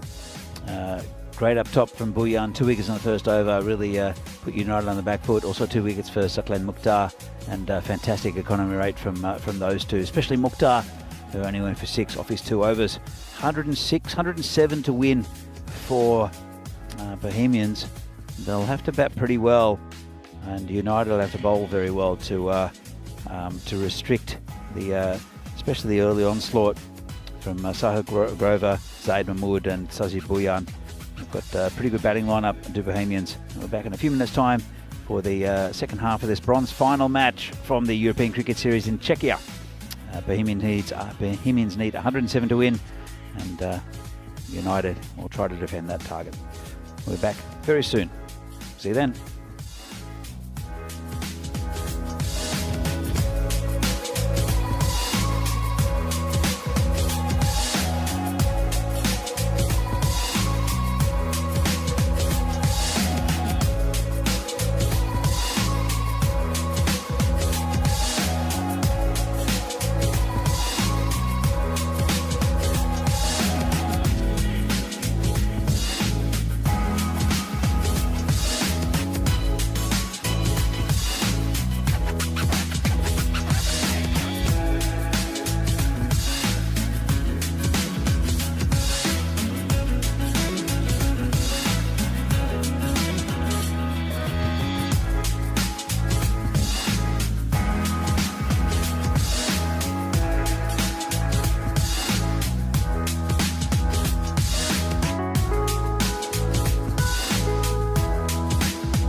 The European Cricket Series is proudly brought to you by HCL Software and Bizaway. Well, good afternoon and welcome back to Prague for this European Cricket Series in Czechia. It's the bronze final between Bohemians and United, and there's a reasonable total set by United, 106, 107 to win for Bohemians, and players are going to be coming onto the field in just a few minutes' time.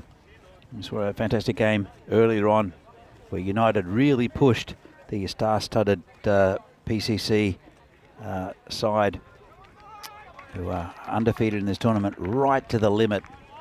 And I think if Rudraj Magare had stayed in instead of falling to a very, very good piece of bowling by the experienced Samira Madaranga, then United may just have been playing in that final. Not to be, though. It's a scare for PCC, and they'll be playing Brno in the final of this tournament coming up a little bit after the end of this game. So it'll be United to take the field. And it will be Sahil Grover, the walking wounded Sahil Grover, with a neck brace there, and with a sore finger as well after dropping a catch late in the innings here against United. He'll be joined in the centre by the batsman who'll be facing Zahid Mahmood. He's been again pretty good during this season, this series. Has Mahmood. Sahil Grover is batting in a neck brace because he took a blow to the side of the face when facing the very rapid Riyad Afridi. He's facing without a helmet, so if you do have a look at that, you'll see why helmets are so important in this this game that we play. As Ali comes in for the first ball, really good start from Ali Sitar. He's such a consistent bowler for United. He's been really good this series. We saw him last year playing for one of the PCC sides, PCC actually. I also saw him at the ECC actually last year. There, well, actually, it was the. I think he might have been there with PCC a couple of years ago, down in Khartoum. As this has turned around the corner, nice shot there. Just paddled it around the corner. Did Zaid Mahmood for 4. Had enough time to get there.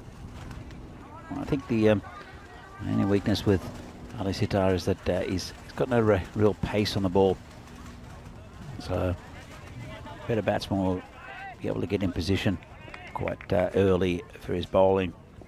But he's normally bang on the mark and does get a lot of wickets in the local leagues. Comes in again, bowling to Mahmood. And call it wide this time.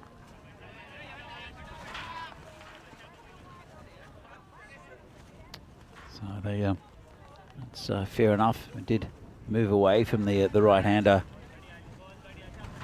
But it should be an entertaining run chase here. I'll need to get a few wickets, I think, early. Will United. And again, if he bowls like that, Ali Sitar, then he will get a couple early. So it's been a very entertaining tournament for the last 2 weeks. It started 12 days ago. It's hard to think that was so long ago, and that we're at the penultimate game here. And this one's got an under edge to the keeper, and really good bowling there from Ali. 5 from the over so far. That was the one that was the 4 that was paddled around the corner to the vacant fine leg area.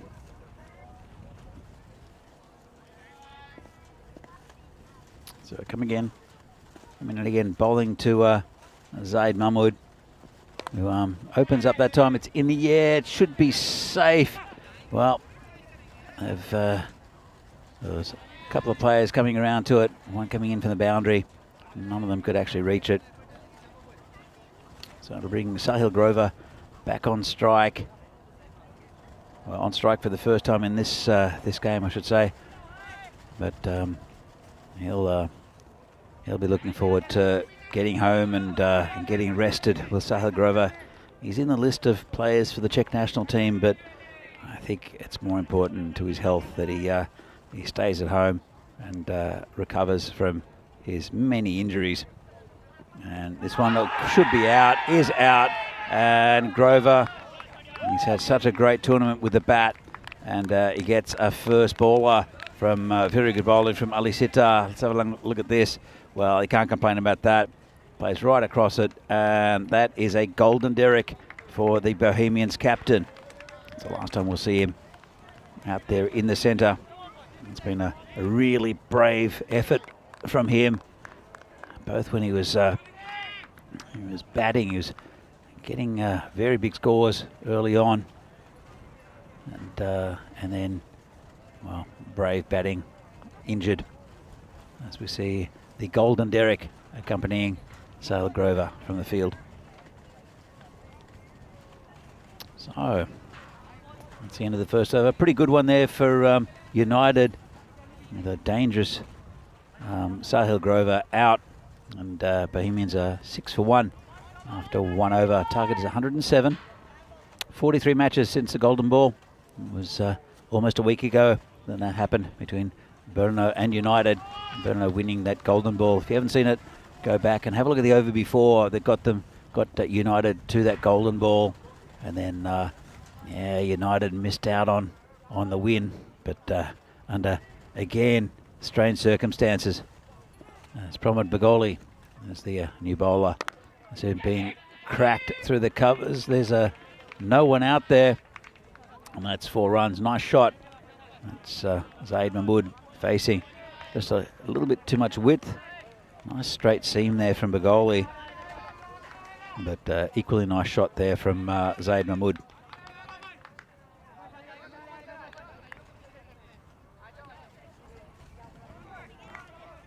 So Sazib Bhuyan is the batsman at the non-strikers end. He was injured too earlier in the week. It's I think it was a calf injury, maybe a hamstring. He hobbled around for a while. Still useful as a player for the Bohemians. He didn't bowl for a couple of games. I think he's played every game though, Sazib, even though he's been injured. And he looks to have recovered quite well from that. So I'm sure we'll see him at the weekend with the national side.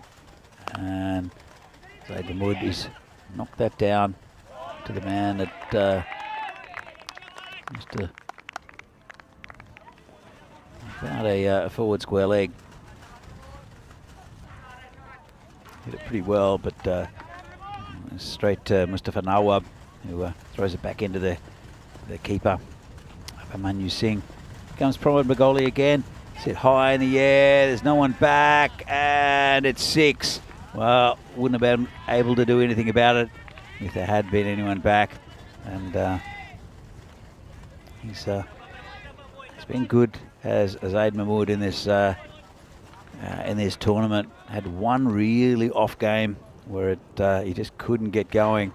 Apart from that, it's been excellent. And Bagoli has gone for 10 off this over already. It's about the run rate they need is Bohemians. Really comes in the end. You want to keep it tight. His next 2 overs, hit firmly, gets past the fielder. It's Rudraj. Just got a dodgy bounce. Have a look at this. Went past him and just got a bounce. Lucky he didn't cop it in the teeth. And good effort, but to no avail. He's holding his shoulder, is Rudraj. He's done his job with the bat. We might see him with the ball, but again, we might see him with the Czech national team this weekend with the ECIs against Greece and Cyprus. That's the end of the over. Pretty good one there for Bohemians, and it's a bit of a counter punch for that the first over. As we see here, the squads: Czechia, Cyprus, and Greece. Czechia, you can see, is a big squad, and they'll trim it down somehow. They want to give everyone a good go that's in that side. So we'll see if those players can really help the Czech side. I think they've had really very good preparation for the last couple of weeks here, and it'll be good to see a few players that, well, from teams who have lost along the way, come into that side and prove their worth for their country. And for Greece and Cyprus, it's the first time they'll be welcome on Czech soil. And I'm sure it'll be a great competition. As Alisita continues and gets a thick outside edge, just going for 4. Keeper no chance. And safest shot in the book there. Swings hard at it, does the batsman. And as you can see, Abhimanyu just watches it go past. No chance of stopping that. 4 runs. So Bhuyan, he's a very destructive batsman, especially when he's really seeing the ball well. Handy bowler as well. He's a bit of a containment bowler. Does get the odd wicket as well. As Bhuyan comes in again. Sorry. It's Alisita coming into Bhuyan. And dot ball there. Got a very strong offside field. You can see where the target is. That one was just outside of stump. Nicely bowled.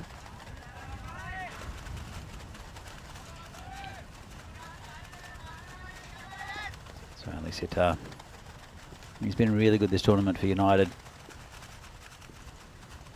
Comes in again. And Bhuyan tries to club him through the leg side. His back lift is menacing, is Sazib Bhuyan. Have a look next time he's on strike. He's just saying to you, I'm going to smash you a long way, just in the way he's set up. Almost baseball style. Bring Zaid Mahmood back on strike. He's on 19 off 11. Going pretty well is Mahmood. And tucks it around the corner, just a square leg. And not picked up by the fielder, just a single. That'll bring Bhuyan back on strike. So it's pretty good over so far here from Alisita. Scored 26 for 1. Probably would have liked a few more runs here. Bohemians. Target 107. It's not huge, but it still means pretty much 11 and over. And this one's hit nicely through the offside. One bounce over the rope for 4. Nice shot. Dragged him out wide, did Ali. Would have been a wide, but just able to reach it. And as you can see, bounce once and over the boundary.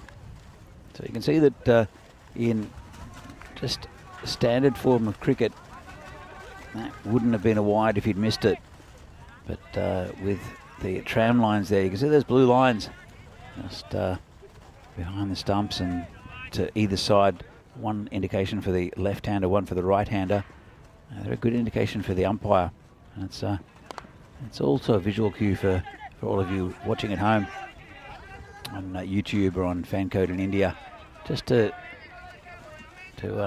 really show what that wide line is. Anything behind leg stump is also called a wide, so that's a really good way to discern what is an extra. As we see here, very similar in the power plays. In fact, UCC had lost 2 wickets for 31 and 32 for 1 is Bohemian, so not much in it at the moment. Strike rate's about the same. And it will be very good Amandeep Bindra to come in. It's the end of the power play. The left armour, again, he's been really good in this tournament.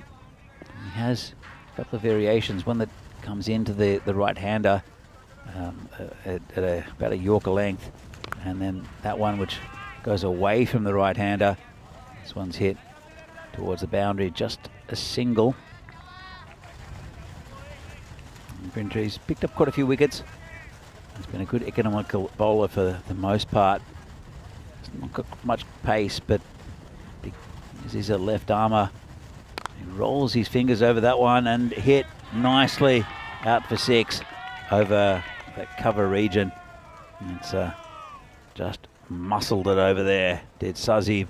As you can see, his backlift, it's like a baseballer, just waits on it, and then when it's there to hit, he hits it hard. So Bindra really come back from this one. It was a nice shot, just a little bit short from the bowler. Comes in again. And hits straight. This time there's a fielder there. And I think he's taken a spectacular catch there. No, he hasn't. Ayush Sharma's put it down. There's a lot of excitement. And, well, he stopped the boundary. That was hit like a bullet. Have a look at this. Absolutely smashed off the face of the bat. And I thought he got there. Looked like he got his fingers underneath it. Then he rolled and lost it out of his hand. Unfortunate there for Ayush Sharma. Thought he had it. Don't think he had it in control. And we'll just have another look. And the umpires are chatting. I don't think he had it in control. Have a look at this. He took it pretty cleanly there. He rolled. He had it in his hand there. And then it just popped out. So I don't think you could... I can understand why the umpires wanted to have a look at it, but I don't think you could say he had it totally in control. Unlucky. It would have been a fantastic catch there for Ayush. Bindra comes in again. This one is, well, no fielder's going to catch that. That's 6. And it's becoming an expensive over here from Bindra. Unlucky not to get that wicket. Fantastic effort from Ayush Sharma here at very straight. Long on. It's almost a straight hit. And well, Bhuyan is 23 off 8. Looking very good at the moment. This is hit hard. Player coming around, won't get there. Oh, it does very well. And I think it's 4 runs. It's resting on the rope. Really good effort there from Piercing Bagel. Let's have a look at this. Comes around. Makes really good ground to his right. Knocks it in. It was already over the boundary. Knocks it in. But, well, he's knocked it down to the wrong side of the rope. This has been hit firmly. It's square on the offside. Just a single to Bhuyan. That's the end of Bindra's spell. Oh, it's actually end of Bindra's over. 18 from that over. Good one there for Bohemians. And after 4 overs, they've reached the 50 for the loss of 1 wicket. So, Vinny, it's looks like Bohemians have got this. Looks like it, but never say never in this series. You know, there are a team that know how to come back. Yeah. But, yeah, Bohemians, for the most part, they've been good on the chase. It's so interesting. Yeah, with the exception of Prague CC that are undefeated, even they had a scare last game, every team have had their ups and downs. Yeah. I think it's been a really entertaining competition with the 8 sides because you're playing a few more matches, gives you a bit more time to kind of create a story arc.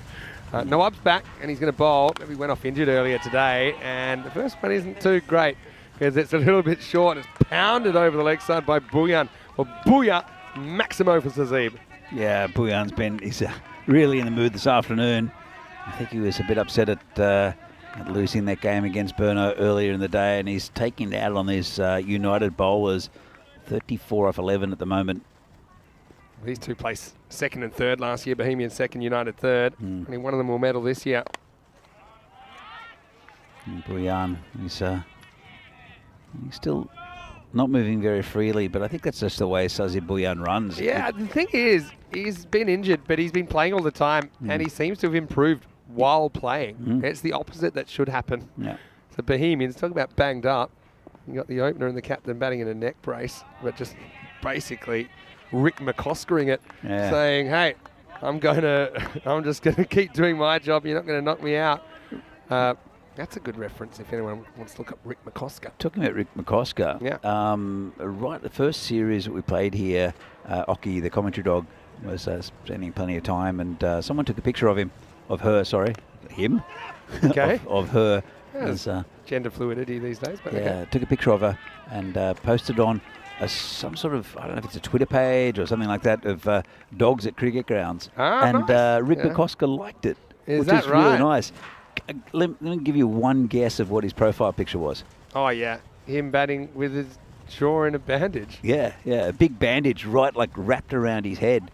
Keeping his jaw together. I'd actually go as far to say I don't think anyone's been in cricket has been known more for a particular injury more than anything else he's actually done in the game. Yeah. Well, to be fair, I don't think he played too much part in the in that innings. He didn't open. It was an opening batsman. No, so yeah, second innings, he batted 10, I think. This is a centenary test Yep. in 1977 in Melbourne. It was a one-off test. Coincidentally, Australia won by the exact same margin that they won by in the first ever I don't test. remember how much that is, but 45 runs. 45 runs. Yep. And it says hit for 4 down behind square, and Bulyan, he's played that right in front of his body. So fast, this outfield. Man, it's only going to get faster, I think, with the sun out now in the afternoons. We've been blessed with good weather here the second half of the day. I think from memory, and from memory, it's 4 years before I was born, but he had a good partnership with Marsh and just kind of tacked on a few more runs for Australia, and now they're winning by 45 runs. So, yeah, it was pretty important, I think, in the end.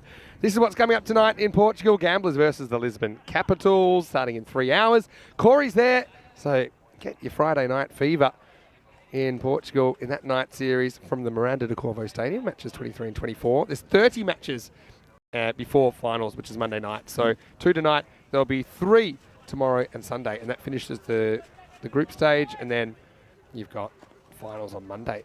Is Corey enjoying that series? I believe so. Not too much, just the right amount. Good. Yes. Look, it'd be nice to go to Portugal. I've been to Portugal a couple of times. A good friend in Lisbon, and it's a great place to visit.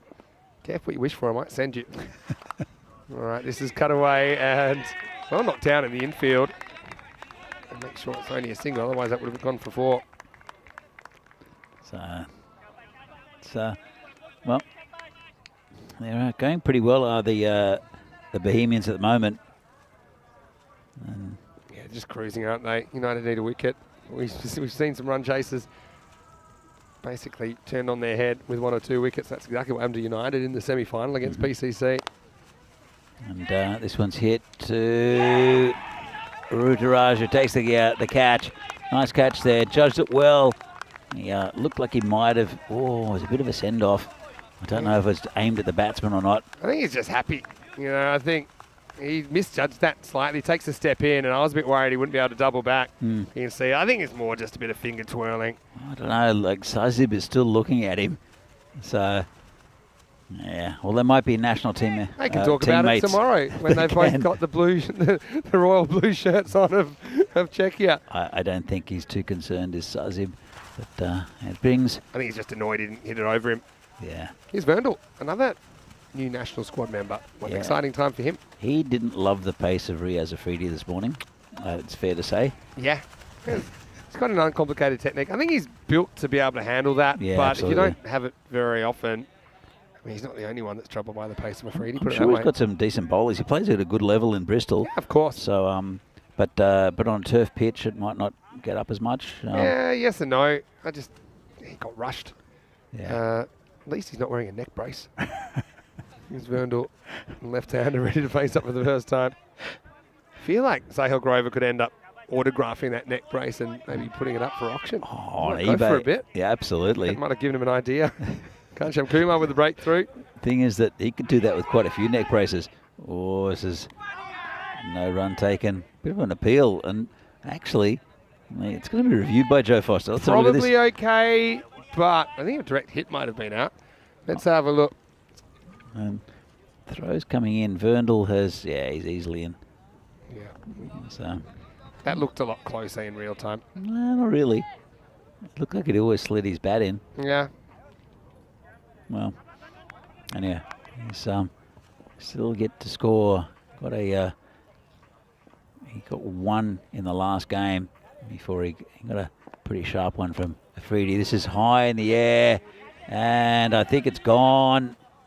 Well, 4 runs as the fielder comes around and it doesn't quite get to it.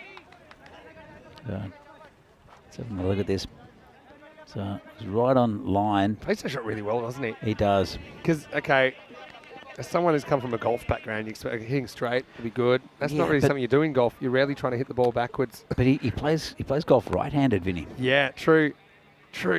So he said that the golf swing would affect the way he plays cricket. So he basically learnt to bat in reverse. amazing. It's pretty amazing. I think it's great, and it makes perfect sense. Yeah. 68 for 2 after 6. Because although they're similar, their techniques are quite different in golf compared to cricket. In cricket, you often are trying to make the power. Golf is even more technique, I think, than cricket in a way, because little kinks in your technique have big consequences in golf. In cricket, yes, it matters, but there's a lot more kind of trying for power at times. In golf, you're kind of letting the club do the work, letting your swing do the work. Have you played much golf, Vinny? A little bit. I think I once shot an 82. Oh, that's not bad. 9 holes? It was 18. And I once got an eagle. Now, but that was a fluke, and I'm not claiming to be good at golf because I'm not.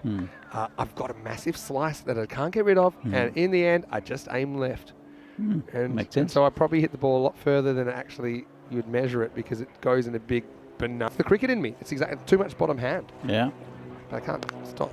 Anyway, that's a cracking shot from Verndorf. That's 4 runs, and that's a good bit of fielding off the field until that's not a yellow jacket. But yeah, that's a classical cover drive. Absolutely banged it. Yeah, really good technique. He stays really low. He's quite a tall man, but have a look. He's crouched down like that, and it makes him. Oh, it gets that hook shot as well there. It's going to go towards the boundary. There's a man there, but yeah, he crouches down very low. Yeah, and I don't know. I mean, his footwork seems pretty good, but he's got. I wouldn't say he's got all the shots in the book. But I don't think it's a bad thing if it's natural for him, because what it allows him to do is like kind of spring with his footwork. So because the knees are bent, he's got a lot of power to make a definite movement. But I just love how still he is. Yeah, you know, he's certainly someone that doesn't have too many kinks in his technique. Yeah, you're right. We heard his teammate from Bristol in the chat before saying sometimes he has to be told just don't bat too correctly. He seems probably obsessed with being technically perfect. So I don't think that's a criticism, it's just an observation. but I think he's been really exciting to watch. That's pretty good fielding by Abhimanyu Singh with the gloves. He picks this up, gets it onto the stumps, but I think the batter's home in time. Verndl picks up the bails and does the umpire's job. And, well, he's a lovely man, as Martin Verndl as well. He came in, I think you had a chat with him for social media. I had a chat with him in the... yeah, really nice guy. And loves his cricket. I mean, to the point where he moved to Bristol to be coached from just playing in the Czech Republic. He played with Bohemians. Yeah. I think it was 2019 that he moved to Bristol to get that coaching, and then COVID happened. He was like, I might as well stay here and play cricket. So this is short and put away. Lovely shot, 6 runs. Oh yeah, he's asking for it there. The bowler getting short and on the legs of Verndl. I love the way he gets across and gets inside the line of the ball. A lot of these shots, he's kind of got his eyes right behind the line, what's coming at him. So he just kind of swivels, helps it on its way. He's a great player to watch. Yes, I know he's a groundskeeper as well, I think, there in Bristol. When I saw him, I thought, well, here's a guy that's grown up playing a lot of cricket in England, and he must be here visiting his parents, something like that. I had no idea that he didn't play until he was basically fully grown. Yeah, I still find it quite incredible. 16, I think he started. Oh, lovely shot That's wonderful. 6 runs just flicked away, and it's looking pretty easy here for the Bohemians. You got to realise this angle's probably not your best bet against Verndl. Okay, yeah, if you angled across him, he might hit you through the covers, but I think that's a more difficult shot to play than what he's done the last 2 balls. You can put a fielder back there if you like. It's just going to go over his head. What I liked about Verndl is he had a rough start. He got a first baller, and then you could see he was a little bit uncomfortable. He didn't quite know how to bat on this pitch and the conditions and the format. He's never really, I don't think he's ever played T10 cricket. So that's the end of the over. Yeah, that's 86 for 2 after 7. But yeah, I take your point. He's improved so much. I'm so glad that he's potentially going to get an opportunity on the weekend. So, well, everyone, get set, because it's going to be a big final. It's Brno versus Prague CC in the final. Brno started this tournament with 4 losses, including 2 of those to Prague CC, but they have recovered 9-6 now, their record in the series. Prague CC, they've won 14 games out of 14 results, but they haven't won the toss. Brno won the toss. Oh. And the hoodoo's been broken. I thought they elected to bat, but anyway, wait and see what happened there. That one said they were going to bowl first. It's not how I remember it. Anyway, this one looks like it could be over reasonably quickly. Well, it's really good batting. Vernal is 22 off 8 at the moment. Zaidman with 25 off 19.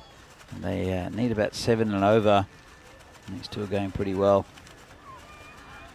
But Vernal, he's it's exciting to see him in the league and also playing for Bohemians. He started playing with Bohemians. He's from Česká Budějovice, and I think he might have played a little bit for Česká Budějovice or trained at least with them. But then ended up playing with Bohemians. Became friends with Saba Davici because Saba's Czech is actually pretty good. Yeah. And so they got to be friends. And this is hit somewhere towards us. Is it? No idea what that is. That's gone behind us. I did not see it, and I still didn't see it. And that's good news. I was worrying it might appear, but he gets plenty of this. I think this one goes straight over the cube. It does. It does. I heard it land behind us, and it sounded like a big hit. Maximo time. That was a big hit. Comes in again and charges that one, and uses his height well. Just comes down on the ball. But very impressed. Been very fluid this innings, has Vernal as well. I like what I've seen, but I'm really looking forward to tomorrow. I'm really looking forward to the next game though, between Brno and PCC. But the international series tomorrow and on Sunday will also be fantastic. This is hit by Mahmood, hit across the line as he tends to do, and that's just a single. But Vernal has caught Mahmood pretty quickly. He's past him, he's on 29. Mahmood is on 26. And only 12 runs needed from 14 balls. And Bohemians, they should do this pretty comfortably. Well, where was this Bohemians team? This is called a wide. This morning against Brno. I know Brno put a lot of pressure on the batting side. It's probably not the same with United, as this is hammered again by Vernal. That's a huge hit. Yeah, well, he's picked this up quickly, and I think he's realised that you just need to bat properly and let the side of the field, the pace of the field, do the work. And he's raced to 35 off 11, not taking a lot of risks either. No, it's just, well, there's no risk of being caught unless it's someone on the golf course, because that has absolutely been smashed. So he's going to change to over the wicket with the bowler Kumar and see if that helps. Oh, nice, he just hit it. The covers just for a single, and Mahmood has to hurry. But it's the end of the spell and end of the bowling for Ganshin Kumar for the tournament. It's a nice ball to finish. Bit of hesitation in the middle. I think Vernal looked at Zahid, who kind of stopped when they made eye contact. And it's the end of the over. So Manish is in the chat. Well-deserved win for Bohemians. I agree. I think they've been inconsistent, but we know that's the kind of team they are. They're quite volatile. They'll bicker at each other as well. But when they're on, they're a super difficult side to beat. And but there's really not much between the bottom 7 teams, I'd say. PCC have been a different animal in this tournament. They've got a very tough game against a resurgent Brno coming up next, who want a bit of revenge for the league loss. And there's not too much between these two sides. As we have Sunil Zucchi will be bowling right arm around the wicket, and big call there from Vernal, who says no. We found out who our spectators are, because they're multiplying. Oh, they're Joe Foster's parents, I heard. Ah, okay. Joe Foster's parents in town. By the way, correcting that, Brno when the toss electing to bat. They will bat first. That didn't sound right to me because I was there. And Vernal almost gets run out. That'd be kind of fitting because it's happened a few times to him in the series. But, yeah, it's Shobet's parents. That's Shobit's parents. Yeah, are well, there there's as well Shobit. now. There's Shobit, and he's right next to them. Yeah. So Joe Foster's parents and Shobit's parents are there. Wow. I'm going to dinner at Shobit's place on the invitation of his dad, as this is hit for 6, and that is it. So really nice innings there from Verndl, who just looked great in that innings. It's ended the game. Players shake hands, and well, 3rd place for Bohemians. Not the trophy they would have liked, but I don't think they'll mind the accepting it as a bit of a consolation, I guess. And United, they go home empty-handed, but I think they're going to be a stronger team again next year by playing First Division cricket finally, and they're very competitive now, but I think next year they'll be even stronger in this tournament. But for Bohemians, I'd say that well, their performance this morning against Brno was a little bit below par. Let's have a look at what happened here. This was tucked around the corner. There's a nice shot there from Amamwood. That was the first boundary. And then that was LBW, and that was Sahil Grover, who was very brave to bat. Yeah, that's one word for it. But yeah, you can see he wasn't too happy. They strained another muscle, throwing the equipment down at the end, but it's just disappointment. But didn't have to be disappointed for too long, because yeah, Bohemians ended up cruising there. I've got to say congratulations to both teams. I think they had an excellent series. They had their ups, they had their downs. Had some good battles between them as well.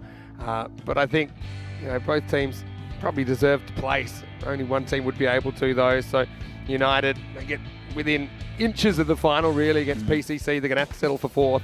But congratulations to Bohemians. They do finish in 3rd place. I think in this competition, which was tightly contested, no real weak teams, with just the 8 teams in the competition, I think they can be really proud of themselves.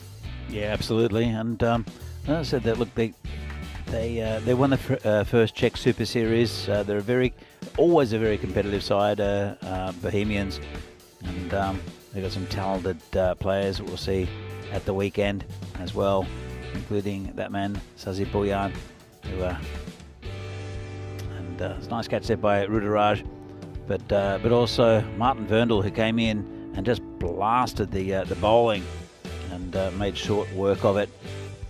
Said Mahmood stayed in for the whole innings, but Verndl looked very classy. What a knock. Yeah, 42 off 15.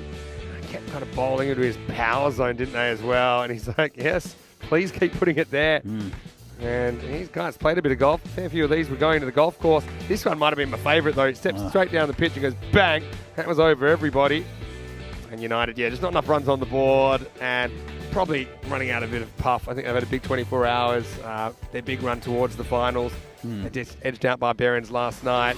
Were edged out by Prague CC in the semi. So, well, Mark Smart's in the chat saying the Brno watch party is just getting underway, cracking the first beers. Saying congratulations to Bohemians as well. But yeah, looking forward to this, and we're not too far away from the start. 25 minutes away, and it's going to be Brno Prague CC. And Prague CC, yeah, they beat Brno fairly easily twice, but that's early days. That's not the Brno side they're going to come up against in the final, which will start pretty shortly. 42 or 15, Verndl. He was fantastic, I've got to say. Really found his feet in this competition, and he led the scoring. Boyan, pretty important, 39 of 15 from him. Mahmood batted through it all, 26 of 20, and that was after Grover, who he looks like the kind of guy who'd be putting an insurance claim in with your local magistrate's court, but he had to go first ball. As far as the wickets went, Ali Sitar with 1, Gansham Kumar with 1. They tried a few different options, didn't they, United, but they couldn't quite get too much going. Key partnerships taking the game away. All right, Danny, we'll take a quick break, and it will be fairly quick. We'll be back in about 15 minutes or so, 15 to 20 minutes, as we'll run home. 59 games in the bank, but the 60th one will decide the title. Will it be Prague CC back to back to back, or to Brno come back with a bash and get some revenge for that T20 loss just a couple of weeks ago? Vinny Sounder here, Mr. Maximo, with Danny Hudacek. Don't go too far. Back soon with the final in the European Cricket Series. Check here.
12 days of action, 59 matches so far, and it all comes down to this.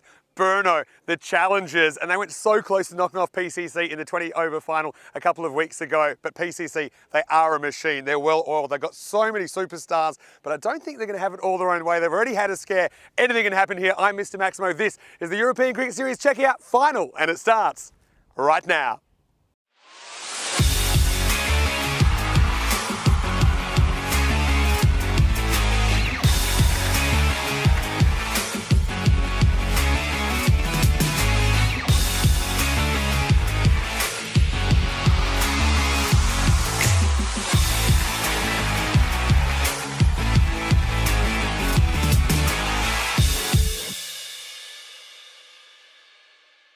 The European Cricket Series is proudly brought to you by HCL Software and Bizaway.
it is Brno that win the toss. It's one of the few tosses PCC haven't won. And Brno have elected to bat. Hello, welcome back to Prague. It is time for the final. Super excited about this one. We've got Brno taking on Prague CC. And to be honest, it's the final. I think a lot of people did want to see. These two have become, I suppose, the two most successful clubs of late in Czechia, and they will battle it out for the ECS trophy this afternoon. Well, first things first, we've got the coin toss, and Charles Croucher, the sheriff, has a special guest to do the honours this time. Jake turns 13 today. We've already seen him do some of his thing in the middle here for the Cricket Academy, but now he's going to toss the coin. It's time for the coin toss for the final. Okay, your call. Heads. Heads is the call. And it's a tail. We're gonna bat. Brno have won the toss and will bat first. Over to you, Vinny. So it is Brno that win the toss. It's one of the few tosses PCC haven't won, and Brno have elected to bat first. So I do think it's a good toss to win because you kind of stop Prague CC doing what they want to do. Having said that, Prague CC made light work of Brno in the early stages of this tournament. They played on day 1 and day 2, but it was a very different Brno back then. Remember, they lost their first 4 games, but they have rebounded. They had a pretty comprehensive victory over Bohemians, who were actually seated above them in the semi-final this morning. So Brno, I think they come in full of confidence. I think that if they can get a good score on the board, they've got the firepower, they've got the kind of energy in the field, I think, to challenge Prague CC. Riyaz Afridi, always important with the ball. But I've got to say, Shaim Khan had an outstanding semi-final, picking up 4 wickets, I think 2 catches as well, some very important runs. But, you know, Brno with Dylan Stain back at the top of the order and Ratul, they're going to be a handful first up for PCC. But PCC, they are a machine for a reason. They have not dropped a game in this series. In fact, they have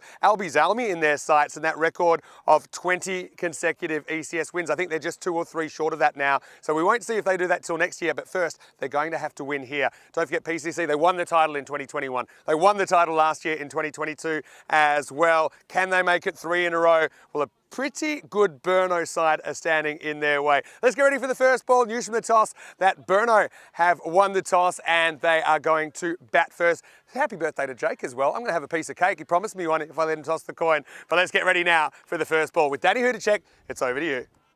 Well, thanks, Vinny, and welcome to Prague and this European Cricket Series from Czechia. The final of this series between Brno and Prague. And, well, Prague have finally lost something. In PCC, they finally lost the toss. Brno have elected to bat. And Dylan Stain and Mohamed Ratul will be instrumental to the this Brno side. And trying to establish a good score. Hamid Ullah is a handy batsman as well, missed out a little bit. And then there's Sengupta, good batting lineup. Arumugam also up there. Riyaz Afridi not been the best with the bat this series. And of course PCC with a very good bowling lineup. Samira Madaranga will probably open. And a bit of spin from Naeem Lala and also Aruna Ashokan. Riddick Tomar's bowled very well throughout this tournament. And there's Naveen Padmaraju and maybe Rohit Deshmoini. He did go for a few this morning. So it'll be interesting. In fact, I think it looks like Aruna Ashokan, the captain, will bowl some off spin first up against the 2 left-handers in the power play. It's a little bit of a risk, but he's a good bowler, is Ashokan. And these two, Mohamed Ratul and Dylan Stain. Stain hit a 50 this morning. He came into this tournament quite late, only a couple of days ago. Very, very classy batsman.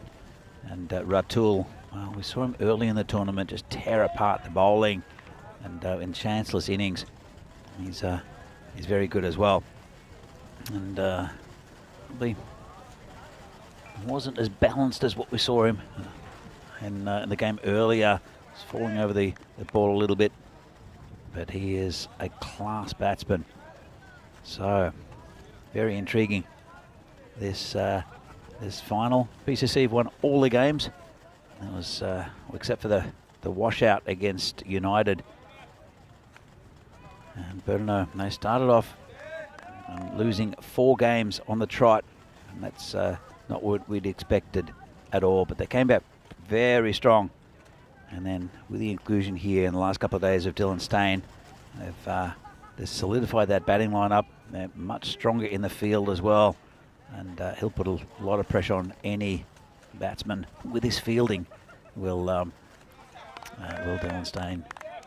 So just about ready for a start. There's 2 men out. One at a long off, and the other at third man for Ratul. And here we go with the final. And down leg side, called a wide. The interesting ploy with Arun. Actually, more chance of it stumping, actually, I think. Dylan, actually it's Ratul falling over slightly. As the players from the Cricket Academy, well, they're probably not supposed to walk behind the bowler's arm, and they've been moved along quite quickly by Mr. Maximo Vinny Sandu doing the there we go, he's just pulled one of the kids towards us so we can get underway. No, kid. So this is nice chance for a run out. Very close. I think Arun might have got in the way. Lala was having a shy at the stumps. Might have hit. Let's have another look at this. So Ratul, he called yes. He's quick as Ratul, not as quick as Lala, and that would have been gone if Arun hadn't put his big mitts in the way. Looked like it was going to hit the stumps. That's a bit of a let-off, I think, there for Burno. So I think we've shepherded all the small children away from this sight screen, which is good to see. That's something that Chris Pearce might have to have a chat to him about. As Dylan Stein will face his first delivery from the PCC captain, Arun Ashokan. And this one's hit right over the top of Ashokan's head, and it will be Mr. Maximo doing the fielding. It's just gone under the side screen. Nice shot there from Dylan. Just rock back, hit it straight, and it's safe there. A safe shot there with the field back.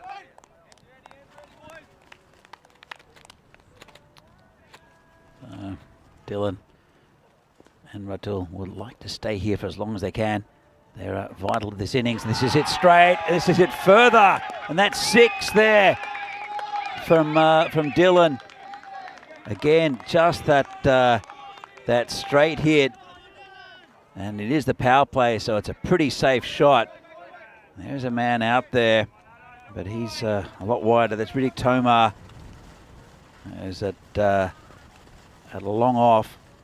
Comes in again. This one's hit high and long, and 6 again. Well, this one's over cow corner. Lovely shot there from Dylan. Really taking the attack to Ashokan down on one knee, and what a shot and what an addition he is to this Burno side. So Dylan Stein, he's 16 off 3, and Ashokan's first over is falling to pieces. He's going to come over the wicket just to change the angle to Stein. Good batting at the moment from Burno. And this one is going to be 6 again. Well, he hit him behind square, and this is a fantastic start for Burno. Have a look at this. Just waited on it. Lovely shot. Very safe. No fielder in the world's catching that. And 24 for no loss in the first over. 1 ball to come. Arun Ashokan. Well, the experiment didn't work. Comes in again and always dragged that one. That'll be 4. What an over for Burno and Dylan Stein. 28 from it. And that is not in the plan for PCC. Have another look at this. Dragged it from outside off stump. Again, the field's up. Had plenty of time to play the shot. And he's going to pass the ball to another bowler, Arun Ashokan, and that's a body blow already. You'll see the expected scores. It's pretty clear who the favourites are for this. Average runs for PCC in this tournament. 140 runs against 95 for Burno. 119 and 111. So it will be Naveen Padmaraju who will come in and he bowled to Mohammad Ratul, who's I think he's pretty excited is what he's seen from Dylan Stein from the other end. And Vinny, what a start for What Berno. a start. Not even the kids running in front of the side screen could stop Berno in that first over. Lucky they got out the way because a couple went in that direction. Padmaraju to bowl over number 2. And, yeah, takes that cleanly, Tank. Maybe there's a run-out opportunity. But I was going to say, actually, before I saw the over, I thought it was quite a clever move to open with the Shokin. You got 2 left-handers at the top. Yep. They would be expecting pace, but Stain just tore him apart. Oh.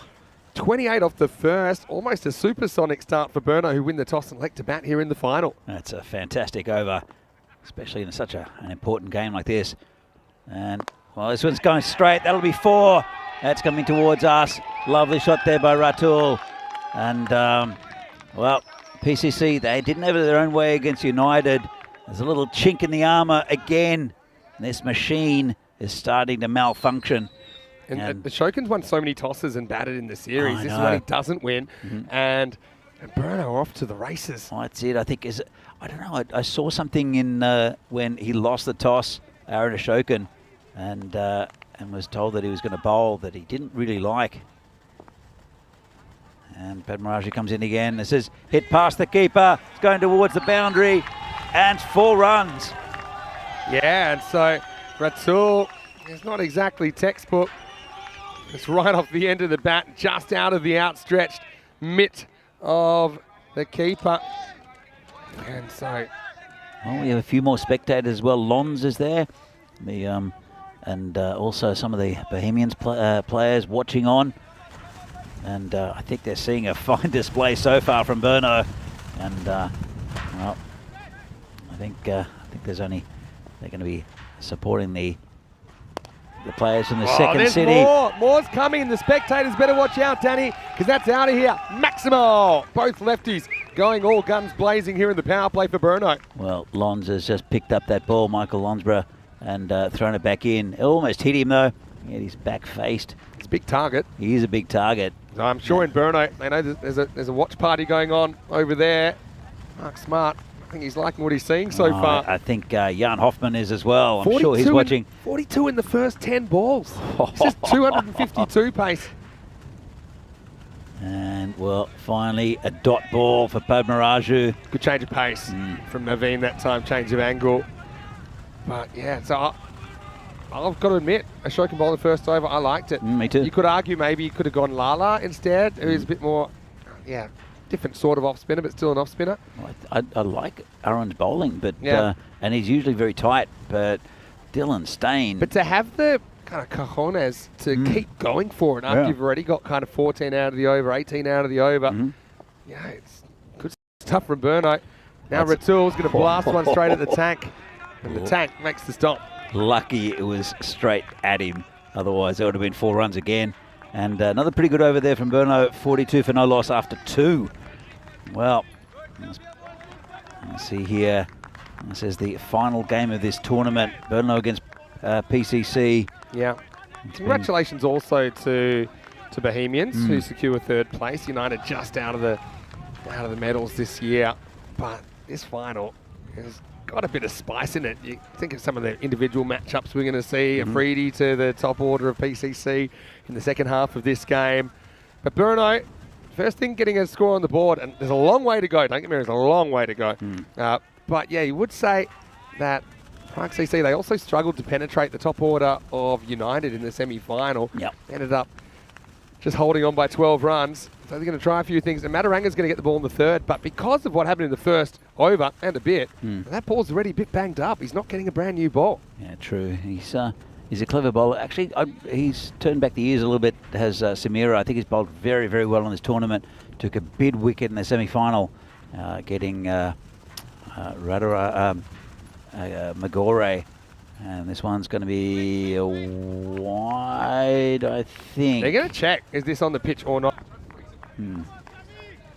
It's well, he did miss it by a way. It looks like it was a wide. He's got his head in the way. I think it's a wide, not a no ball. Thing is, they've been calling ones that are kind of on the downslope. And so this could go either way. They've got it wide in the end. For me, I don't mind that because it's still on the surface. Yeah. For me, the actual lighter green, the underlay, that's probably the edge of the pitch. It's a pretty terrible ball to start with, though. True. And Dylan goes again. all the way, Maximo. And Dylan Stain is off to a supersonic start. The over he's facing balls. He's 32. Look, Dylan has always said, I don't like playing T10 because I'm not a T10 batsman. Rubbish. Well, I think he's proven himself wrong, and this is fantastic from Berno, and just absolutely launching an attack. Madaranga in again. Oh, gone again! Oh, that's massive. That is massive, and that's going as well. Maximo! Oh. And Madaranga is your spearhead as well, so even he's getting the treatment now. This is an incredible power play we're seeing from Berno. Wow, this is absolutely amazing. I mean, power play, I mean, he's hit, how many sixes now has he hit? At least 4 or 5. Yeah. I mean, power play or not, that's going over the infield. Change of angle now for Madaranga. Over pitch. Now they take it on. Has to hustle. Well run. Now they're going to take a second on the fumble, so Stain will get the strike back as well. Everything rolling for Berno early on. This is a run I thought maybe he doesn't have to take it considering how well he's batting, but it's just in his DNA to hustle. And watch Dylan here. Hits it. Says, I'm just going to take it on with a good dive here. Maybe he makes it. Yeah, I think he's made it with the dive. But then it was fumbled on the backup and he comes back for 2. How quick are these two? He's damaged his pad. He's blown his pad out on the dive. Oh, no. So yeah, you hate to have anything disrupting your momentum at this stage, but yeah, he's done the strap. So yeah, Dylan will get a replacement. Oh, I hope that doesn't stop this innings because he's 40 off 8, Vinny. Yeah. What's the quickest 50 we've seen in an ECN game? Actually, 10 balls. Oh. So he could equal it. That would be something. And it's a 2. In a final. In a final. So he's decided, okay, if we're changing the pair. So you'd say this is only a good thing for PCC, even if it's a slight interruption. It's like we said earlier, it's a bit like calling a timeout in basketball, saying, all right, everyone, hold on. Let's just gather our thoughts. Let's regroup here. But yeah, Berno, I think they'll be making a bit of noise at the moment. Well, Phil's in the chat. Hello, Phil. I hope you're enjoying this. Can I tell you something else? Prague CC are 18 in a row in ECS cricket. Yeah. And they're pretty close to the record. I'll tell you more about that in a second. But this is what's coming up tomorrow. We have the Tri-Series starting, the European Cricket International, Czechia, Cyprus, and Greece. And it starts 7 a.m. GMT, 9 o'clock in Central Europe, 12:30 p.m. in India. So 15 minutes earlier than today. Tune in, because that's going to be incredibly exciting. I'm really looking forward to these games. First time tomorrow. we've had T10 internationals in the Czech Republic. And first time Greece and Cyprus would have played here as well. Yeah. Take a bit of getting used to this pitch. So Stain's almost ready to go. Yeah, so right now, Prague CC, they're 18 wins in a row. And the record is 20 from Albi Zalmi in ECS cricket. So if they did this, it's 19. Then I suppose next year, assuming they qualify, it'll be 20. Of course, we'll see them again next year when we're here. And they need to win the first 2 games to beat the record. But right now, this is the biggest test they'll get yet. You got Berno, they're confident. They've had some really good battles over the last couple of years, these 2 teams. And right now, Berno's smashing them everywhere in particular. It's Stain. He then drags this one. And we'll get just a single. I don't think the 2's on here. Last thing he wants to run out. And so, yeah, I think the fastest 50, the only way it can be beaten is a 9-ball 50, which is basically like if you hit 9 sixes, that's a 9-ball 50. You can maybe hit a couple of 4s in there or something like that. But it's, by the way, that's a really good single taken by Stain. I think just settling down again after losing those pads, and Ratul will take the attack. Took around the corner. Yeah, it gets a bit funky here. Ratul jumps outside leg. Probably not completely necessary, but it's, Madaranga's gone for 17 in this 3rd over. This power play, I can't actually remember too many power plays bigger than it in the whole tournament, Danny. I can't think of one bigger. Well, Dylan Stain. You just want to see him bat longer, don't you? PCC don't. That's yeah, now we can kind of cruise a bit. I think, I'm not saying he needs to be less aggressive, but I think he can just play his natural game now. He's up, he's going, the field will go back. He can just hit good shots, hit them hard. Doesn't have to try and hit the boundary all the time. 60 without loss in the power play. And I think in their wildest dreams, Berno couldn't have managed a power play that good. Have a look at that. 28 off the first, 14 and then 18. And Burno, they're doing it very well here. So, and well, Phil said he can't get down to the ground, but yeah. Are you seeing Phil's comment? I saw this in the chat. Hello, Phil. Saying great start from Burno, but PCC are like the ocean, relentless, and you should never turn your back on them. And I agree. I mean, it's a matter of time till PCC fight back. In fact, they're going to the guy that swung the game in their favour in the last game, Sudesh Wickramasekara, to bowl over number 4. Yeah, it was a fantastic over. Only 2 from it, and it was the 8th, wasn't it, Vinny? I think 9th, I think it was, yeah. 9th. And only 2 came off it. The 5 penalty runs came up in the over for the clock running out as well. 4th overtime. Oh, off the pad and off another pad. And that could actually go all the way. Oh, that's incredible. That's the vortex down there. And now when he's not hitting him, he's kicking him. There's another boundary to Burno. So it just came off the pad, and then the keeper went down. It actually hit Kadiwala kind of in the actual knee above the pad because his legs were bent. Yep. And then it just rocketed away. So, yeah, frustration. It's not an easy one for the keeper at all, but it shows you how fast this field is. Yeah, absolutely. A couple of years ago, that would have even left the circle here on Scott Page Field. Anyway, won't go against the Beast. Now he takes it off the hip, and this is into the gap as well. And I think that might have gone all the way. No, it's 1 bounce 4, but still, Stain closing in on that half century. If you count the 4 that he kicked, he's already 50 for his team. But look how quick his hands are through the ball. Yeah, he's Dylan Stain. Again, I like Martin Vernal, who ended up being man of the match in the last game. Yeah. Just you don't want this innings to end. You just want to keep on watching it all day. Oh, this is a better ball by Sudesh. Just knocked away for 1. But yeah, I want to say hello to everyone in the chat. Dave B just reminded me of something happening in Sweden. Somebody came out, and after I think it was a few balls he'd faced, he was smashing them everywhere. We realised he was only wearing 1 pad. He went out there with only 1 pad in Sweden. This is in the recent ECS. So, hope it was his front pad. Yeah, but here's the thing. When he put the second pad on, couldn't hit a ball. Got out soon after. That was crazy. As this is flicked away, could be trouble though. Smith's going to catch him.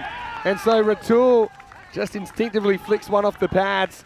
And the Beast does get the breakthrough. It's not Stain that's doing most of the damage at the moment, but still a very good play. In fact, one of the banners of the tournament. He's going to be gone for 16 in the final. Finally, PCC fans have something to cheer about. Yeah, it's a big wicket for PCC. And Ratul, he's been really good this tournament. I think he peaked early, did Ratul. Looked fantastic, but maybe not towards the pointy end of this tournament. It's kind of a natural shot. You know, you're just kind of hoping the placement goes your way. He's not thinking too much about it, so I don't think you can criticise that. But it's a handy breakthrough for PCC. Yeah, at the moment, they're still on 188 pace, so that's crazy stuff. 69 for 1 in the 4th. Surely, there's no way they're going to keep this pace up.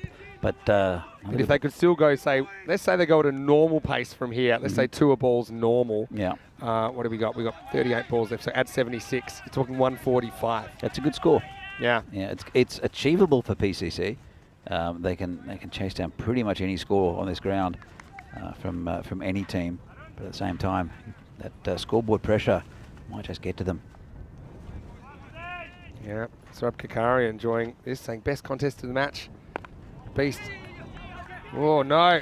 Well, that would have been caught on the kick. It's going to go for 4. He might have kicked He's kicked 4 it 4. overthrows. It's 4 over kicks. What is going on? It's going to be a 5. And what a way to get off the mark. And how powerful is the Beast? He kicks this one into the next county. I tell you what, I think Dylan would have been out if it hit, but he just missed the left post and gone into the crowd. Wow. I have never seen that before in all my years. A kicked 4 overthrows. He doesn't even throw it.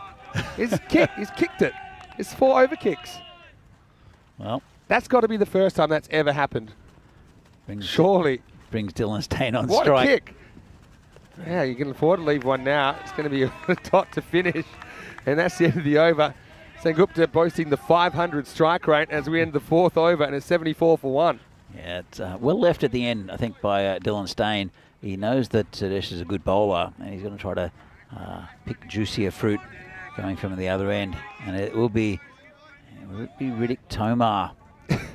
I still can't believe.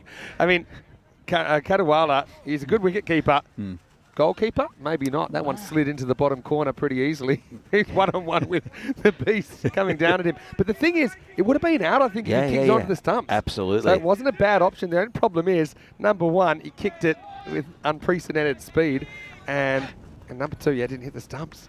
Look, there would have been a huge wicket as well, because Dylan is motoring.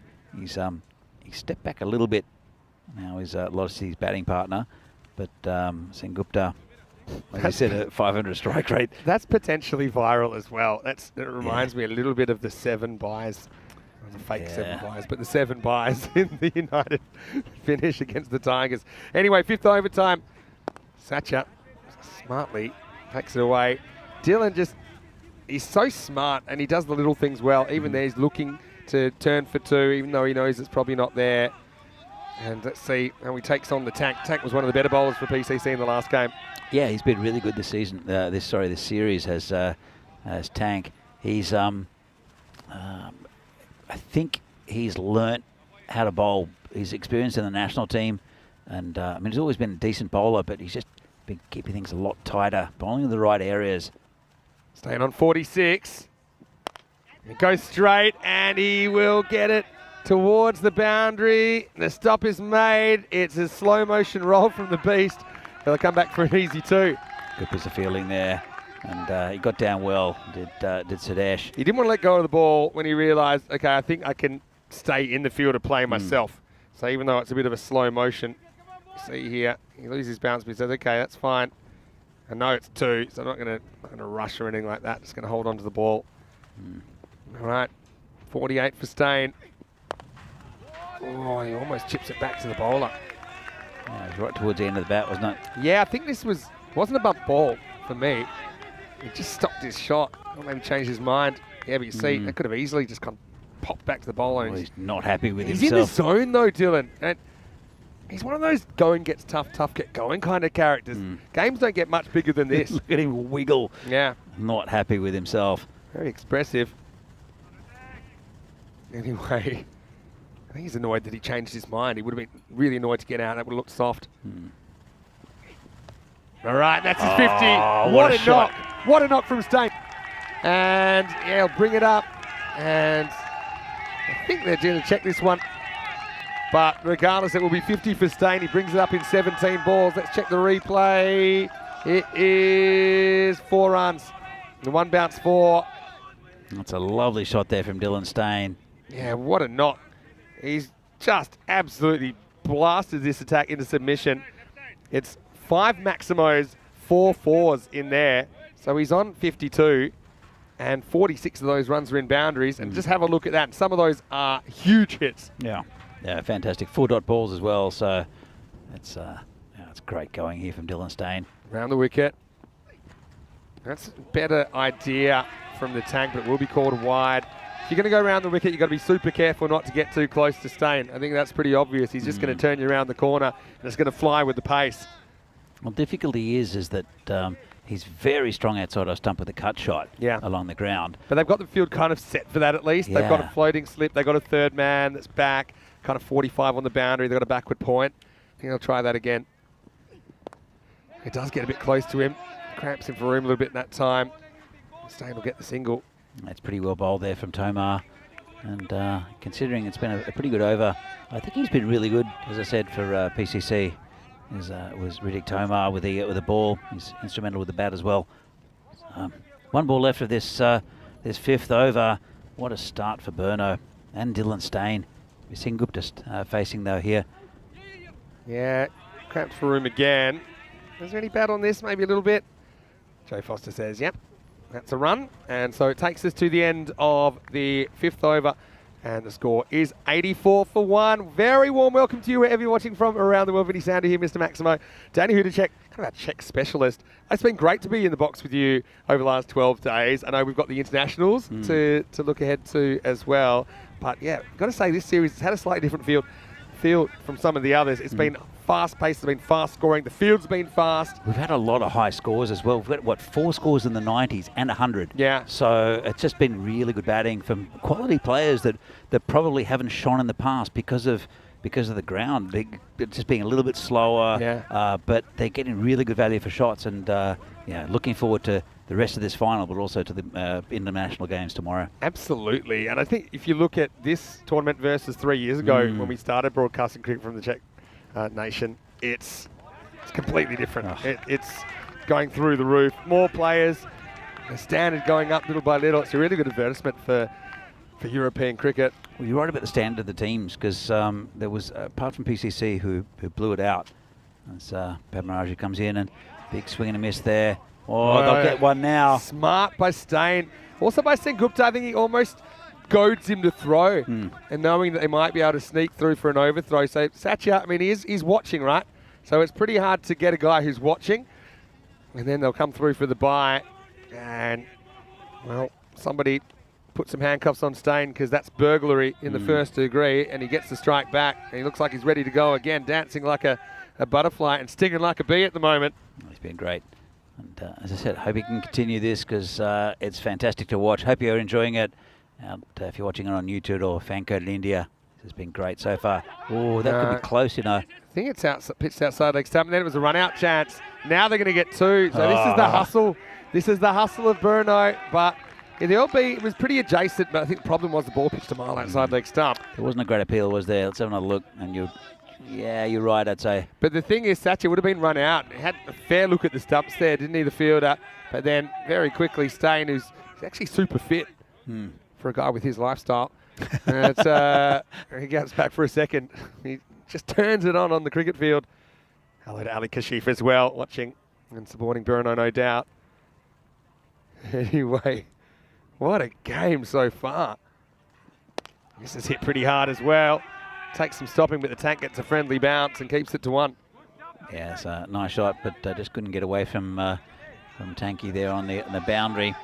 And Ping Sengupta back on strike. Padmaraju, it's been a pretty good over this, actually. And he's a good bowler, Padmaraju. BTW, I'm trying to think of a score that PCC can't chase down, and I can't think of one. Oh, hit straight back, past the bowler, past the umpire. Just get one here. And the thing is, still batting to come. So you got Sengupta there. He's doing a good job, at least kind of getting out the way at the moment, giving the strike back to Stain. But you think about who they might send in next. You'd be tempted to go someone like an Aramugam or someone that's been really good at the end of the innings. Obviously, you've got other options there, like Riaz Afridi, Shayan Khan, Hamidullah. You know, they're not running out of batting anytime soon. But Stain is, I mean, he's the one who's scoring the runs at the moment. Slowed down a little bit, but he'd want to bat through the innings. Oh, see you later. That's going, and gone. Maximo! What a knock from Stain in the final so far. Padmaraju had half-decent figures in the end. He goes for 22 off his 2 as the 6 finishes with a bang, 95 for 1. Where's he going? He's getting a bit of water. I think he deserves it. Yeah, definitely. Definitely does. And it is getting pretty warm out there, especially for PCC. For a guy who's just come back into the series, remember they didn't open him straight away when he came back. I said, that sounds a bit crazy. Like, hasn't probably played too much over the last couple of weeks. He probably needed a bit of convincing, you know, because he admitted, he says he's not a T10 player.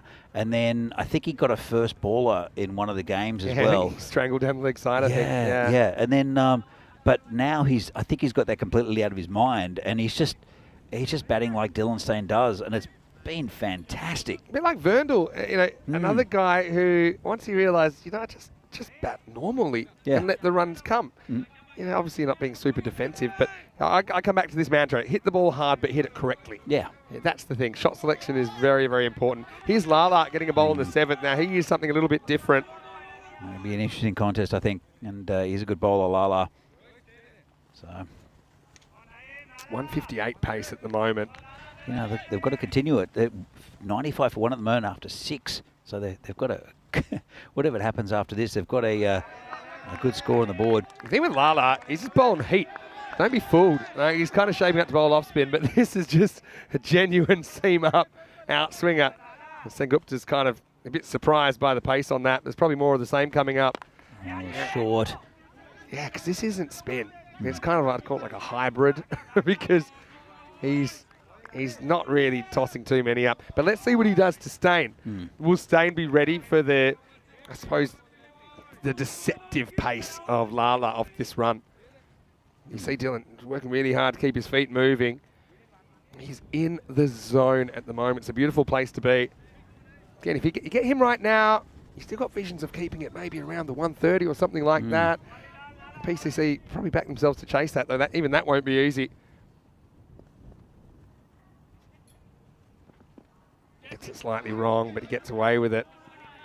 Yeah, it's going to be a leg bite. Sengupta just struggled to get going here. And to be honest, I'd consider dragging Sengupta at the end of this over if he hasn't gotten going. I know it sounds crazy, but I disagree. I think he should just be giving Dylan the strike. He hasn't gotten going yet, but we've seen things turn around. There's got a piece of that, but it's just gone to a fielder. I'm just thinking of how much would I want to get someone like a Cheyenne Khan out there, or a Moog. You know, I'm just thinking you've got resources. I don't think it'll come back to bite you if you just try it. But I mean, because well, if he's getting singles to put Stain on strike and Stain's still there, then I think it's a good move. Yes, but I understand what you mean as well.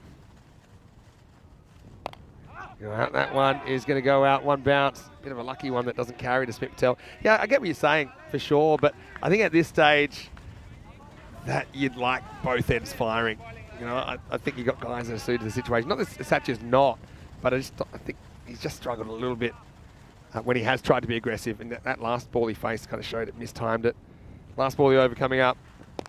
And this is struck, and it's going to be just a single down to Davisi, who does the fielding. And Sengupta will retain the strike into 7 overs. It's 100 for 1 now. Burno bringing up the century with that shot. Coming up tomorrow. Saw earlier.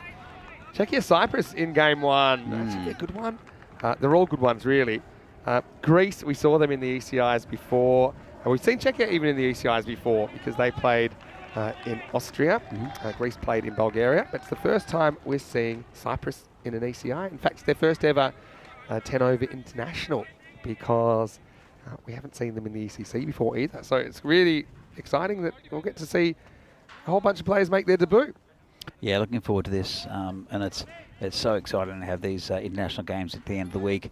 And I mean, I was at the games in Milan between Italy and Romania and France, and they were great to watch, to see, especially all the players you've seen all week star for their country. And that's what we'll see tomorrow with the Czech team. How about that over from Lala? Just 4 and a leg bye off it. So he stops the bleeding. 3 overs to build the score. Bring back Mataranga. This is a great shot. Yeah, you stay right there, Satcha, because he gets this one more or less out the middle, finds the gap in the outfield, gets a boundary. Yeah, nice shot. Almost went all the way, got it right in the middle of the bat, and just bounces in front of that rope. So, Saurabh Kakari is saying the hand-eye coordination of Dylan today is amazing. And that's what it is. That's what it comes down to. Yeah. But I think he's also done the little things right, hustling through for the runs. You know, he's not hogging the strike either. He'll take the runs if they're there. He's backing his partner. That was a nice shot from Satcha. And now goes straight. Does he have enough? He sure does. Maximo! Well, come the hour, come the man. I was about to get the hook out on Sengupta, but he says, hey, Mr. Maximo, let's watch this. He goes 4 and 6 to start the 8th. Yeah, sometimes you get it right, sometimes you get it wrong. And I think Maximo, this time you got it slightly wrong. I do agree with you. I'm just saying I would have considered it. We don't know what the other player would have done either. Nah, true. But also, I don't mind being proven wrong if it results in action. And this is more action here, but this is right off the outside edge, and that is well stopped out really there. Good. Rohit Deshmoini, like a 21-year-old version of himself there as he throws himself down to his left. Stops the boundary, but they do get back for 2. They did get back to 2, but he just got his body in the way here. Have a look at this. And it's going towards boundary. He's so desperate. Everyone is to cut off runs and to win this game. Fantastic fielding there from Deshmoini. As Mataranga comes in again. Oh, bit of a lucky one, but just a single. So yes, Sengupta's clicked at the right time as well. Don't use words like perfect, but it's almost a perfect innings for Bruno so far. I mean, even losing Ratul, that wasn't the plan, but there was Sengupta coming good at this time. Stain, he wants to go the journey here. Hitting the ball so well. He's been so strong off his pads. He's cracked and through the offside. I think he knows anything on his pads, he can get over the boundary, no problems. I think he's also looking at that cover region where there's no outfielder. Well, there's no one at third man either. Yeah. So I'm sure he'll try to dab it down to that area. Oh, he hit it in the air. High. Is this a catch? Smith Patel's coming around almost a collision, but he's caught. Smith Patel takes a brilliant catch. End of an outstanding innings from Dylan Stain. 61 will be his final score in the final of just 24 balls. But what a catch. This was a rainmaker, wasn't it? He's a good fielder, Smith Patel, but... I thought there was a collision on the cards there, but Smith kept his eye on the ball. But Dylan Stain, well, he will get a fantastic ovation from his teammates because he's put his team in a fantastic position in this final as he departs as 113 for 2. Yeah, well, now they can continue to accelerate, and well, Stain, he's done his bit, and yeah, I think it's Cheyenne Khan who'll come in, and I know that he won't mind having a swing of the ball. He was really good in the last game, Cheyenne Khan, with the ball and the bat, and also, remember, a couple of catches. Let's see if he can continue that form for Burno in this final. It's a good contest. Yeah, Cheyenne. Well, he's going to go from ball 1 here. That's one of the all-time great swings, but it doesn't get him a run, and it's the end of the 8th over. It's 113 for 2. So a bit of normality in the last 3 overs. We've had 11, 5, and 13 off the last 3. So it's at 29 off the last 3. Just slowing things down a bit. Well, Lala's going to have another over, which I think is a really good move. He didn't go for many, and it was mainly Sen Gupta that he tied up. So let's see what he can do. 140. That's what I'm looking at. Not that you're thinking about those things when you're batting. You're just kind of playing what comes to you. But I think 140 looks a lot better than 130s. Especially with this Prague CC having 7 genuine bats. 7 genuine top order bats, really. You could shuffle them in any order and it would be a very good batting order. All right, Sen Gupta. Let's see if he can get going this time as well. Again, Lala, I'm not playing him like a spinner. I'm playing him just like a medium pacer. And he knocks him over. So Lala fights back. I'm a little bit surprised we didn't see him for as long as we did because he's come on. He just had 5 of his first over, 4 and a leg by. Satya just basically runs at him, tries to slog him out of the ground, loses the leg stump, and 2 wickets in quick succession, 113 for 3. Yeah, he's a quality player, Lala, and it's a good piece of bowling. And, well, Satya's gone, Dylan's gone, the 2 set batsmen, and looks like it might be Hamid Ullah, the new man in. Plenty of options, that's the thing. You know, Aaron Mugam as well, so not running out of batting. Reza Freedy, if he can click. Yeah, as well. Hasn't really done that It's with funny. a bat. Sometimes the final things can just change. People that haven't clicked the whole time can just go.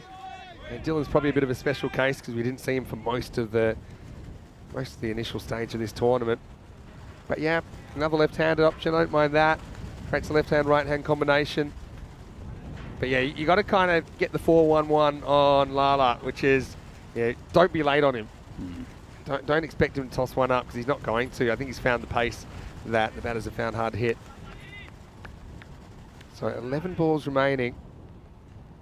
I just feel this innings has turned a little bit towards PCC from where it was, obviously. Still a good score on the board. Bold. Oh, a bit of hesitation. Oh no, it's a missed throw from the keeper. Hamidullah gets off the mark, and that's important as well, I think. Challenge the field, you know, take on some risky runs. I think now's the time to do it. This is probably an example of that because if he picks it up and gets it even to the bowler, there might be a chance for a run out, but the quick single forces the error. So it's been a good spell of bowling here from Lala. He's taken 1 for 5. Still got 4 balls left in his spell, but it's really shifted things a little bit. Oh, he's got another one. Yeah, Lala is loving it. Gets his one to nip back, and that's going to be Shayam Khan going for a second ball duck. So PCC just turning the worm, and that's top of off stump. He missed it. He's smashed his head. Oh, look at this. After he's got out, and he's smashing his head with his bat pretty hard as well, giving himself a concussion. Yeah, Shayam annoyed with himself. Just lost his shape and going for extra power. You can understand that, but he's not able to contribute to the score. Another good reason to wear a helmet, though, to protect yourself from yourself. Because he's out and then he just gives himself the old tush, tush, tush. the last one as well. You've seen tennis players do that before? I've seen tennis players whack themselves with a racket and... Yeah, but that's the strings on a tennis racket. It's a piece of wood, especially the size of these bats. Strings will cut you more easily, though. Oh, come on. So you're saying it's fine in tennis? I'm talking about proper whacking yourself. Yeah, I mean, This is where you need like a stress ball. It bounces back, I think, with a tennis racket. It doesn't bounce back with a cricket bat. Well, at least Shayam hit something. Yeah. Yeah, we've got an over and a half to go. Riaz Afridi comes in. Let's see what he can do against Lala. He's been brilliant with the ball, initiating the fight back for PCC. He's got 2 for 5 now. Might get another one as well. He hasn't been in great form, has Afridi with the bat. And, that's out. Got to be so sure. Oh, I don't know about that. My instinct was it was going down leg side, but let's have a look at it on the replay. He was right across. Nips back, yeah, it was. But see, look at the movement. Close. It could have gone either way. Now, it actually did a fair bit off the pitch. True. And I think it looked even worse because Riaz was still on the move towards off. But anyway, benefit of the doubt. All right. Lala, what an over. Wicket 1, wicket dot. Now hit reasonably hard by Riaz Afridi. He's off the mark, but finds Smith Patel. Hasn't Smith's fielding been good in this tournament? Yeah, he's really good, Smith Patel. He's pretty reliable with his hands. He's very quick across the outfield as well. I love the versatility of Lala. He can bowl off spin. He can bowl quick. This is kind of a mixture of the two. But he's just got so many weapons as a cricketer. He's also going to give this total a decent shake. Last ball of the 9th. It's launched. That's up in the air. It's a tough catch, and they're going to leave it for each other. And meanwhile, they think of 2. They decide it's not worth it. I don't even know if that would have been caught, to be honest, because it was kind of perfectly in between. But we'll never know because no one tried it. End of the over, 116 for 4. Yeah, it's yours, mine, yours, mine. I think Naveen might have been closer to it, but it was a tougher catch for him. Absolutely. If the outfielder could have reached it, probably needs to call him off it. Windy, hard to hear. Just a single, doesn't hurt them that too much. 116 for 4 after 9. Look at those bowling figures for Lala compared to the rest. Exactly. And they're going to bring back the beast who's got 1 for 9 for the last. So that makes sense. Well, this score now, 116, it's just after a fantastic start. We said if you have a real heater, if you're PCC, you might be able to keep them to 130. Even now, you might be able to keep them 120s with a bit of luck. Yeah. And a very good bowler to bowl the 10th over. Yes, it's a good contest. And remember, PCC, they looked pretty in jeopardy in the semi-final, but they found a way to play their way out of it. They did, but Burno put a lot of pressure in the field. Swing and a miss first up. Hamidullah.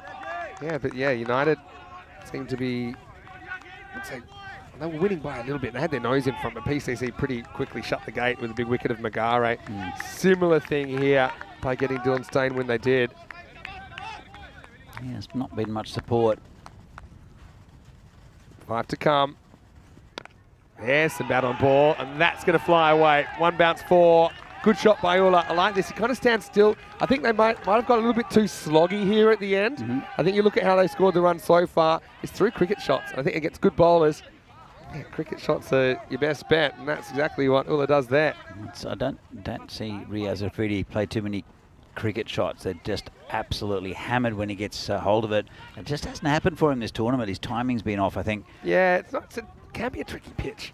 Because sometimes the ball doesn't quite come on. And to be fair, some other pitches. Well, he hasn't had that much batting as well. So True. whereas you find that the batsmen who have scored big later in the tournament have built up to their scores and got used to the pitch. Vernal's a good example of that. 120 up. Can they get to the 130? No, not with this. So they may. Yeah, they're going to try for the. I thought he was going to kick it again. Yeah, well, knowing Beast, he might have kicked 1 for 6. He's already kicked to 4. That was nuts. This time actually hits the trailing arm, I think, of the batter. Maybe hits him in the backside. But anyway, if Afridi can get 1 away, I reckon that'll do wonders for his bowling as well. It just kind of sends him in with a bit of momentum. Now, what a comeback from PCC. Honestly, do you think Afridi needs a momentum to bowl? I think it'll make him feel even more like the big man. But, you know, they were 84 at halfway. And so far, they've just had 37 off the second half. Yeah, it's been tough going. But you've got to say it's really good bowling, especially from Lala. This is really good over here from Sudesh so far. If they were drinking a beer for every 6 in Burno, then I'm a bit worried they might have already fallen asleep before the end of this innings. But anyway, Riaz, huge swing, doesn't get anything. Yes, again, Sudesh, he's just proves he's such a good bowler. This one just rolled his fingers over it. Good bowling, couple of balls left. How good's the beast been? Oh, he's just a standout performer every time he comes onto the field. Great weather this afternoon as well. 25 degrees currently, plenty of blue sky. Misses again, just goes a little bit leg side of the ball there. Interesting. So definitely boundary to finish would be handy for Burno, but again, fantastic bowling from the beast. 60 in the power play to score the next 60. So it's 60 off 3 overs. It's taken over 6 overs to get the next 60. Last ball coming up. Misses again. Won't get a run. So how about that from Sudesh Wickramasekara? And don't think they'll give this out. I think everyone was just walking off. It wasn't attempting a run. But anyway, it will be 121 in the end as PCC turned things around. And now they're pretty much chasing what I feel is a pass score between these two teams. Yeah, I think you're right. And it was what a start here from Dylan Stain. And let's see here, Ratul almost got run out. And, yeah, I mean, it's a crazy power play given the situation. I kind of like the idea of Ashokan opening the bowling, but the proof was in the pudding, and he got taken down dramatically. 28 coming off the first over, and this just started a chain reaction that resulted in a 60-run power play, and Stain was just on fire here in the final. Absolutely, and that was a fantastic piece of batting, just aggressive. He was picking gaps. He was lofting beautifully on the leg side and hitting straight as well. So it was great to watch here from Dylan. Got a bit lucky there maybe, or just good placement. Yeah, I mean, yeah, you make your own luck, I suppose. Ratul, I mean, he's one kind of missing link in this innings. If he'd fired as well, then maybe, you know, they could have got up in the 140s or something like that. But there was this stage where Dylan was absolutely horning everything that was close to him. Had the yellow jacket running for cover there. That was a weird one. It hit 2 sets of pads and ended up in the vortex down there in the bushes. Wickramasekara, he did the job once again. He came on in the 4th. He picked up the first wicket. But then we had a really dramatic moment the very next ball, and Sengupta managed to get a 5 via the boot of the beast. And if you want an advertisement of how strong that guy is, just look at that. First I've ever seen 4 before he's kicked from one side of the field to the other. But Stain just kept on keeping on, didn't he? PCC throwing themselves around in the field, just trying to turn things around. But to do that, you know, they had to get Stain, and they wouldn't get him until after he made his half century, and he made it pretty rapid time. Sengupta, he just needed to find an extra gear, and he kind of did there as the 8 started with a 4 and then a 6. And then the moment came, the big wicket of Stain. And I thought we might have a collision on our hands here, but Smith Patel ends up taking the catch, and he gets plenty of pats on the back. And Dylan, he's going to bring a lot of energy in the field as well. Burno, their bowling and their fielding has been outstanding. But Lala, he was a real turnaround man, wasn't he, for PCC? And his 2 overs, you feel, might have saved 20 or 30 runs in this innings. Absolutely. Look, he's a game changer with the ball and the bat is Lala, and well, he took a couple of big wickets. So all hats off to him. Yeah, he didn't go for a boundary. In fact, he never went for anything more than a single. Cheyenne Khan, well, he didn't hit the ball. He did hit something here. Gives himself 3 of the best to wake himself up. Sure, we'll see him with the ball in the second half of this game. But yeah, Wickramasekara, they did go for that 4 in the last over, but no other runs off the bat, just 5 in total off that 10th over. And they kind of lose their way, just 8 runs off the last 2 overs. And that's why Bruno end up with more or less an average score, 121 for 4 in the final. Dylan Stain, well, what a show. It was lights, camera, action for Dylan. 61 of 24 balls, 6 maximos and 4 fours in there. Don't you tell me he's not a T10 player. Sengupta with 24, seemed to get moving at the right time, but he got bowled by Lala. So did Cheyenne Khan for a duck early in the piece. Ratul was 16 before he was the first wicket to fall. Hamidullah and Afridi, they can't do too much. They have 7 off 10 balls between them. And I suppose you look at who did bat. Aramugam is a notable one. Yeah. He doesn't get a hit. But you never really know. You're just hoping you send the guys out there. He's been really good though, Aramugam. But Reza Afridi really hasn't hit a run. Well, hit 1 run in this game, but not hit anything out of the centre like we've seen him in the past. So bit of a curious one, that one for me. But anyway, hindsight 2020 and Burno, they're near enough if they're good enough. They've got a good bowling and fielding unit. They'll be bringing the energy. Lala, outstanding. 2 for 7 off just 2 overs with his fake off spin. It was medium pace more than anything, even a bit quicker than medium pace. The Beast was good too, 1 for 13 off his 2. Mataranga, the other wicket taker. We'll take a quick break and we'll be back pretty shortly. And when we do, we'll find out who raises the trophy. 122 for Prague CC to get their 19th consecutive ECS victory. That's 1 off the record. But right now, they're just focused on the final. Can they go back to back to back? Find out after this. Here on the European Cricket Network, Vinny Sandu, Mr. Maximo with Danny Hudacek. We'll see you in a minute with more European Cricket Series.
The European Cricket Series is proudly brought to you by HCL Software and Bizaway.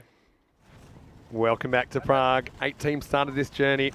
60 matches in, we're down to 2. Brno with the runs on the board, 121 of them against 2-time ECS champions and reigning trophy holders, Prague Cricket Club.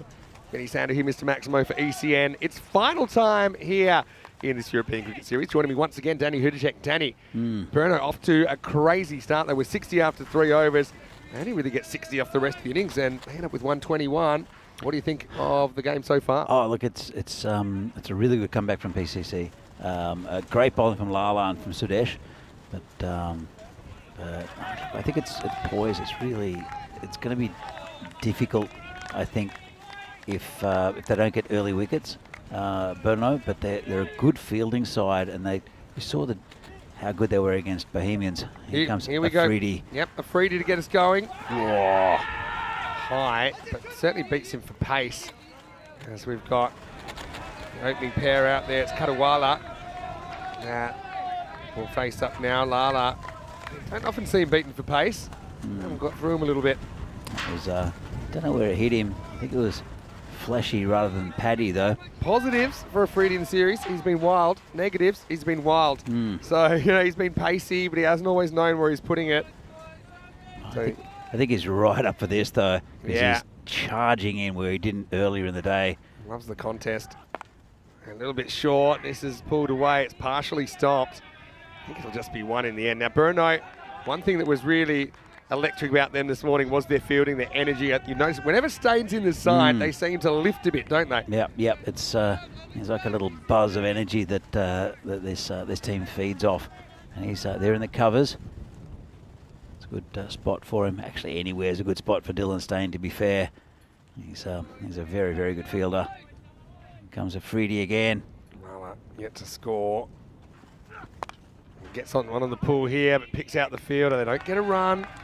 So, yeah, you felt, we said at one stage, didn't we, if they go kind of normal pace from here, Brno, they were going to make 145, I think it was. Yep. I think some very good bowling, particularly from Lala, who didn't go for many at all. Keeps Brno down to, I think, more or less an average score, but the PCC batting is above average. Certainly this bowler is above average. Afridi goes short again. This time he gets whacked away, and that's got all the way. It's a Maximo for Lala. Riaz just continues to bang it in, and this time the batter had his measure. Yeah, nice shot there. Didn't try to hit it too hard. Just a nice pull shot. He knew kind of where it was going to come as well. So pretty much at his face, and he just turned on it. Nice shot there from Lala. But Afridi, he's not bowling to get wickets at the moment. He's bowling to intimidate. Comes in again.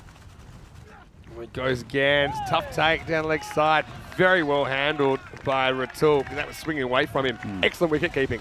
Yeah, it was. Look, first few balls, it was they were hitting into fielders. They got a couple of singles, but then that short ball just relieved the pressure a little bit. And 9 off this over. I'd like to see him trying to draw him forward a little bit. Not necessarily Yorker, but something that might have listed a nick or something outside off stump. He goes, this could be a no ball. It's a wide, in fact. Let's have another look at this. Well, that must be the first actual bouncer in the over, because I think for me this was above the shoulder. Well, I know it's above the shoulder after that. So obviously it's the 1 in the over. So will that force Afridi to pitch it up? He has to a little bit at least. Yeah, well, I mean, he loves seeing the ball take off, but I don't know how smart this bowling is, to be fair. He's quick, but Lala is also a very good batsman. This pitch is also not the quickest pitch either for Afridi. The short ball does sit up a little bit. That's a better ball. He beats him on the drive. A little nick on that. So yeah, it's the bowling unit. I think for me, we'll have to see if they can stand up. Shane Khan was excellent this morning. You've got Sangupta as well. Probably bowl the second over. You've got Naveed Ahmed with some of his off spin. Yeah, they've got different options, but they've also got very good batting to PCC. They need early wickets. I think Brno. Oh, it's better bowling there. that's about the right area rather than right at the head. You wish you could control Z a fair few of those deliveries and bowl there instead, because that looked a lot more dangerous. As it is, it's the end of the first over. Prague CC, they're 10 without loss. Yeah, it's 44 games. It's a golden ball. Could we have a golden ball final? We've never had a golden ball in an actual final. We've had them in pretty much every other game. Quarterfinals, semi-finals, qualifier 1, qualifier 2, eliminators. We've never had a golden ball final. And we have gone close a couple of times. Yeah, well, we could go close here. Sengupta, the new bowler. And, well, he's handy, but we've seen him go for a few in this series. But then again, well, he's got a bit of protection straight on the leg side. Yeah, long on. I think it's a good field placing, because I think that's the area they'll try and go. Just taps this one straight to point, top ball. Good backing up as well. Yeah. It's skipper Raha Ali who sprinted there to back up his bowler. Obviously trying to take wickets, and that's your plan A, but it's very hard to see you going through the whole order. It might happen, but yeah, that's where pushing up the rate becomes super important, and your defense in the field. This should just be one. Afridi's got a bit of work to do. Very good fielder down there. Make sure it's only a single. Yeah, look, just scoring singles, getting dot balls. It's good for Burno at the moment. But you know, these two and quite a few batsmen after them can hit over the boundary pretty regularly. Yeah. So they do need the wickets, but dot balls will build a bit of pressure. And it's got through the keeper. Just. Yeah, it's a difficult take on the second bounce. I wonder if there's any bat on this. Yeah, a little bit of an inside edge, so that goes down even further, I think. Let's have a look here. Ratul actually does pretty well to block it. And that seemed like a slow one from Sengupta. Ratul's a little bit far back. Australia 198 for 7 after 78. But back to the real cricket. Yeah, exactly. That game won't finish for days. It's well located by Sengupta. So even this, singles are fine for Burno at the moment. If they can build some sort of pressure, if they can just get a string of balls without a boundary at the moment, there's just been the one boundary in the innings, a 6 off the 4th ball, the first over. So that's essentially 6 balls in a row now where they haven't conceded a boundary. The longer they can do that, they can push that rate up, 14, 15, a slightly different proposition. Well, there it is, the big shot. This is up in the air. Well, there's miscommunication, but it's been taken. What a catch. That's Niraj Mishra. And really, he had company that was a little bit undesirable. It put him off a little bit. Also, it's up in the breeze, and it's blowing back towards the centre of the pitch. But he makes the adjustment, and he takes the catch. So Lala, that's a big wicket. He's gone for 7. And so, see the pressure building. No boundaries for 6 balls. There was the big shot. Burno have won. It's 13 for 1. He never looked like taking that, Niraj Mishra. That was a great catch in the end because it was swirling, difficult with these conditions. Really good catch and a huge wicket. And it'll bring Sabah Devizi out into the centre of the left-hander. And, well, this is tense times. And it's been a good start. You look at it for Burno with that big wicket. Really good start. And I've got to say, hats off to Satya Sengupta. He just has been pretty relentless in this over. He's got left-hander to deal with, Devizi. And Sabah's had a very good series as well. Like I say, they've got 7 genuine batters, Prague CC. But yeah, whoever's there, you just want to contain them. And it's hard to blast them out, but the way you can get them out is to draw them into a bit of over-aggression. And you could kind of feel the frustration in Lala as he hadn't been able to hit a boundary for a little while. Around the wicket now to Devizi is Satya Sengupta. Classical shot, but should be handled out there. It's Hamidullah. Just keeps it to a single. With Burno, and look, really good bowling teams or fielding teams as they keep pressure with the field. And I think no other team does this better than Burno. Yeah. So it's the end of the second over. It's 14 for 1. This is what's coming up on Monday. So we'll be in Switzerland. Yeah, I've seen some pictures from St. Gallen. Really looking forward to that.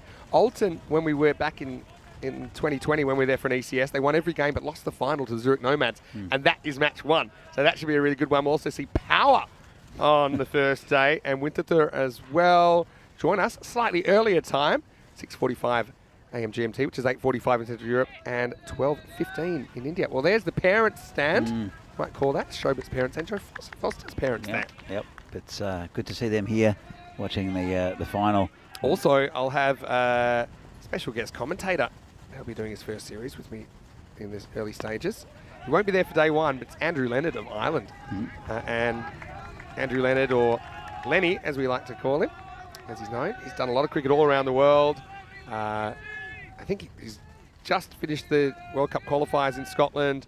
He's going to be doing Ireland-India the next week after that. So he's super excited. We have heard him a couple of times when he was there covering it for Cricket Ireland in the ECL.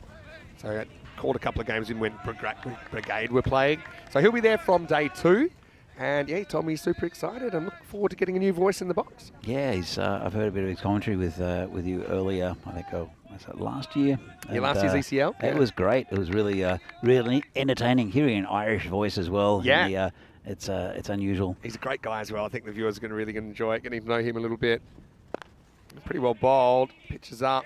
Dot ball. That's a win for Bruno. But you know the first thing he said to me? When I said, okay, cool, here's the fixtures. He said, what? 8:45. Said, welcome to ECN, Lenny. See you on the bus. Only 7:15.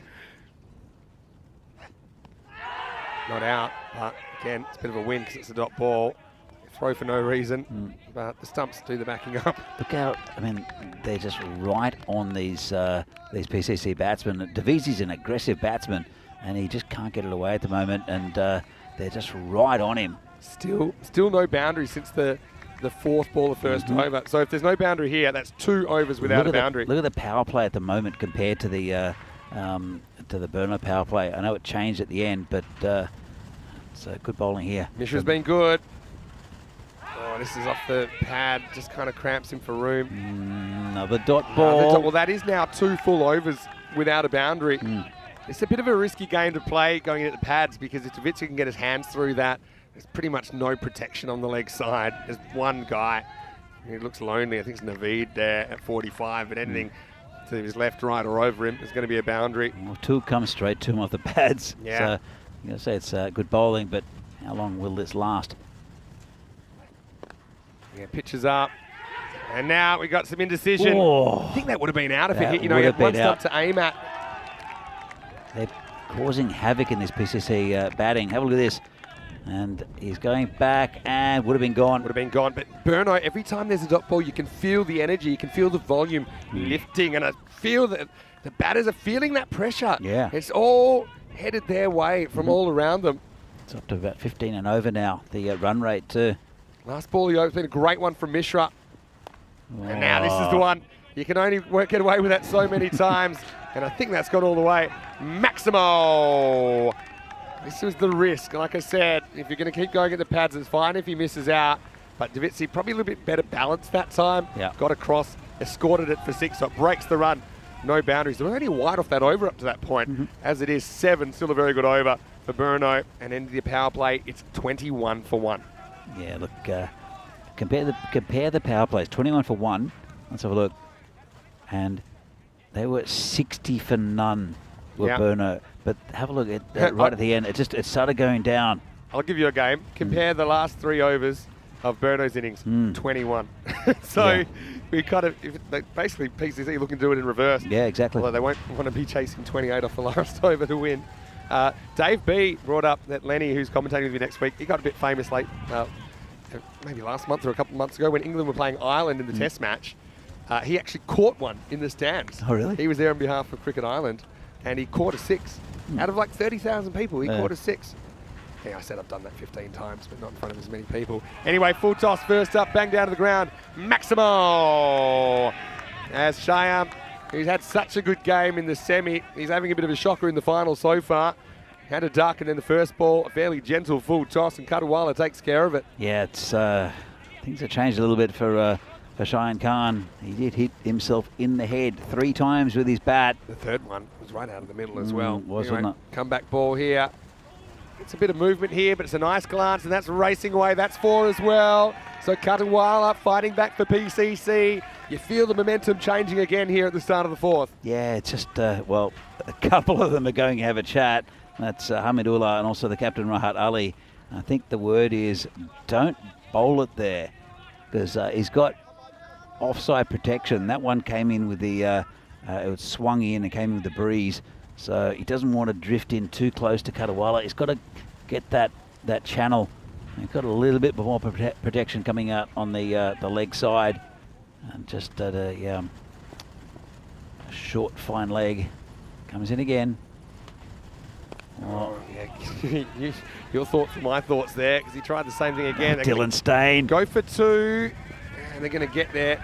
Stain did well to get to the ball quickly, but couldn't get too much power on the throw. My block was, my view was blocked by the corner of the marshmallow. All I saw was a sliding Dylan Stain coming across the turf, and he can make something out of nothing as well. So those big blows have got the run rate required back in the 13s now. We'll keep an eye on that as this innings goes on. Cheyenne. Oh, a bit too short, and that one's going to disappear. Maximo! Now, cricket's the great equaliser. Cheyenne could do no wrong in the semi-final, but right here, he's serving him up.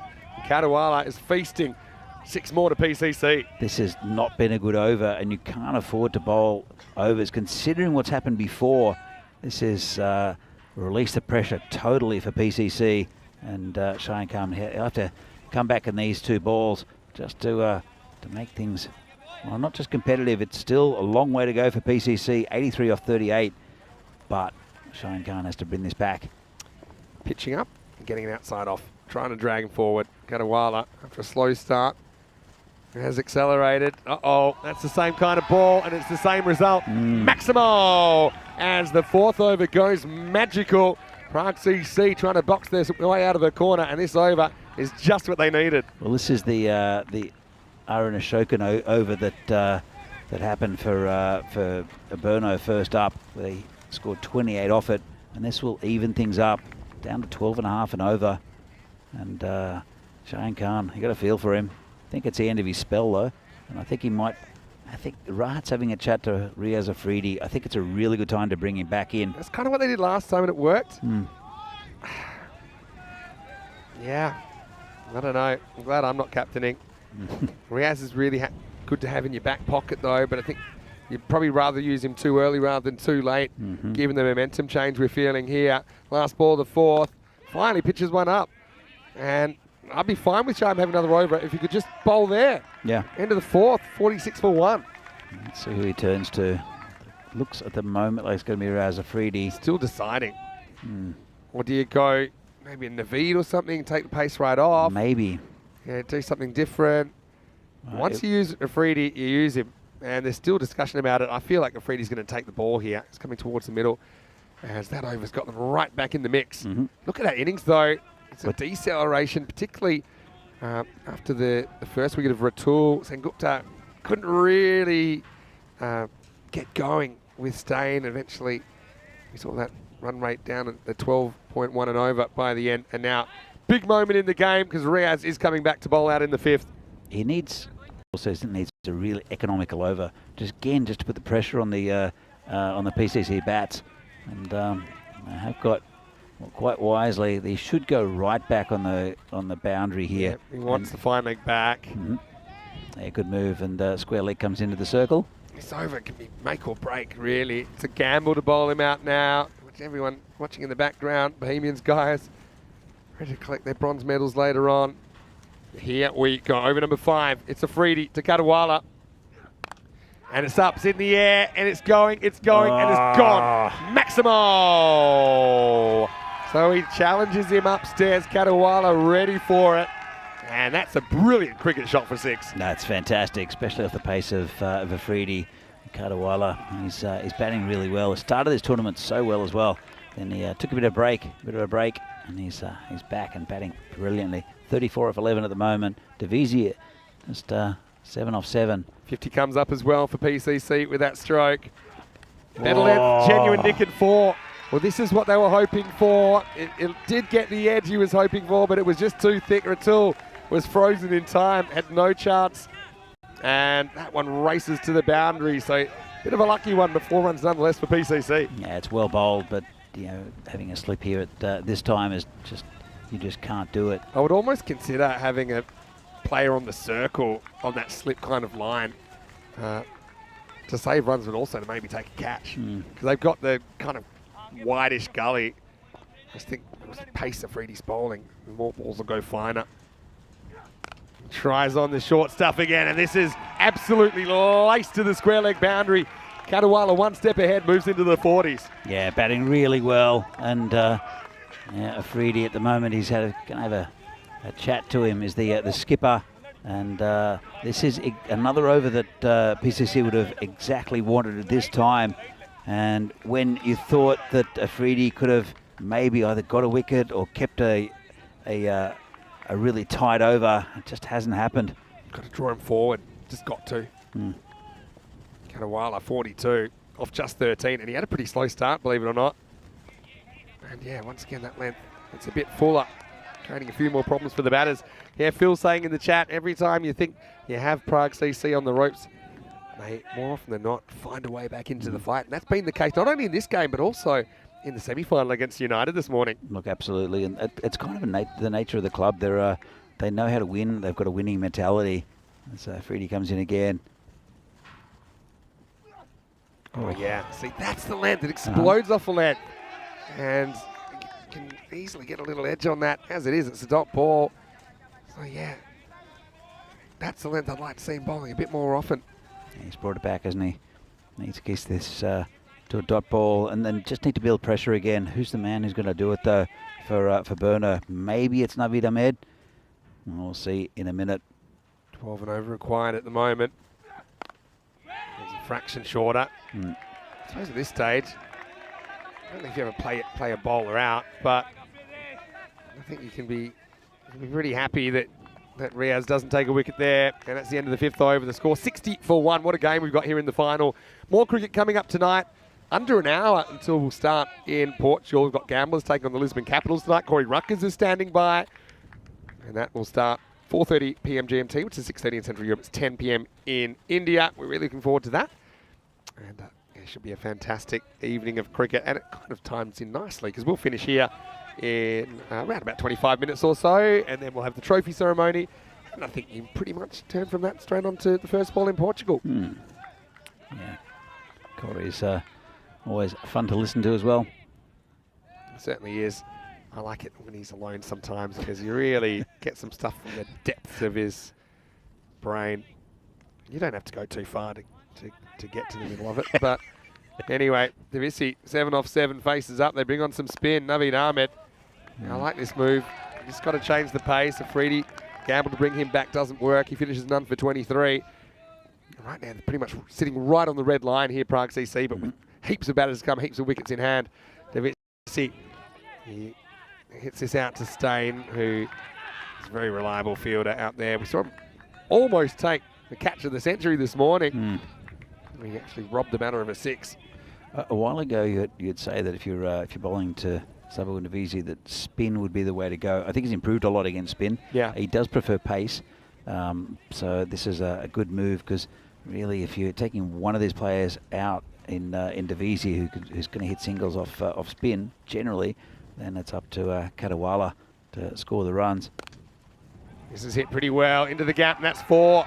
So Katawala moves to 46. Naveed just gives him a little bit of width to play with. And right now, Aditya is looking really good. Timed that one, and it just raced away to the cover fence. This is the wicket they need at the moment. He's 46 off 17. Is Katawala looking really great. And Davisi at the other end hasn't gotten going yet. Naveed is possibly the man to get Katawala. It takes us one false shot. 6 on the offside now. They bring an extra man across. So he goes leg side, and he goes very, very long. Maximal, and 50 for Katawala off just 18 balls. Just what Prague CC were looking for from the keeper bat. He looks to be such a good player. The job's not done yet, but with him at the crease, you feel that Prague CC are in control of this run chase. Absolutely, what a shot, and what a 50. And it's just at the right time for PCC, who, well, they're not in control. There's still a long way to go. Still just about 12 and over. 2 to come in this over. A little bit short. Goes on the pull. Finds the gap again. Another 4. So all the momentum right now with Prague CC. Burno just feel the sting's gone out of their game a little bit in the last 15 minutes. Yeah, just dropped a little short there from Naveed. And, well, they're marching on. 56 off 19 in the final. He's almost scored as many as Stain. His innings has been just as consequential. This one would have been a wide, but he spoils it. And so Burno catch a break, but they're going to need a lot more to go their way if they're going to work their way back into this cricket match. End of the 6th over at 75 for 1. Interesting to see who they turn to. Niraj Mishra is a very good bowler, but I don't know who else. Sengupta's got an over, I think, left. But after that, Shaheen Khan caused a few issues. Let me just see. It will be Niraj Mishra. They're really throwing their top line bowlers at this pair, trying to get the breakthrough. Look at the batting to come. I feel like Beast will come in next. And maybe Ashoka, maybe Toma. It's hard to say. They're all good. They're all strong batsmen in different ways. Yeah. They can all hit over the boundary pretty easily. So, all right. I mean, Burno, they're just one really good over away from getting that rate up, maybe 13, 14 and over again. This is nicked, I think. And I think it carries, and he's gone. Yeah, to me, I saw it. It seemed to just take a little deflection to Vitsi. He's not going, and that's a bit naughty. But yeah, he's just wondering what's happened. Yeah, it's well, it looks like he got an edge to it. Look, live, I was certainly nicked it, and so was everyone else. It's a deflection. Yeah, and it's a great catch slow down by Ratul, but Davitsi, I don't really honestly think he hasn't hit it or not, but I think everyone at the ground thought that he hit it, and he's saying, hey, what's going on? And to be honest, probably needs a little bit of a word in his ear for not going straight away. 75 for 2. I think he'll definitely get a word in his ear from Charles Croucher, the tournament referee, and that's a really good wicket there. But then again, it's at the same point where you thought maybe is he going, is he not? It was a bit like Sengupta in the Burno innings, who was bogged down a bit. But this is a man who probably won't be bogged down in Suresh Wickramasinghe. 8 off 10 with 1 6. And what that tells me is, apart from the 6, he had 2 off 9. So probably not a bad time to get the beast to the crease. Sometimes it just doesn't work out for you, and that was just the case with Sabah in that innings. And Mishra, 1 for 7 at the moment. It was good over the first one, considering that one of those, we went for 7, and it was a 6 from Davisi that pushed it up there, bowling to Wickramasinghe. He's just careful with the first ball, but he does get it past the bowler. Just a single. Does this game have one more twist? At the moment, Prague CC with their batting, if you feel like that 12 and over shouldn't be an issue. But you know, it's hard to get 12 and over completely risk-free, to be honest. Mishra's a good bowler, and he needs to keep it tight. Problem is that Kadawala is a very good batsman. He's got 56 off 20, and we'll see what happens. See what eventuates. They need him out just to put a bit of pressure on the rest of the batting lineup, and then they can maybe produce a bit of pressure with some dot bowls and just tight bowling. All right, Kadawala. He holds the key at the moment. 56 off 20. Mishra, he's been tight. He's only given up 8 off 8. He has a wicket. He won't get a wicket here. This is hit really firmly down to Rahat Ali. Quite a achiever in the field, Rahat. He's very reliable. Yeah, he does things very well, and it's amazing because he's been one of the top bowlers for many years here for Burno, and one of the top bowlers in the country, but he's hardly bowled himself in this series. Yeah, had a few options, I suppose.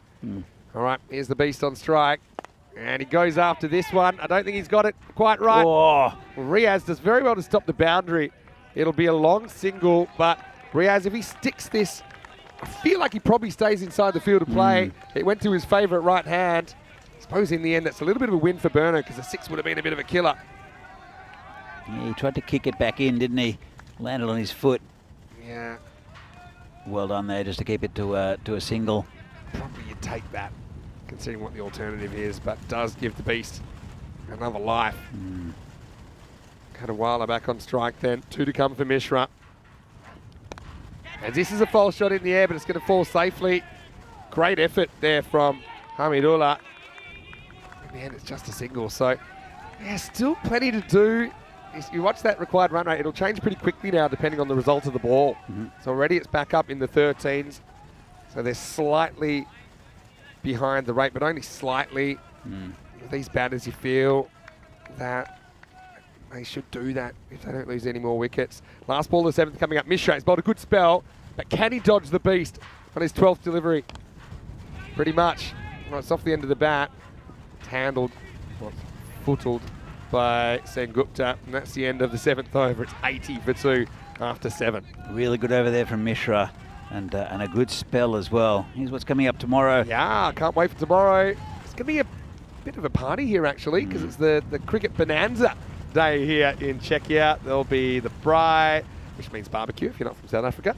There'll be chances for people to try the cricket equipment. There'll be some women's cricket as well. I know a few of the juniors will be down. Obviously, we're going to have some high-quality international cricket as well, with Czechia taking on Cyprus and Greece. Join us for the telecast if you're not in Prague. You can join us live if you are. And these are the matches across the 2 days. Czechia, Cyprus and Greece. It's going to be great. Can't wait. Yeah, can't wait as well. And we'll be here from 9 o'clock tomorrow morning. 14 and over. 14 and over now. Are they at 14 off this? Oh, hello. Hello and goodbye, because Wickramasinghe is going to have to go. He got a ball that's kind of in his zone. I think quite a few of the balls like this are disappearing, but some good in-swing there, bit of in-movement from Sengupta, knocks over the beast. And so that's another key component of the puzzle put together for Bruno, and Sudesh is not able to do too much in the final 3. His contribution, and he's also the 3rd wicket. It's 80 for 3. Yeah, Sengupta this tournament has, I think, has lost a little bit of his zip, or had lost a bit of his zip until this final. He's 2 for 4 at the moment, and they're big wickets as well. And can he be the man to bring it back? And another wicket here is really going to put the pressure on PCC. They go for Ritik Tomar ahead of Ashokan here. Yeah, I think it's a good move. Ashokan he can anchor the innings afterwards. Riddick can really blast, but Ashokan's a bit more level-headed. What a game! I mean, it's a risky ball to bowl, that one, because if that swing connects, it's 6. But Sengupta, yeah, he seems to have just gained a little bit on finals day. He's got 2 for 4 in the final. He's got the tank at the other end. At least they know each other pretty well. Another ball like that is what's needed. That was a beauty from Sengupta, and comes in again, bowling to the tank. Yeah, it's a good cut. That's 4 runs. Finds the gap. That was swinging in quite prodigiously, but the tank, he just releases the wrist at the right moment, cuts down on the ball as well. And yeah, both fielders just look at each other saying, what are we meant to do about that? The yellow jacket has to go fetch it from the bushes. Great start for Riddick. Nice shot, and man, Riddick loves to hit high, and he's very strong on the leg side. What a game. What a game here. 38 off 16, run rate in the 14s. He's got Katawala kind of going cold at the other end at the moment. Sengupta, can he get through 1 or even 2 more? And then you're kind of 7 and below. The batting order doesn't look as dangerous for Prague CC. There's always still one at one end that can do the damage. And that's... Well, it's going to be stopped. What a stop. And they're thinking of 2. It's only going to be 1. That's brilliant fielding. I thought for sure that's 4. Absolutely fantastic fielding. I think, I'm not sure who it is down there. A long way from us. We'll check it out here on the replay. But, I mean, he had to deal with a really awkward first bounce there. But, yeah, I think that might be Ramarat down there. I think so. That makes the stop. Yeah, it is. All right. Katawala gets back on strike. There's a big weight on his shoulders. 37 off 15 required. It's a good-looking shot, but it should only be 1. Don't throw at this stage. 1's a win for Bruno. Because, yeah, in the absence of getting wicket, then the next best thing is just keep the ball in the field of play. Because if you can do that at the moment, that run rate required will climb. Absolutely. Look, this is a great game. And such a great game. They've clumbed back with good overs from Mishra, and also here's from Sengupta. Boundaries and extras, the only way that rate's coming down. And will this be either? I don't think it will, because Dylan Stain is going to keep that. Trouble. Yeah, that was... Oh, that could be out. That could be out. This has hit him. It actually hits Katawala. Oh, look at his face. And rebounds onto the stumps. This is an incredible piece of cricket. I mean, first we'll see if he's out. I've got a feeling he is. I think he is. They do get one. He actually deflects the ball onto the stumps, and he's going to be gone here. Oh. He's out. He's out. And can you believe it, Katawala? That's an act of God. He came out of his crease looking for a second, and he intercepts the throw, and he deflects it onto the stumps. And I don't think I've ever really seen that. Maybe once or twice, but this will show it. Have a look at this. He's come out for the second run. He was going to make it back too, but look, it actually hits him. I don't know where, maybe on the shoulder. I think it's in the helmet.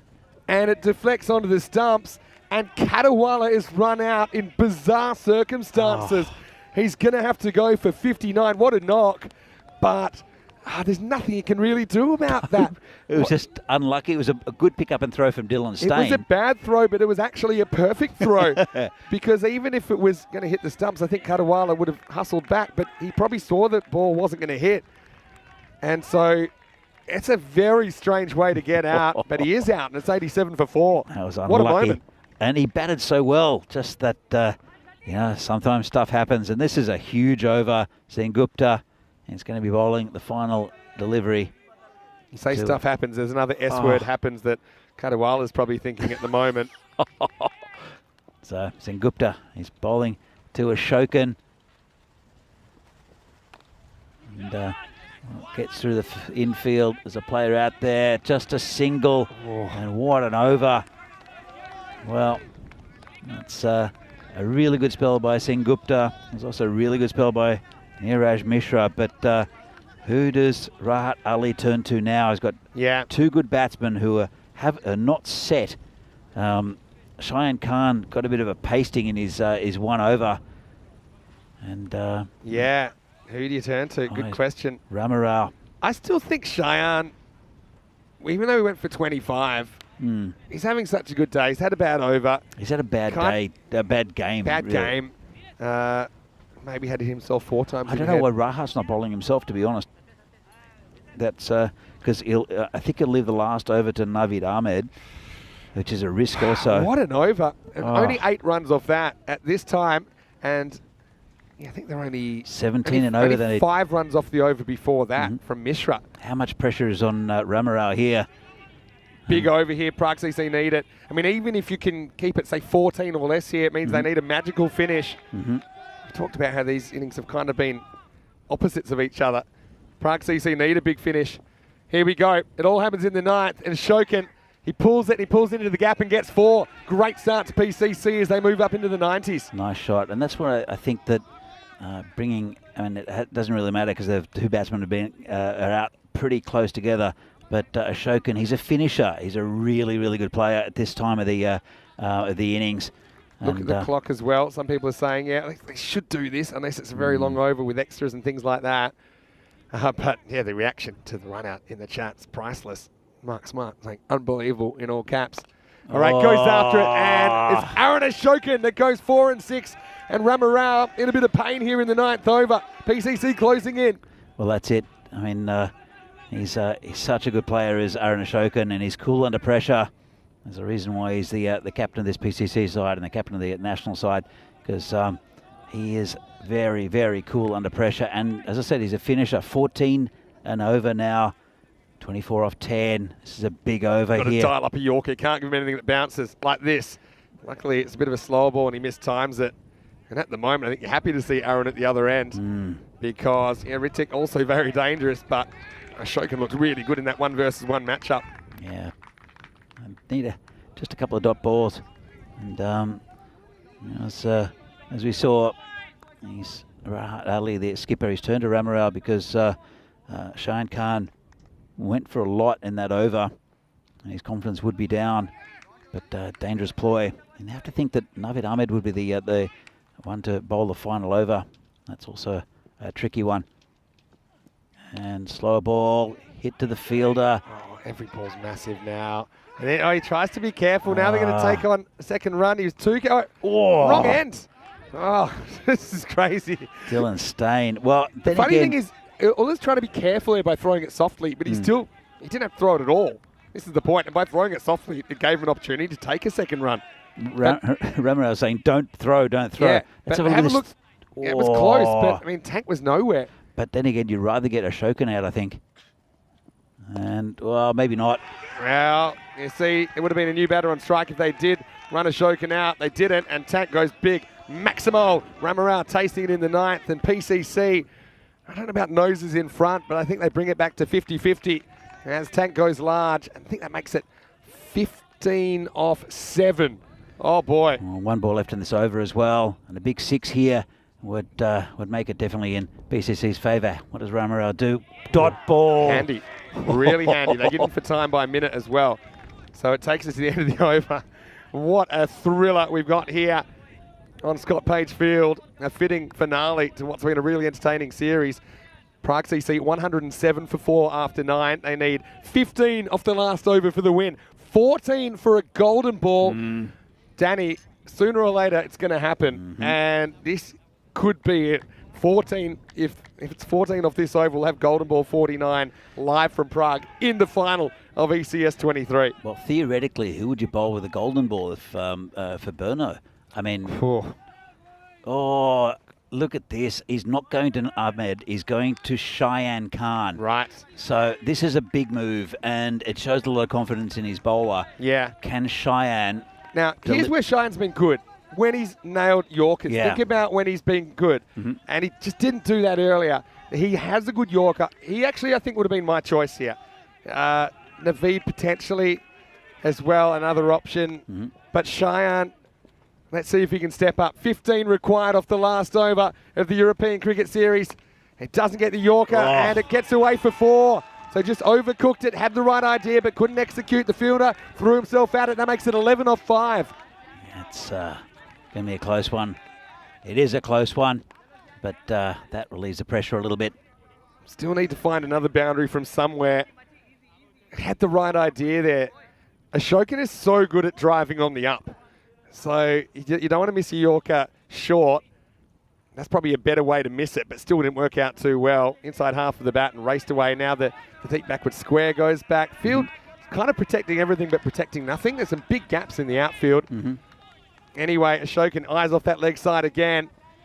Cheyenne, he's got 6 on the off. Needs to get further to the left. Doesn't. Full toss. Adios, Pelota. Maximo. And the more things change, the more they stay the same. But Berno, it was Ashokan that took the T20 final away from them just a couple of weeks ago. Right now, it looks like he's taking the ECS away from them as well, because that makes it 5 of 4 balls. In fact, now Prague CC, they can win the game with one swing of the bat. Well, that's just about it for me, I think, unless he gets him here. But it's a big if. 4 singles for a golden ball, but the field's well spread. Cheyenne has got to get it right. Oh, and that's going to do it. It's game, set, match, Maximo! And Prague CC go back to back to back in the European Cricket Series. What a series, what a final, what a club, Danny. Prague CC, they box their way out of a tight corner and they make it 3 in a row. Yeah, absolutely. Look, congratulations to PCC. I mean, that's they didn't lose a game all series. Berno pushed them. United pushed them in the semi-final, but they came through with that winning mentality and just some talent. So, how about that innings from Ashokan at the end? He's going to finish with 28 off 7 balls. So he faces 7, 3 6s, 2 4s. And yeah, you've got to say, Berno, they were fantastic as well. They were 60 for no loss off the power play. You see Dylan Stain there. Congratulating PCC. Look, it's a healthy rivalry, I think, between these two sides. They've been the 2 premier sides in Czechia for a little while now. Another great battle, but another win for Prague CC. Yeah, look, as much as it's hard to say, because we love to have seen a Berno win, just to break this this sort of stranglehold that PCC have on this tournament and on the league. But well done to PCC. Great effort. And I feel for Berno. So it's just that they ran out of bowlers, I think, did Berno, unfortunately. Cheyenne Khan was so good in the semi-final against United. And, well, he just couldn't get it right here against PCC, and very dangerous batsmen. So Aditya Kadiwala is the one doing most of the damage with the big 50, and it was very well batted. And when they got his wicket, in bizarre circumstances with a run out, Oh, yeah. then Ashokan came in just at the perfect time for him. And that's the type of player he is. He's very cool under pressure and can hit big when he needs to. He's a very clean hitter of the ball as well, very correct. So, Oh, I'm still breathless, actually. You got to feel for Shayan Khan. I mean, talk about a tale of two different finals. He was so good earlier on, but yeah, in this one, just couldn't get it going. And Kadiwala brought up his 50. Naveed, yeah, another potential bowler to bowl the 10th. Oh, you just love to have your time over if you're the Burno skipper there. So Vitsi was pretty sure he didn't nick that. Everyone else was pretty sure he did. In fact, in a way, it didn't cost PCC at all because the beast came out. He wouldn't be able to do too much, but it just meant Ashokan would get there quicker because of those couple of wickets, as Ritik Tomar, the tank, and Ashokan would get them home in the end. But at one stage, Burno, with those wickets, they played themselves back probably into the lead in this game. But PCC, as they always do, they find a way. They found the key boundaries when they needed to. Ramarau's ninth over went for plenty. 19 came off that. And then needing 15 in the last. They only needed half of them. But yeah, this was the bizarre run out before that when Kadiwala took off for a second. And then the ball deflected off his, I think it's his shoulder, and onto the stumps. I thought it was his helmet, Vinny. You could see his grill. Just maybe you couldn't see it from that angle. Hard to say, but I mean, it's so bizarre. And you felt that that's a message from the universe that maybe Prague CC weren't meant to win this one, but the universe actually had other ideas, and Aaron Ashokan just went full-on overdrive turbo mode. He was so good there, cashed in on the bowler's errors, and it kind of is the reverse of the first innings. We saw Burno falling away towards the end. We saw Prague CC finding a whole hatful of boundaries, and this was the last over, needing 15. He goes 4-6-6. Shayan can't bounce the ball once, and it was game, set, match, end of the series. Some things change, but some things stay the same, and Prague CC win their third ECS on the trot here in Prague. Yeah, congratulations to Prague CC, and you can see the celebrations have begun already.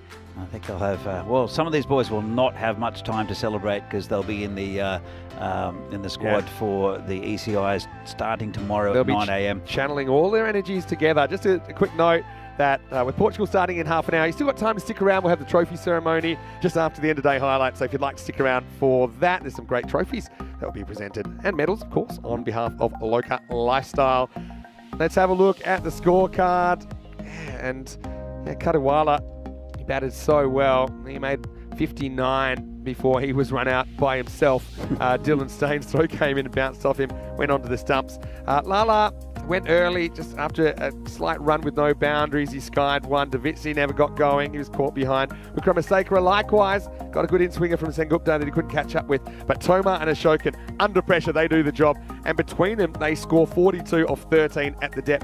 Burno didn't do a lot wrong, just the 3 wides in the innings. But I think at the end you saw Shayan Khan just couldn't quite execute under pressure. He finished with figures of none for 41 off 1.5. Sengupta with 2 for 12 was great with the ball. Mishra 1 for 12 likewise, but none of the other bowlers really able to keep Prague CC quiet. Afridi wasn't that effective either in the final. None for 23, just persisting with the short stuff for too long, I think. But still, what a wonderful series and what a wonderful final. Yeah, absolutely. Look, and welcome back to Prague. Yeah, welcome back. It's been a really fantastic series here with a lot of runs and a lot of highlights. So it's been great fun, and congratulations again to PCC. I think entertainment-wise, it's the best series we've ever done here. For me, the balls were flying, the wickets were flying. We saw some great catches as well. I think the outfield just made batters a bit more confident that they could play their natural strokes and get boundaries rather than just get a long one when the field's a bit slow. I really enjoyed it, and there's more to come. And yeah, all those players against each other there, but they're going to channel their energies into the national team, all those guys that will have the honour of representing Czechia tomorrow. Well, speaking of tomorrow, let's have a look at when you'll see us next here from Prague, because we have match 1 starting a little bit earlier, just a little bit, 7 a.m. GMT, 9 o'clock in Central Europe, 12:30 p.m. in India. Czechia, Cyprus and Greece will be taking part over the weekend in 9 matches, 5 tomorrow, 4 on Sunday. Also, it's Bonanza Day, so come down if you are in Prague, if you're in the Czechia at all. It's certainly worth coming down to Vino's cricket ground. You can look it up on Google Maps if you like, and actually you can check out the Czech Cricket Facebook page as well. They've got all that information. But the next cricket you'll see on ECN won't be tomorrow, it'll be tonight, because we have the next match getting ready. Well, they're just getting ready right now in Portugal. It starts in just under half an hour. So Gamblers are taking on the Capitals. Gamblers winning the toss, electing to bowl. Gamblers 5-1. And how it works there, the top team get to go straight through to the final on Monday night. Second and third playoff for the other spot in the final. So Gamblers, I think, really important that they do the business tonight over the Capitals. Capitals, well, they're just trying to fight to keep their tournament alive because they have a 2-4 record, but Amidar having a good series for them. I think they want some runs out of him first up. And so, well, we're going to leave you from the commentary box for now, but stay tuned. We've got highlights to come. We've got the trophy ceremony to come. I just want to say, well done, Danny, and what a fun. I thought we were going to get the Golden Ball final. The way it was shaping up, it was a distinct possibility. Absolutely. It was just great batting at the end by Ashokan, who just showed his class, and I think Berno ran out of the bowlers that could really keep things tight. Yeah. But again, a great effort from Berno. They were a fantastic side.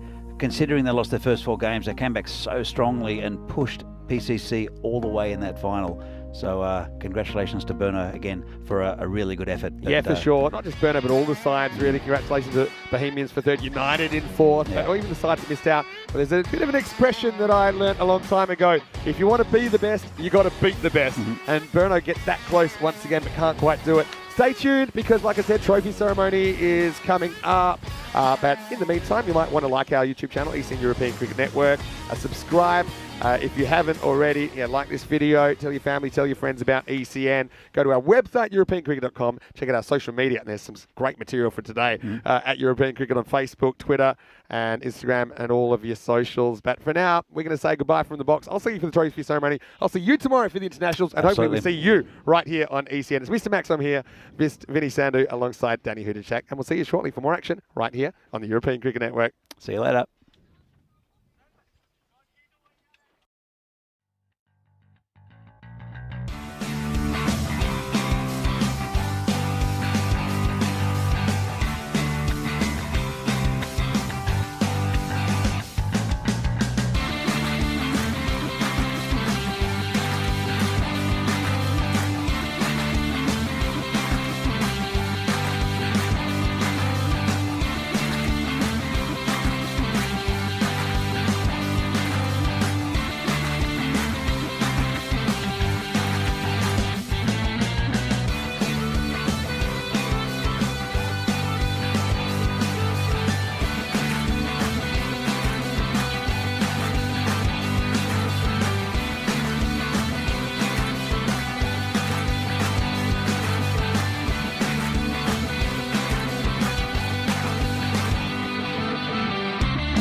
Hello everybody, welcome to Prague and welcome to the trophy ceremony for the European Cricket Series, Czechia!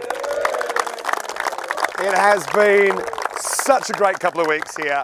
I got to say, coming in July, well, no problems with the weather at all. No major problems anyway. In fact, we were able to complete 59 out of the 60 games.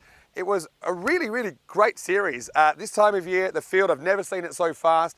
I think batters got value for their shots. We saw scores go through the roof. I know it was tough for the bowlers, but the good bowlers, they found a way to be effective. I got to say, the format, 8 teams, 14 matches. It was a lot of cricket for you guys. But first, I want to say a big thank you to all the players, not just the players here on finals day, but all the players from all the teams for their sacrifices. I know it's not so easy being a European cricketer with the travel, with the way you have to organise your schedule around work, around family. So firstly, I want to say well done to you guys on behalf of all of us here at the European Cricket Network.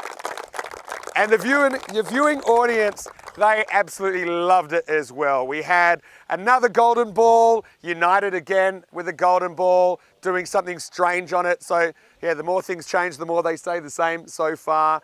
But I was thrilled to see you guys through to the final. You had to fight all the way. Barbarians very unlucky to miss out on the final 4. So just before we get to the trophy ceremony, I want to give a special shout out to United CC in 4th place.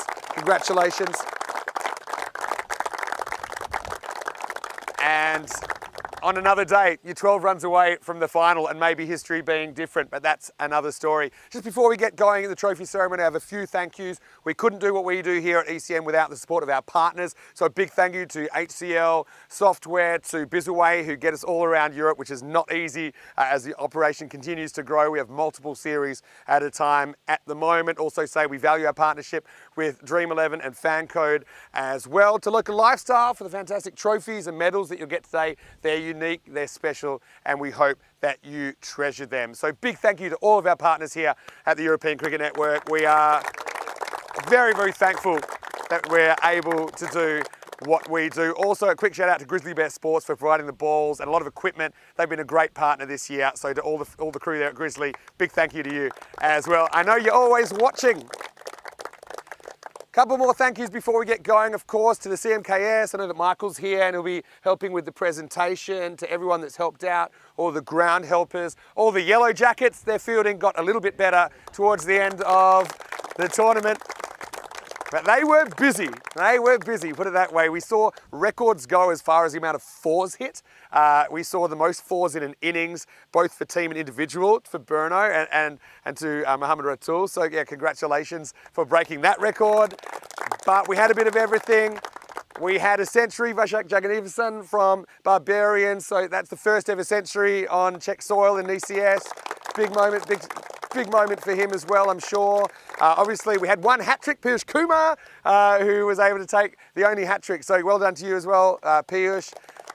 Too many great innings to name, so I won't name them all, but they're just a couple of the highlights. Just before we get on with it, I want to say a big thank you to our crew, our blue crew here, led by Mida. A lot of work goes into these series in the lead up and then also, of course, during the tournament. So Mida and all of the blue crew, the scorers, I won't name them all, but they're long days at the moment. We've gone from 4 to 5 games this year, so you can tell it's a really long day, and they were working tirelessly all day to make sure that it's as smooth as possible for you guys. Also, I want to shout out to a group of people that I think did an outstanding job. Often they're just noticed for the wrong reasons, but I noticed them for all the right reasons during this 2 weeks. It's a fast-paced game. There's a lot going on. I thought they did a really professional job, and that's the umpires. So you've got the umpires behind us here. Obviously, we've got Charles. A couple that aren't with us today, but I want to say a big thank you to all the umpires and best of luck to those that we'll see on the weekend. Finally, I just want to give a quick shout out to Danny Hudacek for his help in the comedy box. Danny, not sure where you're at the moment, but yeah, he's around. So Danny, big thank you. I know my voice carries. Always a pleasure getting behind the microphone with Danny, but also I want to say big thank you to everyone that helped us out in the commentary box over the last 2 weeks. I thought that was fantastic. Promise this is the last thank you, but to our TV crew. I tell you what, they are amazing. To the crew at Spring Productions, if you guys have seen a bit of cricket streamed around the place, you'll know that nobody does it better than these guys with the replays, the fact that we're able to do more line decision, third umpires get more decisions right as well. That's only because of their expertise. So I love working with you guys. I know you've been busy. They're long days. They're the first ones to come, the last ones to leave. So yeah, I'm going to say one more time, big shout out to Kirill's, to Arturs, who's up here as well, to Kristaps, first time directing cricket. And of course Martins, who left us just a couple of days ago. Okay, let's get into it. We're going to start with the third place team. And kind of like all the teams 2 to 8, they had an up and down series, but they had some great contributions. They love to play, and I was a bit worried because they look banged up, to be honest. We got one guy batting in a neck brace. You got Sazib, who looked like a human that had been attacked with a sack full of doorknobs. He had so many bruises on his body. But you kept going out there. You play with passion. I know it didn't quite go your way in the semi-final, but you fought back to win the bronze final. So I want to invite you up here, Sahil, as the winner of the third place, as the captain of the third place team, Bohemians Cricket Club. Congratulations. To collect your bronze medals. So well done to Bohemians. Again, they medal second last year, third this year, but they do have that trophy. I remember it from the Czech Super Series back in 2020. And if you stay together as a group, you know, who knows what's possible. Maybe we'll see you grabbing another ECN trophy sometime soon. Now it's time for the second place medals to be handed to a team which I've really enjoyed watching their development. I know that really good things are happening in that part of the country. Your club's growing, it's becoming a bit of a force, and that you're your own community. And I know that there's a very healthy rivalry between the two cities as well. Some very good players on both teams. So there's a bit of a dynasty going on at the moment. And I know it's so hard to finish second. I know the feeling. You guys started with 4 losses. You had some ups, you had some downs, but you were so entertaining. I loved watching Mohammad Ratul in his first European cricket series. I thought he was a brilliant addition. Obviously, Dylan in the final, just setting the power play on fire. You know, I love the gamer attitude of Riaz as well. Real showman. I think Satya showed his class in the final as well. Really, all of you guys, I think you're building something really special down there. So keep at it. I know you missed ECL by this much, but I'm sure that, as my good friend Corey Rucker says, don't get bitter, get better. And I notice you guys getting better all the time. So congratulations. I'd like to invite your captain, Rahat Ali, up here to collect the silver medals. Second place to Brno Cricket Club.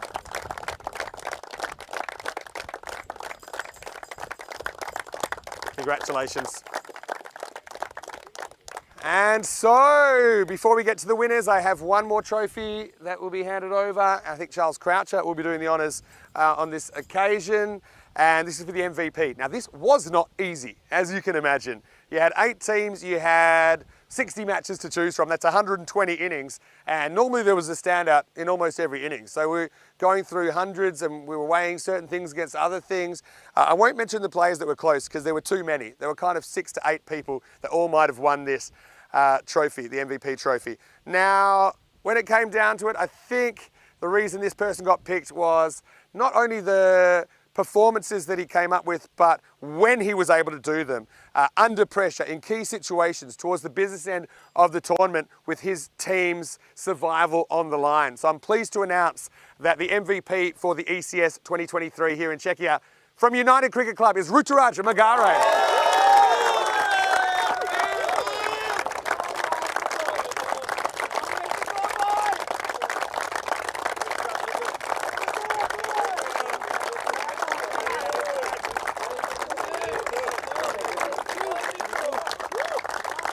Congratulations, Ruturaj. Thoroughly deserved. And so, yeah, I'm really enjoying what's happening, just in summary, with cricket in the country. More teams, more action.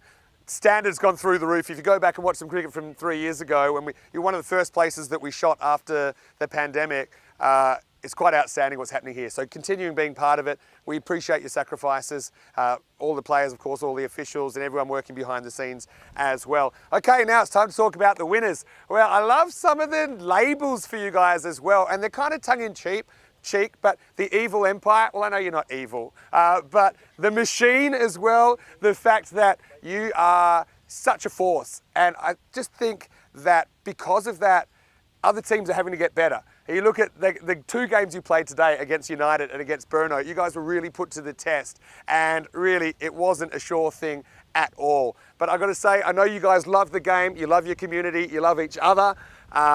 I saw the raw emotion when those winning runs were hit, because you knew that game, it could have gone either way. So Aaron, congratulations to you at the end in the final. Aditya, it was great to see you play a little bit on the network. I loved your work behind the stumps as well. Again, you're a galaxy of stars.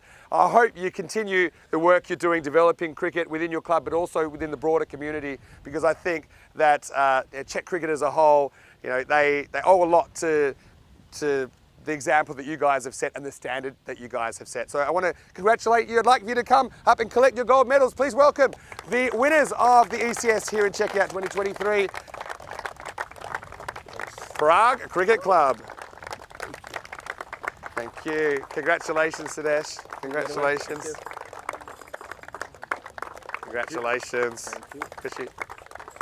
Congratulations. Well done. Thank you. Enjoy. Congratulations, Sava. Well played. You're going to need a left-handed one for you. Hey, congratulations. Rohit, congratulations, my man. Big congratulations. Thank you. Congratulations. Hey, well played. Hey, unlucky in the final, though. Congratulations, hey. I'm really proud of you guys. Well done. Congratulations, my man. Always a pleasure. There you go. Good luck on the weekend as well. Well done, Smith. Great fielding, my man. Well done. Congratulations, hey. Well done, Lala. Well bowled in the final as well. Congratulations, hey. Enjoy this. Thank you. There we go. One more big round of applause. Prague Cricket Club, the winners of ECS 23. Now, I might get everybody, maybe except Aaron, to gather behind me here, because we're going to give the trophy away in a moment. We'd love for you guys to come up. Go on, come up behind me here. Just before we go though, a reminder, the cricket never stops, as you might have imagined now. The next week where there's no cricket on ECN is never, because I looked at the schedule and we're going to go all the way through. That's what we're planning to do through Christmas, through New Year. We've got things like the marathon coming up, where it's 24 games straight in 48 hours. That's going to be quite insane. But even when we're not here, of course we're here for the weekend, for the internationals, but don't be a stranger. I always love it when you guys get in the live chat. If you want to send me a message, I'm always so happy that we're building this community and building these connections. And yeah, we will be back here tomorrow, 7 a.m. GMT, which is 9 o'clock in Central Europe, and 12:30 p.m. in India for the 9-match ECI International Series. And right now, we're 5 minutes away from Portugal, so we're going to wrap this up. But right now, I want to say big congratulations. Michael is going to hand over the trophy. The winners of the ECS 2023 Prague Cricket Club.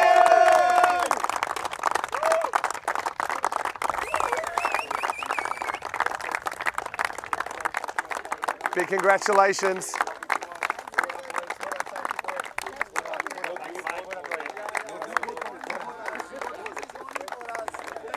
Come on, guys. You know what we want to see. Let's see it.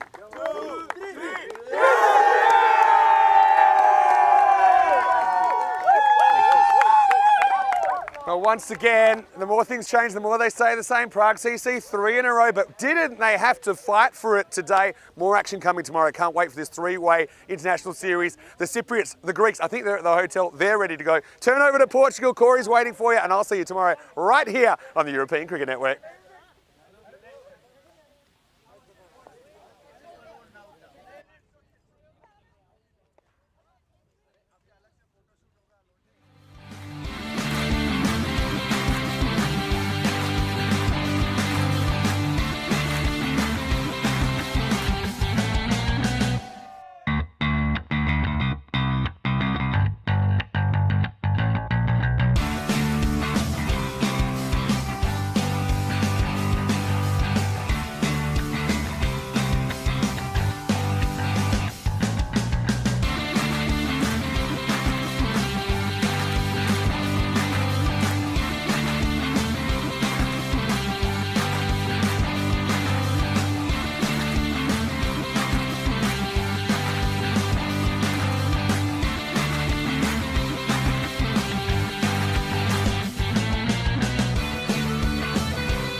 parameters, but just you're going to lose wickets along the way. It's never going to be 1 or 2 down. A lot of teams are getting balls that will roll or ones that will pop, and you'll lose a couple of wickets, but 105 should still be the pass score.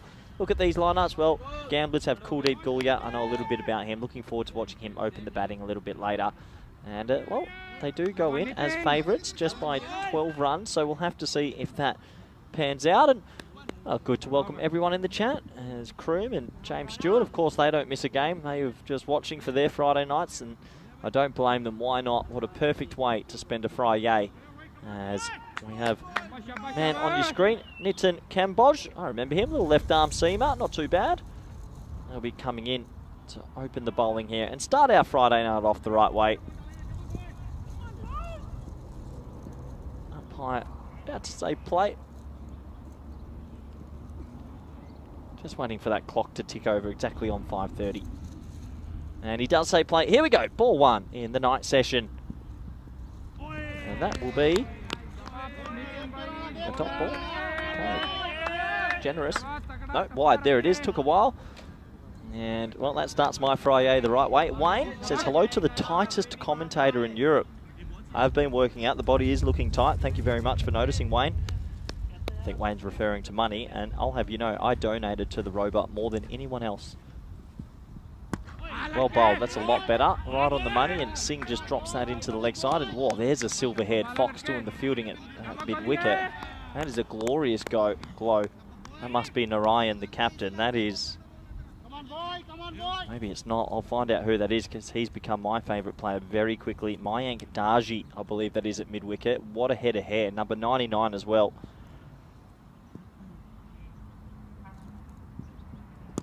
Well, not timed down the ground, but it's in a pocket of space, and they'll think about 2. Foot fielding, not okay, but just the 1. Good to see a lot of people. Raza in the chat. Gary Wheeler. Hello, everyone. Hello, Corey. Yep, welcome back, and hope everyone's doing good. Friday. Been a nice little Friday. Had 2 steaks for lunch. Some touching greatness. Feeling very tight. Protein's good. Singh on strike, and he's got that right. Yeah, he's going to be out here. Well, it's loose. Or a little bit of confusion who should catch it, and it's dropped. Well, it's a terrible drop. He thinks about 2. It's not. He underarms the ball in disgust, and they are arguing amongst each other. That was disappointing. Kokkar it is, and he got confused with Ankush Kumar. Went straight in the air, and they just looked at each other. And then eventually it was Kokkar who said, I've got it, but he didn't. And that white floppy hat should be removed from his head, because usually people that wear a floppy are the best fielders. Not this time. Play and miss. So that's a life early. Will it come back to haunt them? We'll have to wait and see. But yeah, good day today, Friday. A couple of steaks and a haircut. About 3 people on the ECN Blue crew got haircuts today. Took a while, but was definitely worth the little trip to the barber shop.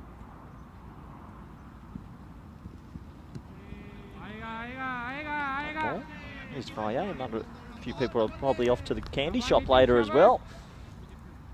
And it's always good to celebrate the weekend, and no better way to celebrate some time off than watching more cricket. I'm not too sure the results in Czech Republic today, but I heard it was a very exciting finals day. So that's flicked away around the corner. That might be the first boundary. Now it's going to hold up just a little bit. They'll think about 2, and they'll get 2. So good running in the end. And at the end of 1 over, the score is 6 for none. Chris Smith with first question of the evening. It's a good question. When we're talking about steak, what weight of steak are we talking of? I'd say both would have been about 300 gram, or maybe more, 350 each. And steak's my go-to food if I can get my hands on a good one, especially in Portugal. In Netherlands, it's not so great over there. Always like to wine and dine. It's Harveen Singh. Looks like he'll bowl the second. And, well, 59 days to go to our mega event, the ECC. It's exciting. 25th of September's day 1, Monday. I don't know who's playing in game 1. Maybe I could find out a little bit of information about that, but it'll be super exciting as more left arm seam. Top ball. Not very often that we get 2 left arm seamers starting in Portugal. First time I've seen it. As I'll have a look. Interesting. I think I do know which what is match 1 of ECC, but I don't know if I'm allowed to officially say it, so I'll keep my lips sealed for now. Let's just say it might be match of Group A. If you can figure that out, then there you go. Anyway, nice start from Singh. 2 dot balls to start for him. He's bowling to Singh as well, so we've got a last name battle here. So that's always exciting. Simranjeet Singh with the ball. No, it's not. That's Paveen Singh with the ball. My apologies. And he is bowling to Rana Singh. So, battle of the last names. At the moment, Paveen Singh is dominating.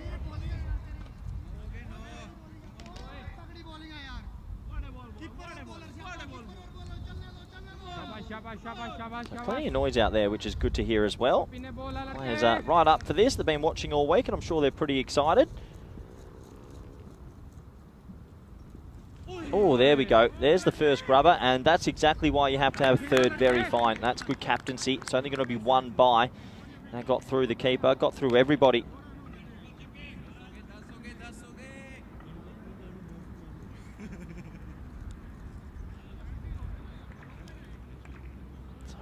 Sedate start in this one. There's been 1 opportunity missed. No boundaries to speak of just yet. Well, there's going to be the first boundary, and it's a Maximo. Nice shot. Full straight. He just launches into it. Didn't come off the meat of the bat. But when you're hitting it straight, usually good things happen, and that's 6 runs. A little bit over pitch this time, and well, you still got to put it away. It's James Stewart with the first compliment of the night. Thank you, James, and Junaid in the chat as well. The crocodile, good to see you, Junaid. So it's blocked into the offside, and I'll scamper through for an easy single. So 2 overs complete here in beautiful Portugal. The score is 14 for none. James Stewart says he has a beer in his hand. He's got the cricket to watch and Corey to listen to. That's a pretty good Friday. Well, there's half the population around the world would enjoy that with me as well, I reckon. So we look at that table. Gamblers SC, who we haven't seen yet, well, I haven't seen personally yet, are on 10 points. So obviously they're doing something right. Lisbon Capitals, big night for them. If they're to lose both, yeah, it gets a bit tough. You've got teams all above you. They'll be hoping for at least 1 win out of 2, and then you have a bit of a logjam of 4 teams on 6 points. So we'll have to wait and see. And it could possibly be 3 left arm overs. 3 left arm quicks at the start of this, and I like it. I really like it. This is what I've been trying to do for Spain for a while. Gentle, pulled, and well, through his hands. Don't know if that's an opportunity. Hard to tell from this angle, but it does go over him, and that will be 4 runs. So the left arm seam procession continues, but this time down the wrong line, short, and just had to help it around the corner. Was it a chance? I don't think so. Pretty safely over him in the end. So 4 runs to the total, and Lisbon Capitals starting to look a little bit more rosy.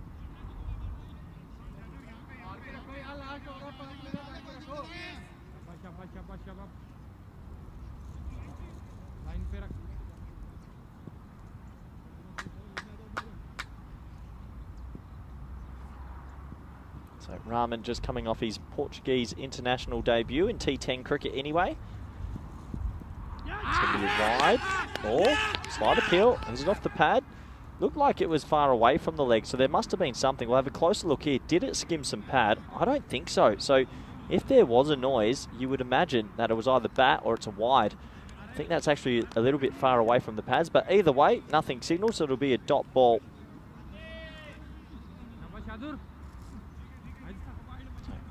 No need for a replay there. You only get 1 look at this level, just like the umpires.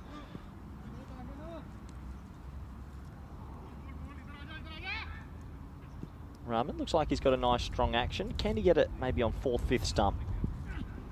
Still, oh, that takes off. That really takes off. And signal to wide, that's, again, maybe a tough call. Felt like it went over the batter's shoulder, but, hey, umpires are going to call them as they see them. Maybe that was 1 for the over as well. That really did take off. That's the first one we've seen today that's shot up. No call for 1 for the over. No, there it is. There's the 1 for the over. Raza in the chat says he's a chef by profession, and the right weight for a steak is 225 grams. I'll tell you what, Raza, you can shove that stake somewhere else. I want more. As that's high in the air. Will that be caught? I don't think so. That's probably going to go the journey. Oh, it almost hits a teammate. That would have been comical. But in the end, it goes for an airborne 6. And right now, that missed opportunity early hurts. And Rahman's just, it looked like he's got a nice action, but the line is completely wrong. Every ball pitching outside leg stump and going on to leg stump. Like to see him get a little bit more side on and try swing that ball back into the stumps. Start a little bit wider. Nice start this for Lisbon Capitals now. Once again, 2 straight, and this time it's a little bit of hard luck. It's top edge. Will just be a single, but you can see that pitch is now starting to get into that funny little period where it can take off. Leg by signalled. It could have been a bit of shoulder as well. Bat shoulder, who knows? Anyway, interesting start to this one. It must have been close as well for the second bounce for the over, but probably just under the shoulder height. So you've got to be careful on this pitch. It does shoot up sometimes.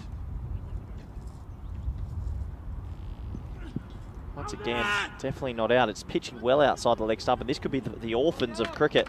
It is. This will be 4 leg byes. The batsmen don't get it. The bowler doesn't get it. And it goes into the weird extras column. That hurts. Definitely not out, though. Pitching well outside the leg stump. And that will be 4 leg byes. I sort of think that when it hits a leg, I think that you should be able to run. But I don't think if it goes for 4, it should be count. I think it should be dead ball. I feel like leg byes are this weird thing in cricket. You can technically kick it if you want. Yeah, but people say evasive action these days and weird things. I don't like it. Anyway, last ball of the third. Oh! Is he wearing a helmet? Oh! Did that get him? Oh my word. Tyrone, get them on a helmet. My golly gosh, look at this. Oh, he's so lucky he didn't get that in the jaw. Wear a helmet. I'm going off the air if we don't make him put a helmet on right now. I will seriously can this show. You've got to wear a helmet on this pitch. This is ridiculous. He just got hit in the jugular. Am I the only one that doesn't think we can enforce this? Like, this is stupid. Like, you cannot not wear a helmet. Oh, jeez. That hit him right in the neck. I don't get... we have to make him wear a helmet. This pitch is violently bouncy on lengths. Oh, no. Oh, that is so lucky. It is so lucky it didn't just take his head off.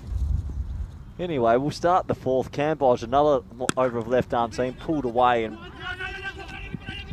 well, it's just the one. And oh, gee, I don't like it. I really don't like it. It's just dangerous. I don't want to see anything bad. There's Rana Singh, who is currently 2 off 8. Just been hit in the neck. For me, it would be time to call the lid. Oh, no. Yeah, I can understand why he didn't get in line with that. Oh, boy. It's a fine line between bravery and stupidity in this world. And you feel like it's leaning to the latter. But there has to be rules in the rule book that we can enforce. Has to be.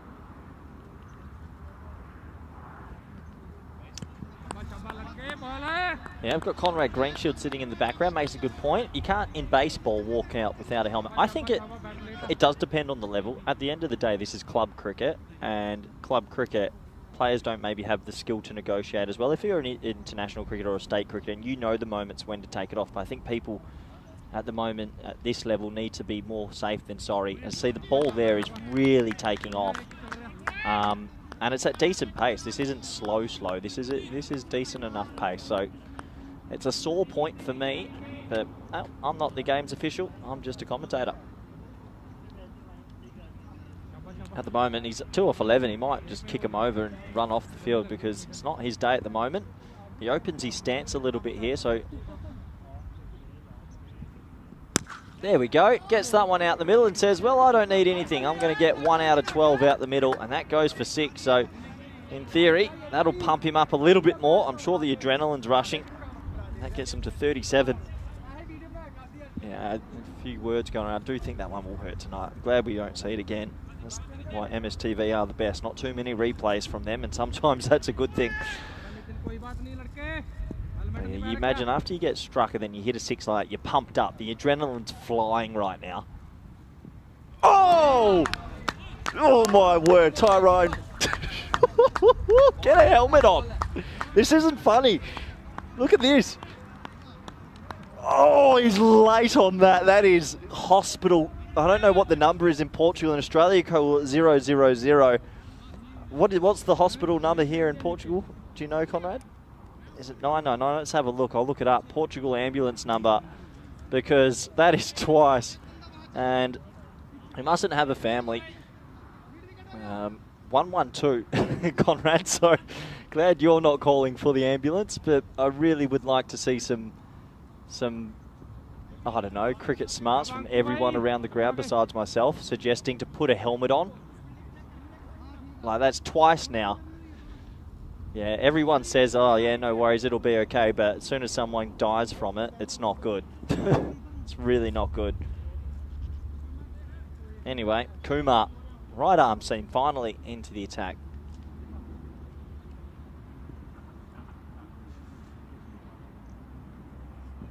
Oh, eye in the air, and yeah, 6. Nice shot. Well, Dar's having a good time. He's 27 off 12 and batting really nicely, just timing the ball. It's been a complete contrast to his teammate. And yeah, 27 off 12. Great. I've got some brilliant messages that are flying through as well. A couple about Spain and one from our match referee. Obviously, we all walk together, but apparently the batsman's turning the helmet down. Hi, in the air. That should be 2. Touch and go here. You should actually get a general 2. And, well, good arm, actually. Cannons it into the ground off the boot. But, yeah, apparently, rumour has it, the helmet's been tried to be run on a few times. And old Singh, who's 8 off 13, saying, you know what? I'm good. Well, okay, you can't force them, but I'm not paying the bill. 45 for none. That's going to be a wide. They should sneak one here. No, they won't. Yeah. I guess you can't force it. I think there was 2 years ago when Mohammed Kami was bowling to that Guprat Singh in Cyprus, at the ECC, and that was a nanosecond away from the worst thing you've ever seen. Inside edge, and it's gone onto the stumps. Well, that's a little bit of hard luck for Dar. There was some width there.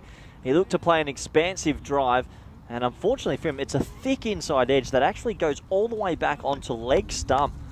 Yeah, you sort of feel a bit hard done by when something like that happens. It was a really wide delivery, and, well, it takes a big inside edge, and that's the first wicket for Gamblers tonight. After dropping one early, they needed that wicket just to get the boys in the huddle. And, well, the right arm seam does the trick. It's 46 for 1.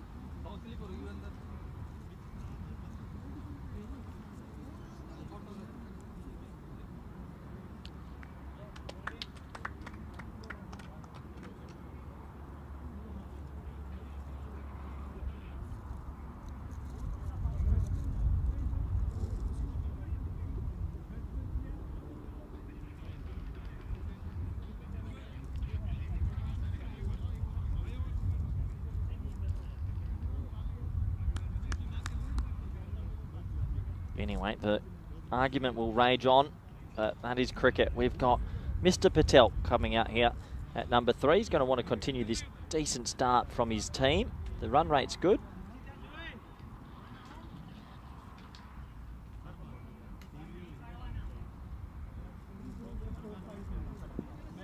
I believe this is double Kumar Patel.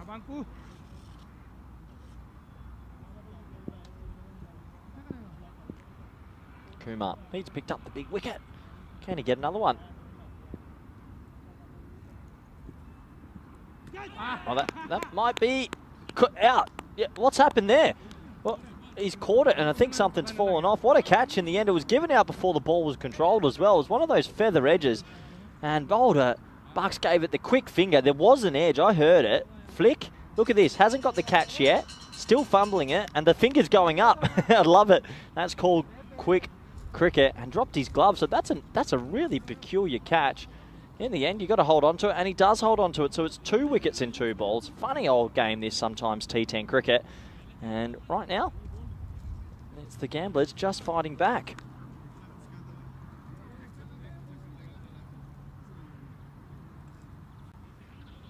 So hat-trick ball. We've had a fair few hat-tricks this year, I believe, already.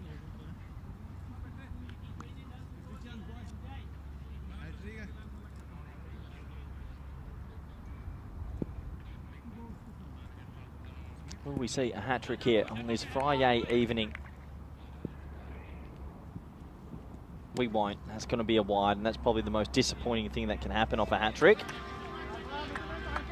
Some people always try to say technically it's still a hat-trick, but technically no. A run has been added to the board, and a hat-trick has to be, come on, we all know the rules. But 3 in 3 balls still feels pretty good if he can do it. No, he can't. That's going to be a play and miss. So, good bowling this from Kume. He's picked up 2 wickets.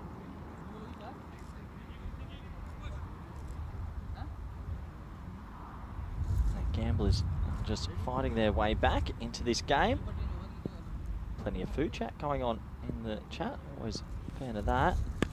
Spliced away. Should be out. 3 in the over. Oh, the old AFL footy mark. Just coming off the half forward flank. He takes a little specky. Didn't feel like setting his feet there, did Cam Bodge. And holds on to it. It goes miles in the air. Look at this catch. What a funny way to take a catch. Just comes running in. Oh, yeah, that's a... I don't know if any of you have ever seen Australian rules football, but it is a genuine mark on the half forward flank. So, wicket goes down. Looks like the keepers are swapping over. It's all happening here. I have no idea what's going on. It's Friday night, and it's 47 for 3.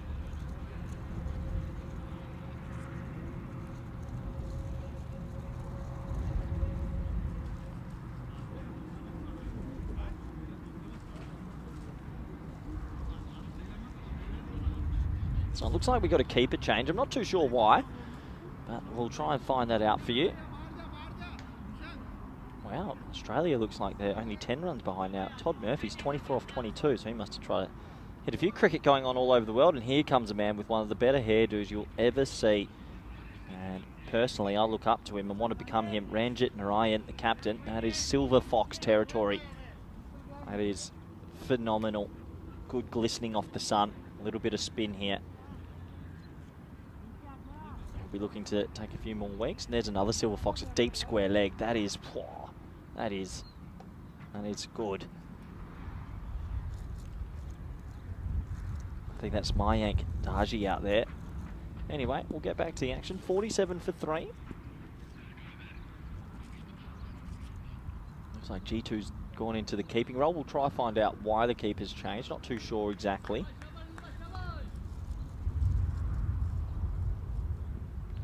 Oh, nice late cut. Always room for a bit of traditional cricket as well. So just the 1 run scored. And yeah, I'm not too sure why the swap is. Maybe there's a little injury to the keeper. We did see him take his glove off during that catch. Maybe a finger's just feeling a bit out of place. And not an easy job being a wicket keeper, that's for sure. That one's underground, and they should just get the one. They will.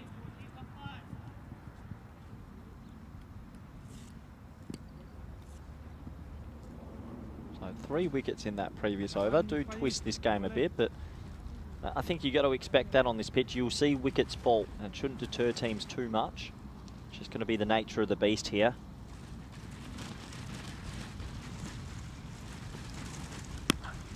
Well, pulled away this time, and just the single. So a couple of singles after the wicket falls, and you can understand why. Usually most teams will have a consolidating period. A lot of good teams, though, will still find a way to get on with it and not worry about it too much. It's hard to do that. It's more a psychological battle. But these guys at the moment are happy just to work singles. I don't think I've seen an over in a long time. That would be 6 singles. That'd be called the old paddock fence. We call that in cricket.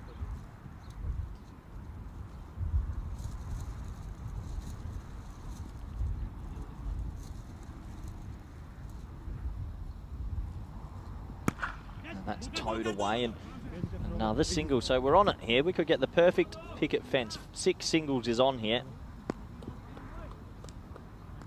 Let's see if he can pull it off. you're wondering why it's called a picket fence, it's because when you put it in the scorebook, it looks like a picket fence. Last ball of the 6th. And we're not going to get it, unfortunately. So that will be the over complete. 6 overs bowled here in the beautiful country of Portugal. The score is 52 for 3. We're getting closer to the crescendo of this group stage, and then finals day Monday. I believe we have 3 games on the Saturday, Sunday each day. Quite interesting. No one told me that before I came. Cheeky James Cantor saying I'd enjoy a little 2-game-a-day event. He snuck in a 3, didn't he? Anyway, there's the scorecard. A couple of ducks there. And, well, this man on your screen, Mr. Kumar, has 3 for 10. That's a proper T10 over, isn't it? 3 wickets and 10 runs.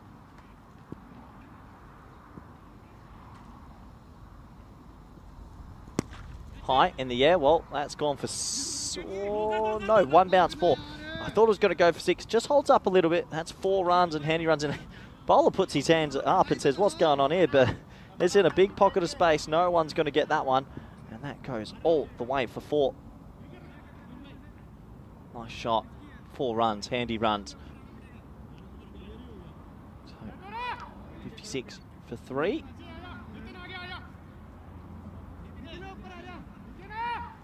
But yeah, let me know what you're up to for your Friday night while you're watching the cricket. Hopefully you can join us on the weekend as well for all the cricket action. Plenty of games to come.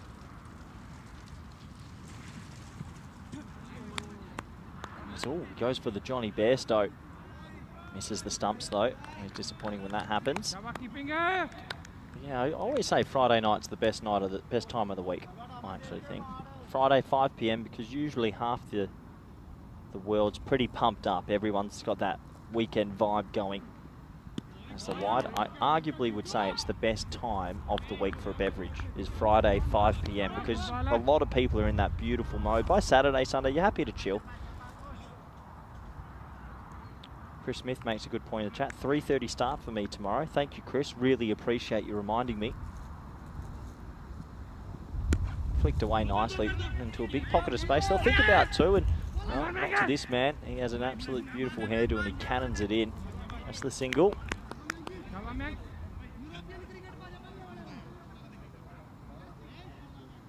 So, good little fight back from Gamblers so far. An expensive first 4 overs, but they seem to have pegged it back a little bit here, and that'll make them feel a lot more comfortable. They've had a good tournament so far, looking to add to that good tournament. New team for me. I've not seen them in the history of Portugal cricket. Didn't see them 2 years ago, I don't think.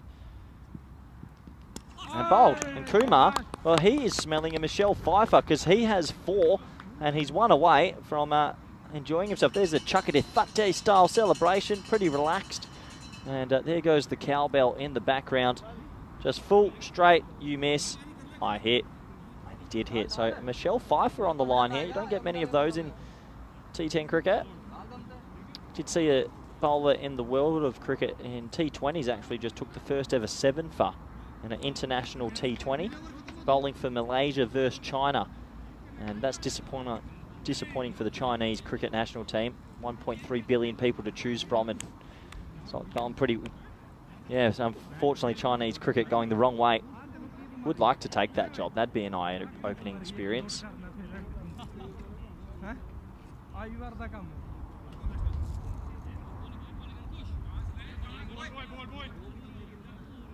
But yeah, let's have a look. Can Mr. Kumar get himself a Pfeiffer?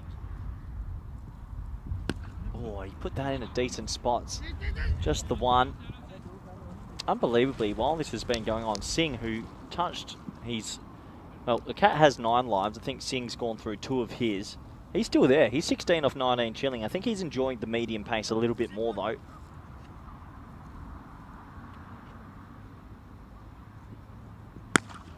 Laced, and that should just be one. There's the old proper long barrier.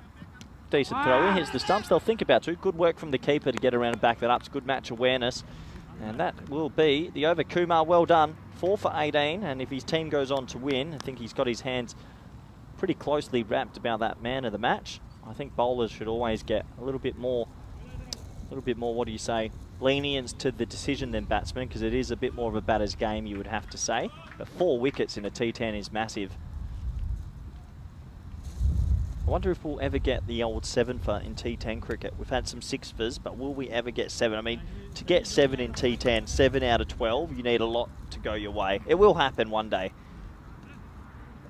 I don't think a 10 wicket would happen, as Conrad Greenshield's asked. I don't think anyone will ever take 10 out of 12. You need amazing amount of luck for that to happen. We'll see a 7. Anyway, back to the action, as that is mistimed into the leg side, and Singh keeps flirting with danger, but only gets a 1 there.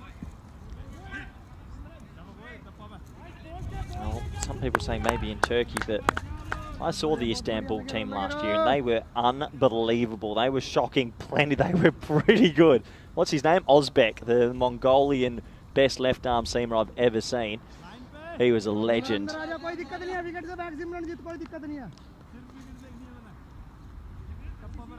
Yeah, what a special team they were, and that is half the fun of the ECL, seeing teams from around the world come back. I love the club competition. I think it's a fantastic addition, as that's miles in the air, and 6.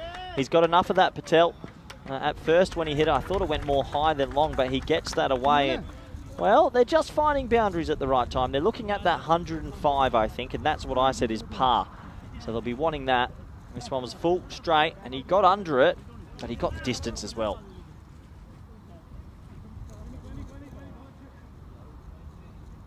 So 68 for 4, 2.4 overs left. Oh, there's that extreme bounce. It's amazing when it just happens sometimes. It always surprises us as well.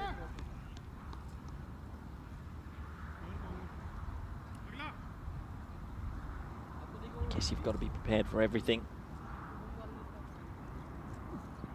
There it is again. Very difficult to play. Sometimes it sits up and it's easy to get that stroke away, but when it doesn't sit up, it really does cause issues.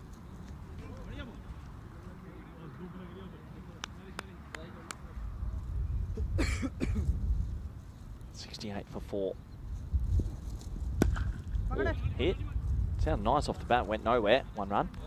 69 for 4. I mean, Singh's still there. He's 18 off 21. Time for him to really go. If he can try and find a couple of 6s at the back end of this innings, they still could get to 3 figures. Well bowled. Sneaks that inside the tram line, and that's going to be a dot ball, and that's definitely a dot ball. He might be upset, but that was 100% inside the tram line, and Krut Patel is not a man I'd mess with. He would eat you whole. That is overgone. 69 for 4 off 8.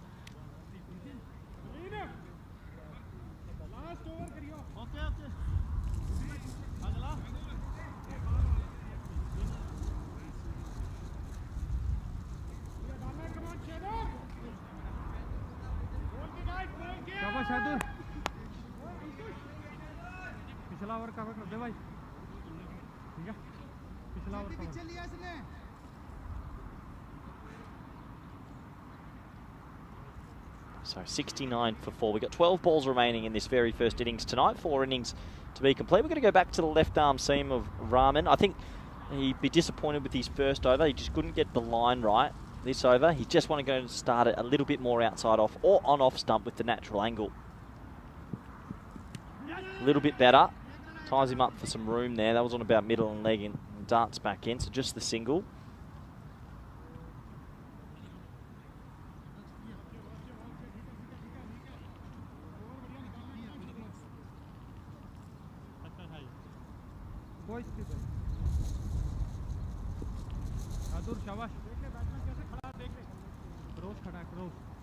So 70 for 4 here. 11 balls remaining.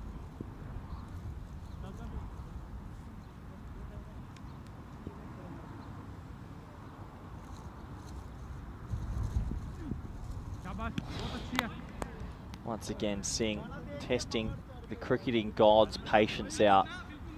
I mean, I don't want to sound awful here, but if he got hit now, I can't feel sorry for him. He's had some warning signs, but this left arm seam does pick up some bounce sometimes. This is where I'd like to see the jockey lid make a famous comeback into the world of cricket. Just protect the scalp. Don't worry about the amenities of the nose and the lips.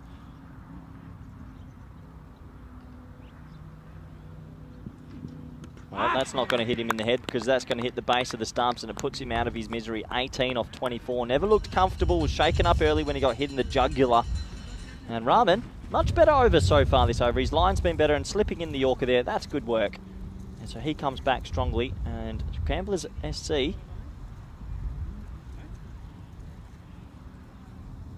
Gamblers, well, they've come back roaring in this one. And they are well ahead in this game.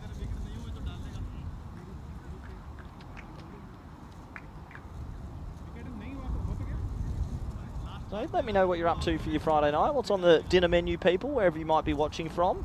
How do people spend a Friday? A couple of beverages, I hope, and enjoy the cricket. Hope it's nice and warm and sunny where you are. Pretty good conditions, pleasant conditions here today. There's a slight breeze, which is taking the edge off, not too hot. It's Khan now. That will come out. Have a bit of work to do. They've got 9 balls here. They really need an injection of something at the back end.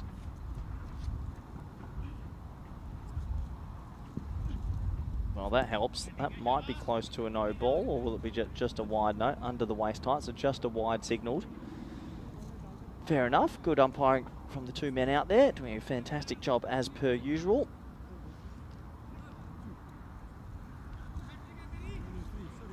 Got 71 for 5.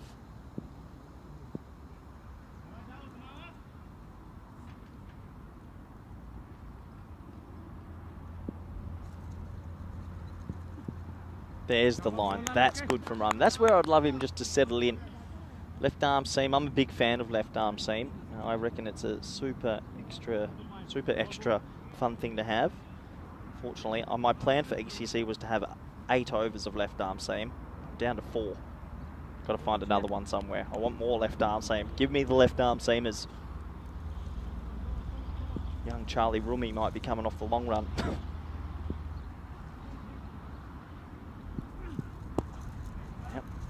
To the offside. And, well, they go, and well, they will get through in the end. So every run counts, and that's all that matters at this stage. Just keep ticking along as much as they can, and that's what they're doing. It has been a bit of a slow last few overs compared to the start. Credit to Gamblers, though. That over from Kumar that took 3 wickets completely changed this game.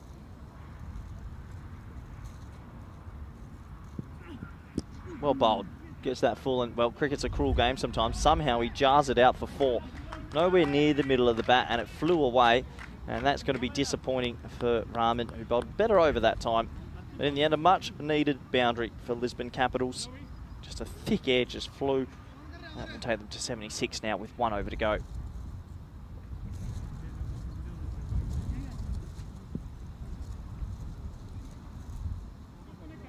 Have a look at those bowling figures. And Ankush Kumar with the 4 wickets, bowler of the day so far. You can understand why. Paveen Singh's going to come bowl the last.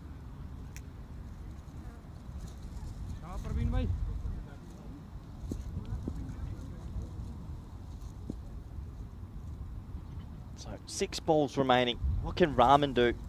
Oh no, Paveen, sorry. There you go. That left arm seam going right across him. Really good bowling. But yeah, not enough from the chat today. Oh, tell me what you're getting up to for a Friday night. James Stewart saying he's got a couple of snacks on the couch to get through. What snacks? Don't mind Doritos with a salsa dip. Highly underrated.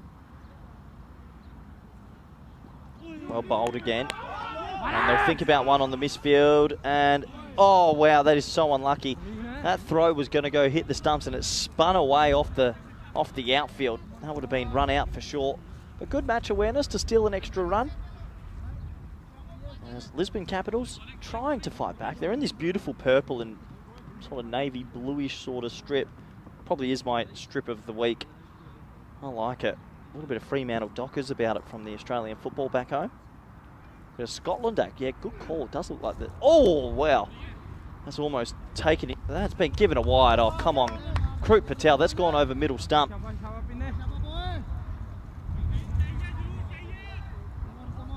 Well, tough call, I reckon. That went over middle stump, didn't it? He moved out to the offside. This angle's always a little bit different. But, yeah, maybe it's for height. I don't know. Hit hard. Oh, it's off his foot. and it's 4.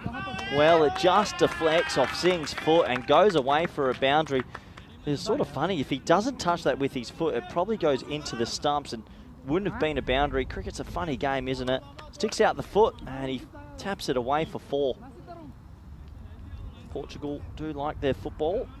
A couple of famous footballers come from this part of the world. Figo. Whoa! Horned.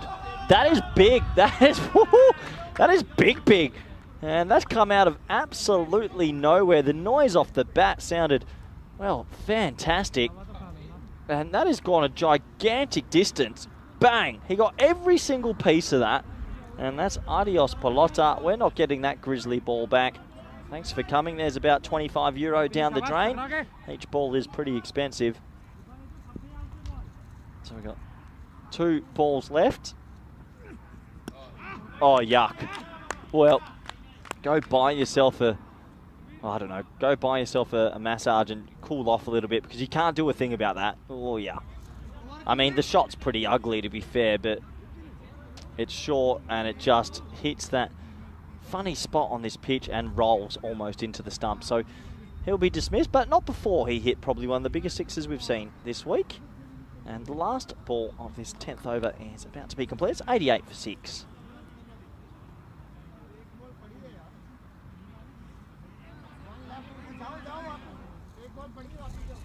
So 1 ball to come as the players try to exit the field. They try to go off for an early tee. Cheeky.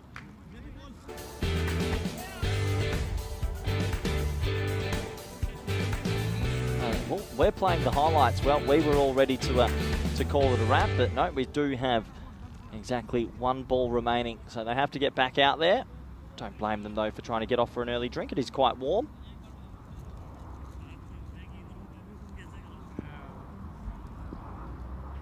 So last ball of this 10th over. Can they get a 6 and get into the naughty 90s? Right now they're in the grady 80s.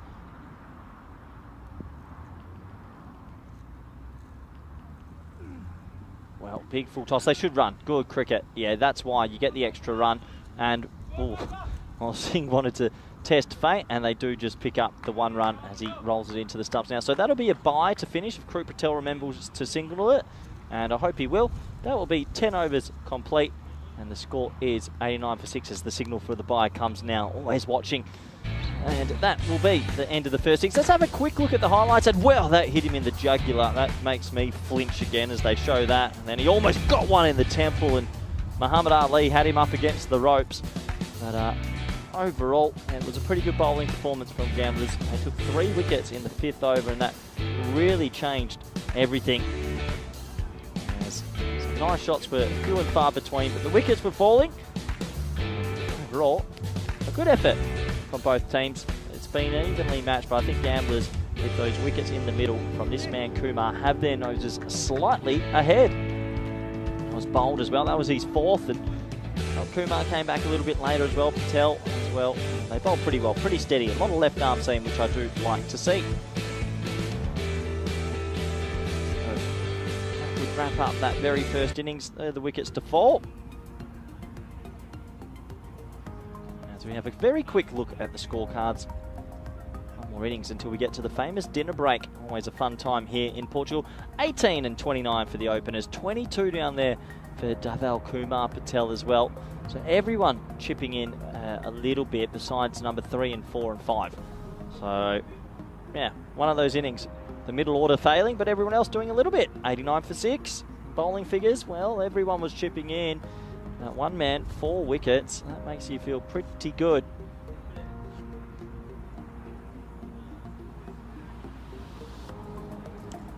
The bowling scorecard's going to come up any moment now. And here it does come. 4 for 18, and Kush Kumar, well done. 1 for 17 for Rahman, and Singh 1 for 18. So halfway stage, 89 for 6. Join us back in the next 10 minutes for the all-exciting run chase. Thank you.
This European Cricket Network event is proudly brought to you by HCL Software and BizAway.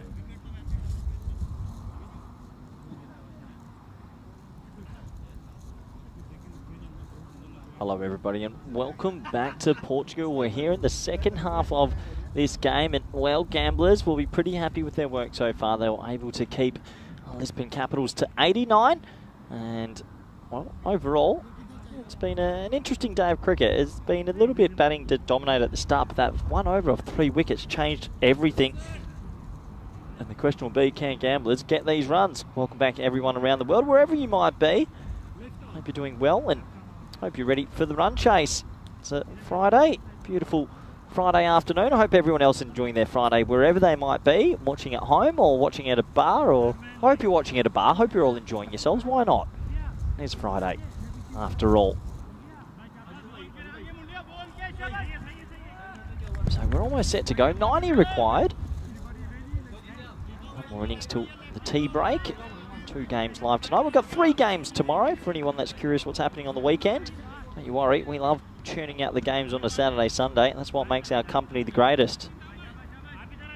So 90 required. Darji at the crease, the man with the best hairstyle I've ever seen. Kumar at the non-strikers end. You've got Khan with the ball. Some famous names there, and we're almost set to go. Ball 1.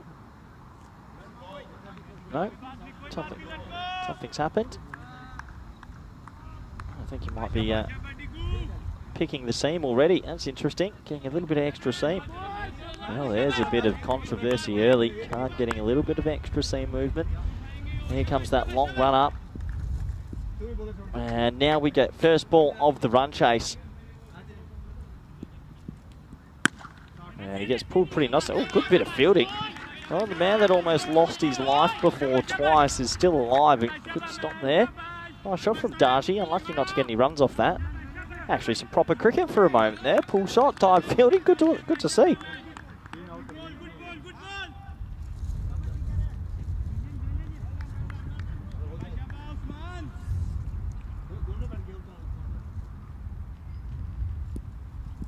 So that's going to be a wide outside the off stump. Definitely not out no edge there. So Darji at the crease now. They're looking for a good opening partnership here. They can get that. Sort of feel that they can kill this game off straight away. One good partnership, especially at the top, will make them feel much better.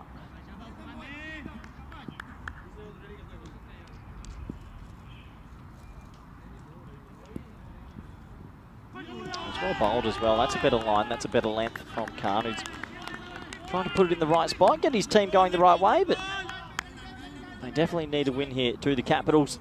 They need something to happen.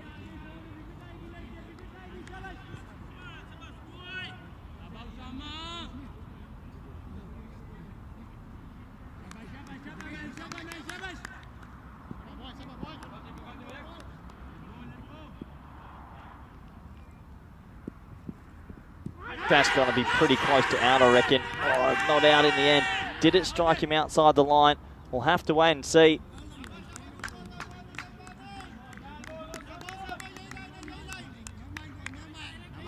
Well, that's a tight one. Here we go. That did deck in and that did stay low. This angle is on a slight angle, so it might make him look like he's outside the line. I think if you look at that from the straight angle, it might show you something a little bit different. Tough to tell. Was it outside the line or not? That's the only thing that could have saved him.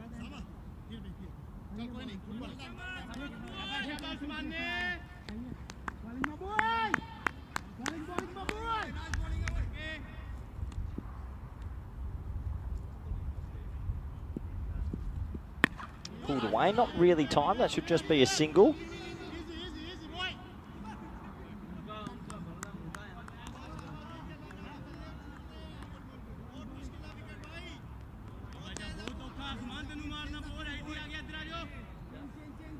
Here's that replay from front on. And there goes the bat. Well, there's always a few bloopers that do happen. That's one of them. I didn't even spot that at first. I was too busy tracking the ball.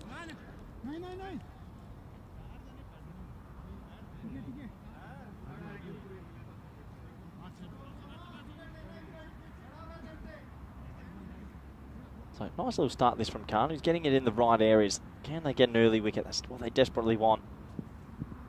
Oh, that's a corker of a delivery. You can't play that. That is taken right off. Well, that angle across, extreme bounce, and look at that. Bang. That's a whacker-esque. Not a bounce there. Can't do anything about that at all.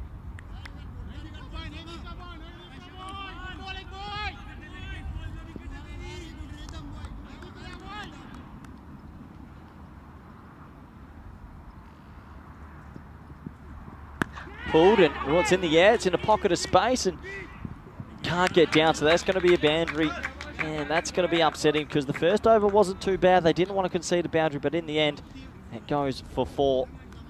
So a handy boundary to finish the over, and the score at the end of 1 is 6 for none.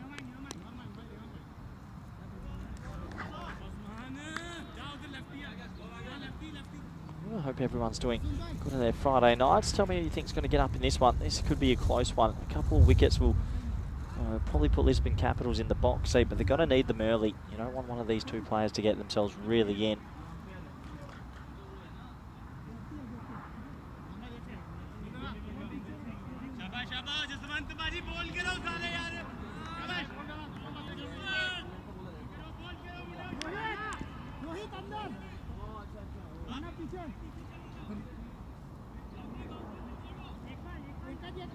So a couple of changes to the field. A little bit of time it takes with the lefty-righty partnership. Players always running everywhere.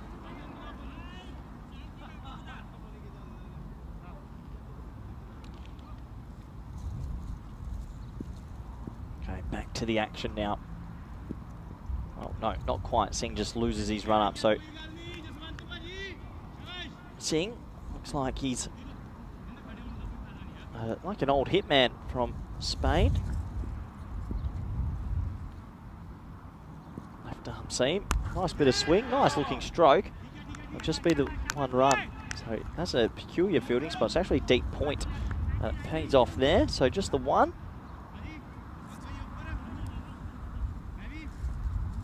You can see players running across your screen. That's what the righty-lefty partnership does. Causes a little bit of havoc for the fielding team. They've got to stay alert, make sure that they get all the angles correct.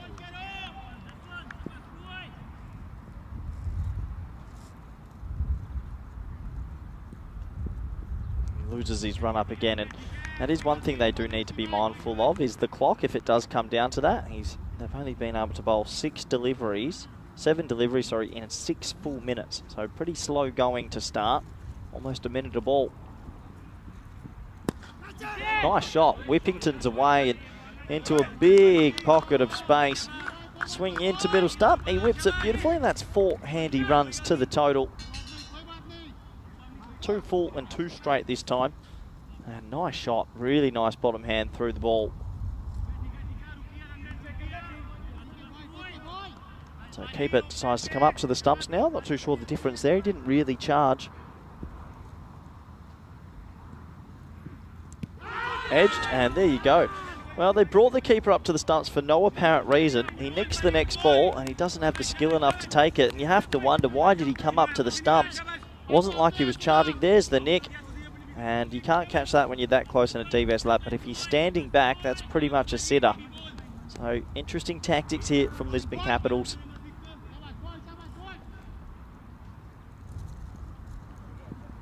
And pulled for 6.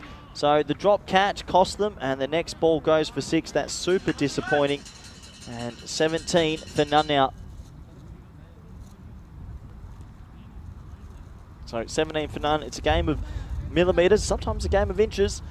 And this time, it doesn't go right for them. They miss that opportunity, and the next ball gets cleared right over the rope.